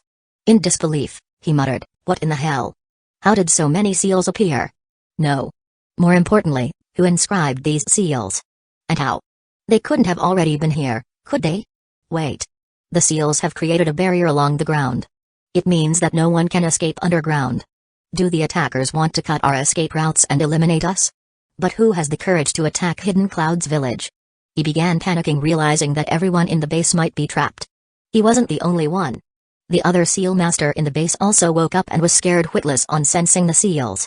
A few experienced Jounins woke up as well, as they instinctively felt danger. As for the ones who didn't wake up, they woke up a second later as they sensed a massive amount of chakra. A second after activating the Fuin battlefield, Fujin released 40% of his chakra into the air. The chakra immediately transformed into winds. However, unlike his usual method, a dome wasn't formed around him. Instead, the winds extended like tentacles toward the Hidden Clouds village ninjas. The massive chakra spike woke up everyone in the base. Despite many being deep in sleep, every Hidden Clouds village ninja got up and was ready for battle in the blink of an eye. It displayed how well-trained and disciplined everyone in the base was. Even Fujin was surprised by such a quick reaction. He thought, not bad. Or perhaps I should say, as expected from the elites trained by Hidden Clouds village.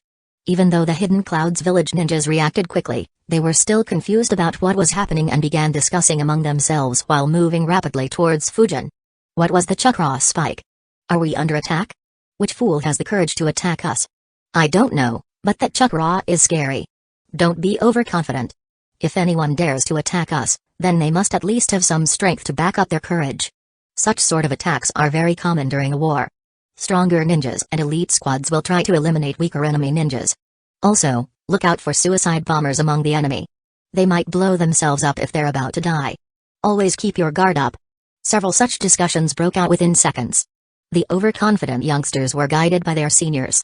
However, even they were puzzled as none of them actually expected such an attack. In fact, most veteran ninjas thought that it was likely a surprise training exercise to let the youngsters experience some danger. Suddenly, in just a few seconds, all the Hidden Clouds village ninjas stopped running. The reason was the intense winds they were feeling. What are these winds? What is happening there? Why is there so much chakra in these winds? Who is wasting so much chakra? Arg. While he was speaking, a cut appeared across his throat. In the blink of an eye, his neck had been sliced clean, beheading him. Similar scenes appeared throughout the base. Everyone saw a red line appearing on the necks of their comrades before they felt the pain themselves. In the blink of an eye, over 15 ninjas were slaughtered. The ninjas who were still a bit farther away were horrified by that sight. Had they seen an enemy, the brave Hidden Clouds village ninjas might have rushed towards him despite the danger. However, they didn't see any enemy and instead just saw wind cutting up their comrades. The sight spooked them. Everyone, irrespective of how young or experienced they were, turned around and began escaping. Some flickered away, some ran, and some tried to grow underground but failed. They chased after their remaining comrades. However, every single one of them was terrified when they discovered a transparent barrier around the base. Why is there a barrier here? Shit. Someone wants to kill every one of us. They're keeping us here so that we are killed by that demonic wind. Fuck. Destroy this fucking barrier. Everyone immediately weaved hand seals and bombarded the barrier with several jutsus. However, the barrier stood firm. They looked at it in disbelief and muttered, "Why is the barrier so strong?" In order to raise their morale, one of the veteran Jounins shouted, "It doesn't matter. Attack once again. We'll attack until the barrier breaks." Before he could complete his words, he was beheaded. Others looked at him in horror. Some turned around and muttered in fear, "That demonic wind has reached here?" Luckily for them, they didn't have to suffer in terror for long. In just a couple of seconds, Fujin beheaded everyone else in the base. In under a minute, Fujin had eliminated 99 Hidden Clouds village ninjas. At the same time, his clones eliminated the 4 ninjas who were outside the base in patrol camps. In all, Hidden Cloud's village lost 22 jounins and 81 chunins. It was a shocking loss. While it wasn't as bad as the wound Jiraiya had inflicted, it was just as painful. Even though this was less than 1% of the total number of ninjas in Hidden Cloud's village, everyone here could be considered elites. The higher-ups in Hidden Cloud's village valued every single one of their lives. In particular, A was very fond of the ninjas trained in these bases. Unbeknownst to him, he had just lost 103 of his elites while he was hunting for Fujin in the land of hot water. The worst part for Hidden Cloud's village was that this was just the start. Using his space-time sensing jutsu, Fujin observed. So everyone is dead. That was a bit disappointing. They couldn't even see who the attacker was. Oh well, it was as I expected. Fortunately, there are at least some gains. Fujin glanced towards the barrier around the base. Even though it stood firm, Fujin could sense that it was badly damaged. A couple more rounds of jutsus would have caused it to crumble. Fujin analyzed, even though Fu in battlefield can create a barrier, this isn't a normal barrier. Normal barriers use the chakra of their users as the source. Until they can keep supplying chakra, the barrier will stand firm and heal. However, the barriers inside the Fu in battlefield are created solely by seals. How sturdy I can make them is limited by the number of seals I inscribe. I guess I'll have to find a way to inscribe more seals inside the Fu in battlefield. No, that would be difficult. Fujin recalled how much work he had to put into creating the Fu in battlefield. Dozens of shadow clones worked on it for months. He didn't have the time to repeat that process. In fact, he wasn't even sure whether that would be possible to do. Fujin thought, since that isn't an option, I'll have to find a way to make multiple Fu in battlefield seals work properly with each other. Probably in a similar way to how 2-4 symbol seal create the 8 trigrams divination seal. That would make it far more lethal. Anyway, it's time to go after my next target. Fujin stopped thinking about the Fu in battlefield. Though he got ideas to improve it further, its current level was sufficient for him for the time being. He turned his gaze towards the winds flowing inside the base. Chapter 668, Wind Cloak. Under normal circumstances, Fujin would use only around 10 to 20% of his chakra to create the wind domain. However, since the base was so huge, he used up 40% of his chakra to create it. Even though he had killed everyone in the base, not much chakra of the wind domain had been used because no one actually put up a fight. Fujin only had to create blades of wind to kill the Hidden Clouds village ninjas. Under Fujin's control, the winds began flowing back towards him. Had anyone been alive to witness it, they would have been shocked to see all the winds inside the base suddenly moving back towards the center as if there was a black hole sucking everything. Fujin watched as the winds began revolving around him at a high speed, forming a hurricane with him at the center. Slowly, the speed of the winds decreased and they compressed together, occupying less and less space. In half a minute, a transparent cloak appeared around Fujin. A cloak made solely of winds. Fujin thought, while fighting against Orochimaru, I used up all the chakra in my wind domain to create a wind dragon to attack him after he escaped. It made me realize that even though I can't absorb the chakra back into my body yet, I can at least transform the domain into something that I can carry along with myself. Though some chakra will still be lost to maintain this cloak, it is still far better than using it for a single jutsu. Not to mention. A grin appeared on Fujin's face.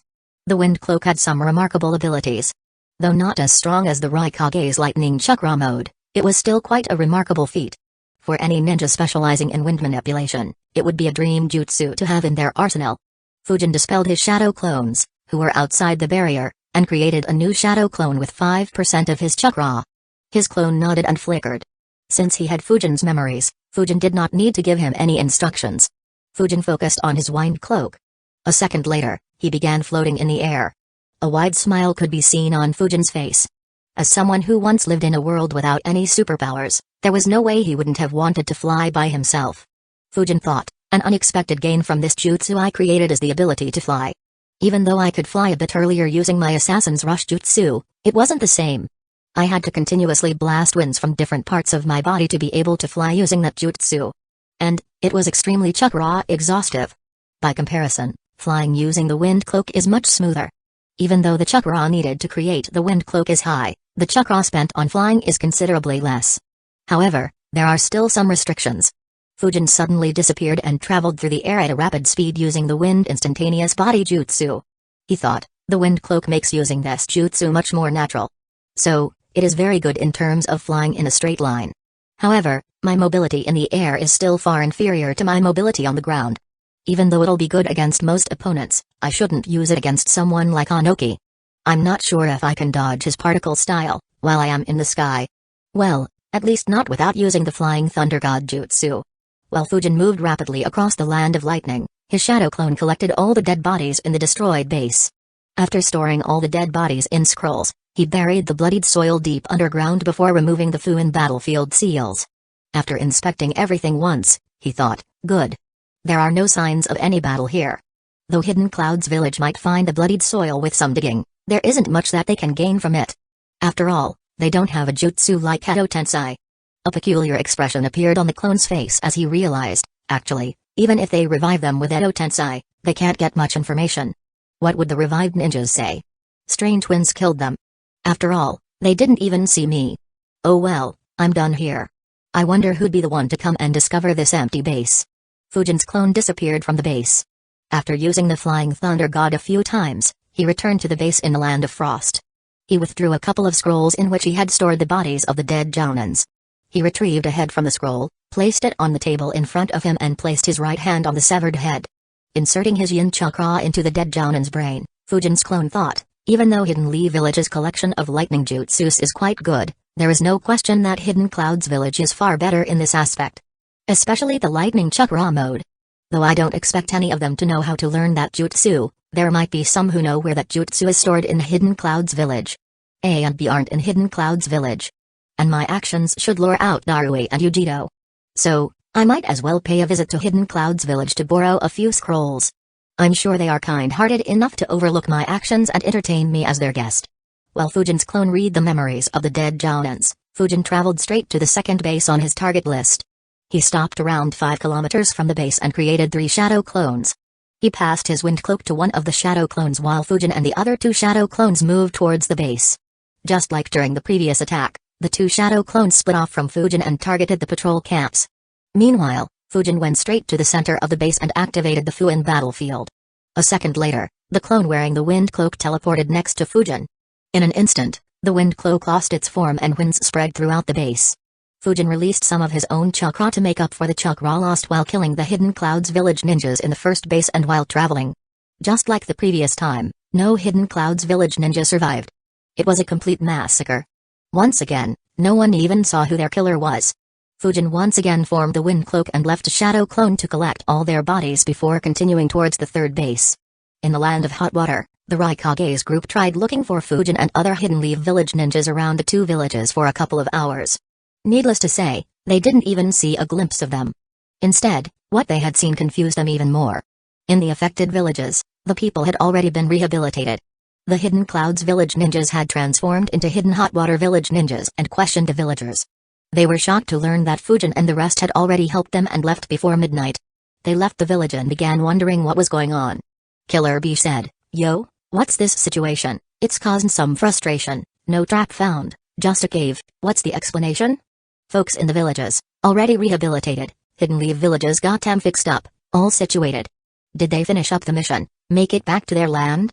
Goddess Chas and Shadows, man, I don't understand. All the 6 elite jounins had the same thought as B. Each of them experienced a range of emotions. While they were glad that no deadly trap was set for them, they were also remorseful that they missed an opportunity to eliminate such a threat. However, there was one person who didn't experience such emotions. That was none other than A. A thought, what B said is logical. However, why am I getting this bad feeling? What did I miss? A had a feeling that he had missed something important. He calmed his thoughts and analyzed, let me think from the very beginning. First, Fujin openly left Hidden Leaf Village, giving us an opportunity to make a move against him. When we made a move, everything felt like it was a trap set by Hidden Leaf Village. However, we didn't find any traps. In fact, we didn't even see any signs of combat. In addition, the villagers said that the Hidden Leaf Village ninjas helped them resettle in their villages and assured them that the rogue ninjas were eliminated. At first glance, everything looks natural. However, there is one big problem. Chapter 669, Target Hidden Clouds Village? However, there is one big problem. As A analyzed calmly, he discovered some anomalies. He thought, there is no question about the fact that Hidden Leaf Village has schemed something. Otherwise, we wouldn't have learned about Fujin leaving Hidden Leaf Village, let alone about where he was heading.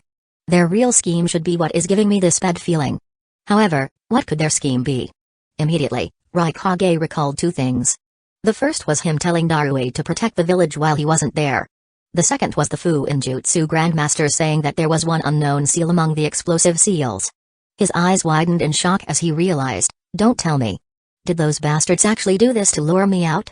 Is Hidden Leaf Village brave enough to launch an attack on Hidden Cloud's village? Besides, even without me and B, Hidden Cloud's village is still very strong. They wouldn't be ab. His eyes widened even more as he recalled Jiraiya's attack on the mine that killed over 250 Hidden Cloud's village ninjas. He thought, even though the village is strong, without me and B, we won't be able to stop their rank S ninjas easily. What if their plan is just to make a large attack and retreat? If we're caught off guard, Hidden Cloud's village might lose hundreds of ninjas. He glanced in the direction of the Land of Fire and wondered, does Hidden Leaf Village really want to start a war right now? B noticed Ai's change in mood. He became serious and asked, what is it? With a grim expression, A answered, I suspect that this might have been a scheme to lure me and you here. Hidden Leaf Village might be planning to make a move against our village. While we're hunting Fujin, they might have sent the Sannin to attack Hidden Cloud's village with their large summons. The eyes of all 7 Hidden Cloud's village ninjas widened in disbelief. One of them exclaimed, that's impossible. Hidden Leaf Village is known for not starting wars. They wouldn't make the first move. A replied, that's why they might be able to catch us off guard. Inform Mabui. Ask her to increase the defenses of the village. Until we return, the village has to be on the highest alert. Minutes later, Mabui and Darue received Ai's message. Both became tense. Darue muttered, Boss thinks that Hidden Leaf Village wants to surprise attack our village with their summoned animals. However, would Hidden Leaf Village really launch a war? Darue didn't see Hidden Leaf Village with as much suspicion as A. He could believe that Hidden Leaf Village might try to secretly assassinate the 4th Raikage but didn't think that Hidden Leaf Village would start a war without any provocation. Mabui said, I'm not sure either. However, there is no question that something very fishy is happening. We need to be on guard. Darue nodded and said, yes. If Hidden Leaf Village wants to do a surprise attack on us, then they won't bring too many troops since we would find them. Most likely, only their rank S ninjas would make a move and attack the village with large-scale attacks. Against such tactics, we'll suffer if our ninjas are gathered together. Darue thought for a bit and said, without boss here, we'll take the safe approach. Deploy the barrier team on the walls and have them create a barrier to surround the village. Tell them to extend the barrier underground as well in case Orochimaru attacks us. Send a few hundred ninjas to help the barrier team by providing chakra to the barrier and ask the rest to be prepared for a battle.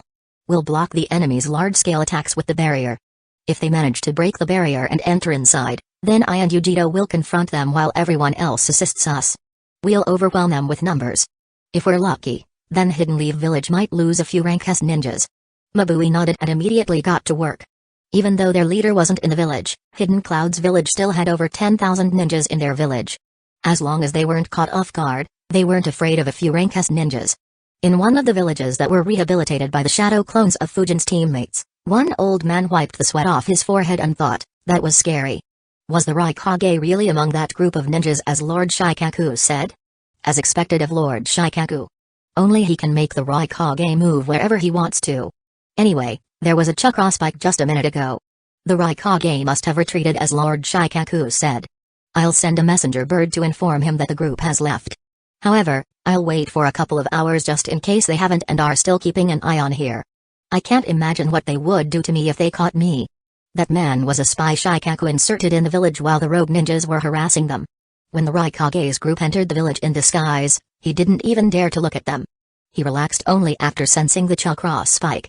While Ai's group hurried back to the Land of Lightning and Mabui and Darue shored up Hidden Cloud's village's defenses, Fujin destroyed 3 more bases in an identical manner.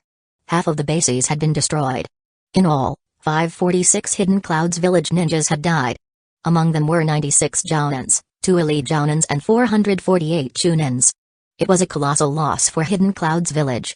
Yet, not a single person in the Land of Lightning was aware of these losses. Standing at the center of the base, Fujin let out a deep breath. He looked at the wind cloak and analyzed, my chakra reserves are down to 40%. The wind cloak has 20% of my chakra. In order to wipe out everyone in the next base optimally, I'll need to charge it up to at least 35%. The chakra needed to travel will be compensated by the chakra I'll recover while traveling. However, I'll still be down to around 25% of my chakra reserves. I guess it's time to take a break. There is no need to exhaust my chakra to that level. After all, the mission can already be considered completed. I'll wait until my chakra recovers. Thanks to the soldier pill and the chakra in my shadow clones, I'll only need around 6 to 7 hours. Shikaku said that A began returning around 3 hours ago. Considering how long he took to reach there, I should have enough time for a second round if Hidden Cloud's village doesn't recall the remaining ninjas back to their village. Fujin stretched his body to alleviate the stiffness caused due to traveling continuously. He muttered, since the wind cloak still has some chakra that I can't absorb, I might as well have some fun. It's time to test that. Once again, Fujin began traveling at a high speed. His destination was the 6th base on his target. The 5 bases that Fujin targeted were between Hidden Cloud's village and the border between the Land of Lightning and the Land of Frost. However, the remaining 5 bases were on the other side of Hidden Cloud's village. Hence, the distance between them was much larger, with one base being all the way on the western coast of the Land of Lightning. Fujin would require a couple of hours to reach the 6th base. The scenery in that base was quite different from the other bases. Even though Fujin had noticed that the ninjas in the 4th and 5th bases were preparing for something, the ninjas in the 6th base had already prepared for war. Everyone was just awaiting orders to be dispatched. In the headquarters inside the base, Dodai sat calmly while recalling the message he received from Mabui. He thought, to think that Hidden Lee village might make a move against us. Their strength should have already recovered. As we suspected, they won't take the humiliation we inflicted upon them a decade ago too kindly. We might soon be in another great war. He turned his gaze outside the headquarters and activated his chakra field. He thought, fortunately, we're very well prepared. If Hidden Leaf Village thinks that they have any chance of a swift victory against us, they're badly mistaken. As Dodai was thinking that, Fujin reached the base. He looked at his wind cloak and thought, just 6% remaining. The wind cloak separated from him and began changing its shape once again. This time, instead of transforming into the wind domain, it took the form of a human and transformed into a wind clone. He chuckled and said, alright, I'll have some fun. This was the second method Fujin created to use the leftover chakra in the wind domain. Fujin could transform it into a wind clone and keep it with himself until he recovered his chakra. This way, if someone attacked him while he was still recovering his chakra, he could recreate the wind domain. Of course, there was no need for anyone to guard him now. So, Fujin just let his wind clone go to cause some havoc and leave a few nightmares in the Land of Lightning. As for Fujin, he continued looking at the base and muttered, here goes nothing. Chapter 670, Return of the Nightmare. Dodai was just casually sensing everyone in his base to see how far everyone there had come along. He was about to deactivate his chakra field when he suddenly sensed a chakra that he didn't recognize rushing rapidly into the base. He muttered, what the hell? Who entered the base? And what's with this speed? He immediately got up while thinking, who is it? And how did that person enter the base without activating any of the seals? Wait. I can sense a couple more chakra signatures. They are heading towards the patrol camp. Shit, what's happening? By the time he came out of the room, Fujin had already reached the center of the base and slammed his right hand on the ground. Fuin battlefield. In the blink of an eye, the entire base was covered with seals and was sealed by the Fuin battlefield. At the same time, a sword appeared in Fujin's left hand. Dodai only saw a glimpse of Fujin's figure. Before he could take a better look, Fujin disappeared. Dodai thought, fast. I couldn't even see his fac. His thoughts froze as shock appeared on his face. The shock soon changed into horror as he sensed Fujin's chakra signature disappearing and appearing in a different place instantly repeatedly. Every time his chakra signature disappeared, the chakra signature of one Hidden Cloud's village ninja disappeared. Dodai muttered in horror and disbelief, FL. Flyin'. Impossible. This is the 4th Hokage's Flying Thunder God Jutsu. Another ninja in Hidden Leaf Village learned this accursed jutsu. Despite the shock, his brain quickly realized, Hidden Leaf Village's target isn't Hidden Cloud's village. Their target is our bases. Dodai. I didn't expect someone like you to be here. Dodai heard a cold voice behind him. However, even before he could react, a sword entered his back, pierced through his heart and appeared in front of his chest. There was nothing he could do except watch the bloody sword in horror as his eye closed permanently. Fujin stored his body properly before finishing off the remaining Hidden Cloud's village ninjas. After confirming that everyone was dead, Fujin created 3 shadow clones to collect their dead bodies and hide the evidence of a slaughter. While they collected the bodies, he thought, I didn't think Dodai would be in charge of one of the bases. Then again, it isn't too strange. He is very experienced and commands a lot of respect in Hidden Cloud's village. So, having him guide the youngsters is only natural. In the future, he would have assisted Naruto's shadow clone in sealing the 3rd Raikage. However, I have already killed Kabuto. So, the 3rd Raikage shouldn't be revived. If he still does somehow, I'll just seal him by myself. Anyway, there's no need to focus so much on the future. Dodai was someone who was close to the third Raikage, and he was also close to A and B. He might know some details about the lightning chakra mode. Not to mention, he is also one of the few individuals who created a KK Genkai without a bloodline. His memories should be very interesting. A smile appeared on Fujin's face. Though he didn't intend to target Dodai, it was a good surprise. However, more than Dodai, Fujin was happier about another thing. He glanced at the dead bodies in the base and thought, the Flying Thunder God Jutsu. I have used it effectively in combat for the first time. Even though I'm not used to using this jutsu, this technique is just as fearsome as I remember. Anyone under the rank S level can't last even a few seconds against me. It's little wonder why Minato was so feared. While I'm not as accustomed to using the Flying Thunder God Jutsu as Minato and Obirama, and my proficiency in this jutsu is definitely far lesser than either of them, I might exceed them in terms of lethality.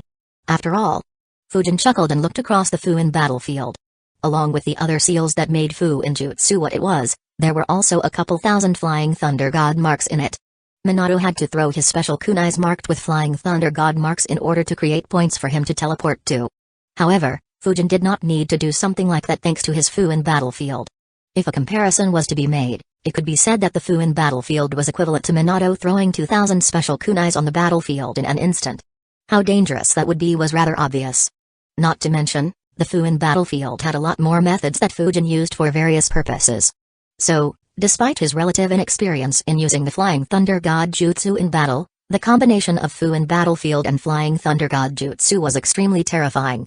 Fujin thought, as for my proficiency, that would be a bit difficult to improve. Flying Thunder God Jutsu was the staple of Minato's combat. He used it for years against all sorts of opponents. On the other hand, my preferred attack method is wind style. And, with my current strength, only top-tier rank S ninjas could provide me with a challenge if I used the Flying Thunder God Jutsu. It's not something I can do often. Fujin sighed and muttered to himself, I guess I'll have my clones fight each other to get a hang of it. Another option is hunting down Obito with my Akura identity and using this jutsu. He's probably the perfect sparring partner to practice the Flying Thunder God Jutsu. I wonder if he'd be kind enough to go a few rounds against me. Or perhaps I should revive Tobirama or the third Raikage for some practice after I get my hands on the Edo Tensei Jutsu. Fujin's 3 shadow clones returned and handed him the scrolls. Fujin stored them, looked at each of his clones and said, you go towards the 7th base, you towards the 9th and you towards the 10th. The shadow clones nodded and dispersed. Fujin had already formed a plan before making the clones. So they knew their tasks. As the clones moved towards the respective bases, they left Flying Thunder God marks along the way so that Fujin could easily teleport towards their locations. Fujin thought, the easiest way to travel here would be flying on Kaido's back. However, I won't be able to mark the Land of Lightning if I do that. Right now, I have only marked the Land of Fire and the Land of Rivers properly. I have left a few marks in the lands of Hot Water, Frost and Grass. I'll use this opportunity to properly mark the Land of Lightning so that I won't have to do it again in the future. Anyway, it's a good thing that Fuin Battlefield and Flying Thunder God Jutsu barely use any chakra. Only if I try to teleport a jutsu does the chakra consumption increase. So, I didn't lose much chakra while clearing this base. In fact, I lost more chakra in creating those shadow clones than in the battle. Regardless, I should be back to full in around 5 hours. Then I'll just teleport to their locations and continue forward. With such thoughts, Fujin disappeared. He teleported a few times and returned to the base in the Land of Frost. 5 of his shadow clones were already reading the memories of the dead Jounins. Fujin waited for them to be done reading the memories of the heads in front of them before dispelling them one by one. Fujin collated and analyzed every clone's memories and thought, as expected, they didn't know much about the lightning chakra mode. However, they did know a few interesting things. Oh well, let me see what Dodai knows. Fujin began reading Dodai's memories. While he did, Mabui felt uneasy. Yujito looked at her and asked, is everything alright? You've been uneasy for some time now. Darue became serious and asked, is there an issue? Samyuansi looked at her as well. Mabui explained, after receiving Raikage-sama's message, I sent messenger birds to all our outer bases to prepare themselves. However, only 7 bases contacted me back using the chakra transmission communication devices. I dispatched an ambush squad to each of the 3 bases that didn't respond. They should have reached there by now and contacted us. However, I still haven't heard anything from them. Everyone in the Raikage's office became serious on hearing her words. She muttered, that's strange. Understanding the seriousness of the situation, they should have responded right away. For them to not reply, means that something has happened there. Darue's eyes widened. His expression became grim as he said, "Quickly show me the bases that didn't respond." Everyone noticed his expression. Mabui didn't delay and showed him the map. With an ugly expression, he said, "Boss' assumption was incorrect. Hidden Leaf Village wouldn't attack our village directly. It would be a declaration of war, and from my understanding of the third Hokage, he would never want an all-out war. Instead, he likes to use schemes and hurt us in the dark. Their real target must be our outer bases. Most likely these 5 that are closer to the border." Shit. The expression of the remaining 4 ninjas also became ugly. The memories of the wounds Jiraiya inflicted upon them were still fresh in their minds. They didn't want to see Hidden Cloud's village suffer a similar loss again. Chapter 671, Darue's Decision, Fujin's Plan. Realizing how devastating their losses would be if Hidden Leaf Village destroyed those 5 bases, Darue ordered, "Contact these 2 bases and tell them to be on guard. I'll take 100 ninjas with me and go to see what the situation is. Yujiro, you stay in the village in case my guess is incorrect and their real target is our village." Darue began moving towards the door. However, before he could leave, Mabui said, "Don't be reckless, Darue. Hidden Leaf Village has already managed to lure Raikage-sama away. If you act without considering all the possibilities, you could fall into a trap as well. If that happens, we could suffer even more." Darue stopped and looked at her. Mabui continued, "There are still a few more possibilities other than Hidden Leaf Village attacking those bases. In fact, I think that those are more likely than Hidden Leaf Village attacking our bases. Don't forget one of the main reasons behind creating these bases." Darue's eyes widened as he realized what Mabui was indicating. He said, "Sorry, I lost control for a moment. You're right. While making these bases, we kept Hidden Leaf Village's attack on the mine in mind. The bases were specifically created in a way to ensure that a few large-scale attacks won't be able to destroy them." Samyu agreed and added, "That's right. Even if they were attacked and at a great disadvantage, they should have been able to contact us. So, it is highly unlikely that they were attacked." Mabui nodded and said, "That's right. I feel that Hidden Leaf Village has sent a few squads to intercept the messenger birds between us and those bases. Their goal might be to make us think that those bases are under attack and make us send reinforcements there. Once we do, they would ambush our reinforcements and eliminate them. Without Raikage-sama and B, our reinforcements won't be able to resist if the Sanins are involved in the ambush. Even you might lose your life, Darue. Not to mention, there is still the chance of this being an attempt to lure even more capable ninjas away from our village so that our defenses weaken even further. So, we need to tread carefully." Darue and the rest analyzed Mabui's words and felt that they were reasonable. However, it left them in a dilemma. Seaside, so, what do we do in this situation? A hopeless expression could be seen on C's face. No matter what they did, the situation was bad. If they didn't go and their bases were under attack, then it would be the same as giving up on the lives of hundreds of capable ninjas. On the other hand, if they did go to reinforce and fell into an ambush, it could also result in painful casualties. Mabui sighed as well and said, "There are only 2 things we could do. Either we stay holed up here until Raikage-sama returns, or we send a large group to check what is happening. However, there won't be any half-baked attempts. Either you all stay here, or all 4 of you head out leading an army of 500 ninjas. We can't risk sending a small group and losing someone like you, Darue." Everyone looked at Darue. As the leader in Ai's absence, he would have the final say. After thinking for some time, he said, "Even if Hidden Leaf Village attacked our village, they won't have an easy time getting inside the barrier. After all, even the 8-tailed beast bomb can't break the barrier. Besides, that isn't Hidden Leaf Village's way of doing things. I'll head out towards the closest base along with an army to see what is happening. If Hidden Leaf Village really wants to ambush us, let me see what they have brought to ambush us." Everyone nodded and got to work immediately. Sammy, C and a few others left to gather the army. Since everyone was already on guard, it wasn't a very difficult task. However, it would still require some time. 5 minutes after the 2 of them left the Raikage's office, Mabui's expression became grim once again. Darue muttered, "We have lost contact with 3 more bases. To think that they would target this one as well." Darue's eyes were on the base where Dodai was stationed. Since it was on the other side of Hidden Cloud's village, he didn't think it would be targeted. Yujiro frowned and asked, "How did they interrupt our chakra transmission communication devices?" Mabui answered, "These devices work by transmitting chakra. Though unprecedented, it wouldn't be too strange for them to intercept it. Perhaps Hidden Leaf Village has sent members of the Hyuga and Yamanaka clans to interfere with this. Or perhaps they invented a technology allowing them to interfere with our transmission. However, it is very suspicious that they're doing this." She looked at Darue and asked, "Which base will you head to first?" And what should I tell the other 4 bases? Darue muttered, Dodai's base is the closest to the village. I'll need just 4 hours to travel there. I'll head there first. Ask the remaining 4 bases to be on their highest guard.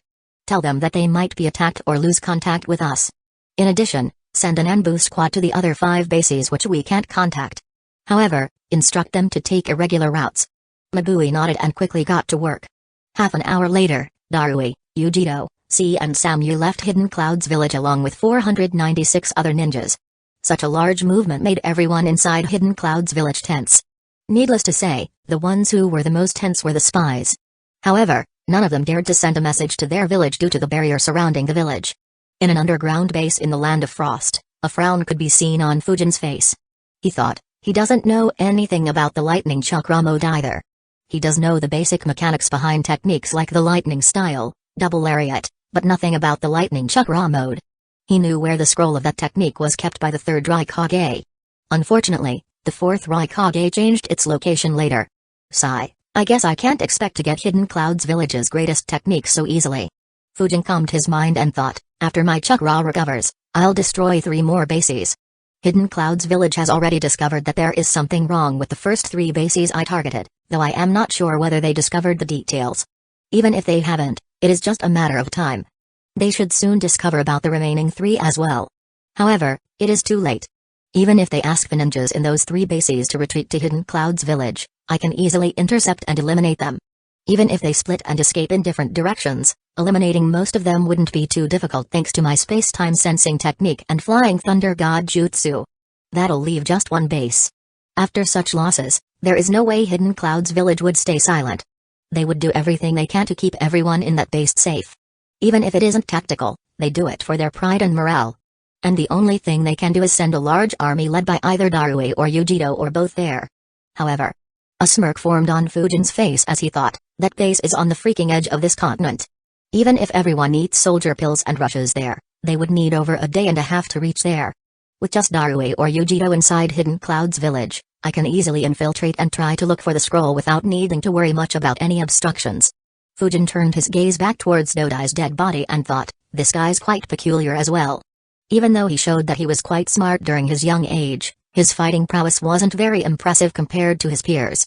While not weak, he didn't stand out either. He didn't have any affinity to lightning manipulation and his main affinities were fire and earth. However, even there, his affinities weren't particularly spectacular. Yet, he managed to fuse the 2 elements in his late teens in a stroke of luck while he was trying something else. Fujin let out a sigh. Even though he hadn't devoted his life to creating a Kekkei Genkai like a few others, he still worked a lot. He even experienced how Takeshi did it several times with the spirit transformation jutsu.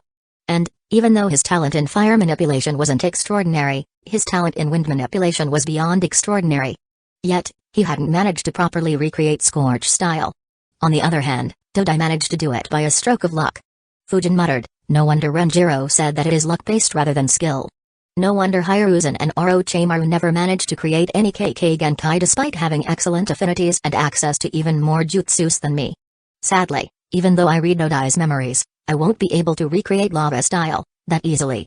I'll have to get that combination right just like how he did, and that's not something I can copy by just reading memories. I'll need to learn how to do it instinctively. Fujin shook his head and thought, leave it, it's too much work for something that adds very little to my strength. Besides, if that plan works, then all my efforts would become pointless. I'll rest for a bit and continue my attack. 4 hours later, Darue's army reached Dodai's base. As they looked at the base carefully, a puzzled look appeared on everyone's face. Chapter 672, The Ambush. Darue and his army reached the base that was under Dodai's command. En route, they were very careful and alert against a surprise ambush. To their surprise, they didn't sense any hidden Leaf Village ninjas while traveling. Not a single shuriken was thrown at them. Most of the ninjas relaxed on reaching the base. However, as they drew closer, everyone was puzzled. Under normal circumstances, the patrol units should have noticed and met them. Yet, no one did. Instead, the sensors said that they didn't sense anyone inside the base. C frowned and asked, did they activate all the seals to hide the base? Dodai might have done that to hide the base from anyone else. No wonder we didn't sense anyone. Darue muttered, let's hope that is the case. Because the alternative is terrifying. The ones around Darue became very serious. Darue shouted and commanded everyone to be prepared for a battle. The entire army became serious. They carefully moved to the center of the base, their expressions becoming solemn as they inched closer. Even when they reached the headquarters in the center, they didn't see anyone. There wasn't even a single Hidden Clouds Village ninja inside the base. Everyone had vanished in thin air. C activated his chakra field and said, "I can't sense anyone at all. Where is everyone? There are no signs of combat here either. I didn't even see a scratch on any building on the way here." Darui and the rest frowned as well. Darui wondered, did something happen to make Nodai take everyone here away and hide elsewhere? But what could have happened? And why didn't he inform us? Or did he try but fail as Hidden Leaf Village cut off our communications?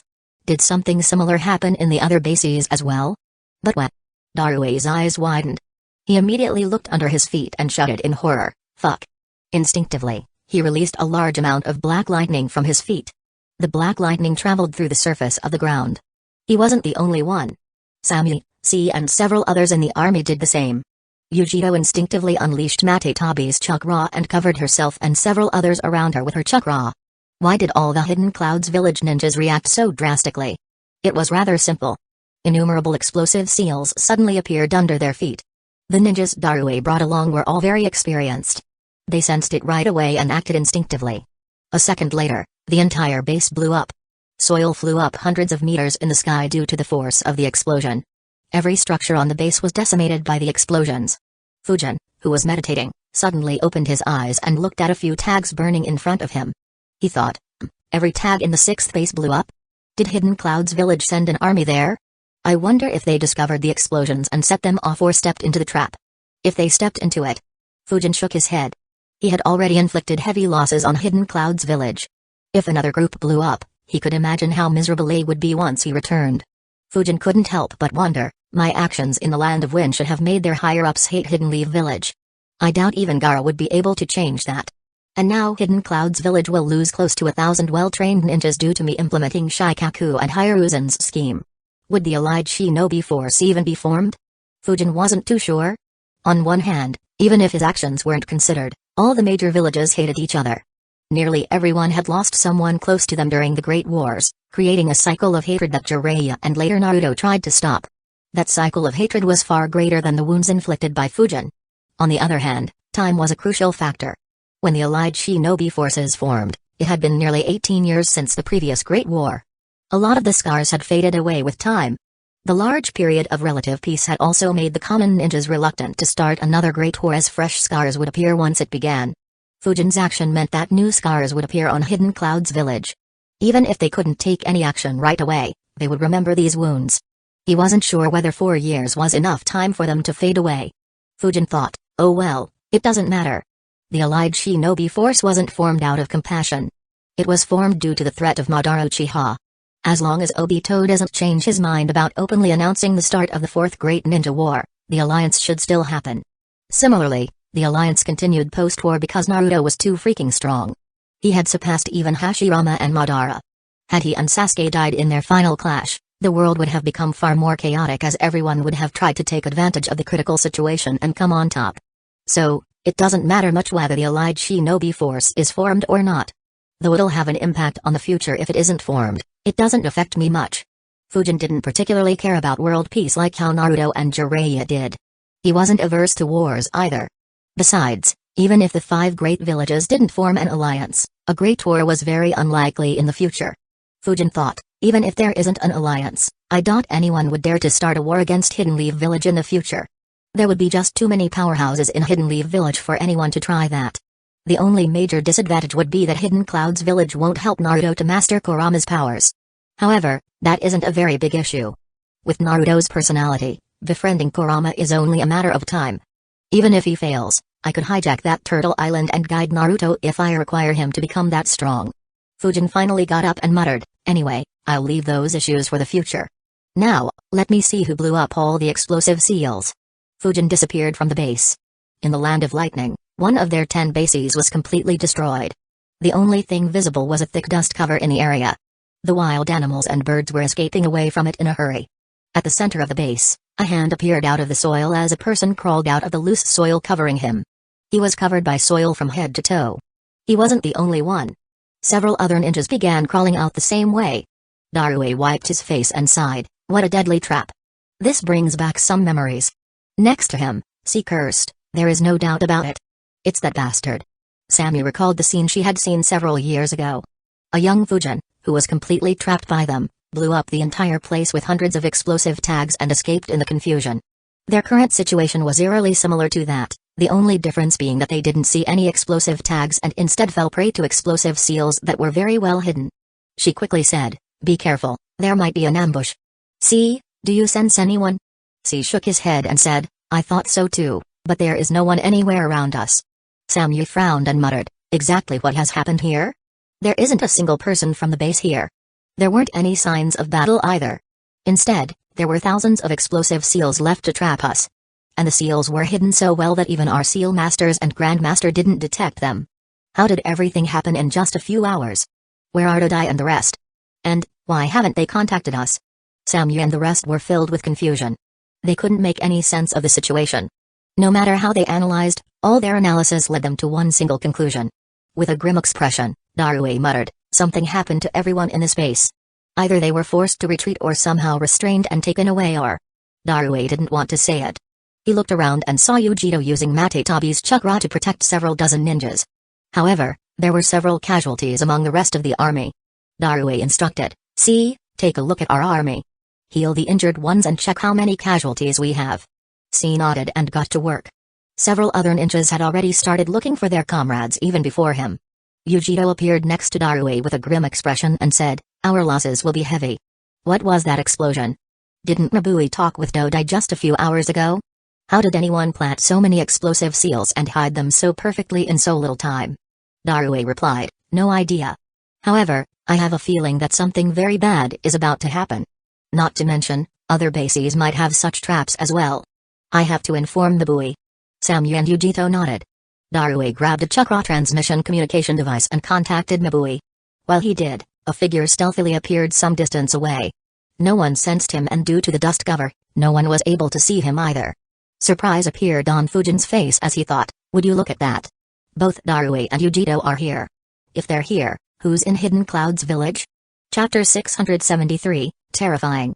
Both Darue and Yujito are here. If they're here, who's in Hidden Clouds Village? Fujin couldn't help but wonder in surprise. He had anticipated Darue or Yujito leading an army but didn't think Hidden Clouds Village would send both of them when neither A nor B were in the village. Fujin thought, Hidden Clouds Village is very brave. To be without a rank S ninja when they're facing an unknown threat. I suppose they're just confident in their defenses then. Not really surprising, I guess. Their barrier team is quite strong. And they should have several elite jounins and hundreds of jounins in their village along with those ridiculous tools. Anyway, now that these two are here, should I continue with my plan or should I change it and infiltrate Hidden Clouds Village first? Fujin fell into thought.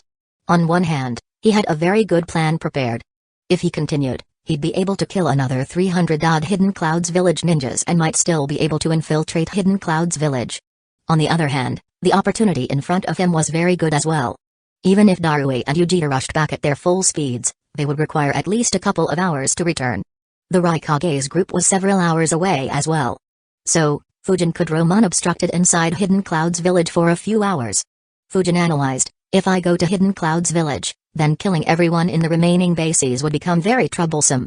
Since Darue's group fell into a trap, they'll likely disband the bases. Normally, that would have been fine and I'd still be able to hunt them. However, if I spend time inside Hidden Clouds Village, they could retreat to nearby cities and villages and mix among civilians. I can't attack the villages openly or there'd be a declaration of war. After thinking for a bit, Fujin decided, leave it. From what Shikaku said, killing everyone in just 3 bases would be enough to consider the mission completed. Killing everyone in 5 bases would be excellent. I have already killed everyone in 6 bases and who knows how many died from Darue's group. That is sufficient. Even though I can kill more Hidden Clouds Village ninjas, there isn't any gain for me. By comparison, raiding Hidden Clouds Village could provide me with several benefits. I'll head towards it. Sigh. Fujin sighed and muttered to himself, I didn't think I'd get such an opportunity. I should have sent a clone to mark places close to Hidden Clouds Village. I'll need an hour to travel to Hidden Clouds Village from the nearest Flying Thunder God mark. Fujin thought for a few seconds before deciding, I'm interested in seeing what Darue would do. Perhaps I might be able to get some entertainment. Fujin chuckled and teleported a few kilometers away. He created a shadow clone and sent him towards Hidden Clouds Village. Meanwhile, He waited to see what Darue would choose to do. In the base, Darue contacted Mabui. She was shocked by everything Darue said. With a grim expression, she thought, everyone in that base is missing and Darue's army fell into a trap that even Old Man Jin couldn't detect? How did that happen? Don't tell me that's what happened to the 3 squads I dispatched earlier. As she expected, Darue said, contact the 5 Anbu squads you sent to the other bases and inform them about the trap. Inform boss as well. He could check upon those bases on his way here. Mabui replied, yes, I will. What are you planning to do next? Darue thought for a bit and asked, can you contact the remaining 4 bases? Mabui answered, yes. Darue sighed in relief and said, that's good. Order them to disband. Everyone should move separately in squads of 4 and head towards nearby towns and villages. They'll hide there until further communications. If they don't receive any orders, they should start heading back to the village after 2 weeks. Mabui replied, all right. Darue paused for a bit before saying, tell boss that I have a hunch that Suzuki Fujin is involved in whatever is happening here. I'm not sure who else is involved. However, we have fallen prey to a deadly scheme. Mabui's expression became grim as she replied, I'll convey it to him. The 2 finally stopped talking and deactivated the Chakra transmission communication devices. Yujiro frowned and asked, how could Fujin have been here? Wasn't he in the land of hot water? How did he get here so quickly? Sammy answered, he has a flying summon. I think Hidden Leaf Village openly showed him off to tempt Raikage-sama and be into going there. He must have flown here while they were going there. Perhaps others from Hidden Leaf Village traveled along with him on his flying summon. It could have even allowed them to scout our bases, allowing them to make the appropriate move. Darue immediately said, it's just a hunch. We can't declare everyone dead until we find their bodies. Sammy nodded solemnly. The 3 of them turned their heads towards an old man who was walking there while being assisted by a couple of ninjas. Burns could be seen on his left leg and right arm. Darue respectfully said, are you fine, Elder Jin? Sorry, I had to bring you here despite your age. Jin sighed and said, I'm fine. However, I failed. So many of our capable ninjas died due to my incompetence. Jin was one of the 4 Fuinjutsu Grandmasters in Hidden Clouds Village. He was in his late 70s and had served Hidden Clouds Village faithfully for decades. So, everyone respected him. However, his heart couldn't help but ache on seeing the casualties around him. Yujiro frowned and asked, how come you didn't detect the explosive seals? There must have been tens of thousands of them. Yujiro wasn't questioning Jin's ability or accusing him of being careless. Instead, she was genuinely confused. It was extremely difficult to trap a Fuinjutsu Grandmaster with Fuinjutsu. They would always detect a vast concentration of seals instinctively, just like how Fujin discovered the trap Kitsuchi laid for him. Jin answered, the reason I failed is the seals we inscribed while making the base. The eyes of Darue, Samyu and Yujiro widened as Jin continued, every base has hundreds of seals to improve the defenses. Whoever laid the trap used those seals to hide a large number of stealth seals, which in turn hid that ridiculous amount of explosive seals. That is why I couldn't detect them. Even though I instinctively felt that there were a lot of seals here, I thought that they were the same seals we inscribed here, as they were all I could see. Whoever did it was quite ingenious to make use of them in this manner. If it was done in just a few hours, then whoever did it is a terrifying genius at Fuinjutsu. If it was indeed someone from Hidden Leaf Village, then we need to be very careful in any future conflicts with them. Otherwise, we could lose a large number of ninjas in a similar manner several times. Darue and the rest had solemn expressions. To be able to fool a Grandmaster was an incredible feat. It was also terrifying. How many Grandmasters did any village have? Hidden Clouds Village had only 4. All were treasured and they would rarely go out on the battlefield unless they were accompanying the Raikage. So, the Seal Masters would be the ones accompanying armies during wars. However, if a Grandmaster wasn't able to detect the trap, how could Seal Masters do it? The difficulty of attacking Hidden Leaf Village went up by a notch. Darue muttered, the ability to create such traps is alone equivalent to a rank S ninja. Others agreed with him. Sammy said, didn't Hidden Stones Village's message say that Suzuki Fujin was very close to becoming a Grandmaster several years ago?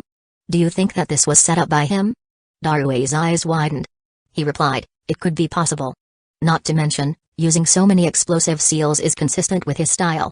Jin shook his head and said, from what I hear, he is only 16 years old. He might be involved in creating this trap, but it's unlikely that it was entirely his creation. However, if it was just him, then his threat is no lesser than the 4th Hokage's.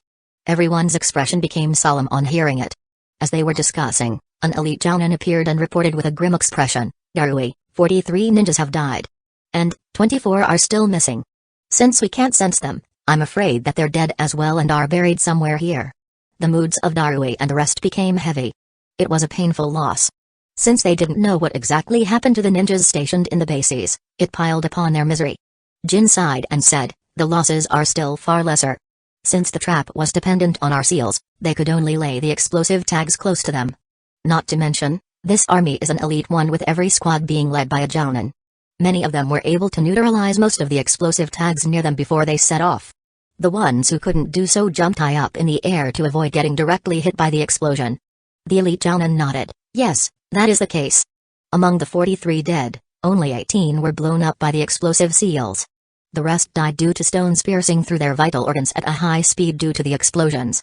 A few also died due to suffocation caused by the large amount of soil entering their respiratory system.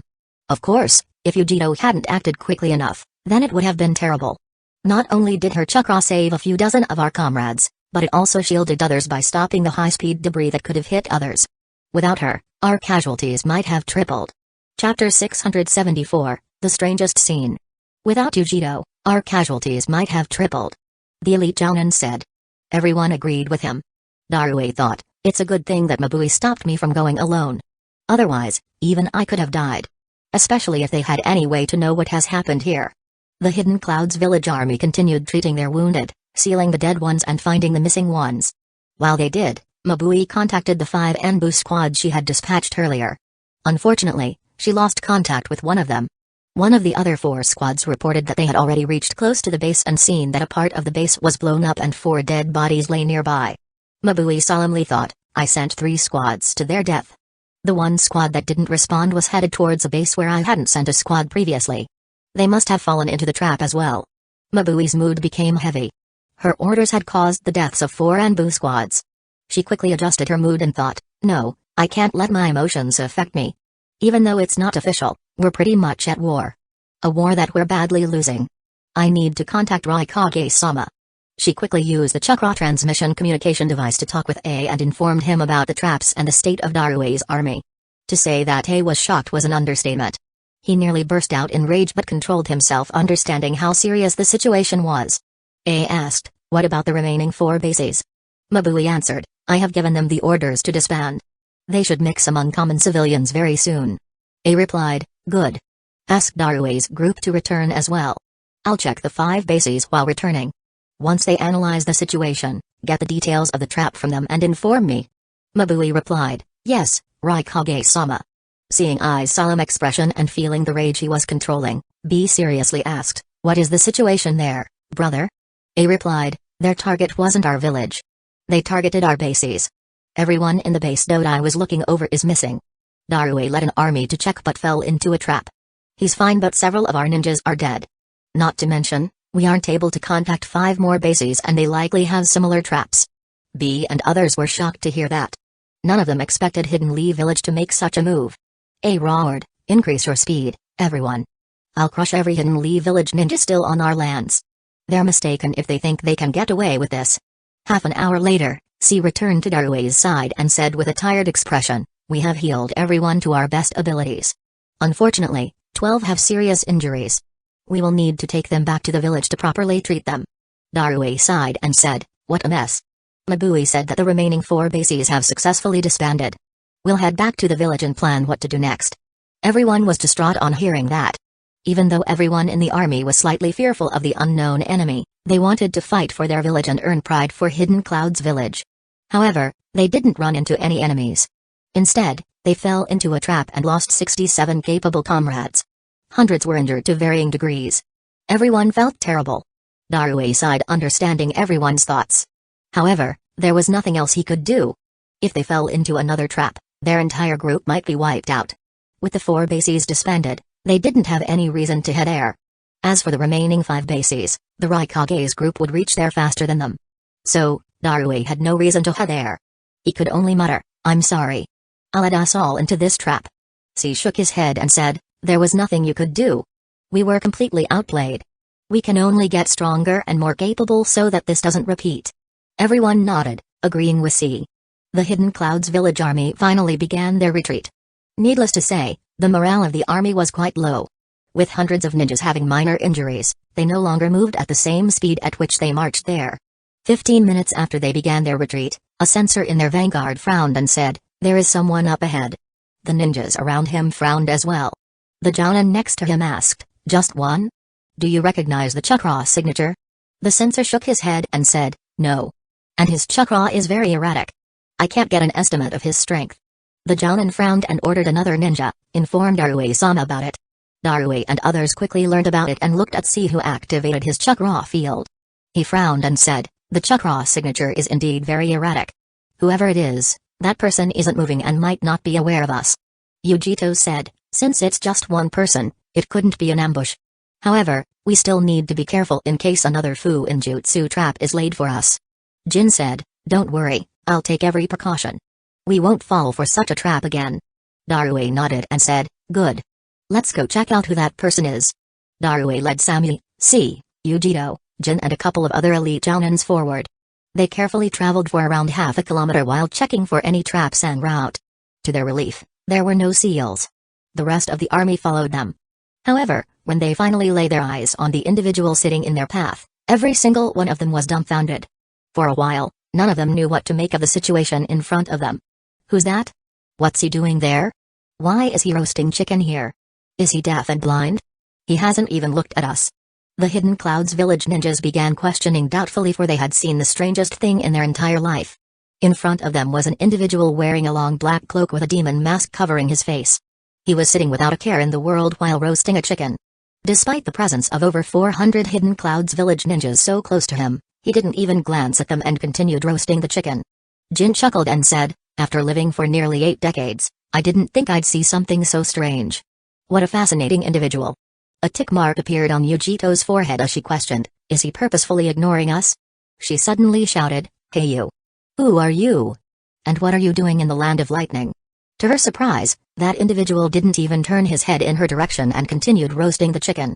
Being ignored in such a manner made Yujito both flustered and enraged.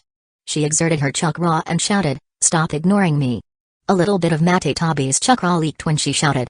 It made the demon-masked individual finally turn his head and look at them. Yujito felt a pair of eyes inspecting her very carefully. The individual finally opened his mouth and muttered in a jagged but archaic voice, "That's an interesting chakra. Brings back some memories." The Hidden Clouds village ninjas were surprised. None of them expected to hear such words. What surprised them more was his tone. It felt as if he had no interest in any of them. The individual turned his attention back to the chicken and sighed, "So many complicated questions and so few answers. How long will it take to solve these? How many more mysteries will appear once I solve them?" Sigh. He released another long sigh and said without taking his eyes off the chicken, "Leave. I'm not in the mood for a fight." His tone was so dismissive and filled with a blatant disregard towards the Hidden Clouds village ninjas that everyone who heard it was offended. Once they got over their surprise, the Hidden Clouds village ninjas in the back began cursing. "That bastard! Who does he think he is? How dare he treat us like pests?" The Hidden Clouds village ninjas were quite distraught and demoralized from what had happened in the base. Now that they came across someone asking for a beating, they wanted to vent their frustrations. Unlike them, Darue and his group controlled their emotions. All realized that something was off with the situation. They weren't sure whether the person in front of them was confident in taking them on or just bluffing. Darue wondered, "Questions? Mysteries? What is this old man blabbing about?" Darue softly asked, "Old man, are you sure that there are no seals?" Jin nodded and said, "Yes. There are no seals around here. However, both his cloak and mask are densely covered in seals. I can't see which they are though." Darue nodded and calmly asked, "Could you tell us who you are and what you're doing here? Also, did you notice any small group of ninjas moving around a few hours ago?" Despite being asked so politely, that person continued to ignore Darue. Instead, he took the roasted chicken off the fire. Darue sighed and muttered, "I don't want to disturb your dinner, but we need some answers. Sorry, but I'll need you to come with us." He grabbed his sword. The remaining Hidden Clouds village ninjas grabbed their weapons as well.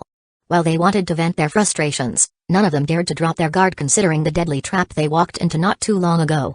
Despite being so heavily outnumbered, the masked individual didn't panic. Instead, he sighed in disappointment and muttered, "Another unsolved mystery. Why does every era have fools who run to their deaths? Is there any answer? Or is it just the way of the world?" Chapter 675, The Greatest Weapon. Another unsolved mystery. Why does every era have fools who are run to their deaths? Is there any answer? Or is it just the way of the world? The masked man's words confused the Hidden Clouds Village elites yet again. Darue couldn't help but think, era? Why does he talk as if he has lived through eras? Is there something wrong with his head? Or is something else going on? Others wondered the same as well. It caused their movements to falter for a few moments and no one made the first move. The man looked at them and wondered, ugh, don't tell me I spooked them enough to deter them. I guess this is enough shit-talking for now. Needless to say, the masked man was Fujin, who was using his Ikuro identity. It was the same identity that he used to kill several root ninjas, destroy the root headquarters and kill Riga and his henchmen. He had been keeping an eye on Darue's group while his clone marked the path to Hidden Clouds Village. When he saw Darue's group heading back to Hidden Clouds Village, he decided to stall them until his clone reached Hidden Clouds Village. He also decided to take the opportunity to build up some reputation for Akira so that it wouldn't be too strange when he did more things with that identity in the future. Thankfully for Fujin, his little act wasn't enough to deter the Hidden Clouds Village ninjas completely. After suppressing their doubts, Darue and the ones with him rushed towards Fujin while the other Hidden Clouds Village ninjas readied themselves to attack. However, his first move made everyone's eyes widen in disbelief.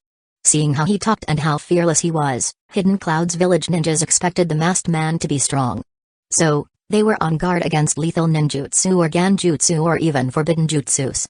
Grandmaster Jin was keeping an eye out for any seals. However, Fujin's first move contained none of those. Yet, it stunned every single Hidden Clouds Village ninja who witnessed it. As Darue and company moved towards him, Fujin flung the roasted chicken towards Darue in one smooth motion. As he raised his sword to block the roasted chicken, Darue couldn't help but mutter, "What in the hell?" However, immediately after, his eyes widened again and a large amount of lightning flowed through his sword. Others coated their weapons in lightning chakra as well. The reason for this sudden change was that they detected a strong lightning chakra within the roasted chicken. Suddenly, the roasted chicken exploded and its bones, which were strengthened by lightning, flew towards them at an incredible speed. Darue quickly used his sword aiming to block 8 pieces of bones while thinking, what a troublesome fellow. This is the first time I've seen such a method of attacking. What the? His eyes widened once again in shock. A couple of lightning-charged bones hit his blade and were destroyed as they couldn't bear such intensity. However, the remaining 6 suddenly changed direction midway.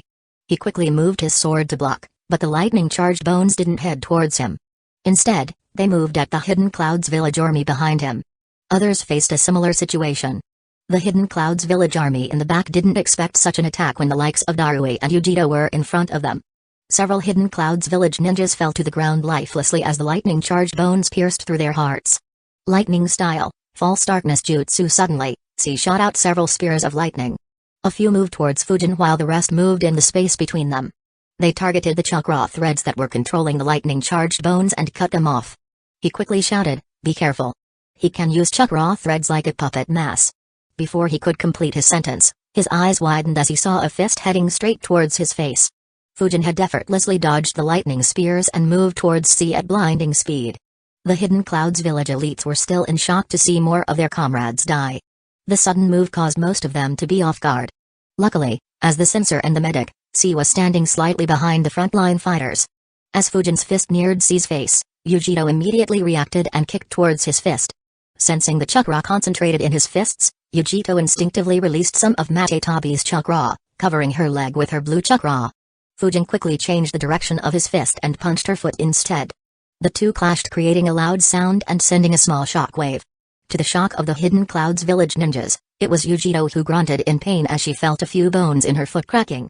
She got flung behind by several meters. Fujin thought, if she had released more of Matetabi's chakra, I'd have backed off. However, that little time barely allowed her to use any chakra. A shame that I can't take advantage of either of their weak positions. Fujin's eyes moved to his left as he saw Darue swinging his lightning-enhanced large sword covered down on him. Fujin covered his left hand in lightning as well and blocked the sword with the metal plate on the back of his glove. The exchange surprised Darue as he didn't expect to be stopped so easily. However, Jin wasn't surprised. He thought, even his glove is covered with a crazy number of seals. No wonder Darue was stopped so easily. Did he inscribe his clothes himself? If so, he could be a possible suspect behind the trap in the base. After blocking Darue's blade, Fujin kicked towards him but Darue blocked the kick. Before Fujin could continue his attack, Samyu appeared in front of him and stabbed her tanto towards his heart. At the same time, the remaining 2 elite jounins threw shurikens at Fujin from the other direction. In addition, Fujin also saw Jin creating a few seals while Darue whipped his other leg towards Fujin's face. Knowing he couldn't block them all at the same time, Fujin pushed Darue's sword back a bit and flickered, causing all the attacks to miss. He appeared a few meters away and thought, looks like taking on a rank S ninja, Jinchuriki, Fuinjutsu Grandmaster and 4 elite jounins is too much for me. Hee, I might end up taking a beating if I stick to just lightning style. Lightning illusion, Flash Pillar. Seeing Fujin on the back foot, C discharged electricity through his entire body in the form of an extremely bright light to disorient Fujin's vision. He wanted to use this opportunity to put him under a Genjutsu so that Darui, C and the remaining 2 elite jounins, who were rushing towards Fujin, could take advantage of it. However, Fujin just closed his eyes when he realized C's intention. At the same time, he disrupted his chakra, making it impossible for anyone to influence his chakra flow. C frowned and shouted, "Be careful. He isn't under a Genjutsu and his chakra just spiked considerably." Darui and the other 3 raised their guard. To their surprise, they heard Fujin chuckling. He broke out into laughter and said, "Ha ha ha. Not bad. Not bad at all. It looks like this era has some capable ninjas after all. I should be entertained, at least until I recover all my powers. Now then, please don't disappoint me and die too early, ha ha ha." Despite not being censors, the 4 of them sensed the immense chakra Fujin was building up. Even someone like Darui became tense and wondered, what in the world? What's this chakra? How did it appear so quickly? Lightning style, lightning flood jutsu. Fujin pointed his left palm towards the Hidden Clouds Village ninjas and unleashed a massive amount of lightning towards the Hidden Clouds Village ninjas. Needless to say, that jutsu had been amplified by the blade of the Thunder Spirit. Fujin had concentrated 2% of his chakra into that jutsu while the blade amplified it by 10 times. That is why C felt Fujin's chakra suddenly increasing by around 18%. Despite facing the devastating jutsu, the Hidden Clouds Village elites didn't panic and immediately responded with their own jutsus. Storm style, Laser Circus Jutsu Lightning style, False Darkness Jutsu Lightning style, Lightning Beam Jutsu Lightning style, Spinning Lightning Shot Jutsu. The 4 ninjas immediately counterattacked. The 4 lightning jutsus clashed with the lightning flood, stopping it momentarily. However, they knew that it wouldn't be enough to stop the attack as they couldn't supercharge their jutsus to that extent. After launching their jutsus, all 4 immediately retreated until they crossed Uchiha, who was running towards the lightning flood. Uchiha released a large amount of Matetabi's chakra and used it to shield her teammates from the lightning flood. Fujin saw as she almost created Matetabi's form with her chakra cloak. Before it could take the complete form, the lightning flood bombarded her, creating several openings in her cloak. Even so, Fujin didn't press on the attack and instead analyzed, what a difficult situation. I get outnumbered when I try close combat. However, in the long or mid-range, Uchiha will just block all my attacks. Even with the blade of the Thunder Spirit, I can't compete with her in terms of chakra. I need to change my tactics. Chapter 676, Weather Report, Hurricanes. I need to change my tactics. Fujin glanced towards his left and saw dozens of kunai with explosive tags flying towards him. A couple of dozen Hidden Clouds Village ninjas from the army's vanguard had moved around the battlefield to sneak up on Fujin. In addition, Fujin sensed a couple of dozen ninjas quickly moving towards his right as well. Lightning appeared in his left hand again as Fujin flung it towards the incoming kunai. The lightning transformed into a net, deflecting every kunai and disabling all the explosive tags. A moment later, he jumped and appeared on a branch behind him as the ground under him turned into spikes. His new position was immediately bombarded by water and lightning combination jutsus as more Hidden Clouds Village ninjas jumped into the battle. Finally getting a breather, Darui said, "That guy is intense. Are you guys alright?" Everyone nodded. Even though the fight was intense, no one was injured. Well, no one but one. Darui looked at Uchiha and asked, "Uchiha, how's your leg?" Uchiha replied, "I think his punch cracked some of my bones. However, Two Tails chakra has healed most of it. I can fight normally. That said, be careful in a frontal battle against him. His strength is phenomenal." Darui said, "Yeah, there's no doubt about it. He was able to stop my blade with just his fist." Suddenly, Jin said, "Darui, all his clothes are densely inscribed in seals. That is why your blade was stopped. You guys need to be more careful in close combat. Those seals raise his defenses by several levels. Your attacks might not have as much effect on him as you think. In addition, I'm not sure whether those seals have any offensive features." While Darui and the rest were having a quick discussion, Fujin was standing in the forest surrounded by electrified water. However, he wasn't worried. On the contrary, it made it difficult for the Hidden Clouds Village ninjas to make any follow-up attacks. Fujin analyzed, a frontal assault against the 7 of them will only result in a loss. The only real way I can change the tide of the battle is by using Kirin. However, a helpless smile appeared on Fujin's face. As good as Kirin was, it was just too strong. He didn't want to risk killing either Darui or Yujito. That would have far-reaching repercussions. Darui was Ai's right hand. Among everyone in Hidden Cloud's village, he was the only acceptable successor to A. Losing someone like him could force A to take drastic measures, such as targeting the young ninjas of Hidden Leaf Village and perhaps even other villages. While Fujin wasn't afraid of him and could take him on, the future would change drastically if Hidden Cloud's village killed any of Naruto's batchmates. On the other hand, Yujito was a Jinchuriki. If she died, Matetrabi would die as well and revive somewhere a few years later. Even though Fujin had created the Phantom Haven, his ability to gather information was still nowhere near Zetsu's level.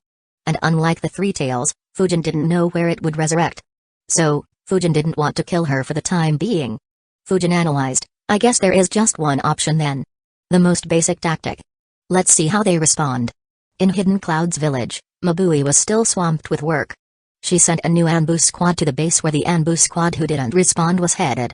In addition, the remaining ambush squads had reached their respective bases and reported the situation they observed from a sufficient distance away. Mabui's expression was very ugly. She thought, this is the worst-case scenario. They didn't see a single person inside the base. Where is everyone? How could everyone just disappear? Even if I assume Hidden Leaf Village sent their best ninjas, how could they neutralize everyone in every base so clinically that no one was able to contact us? Mabui was disturbed by the information. She was barely hanging by a thread when a few old people walked into the Raikage's office. They were led by Inazuma, who used to be an advisor to the third Raikage. Needless to say, the people with him were the council members. Mabui frowned on seeing them entering in such a way. She asked, why are all of you here? One of the council members snorted and asked, why don't you tell us that? Another said calmly, the whole village has been restless the entire day. You guys have even put up a barrier. Lord Raikage is nowhere to be seen and Darui led a huge army away a few hours ago. How long are you going to keep us in the dark about what is happening? Mabui plainly replied, you can ask Raikage-sama when he returns. For now, I'd appreciate it if you don't disturb me. The events of the last 24 hours had made her wary. She was in no mood to entertain the ones who obviously came to create trouble. Seeing her reaction, Inazuma sighed and asked, why are you treating us with such hostility? Even the civilians can see that something is wrong. Instead of asking for our aid, you're trying to do everything by yourself. Here, read these. Inazuma handed Mabui a few scrolls. Puzzled, Mabui opened and went through them immediately. A frown appeared on her face as she muttered, several towns and other places in the Land of Lightning are experiencing unexplained hurricanes. How are there hurricanes in this climate? Inazuma replied, obviously someone or something is causing it. Luckily there hasn't been any casualties due to it yet, but such hurricanes will gravely affect our economy and trade. We can't take it lightly and need to get to the bottom of this. Mabui's frown got deeper. She was already troubled by the news of the bases and the traps and now suddenly had to worry about something completely different. She decided, even though it is important, it is not as important as figuring out what is happening in those bases. However, it can't be ignored either. I'll use this to keep them busy until Raikage-sama returns. Fujin was almost done deciding when he suddenly flickered. Moments later, a black lightning spear passed through his previous location. After their little discussion, Darui and the rest quickly rushed towards Fujin. Knowing how dangerous he was, they didn't dare to let normal ninjas fight him for too long. Sensing Fujin dodge rather easily, she grumbled, so sensing isn't his weakness. Darui muttered, it doesn't matter. It's time to end this. Storm style, laser circus. A halo of bright light began spreading around Darui's hands, encircling them. Dozens of lightning beams were fired from it towards Fujin. Unlike his previous attack, Darui had taken time to supercharge this attack properly. He had poured almost 10% of his chakra into a single attack. Sensing the immense chakra, the other Hidden Clouds village ninjas retreated. Fujin looked at the incoming beams and thought, storm style, is quite fascinating. It would go perfectly with his identity. A shame that my talent in water manipulation is beyond terrible. Fujin knew that there was no point in dodging those beams. He stood at his spot and released a large amount of lightning charges. They began spinning at a rapid speed and formed a lightning vortex. Darui frowned and thought, he didn't try to dodge. He must know about storm style. Darui immediately controlled his beams to spread them apart and attack Fujin from every direction. However, to his surprise, he began losing control over his beams. Instead, the beams all moved towards the lightning vortex as if it was a black hole. The Hidden Clouds village ninjas were shocked. No one had ever seen Darue lose control of his lightning. C, who had observed everything clearly, muttered in disbelief, "That's incredible. I have never seen lightning being used in this manner. That vortex he created naturally attracts electricity around it. The closer lightning gets to the vortex, the stronger the force of attraction is. Since he waited until your attack was very close to him, you couldn't control your own attack." Fujin looked at the lightning vortex and thought, it'll be inappropriate to not return the gift, won't it? Chapter 677, Lightning Combat System. The lightning vortex in front of Fujin stopped spinning for a moment before spinning in the opposite direction at an even faster speed. From the center of the vortex, hundreds of lightning crows flew out into the sky every second. C's expression became ugly as he muttered, he used the lightning absorbed by that vortex to create this jutsu. His chakra has barely decreased at all despite using such a massive jutsu. Realizing that Darue's chakra was now being used against them, the Hidden Clouds village ninjas had an ugly expression. Standing behind C, Jin said, "Yes, his techniques are exceptional. I haven't seen anyone fight in this manner in my entire life. He can hide his chakra within a roasted chicken, use chakra threads to control its bones, has excellent speed and strength, can amplify his chakra instantly and can even utilize our lightning jutsus against us. As peculiar as he is, there is no doubt about the threat he poses. We shouldn't hold back anymore." If Fujin could hear their conversation, he would have chuckled. His lightning combat system was quite unique. In fact, he hadn't even planned most of it. When he started creating it, he only focused on 3 points. The first was using lightning to enhance his body's speed. He had a decent amount of success in this aspect due to the jutsus in Hidden Leaf Village's library even though he was still very far from the Raikage's level. Copying Kakashi's Chidori along with his swordplay also made Fujin's close combat skills excellent. The second was the speed of his weapons. Fujin had complete success in this aspect.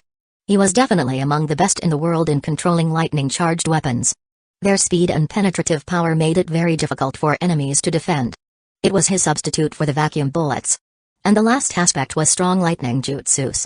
By supercharging the false darkness jutsu and improving his control over the jutsus with yin and yang manipulation, Fujin had sufficient skill in this aspect as well. Backed by his basics, Fujin felt that these 3 aspects should be enough for him to be able to confront weaker rank S ninjas and even kill elite jounins. In the future, once he could get his hands on the lightning chakra mode, he would be able to go up against top-tier rank S ninjas with just his lightning style. However, through several strokes of luck, Fujin's lightning combat system had become far more sophisticated. The first stroke of luck was undoubtedly meeting a kind Hidden Rain village ninja who donated the Blade of the Thunder Spirit to Fujin's cause. It allowed Fujin to conserve his chakra while creating insanely overpowered lightning jutsus in the blink of an eye. The next stroke of luck was accidentally creating the lightning vortex jutsu while he was training. It was an excellent defensive jutsu, something that was very rare in lightning style. However, it excelled against enemy lightning users. The vortex could absorb all of his enemies' lightning and allowed Fujin to use it instead. Even though he couldn't amplify it with the Blade of the Thunder Spirit, it was extremely restrictive for an enemy specializing in lightning style. After all, not everyone could create a cloak of lightning to fight like the Raikages. And the third stroke of luck was gaining the Kiba blades. It helped Fujin to control natural lightning and allowed him to create Kirin, giving Fujin a lethal attack. In addition, since the Kiba blades also had an amplification aspect, Kirin didn't leave him completely drained. As a result, Fujin's lightning combat system had unexpectedly become very efficient in terms of chakra and hence made his Ikaru identity very resilient. Even without the lightning chakra mode, Fujin had some confidence in resisting top-tier rank S ninjas and escaping successfully. Perhaps, only the likes of Hiruzen, A and Obito could force him to escape using the Flying Thunder God Jutsu.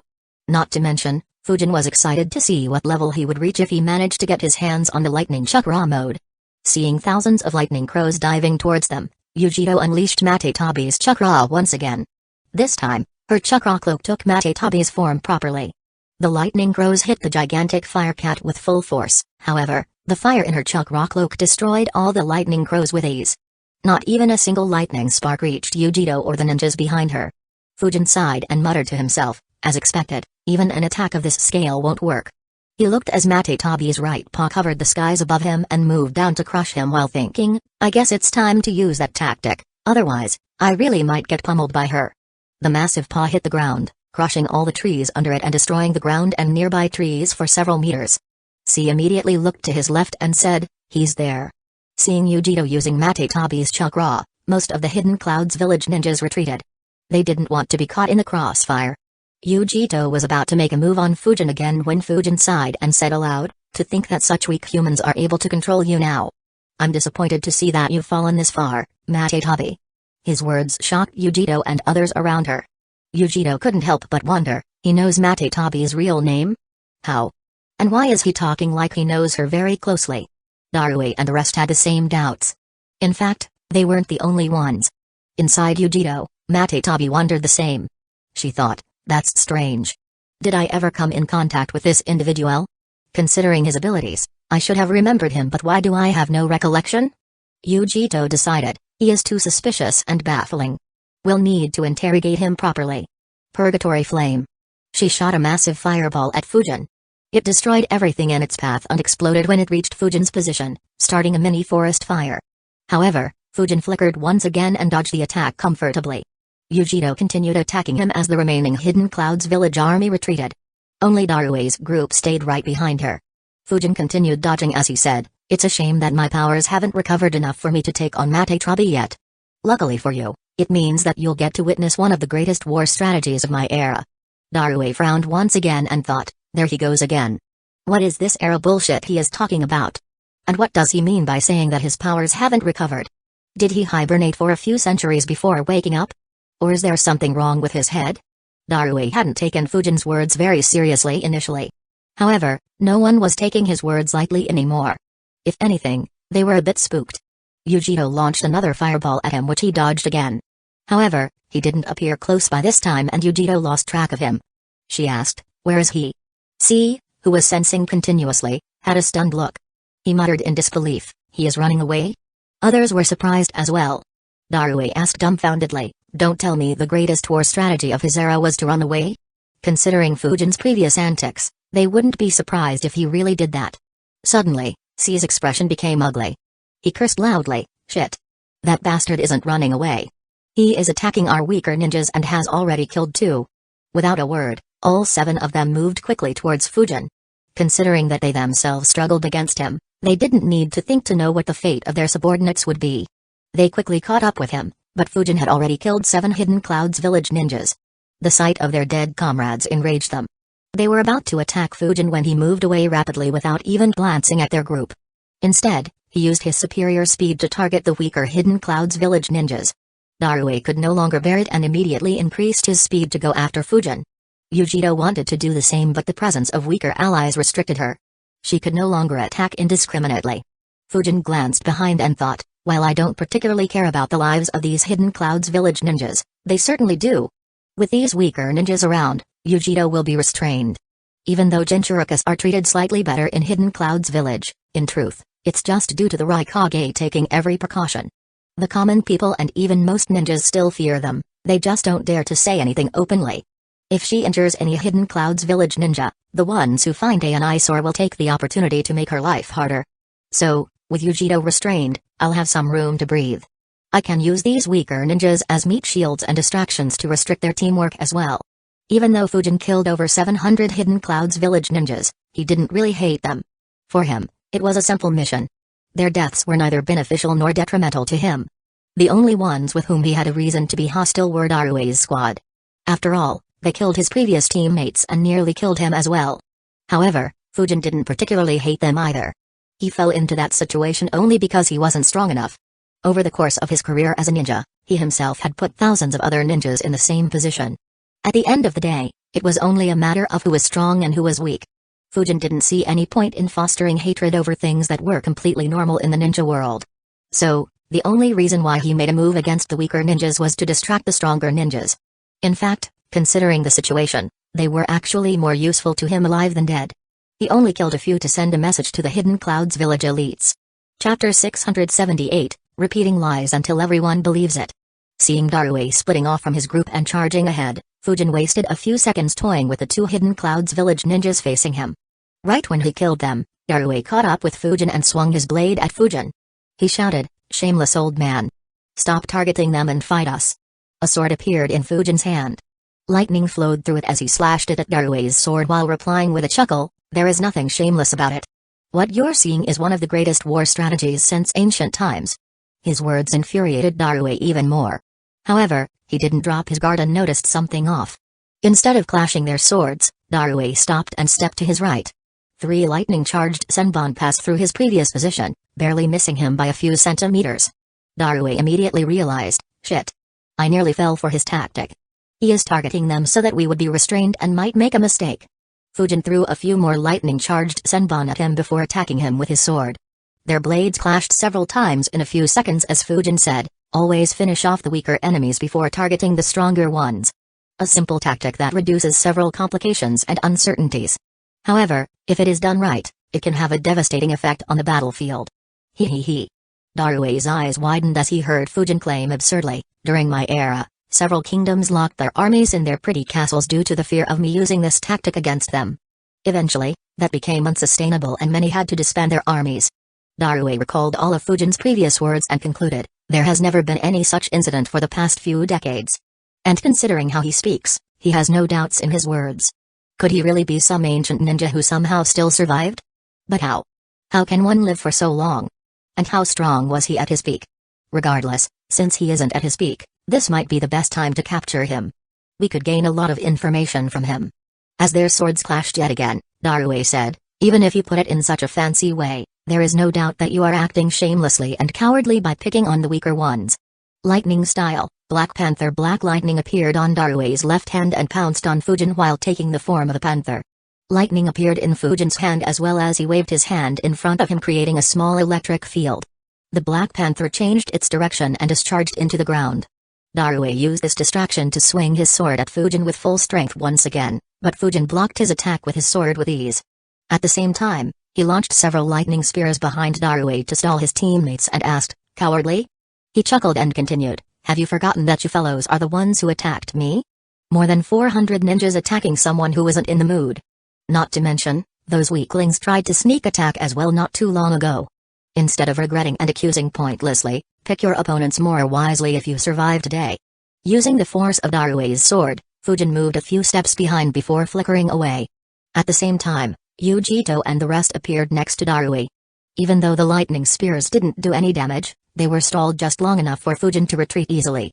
The Hidden Clouds village ninjas chased after Fujin again as he cursed, he is heading towards another group and there are 12 ninjas in that group.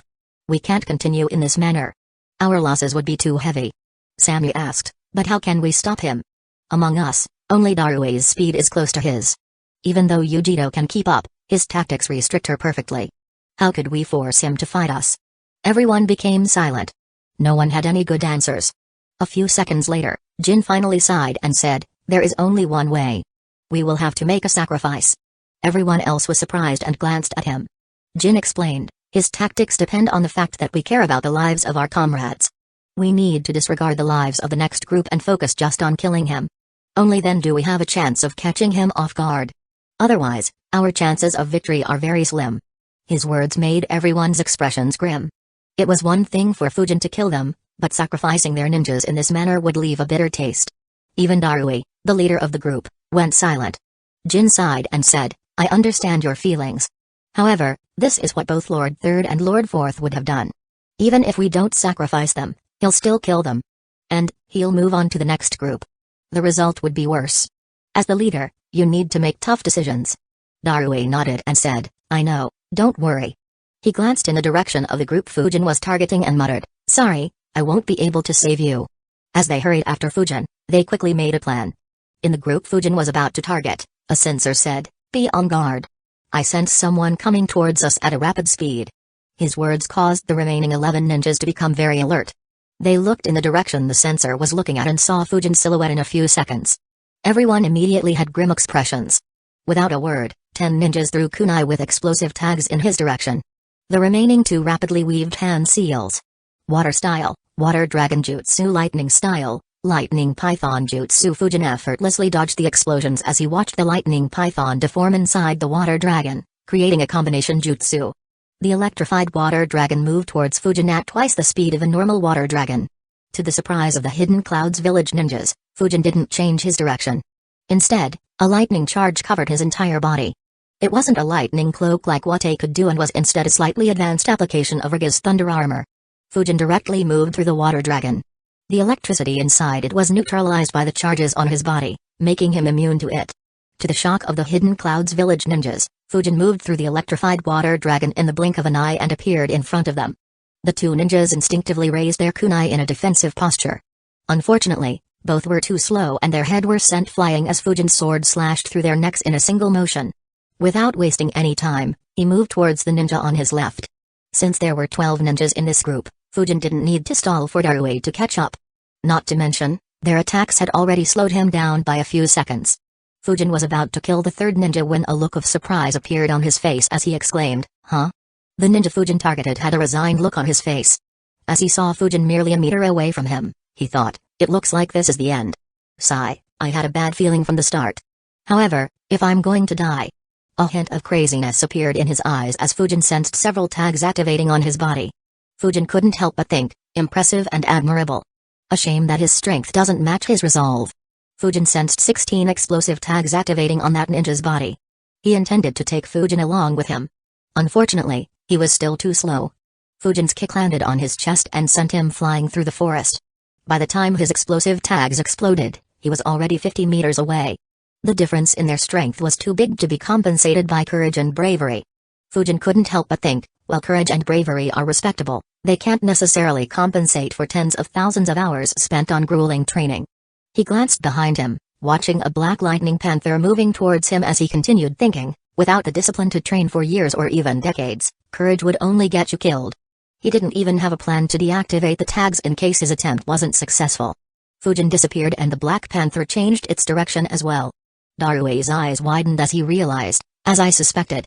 He plans to use them as human shields. Fujin had appeared behind another Hidden Clouds village ninja and attacked with a sweep kick.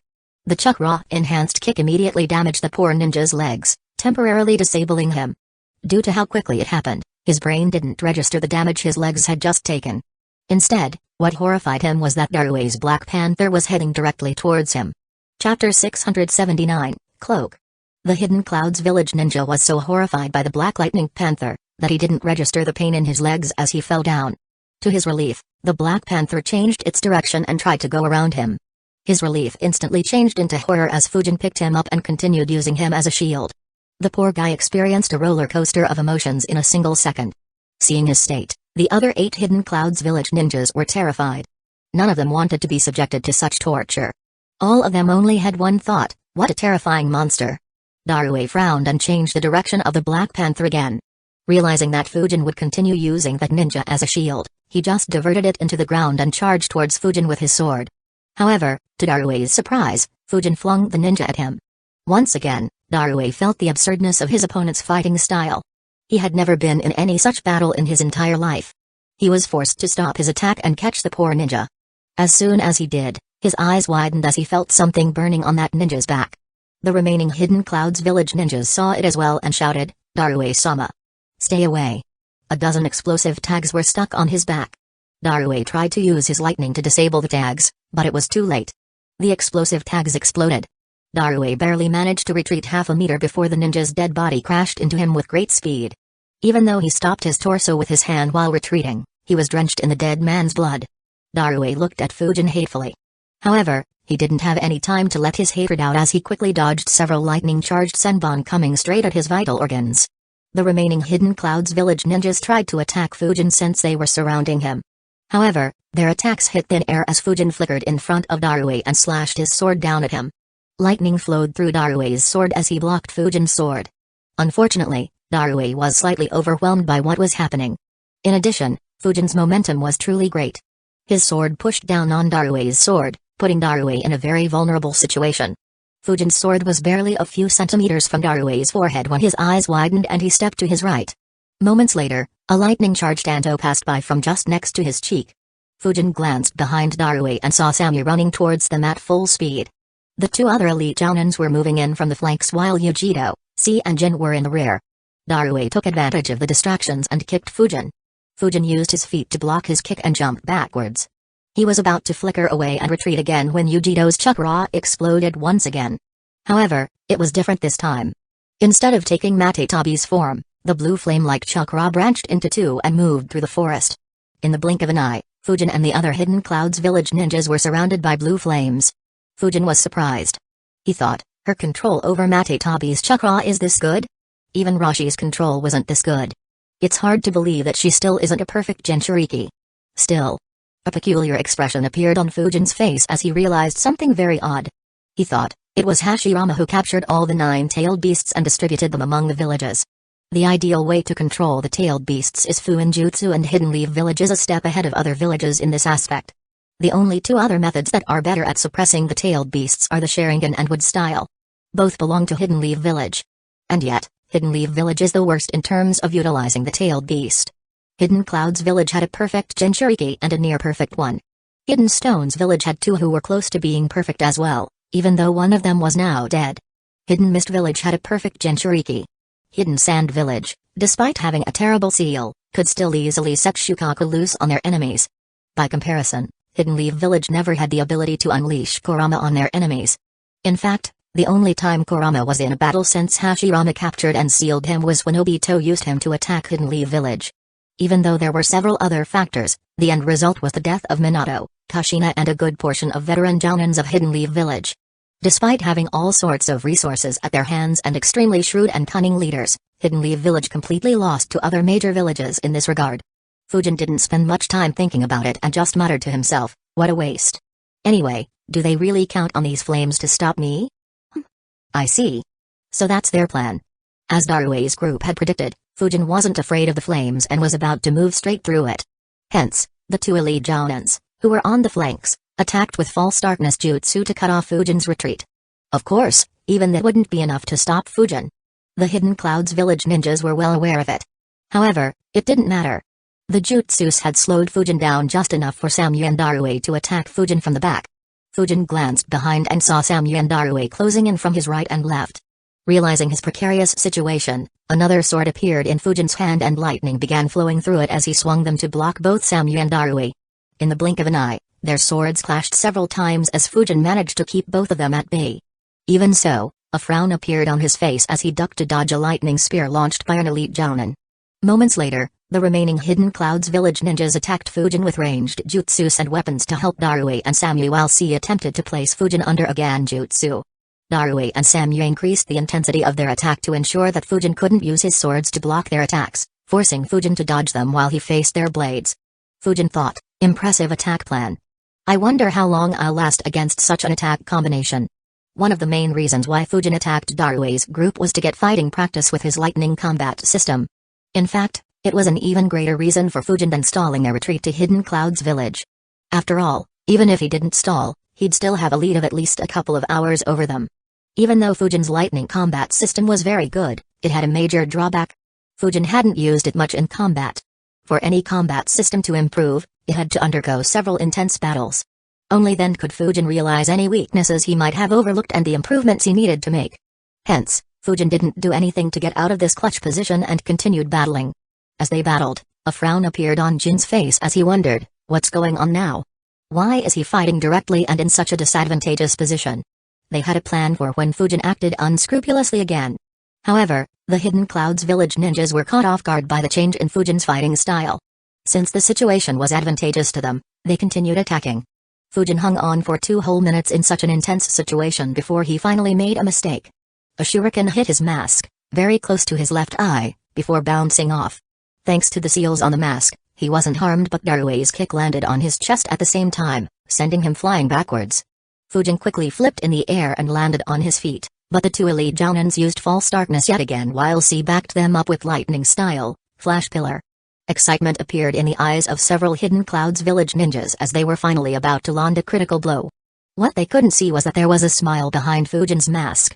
He thought, not bad. Now that was a good fight. Maybe I should visit the Land of Lightning frequently in the future. I'll improve rapidly with such battles.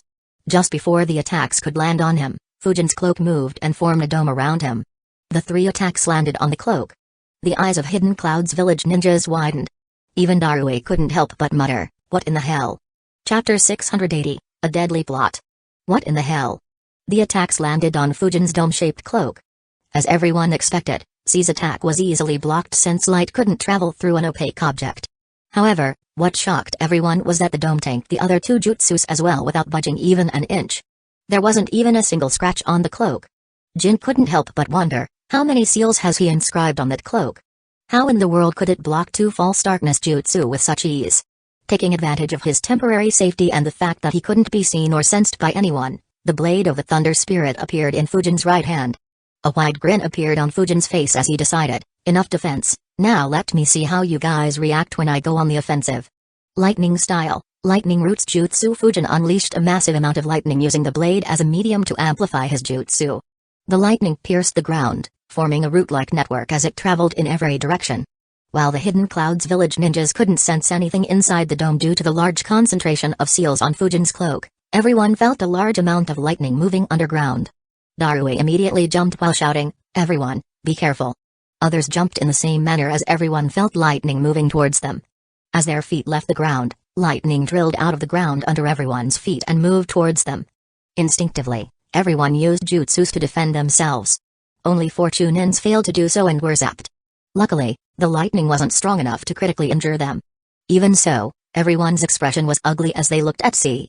Darui thought, not good. His real target is C. The attacks on the rest of us were just a distraction.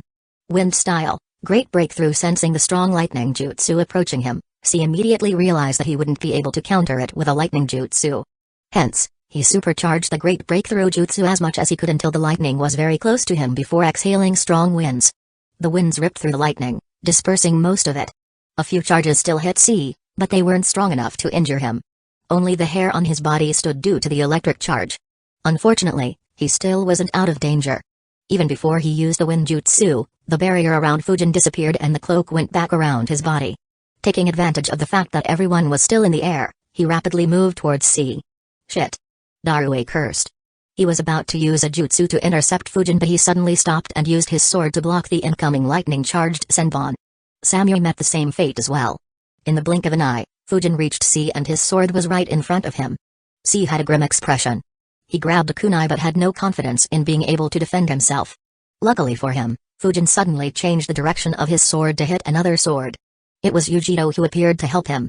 She was the only one who wasn't very afraid of the underground attack and her position was very close to C as well as they both were in the rear.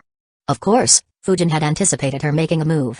Instead of blocking her sword, Fujin parried it. Yujiro's eyes widened as she couldn't control her momentum and continued moving towards Fujin. She immediately unleashed Matetabi's chakra again and covered herself in blue chakra. At the same time, she tried to kick Fujin. Fujin kicked her knee to block her kick and slashed his sword towards her neck. Yujiro concentrated as much chakra as she could in her right hand and grabbed the lightning-enhanced sword with her bare hand. A deep cut appeared on her hand but Matetabi's intense chakra neutralized most of the lightning flowing through his sword, ensuring that her hand wouldn't be cut off. Fujin wasn't very surprised and continued his attack as his knee hit her abdomen.